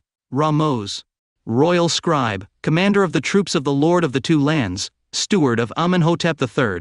He is another of the officials inherited from Akhenaten's father and accompanied Akhenaten in his new city. His tomb, identified as number 11 in the southern group of tombs, shows that he was of advanced age when the move to the new capital of Egypt arose. Maya, royal scribe, scribe of recruits, steward of Akhenaten's palace in Heliopolis, overseer of the cattle of Ra's estate in Heliopolis, overseer of all the king's labors, general of the Lord of the 2 lands. He is a courtier from the city of Heliopolis, center of the solar cult in ancient Egypt. His preeminence at the Amarna court suggests that Pharaoh Akhenaten nurtured followers drawn from worshippers of the ancient god Ra. O, father of the god, overseer of His Majesty's horses, overseer of the royal treasury. It is believed that the title of Father of the God was an honor to denote extreme closeness to the pharaoh in familial terms. He was the father of the giver of heirs, the beautiful Nefertiti, and grandfather of the later queens, Meritaton and Anchesenpaton. He even took the latter queen as great royal wife, with which he tried to legitimize her ascension to the throne once the last male royal descendant of the 18th dynasty, the young prince Tutankhamun, died. This courtier was an eyewitness to the accession to the throne of Amenhotep IV, the birth of Akhenaten, the uprising and apotheosis of Aten, the deaths of his son-in-law Akhenaten, daughter Nefertiti, and granddaughters Meketaton and Meritaton. In addition to the return to orthodoxy with Tutankhamun, he eventually ascended the throne as the closest surviving royal family. Within the group of tombs in the southern area of Amarna, the one corresponding to Aee identified with the number 25. It should be noted that an example of the famous hymn to Aten is found engraved in said tomb, which was never used because, once promoted to pharaoh, I was buried in the necropolis of Thebes in accordance with the return to orthodoxy already undertaken during the reign of Tutankhamun. Bek. His existence is known not through his burial but through his workshop, located in the ruins of the city of Akhetaten. He was the son of the chief sculptor, architect and master sculptor. The bust of Nefertiti was found on the site where his workshop was located, as well as countless unfinished pieces of sculpture, especially those of the royal family. Conographic evolution of Aton. It is known that since the beginning of the New Kingdom, falcon-headed gods were represented. However, it was not until the beginning of the reign of Amenhotep IV that the falcon god Ra-Harakti was unequivocally mentioned in the texts, directly associated with the sun disk Aton. In one of the blocks of Pylon X of the Temple of Amun in Karnak, you can see a representation of Ra-Harakte with the solar disk on his head. In the relief, Amenhotep IV offers a tray with a variety of herbs to the falcon-headed god. In addition, you can see a complete table of offerings between the god and the king, made up of flowers, vegetables, and jars. In this first phase of the iconography, Ra-Harakte appears with a large sun disk on his head, decorated with an aureus on his forehead. The use of traditional symbols of power such as the W3S scepter, and the clothing adorned with the uraeus, evidences the connection of Ra-Harakte with royal power and the figure of the king. Although the falcon-headed god was a prominent figure in this period, he was not the only one invoked or worshipped. In some of the reliefs of the time, the falcon god appears associated with other gods such as Atum and Hathor, as can be seen in the tomb of Keruef, with Amun and Khonsu, as in the tomb of Ramos, or with Osiris, Anubis and Amun, as depicted on the statue of an officer now in the Brooklyn Museum. In Keruef's tomb, and in the Berlin 2072 block, Ra-Harakte is referred to as the Great Lord, Lord of the Heavens. In the statue at the Brooklyn Museum, he is called Ra-Harakte, the primordial creator of all that he is. On the stela of Beck, the chief sculptor, this god is described as the living solar disk Aton, illuminating the earth with its beauty. 28. On the Amun-Mo stele of Heliopolis, he is mentioned as Ra-Harakte Atum, the lord of the two lands, the Heliopolitan, the great sun disk Aton, the bright-faced, the great god, lord of the heavens. Finally, he is named as the august god of the primordial moment. From the mentioned representations and the epithets used, it can be affirmed that at the beginning of the reign of Amenhotep IV, the solar disk acquired at least three characteristics of its own: 1. A creative nature, 2. A primordial existence, and 3. A relationship with sunlight. However, these scenes and accompanying texts also indicate that offerings destined for the sun disk are placed on the offering tables of Ra, and that Amenhotep IV, the king of Upper and Lower Egypt, Neferkeper, Ra, in Ra, he hands them over to his father Ra. This suggests that, although the sun disk acquired certain characteristics of its own, it was still considered a manifestation of Ra, who was an extremely important god in the Egyptian pantheon, and a figure of great importance to royalty. It is true that Amenhotep IV tried to identify himself with Ra-Harakte and achieve a kind of divinity on earth. However, the evidence suggests that this attempt was unsuccessful. Despite representations and epithets linking him to the falcon god, Amenhotep IV failed to be considered an incarnation of Ra-Harakte, or a god on earth. In fact, during his reign there was strong opposition to his religious reforms and his attempt to impose the cult of the Aten. After his death, his name was expunged from the records, and an effort was made to erase his memory from Egyptian history. During year 2 of the reign of Amenhotep IV, there is a closer rapprochement between the anthropomorphic god and the king. In this year, Amenhotep IV himself began to use the epithet of the falcon god, he who rises on the horizon, while on some occasions, a room in his palace which was destined for the celebration of the royal jubilee was called the castle of the one that rises on the horizon. This rapprochement between the king and Ra-Harakte is corroborated by representations of the falcon god, who, like the future Akenaton, is represented with a bulging belly in the Amarnian style. The scenes and epithets of the first 2 years reflect that Amenhotep IV's purpose was to achieve an identification with Ra-Harakte. However, we believe that his attempt to become regarded as an earth projection of the god himself was unsuccessful. It is interesting to observe how the cult of Aton evolved from the representation of an anthropomorphic god towards an abstract symbol of greater universality. This evolution is reflected in the iconography used in the Karnak blocks, where a transition is observed from the representation of the falcon-headed god Ra-Harakte to the use of 2 cartouches with the name of the god Aton. The representation of the solar disk with 2 uraeus and symbols of life suspended in the air suggests an idea of unity and life, which does not depend on an anthropomorphic image, but on an abstract symbol. This idea of unity and life became a key concept in the theology of the cult of Aton, which promoted the idea that all living things and nature in general emanated from the divine energy contained in the solar disk. In conclusion, the iconographic evolution of the cult of Aton reflects a transformation from an anthropomorphic image to an abstract symbol of greater universality, which conveyed an idea of unity and life. This change in the representation of the god Aton also reflects a change in the religious conception of the Egyptian people, who sought a greater connection with divine energy and an idea of unity that transcended traditional anthropomorphic images. Until the third year of his reign, the name of the god Aton lives Ra Harakte, he who rises on the horizon. In his name of Shu, who is Aton, was inscribed on columns, and only at the end of this year and at beginning of the next 2 cartridges begin to be used.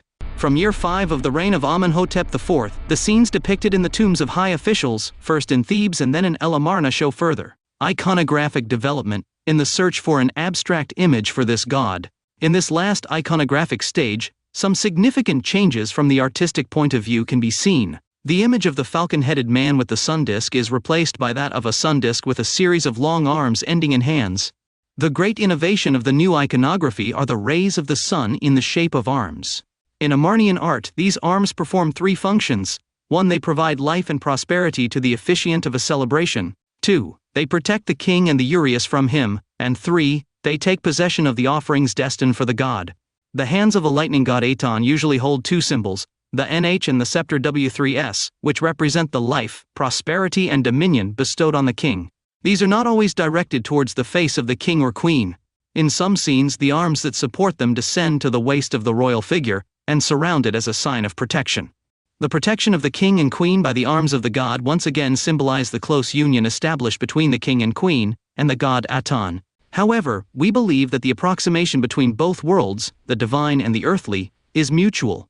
On the one hand, by extending his arms and protecting the king, the god wishes to reach the earthly world and the temporal domain of the king, as confirmed by the use of royal cartouches. For his part, the king himself appears represented caressing the cartouches of the god as a sign of adoration. On the other hand, the disc bears only 1 uraeus, which is placed on it and not suspended like the double uraeus of the earliest representations. The fixation of the uraeus on the upper part of the disc symbolizes that the god Aton is empowered, that is, crowned in his function as ruler of the world. This idea of self-creation is one of the main characteristics of the god Aton, and is reflected in several of the god's representations. For example, on some blocks found in the Karnak temple, the sun disk is depicted with arms holding a cartouche with the king's name, as if he had created it with his own hands. This idea of the self-creation of the god Aton becomes a metaphor for the creative power of the king on earth.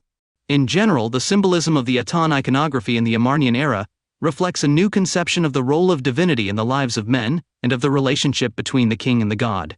The image of the sun disk with arms holding symbols of life and protecting the king and queen represents a more universal divinity, encompassing the entire universe and all living things. Furthermore, the idea of the self-creation of the god Aton reflects a more personalized conception of divinity, in which the king and queen are seen as an integral part of divine life. The political and religious changes made by Akenaton in the reform of El Amarna had negative effects on the stability of the Egyptian state. Political centralization and the exaltation of royal power weakened traditional power structures, which eventually led to a loss of territory and power by Egypt. Furthermore, the monotheism imposed by Akenaton created a religious polarization within Egyptian society, which likely contributed to the fall of the dynasty. Despite the efforts of his successors to restore traditional religion and political stability, the damage had already been done, and Akhenaton's reign is generally regarded as a period of decline. Regarding the religious field, some of the innovations occurred from his 4th year of reign, in which the name of the god Aton Ra Harakta, the one who rises on the horizon, in his name of Shu, who is Aton, is inscribed within a cartouche similar to the one used by kings, a fact that shows that from this moment, this god was treated as a ruler. Although the name of Aton still includes the names of Horus and Shu, the iconography of Aton undergoes some changes, since this god, until then represented under anthropomorphic and zoomorphic forms and associated with the falcon god, will now be represented as a solar disk, with rays that end in hands, which shows progress in the search for a more universal god. In the 6th year of his reign, the king changed his name Amenephis. Amun is satisfied to Akhenaton, the effective spirit of Aten, and Queen Nefertiti assumed, along with her name, the from Nefernefer Aten, fair of beauty in Aten. Some high court officials also changed their names to names containing the name of Aton, Atenhotep, Atenemhat, and Mekaton. Changes in royal or individual names reflect the choice of Aton as the new state god. In the 6th year of Akhenaton's reign, the royal residence and capital was moved from Thebes, in Upper Egypt, to Akhetaten, Aton's horizon, in present-day Tel El Amarna, in Middle Egypt. The sources reveal that Akhenaton chose this site not only as his seat of government, but also as the residence and property of his god. On the hills adjacent to the urban nucleus, to the east and west of the Nile, he had 14 stelae carved in the rock erected, which constitute the limits of the new city, and record texts dated, for the most part, in the year 6 of the reign of the. On the border stelae K and X dated to the 5th year of his reign, Akenaton states, I myself will found Akenaton as a residence for Aton my father. I will delimit Akenaton on its south-northwest sides, and this. The fact that the king himself affirmed his desire to found a city was not an innovative act, and neither was it that the court moved to a new place, since this happened during the 12th dynasty when the city of Italy was founded in Egypt, medium, as royal residence and capital without tradition. Akenaton's innovation consisted in the particular way in which he carried out the founding rite, which makes this city the most pristine seat for a royalty of divine origin. On border stela Cis, it is stated that the king addressed Akenaton on the first anniversary of his visit to the city, which His Majesty founded as a monument to Aton according to the order of his father Aton. The territory is consecrated to the god Aton, so the gesture assumes the character analogous to a divine foundation. Likewise, Akenaton swears that, when they the king, queen, and their daughter Meritaten die, whether in a city to the north, south, west, or east, they shall be carried away and buried in Akenaton. In addition, he adds that, in Akenaton, a necropolis will also be built for the Mnevis bull, the sacred animal of Ra, that was worshipped mainly in Heliopolis, a provision that evidently reveals Akenaton's relations with the Heliopolitan clergy, and the return to the solar cult traditional. In short, the foundation of Akenaton is an act of renewal, since, although the traditional solar cult of the Old Kingdom is returned, the forms of that cult are renewed in terms of their symbolic and theological expressions. The name of the city, Akenaton, the horizon of Aton, is written without the determinative of city. This is probably because Akenaton had no past and was not a traditional city NIWT. During the reigns of Thutmosis III and Amenophis II, the term NIWT designated Thebes, the city par excellence.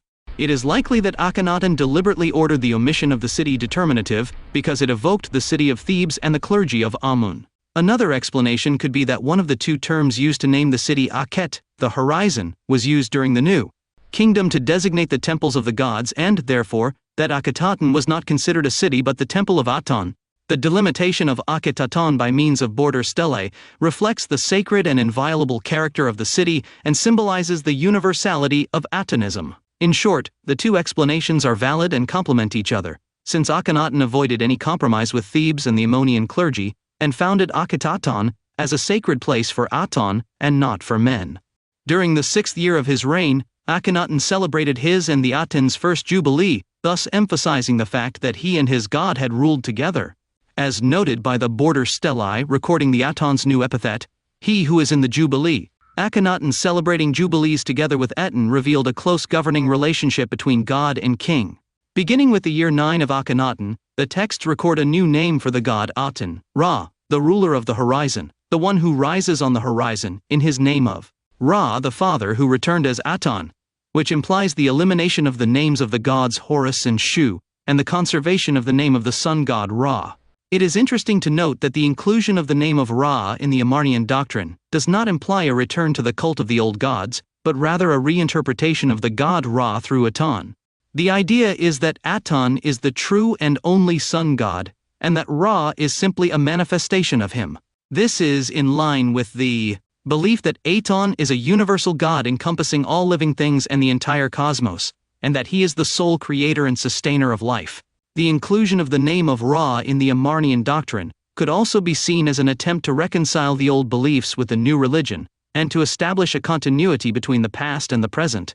Indeed, the adoption of the epithet Lord of Jubilees for Aton reflects the idea that the god is capable of granting renewal and eternal life to his faithful, as well as the celebration of jubilees, which were ceremonies marking the end of one period and the beginning of another, reflected the idea of a perpetual cycle of renewal in nature and in the life of the kingdom. These royal prerogatives granted to the god reflect the idea that the pharaoh and the god are closely linked, and that the pharaoh is the earthly representative of the god on earth. Indeed, the cult of Aton in the Amarnian religion was characterized by its simplicity and its focus on nature and creation. Hymns to the Aton were poetic, describing the beauty and glory of the sun, and its role in the creation of the world and in sustaining life. The figure of the pharaoh had a central role in the cult as a mediator between the Aton and the Egyptian people, and as the only one who could perform the offerings and ritual ceremonies on behalf of the people.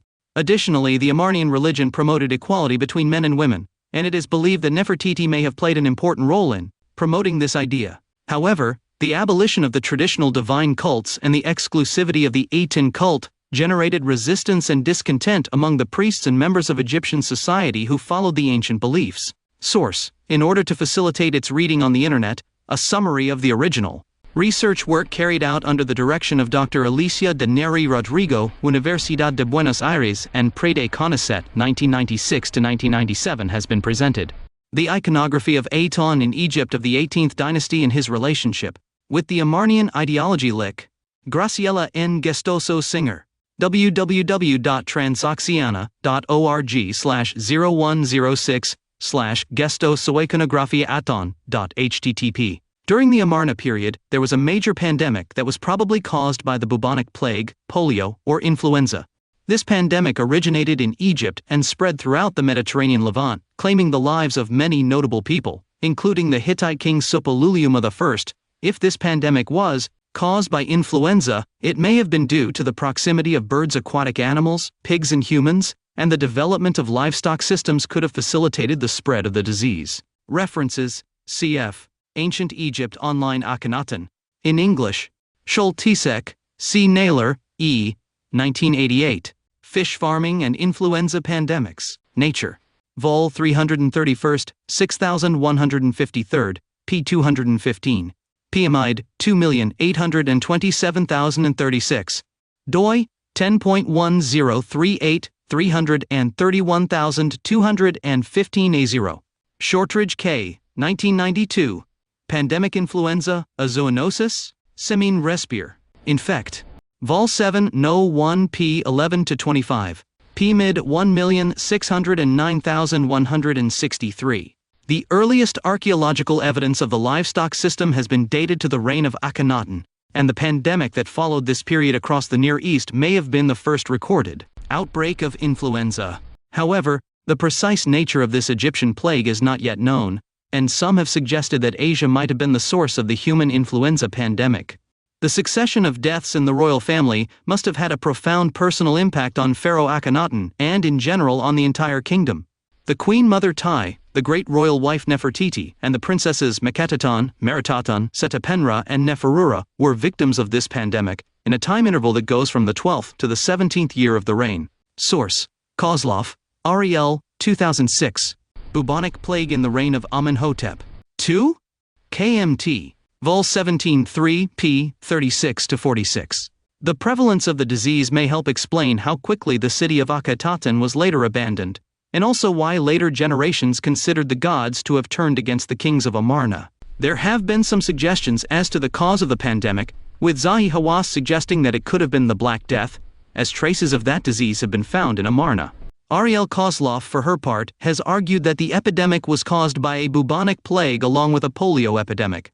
However, her argument has been refuted because she ignores the evidence that diseases are less virulent the longer they are present in the human population, as demonstrated with syphilis and tuberculosis. Source: Kozlov, Ariel, 2006.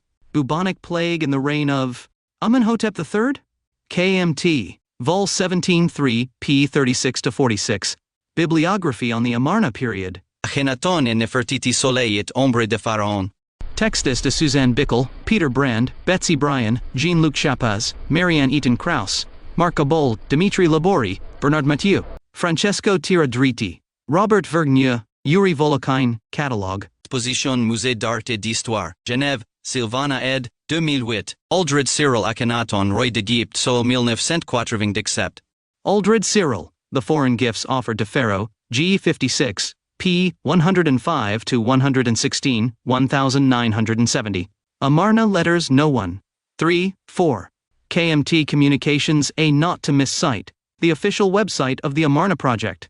Arnold Dorothea, The Royal Women of Amama, the Metropolitan Museum of Art, 1996. Asmanjan, Akhenates Theology of Light and Time, Israel, Academy of Sciences and Humanities, Proceedings 7, Ivor, 1992. Asmanjan. Aux origines du monothéisme, Le Monde de la Bible, Janvier to Février 2000s Asmanjan. Theological Responses to Amama, Penn State University, 2001 Asmanjan. The Search for God in Ancient Egypt, Cornell University Press, 2001. Cabral Agnès Amenhotep III le Magnifique le Rocher, 1993.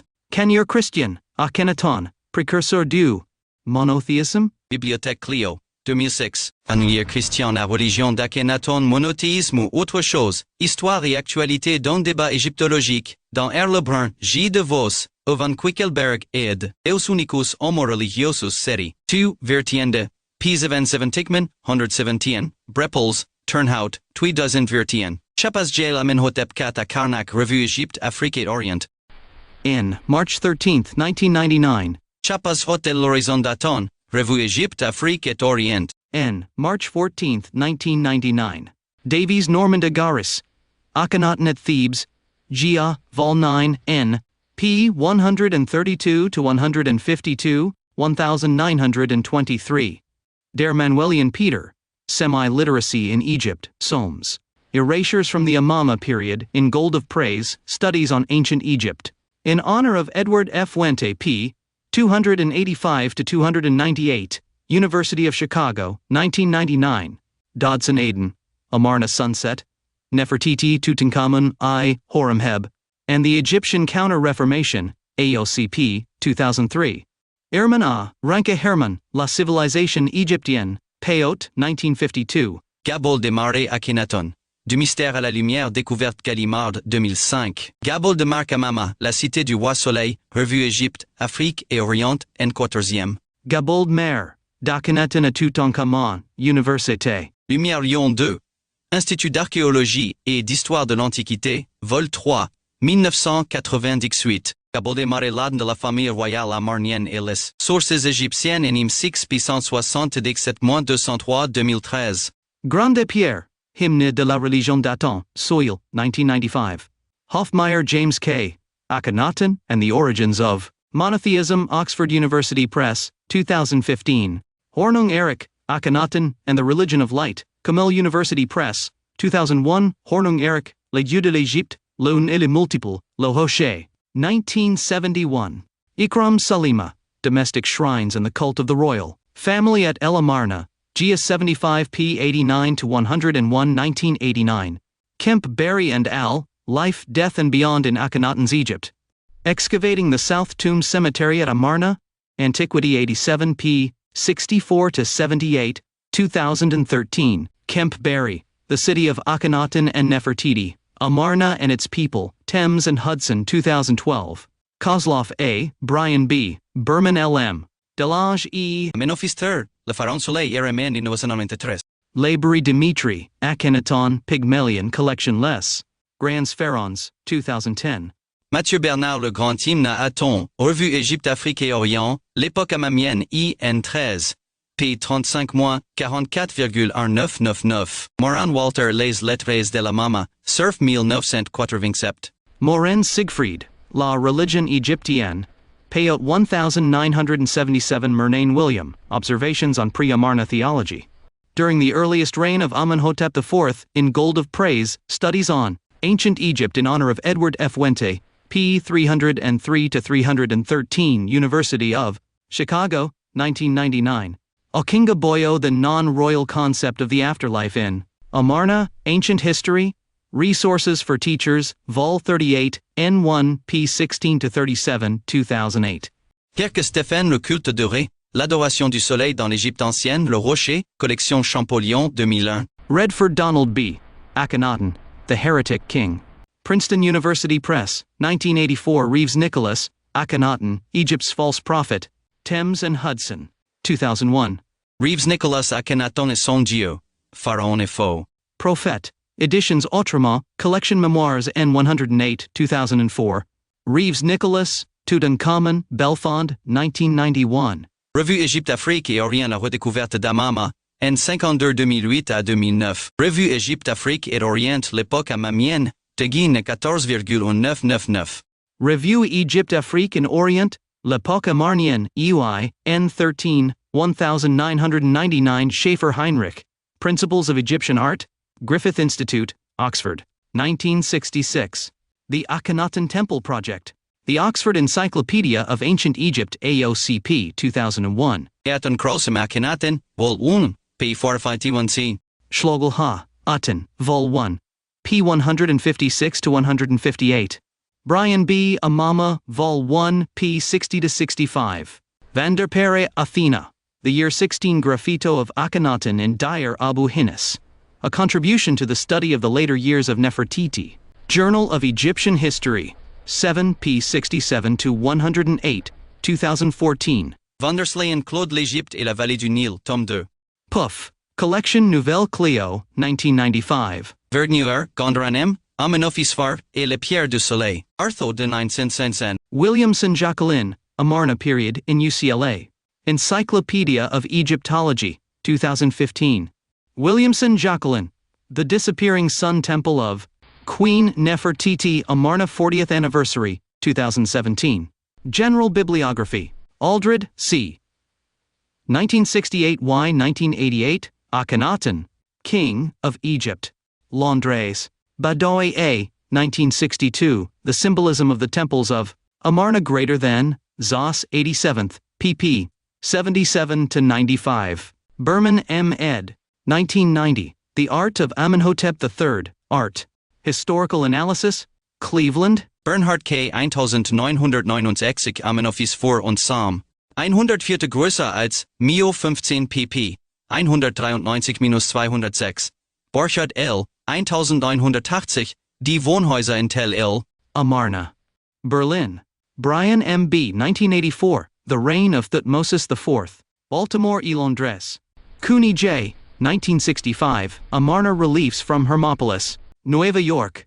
Crocker P. 1985, Status Symbols in the Architecture of El Amarna, JA 71, pp. 52 to 65. Davis N. 1903-8, The Rocks Tombs of El Amarna, Londres.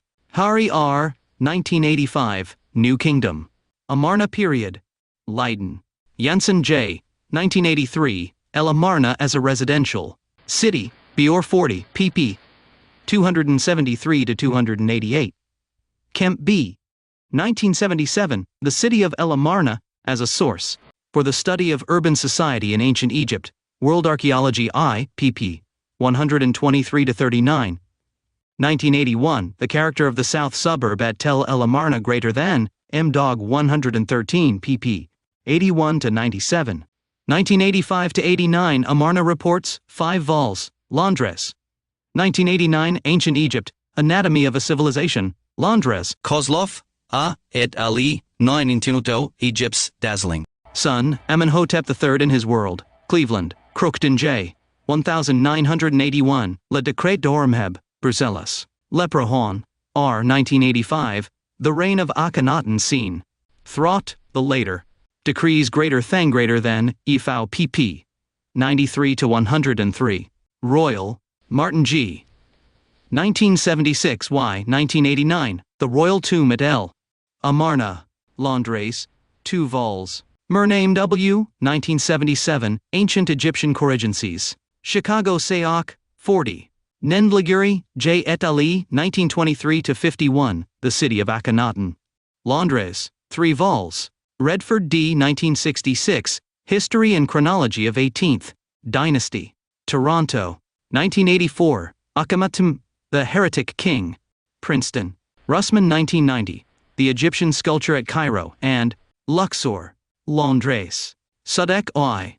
1988, Popular Religion in New Kingdom, Hab 33. Sampson J. 1989, Nefertiti and Cleopatra, Londres. Schulman A. 1979, The Nubian Campaign of Amenophis IV.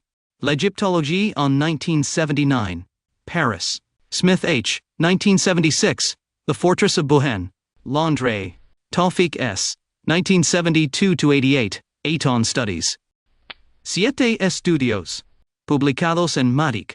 Tobin v. 1986, Mythic Symbolism in the Amarna. Religion.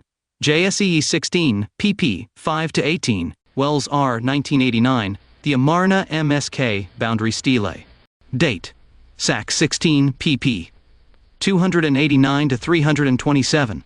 Bibliography on Universal Symbology. De Arquitectura, los 10 libros de arquitectura Vitruvio Polion. Traducción de Don Joseph Ortiz y Sanz, imprenta real, año 1787. Adam Allsuch Boardman, Historia Ilustrada de los OVNIs, editorial Zorro Rojo, 2021, ISBN 978-84-123143 1-1.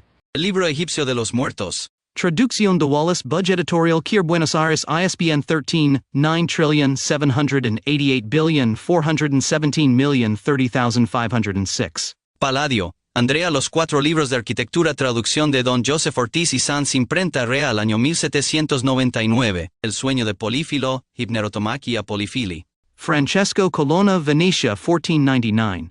Seth, Dios de la confusión, un estudio sobre su rol en la mitología y religión egipcia. Henk Tevel de Leiden y J. Brill, 1977. Hermann Hesse, Damien, Historia de la Juventud de Emile Sinclair, 1919. Charles William King, Los Gnósticos y sus Remanentes, 1887. Vitruvio, el gran arquitecto de la antigüedad greco-romana. Francesco Pelati, 1944, editorial Clot, Buenos Aires. Símbolo y arquetipo, estudio del significado de la existencia. Martin Lings, Sofía Perennises, editor, José de Olaneta, ISBN 7884-9716-6. Giordano Bruno de la Causa, Principio y Uno. 1584, ISBN 9789500,397,000. Giordano 73, editorial Losada. Michael Meyer, La Fuga de Atalanta. 1617, editorial Atalanta, ISBN 978,494,523,113. Tomás Moro, Utopia, 1516.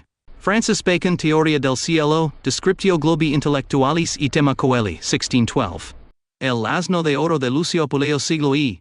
Las Metamorfosis, Pluvio Ovidio, siglo Fis, De Mysteris Aegyptiorum Gamblico, siglo III. Digital references and blogs of interest. Wikipedia.com, http://n.wikipedia.org/wiki/internet. Vitrum, specialized in Vitruvian topics. www.rqweb.com/vitrum/index.asp. Amentet Neferet, on the visual language of Egypt. amentetneferet.wordpress.com.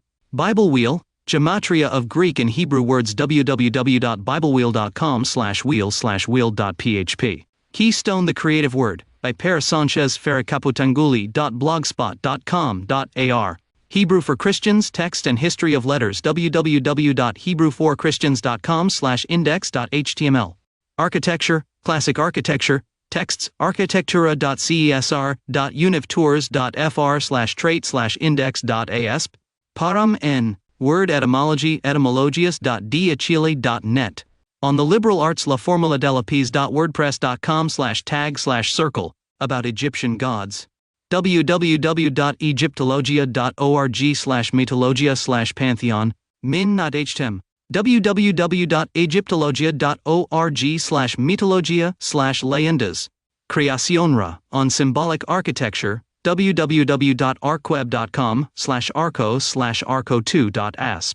On Vitruvian themes, the myth of the founding city. www.arcweb.com/vitrum/rito.asp. About squaring the circle. http://pumac.matem.unam.mex, Puemaco Quadratura, HTML, index.html. Bibliography, Ancient Myths. Vitruvius Polion, Marco, 2009. The 10 Architecture Books. With a prologue by D. Rodriguez, Vitruvio y la piel del clasicismo, pp. 11-51. Madrid, Editorial Alliance. ISBN 978,420,671,338. Architecture Books E. Ivor, Madrid. Editorial Grados. ISBN 978-84-249-0-210-0. Ingrid D. Rowland and Thomas Noble Howe, Vitruvius. 10 Books on Architecture. Cambridgeham, Cambridge University Press. 1999. The Eternal Gnosis. Anthology of Greek, Latin, and Coptic Gnostic Texts 1, 2003. ISBN 978-84-8164-585-9. The Eternal Gnosis. Anthology of Greek, Latin, and Coptic Gnostic Texts 2. Pistis Sophia, Faith Wisdom. First edition and translation of the Coptic original into Spanish, 2007. ISBN 978-84 8164-852-2. Barnett, Mary. Gods and Myths of the Ancient World. Grange Books, 1997. ISBN 1-8413-81-4 Felder Rolf Ägyptische Gottheiten. Wiesbaden, 1995. Metamorphosis. Books IV. Editorial Grados, Madrid. ISBN 978-84-249-0011-3. Metamorphosis. Books Vi. Editorial Grados, Madrid. ISBN 978-284-249-2599-4. Metamorphosis. Tr. By Antonio Ramirez de Vergir and Fernando Navarro Antolin. Alliance. Madrid. ISBN 978-84-206-20738-2. Oscar Schneider, Kampf die Kuppel, Life and the Dome. Ed. Bouvier Verlag, Bonn 2006. 280 petagrams. Zoller. Ab. ISBN 978-3-416-03076-2. Leonardo Benevolo, Design of the City. Ed. Gustavo Gili, Barcelona 1977. Bannister Fletcher, A History of Architecture. 18th ed. London, Athlone Press, 1975. ISBN 0-485-55001-6. Scobie, Alexander, 1990. Saw.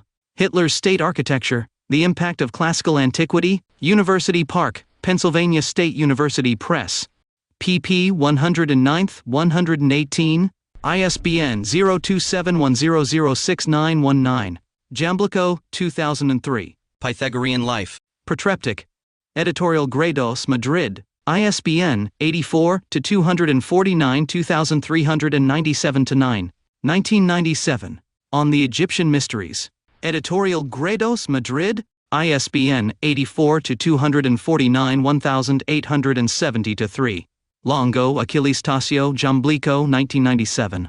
Daphnis and Chloe, Leucippe and Cleitophon, Babylonians. Summary of Photius and Fragments. Editorial Grados, Madrid. ISBN 84-249-0-858-9.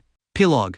This book had its genesis in the need to comment and understand the symbolic problems of the Amarna period, as well as carry out an exegesis of ancient texts, both Egyptian and the symbolic source, of later texts assimilable to Christianity, so that they act as a trigger for new analyses on the problem of the numbers that empower the visible reality. The soul of the words are the numbers. The evolution of this book had the primary need to add value as a writer on a theme of texts that have a very marked gematria and provide meaning to ancient texts. The texts whose base is the numerical and geometric, and these reinterpreted as music or cultural facts bring light on their genesis. Many Indo-European gods were worshipped as pillars supporting the earth or main beams of both a material and metaphysical building. Also the sun as a manifestation of everything. Deities perceived as great potters, the oldest title held by an architect, representing the first cause, like the god Ptah, the great craftsman. These gods spin the pottery wheel, recreating the world every night, with meridian clarity, ruled by geometries. This specular world created a language full of symbols. The Arabs say that man learned to count and build calendars, thanks to the phases of the moon. These universal archetypes, and related to the most primary needs such as learning in which seasons to sow or cultivate, allowed us to develop geometry and writing.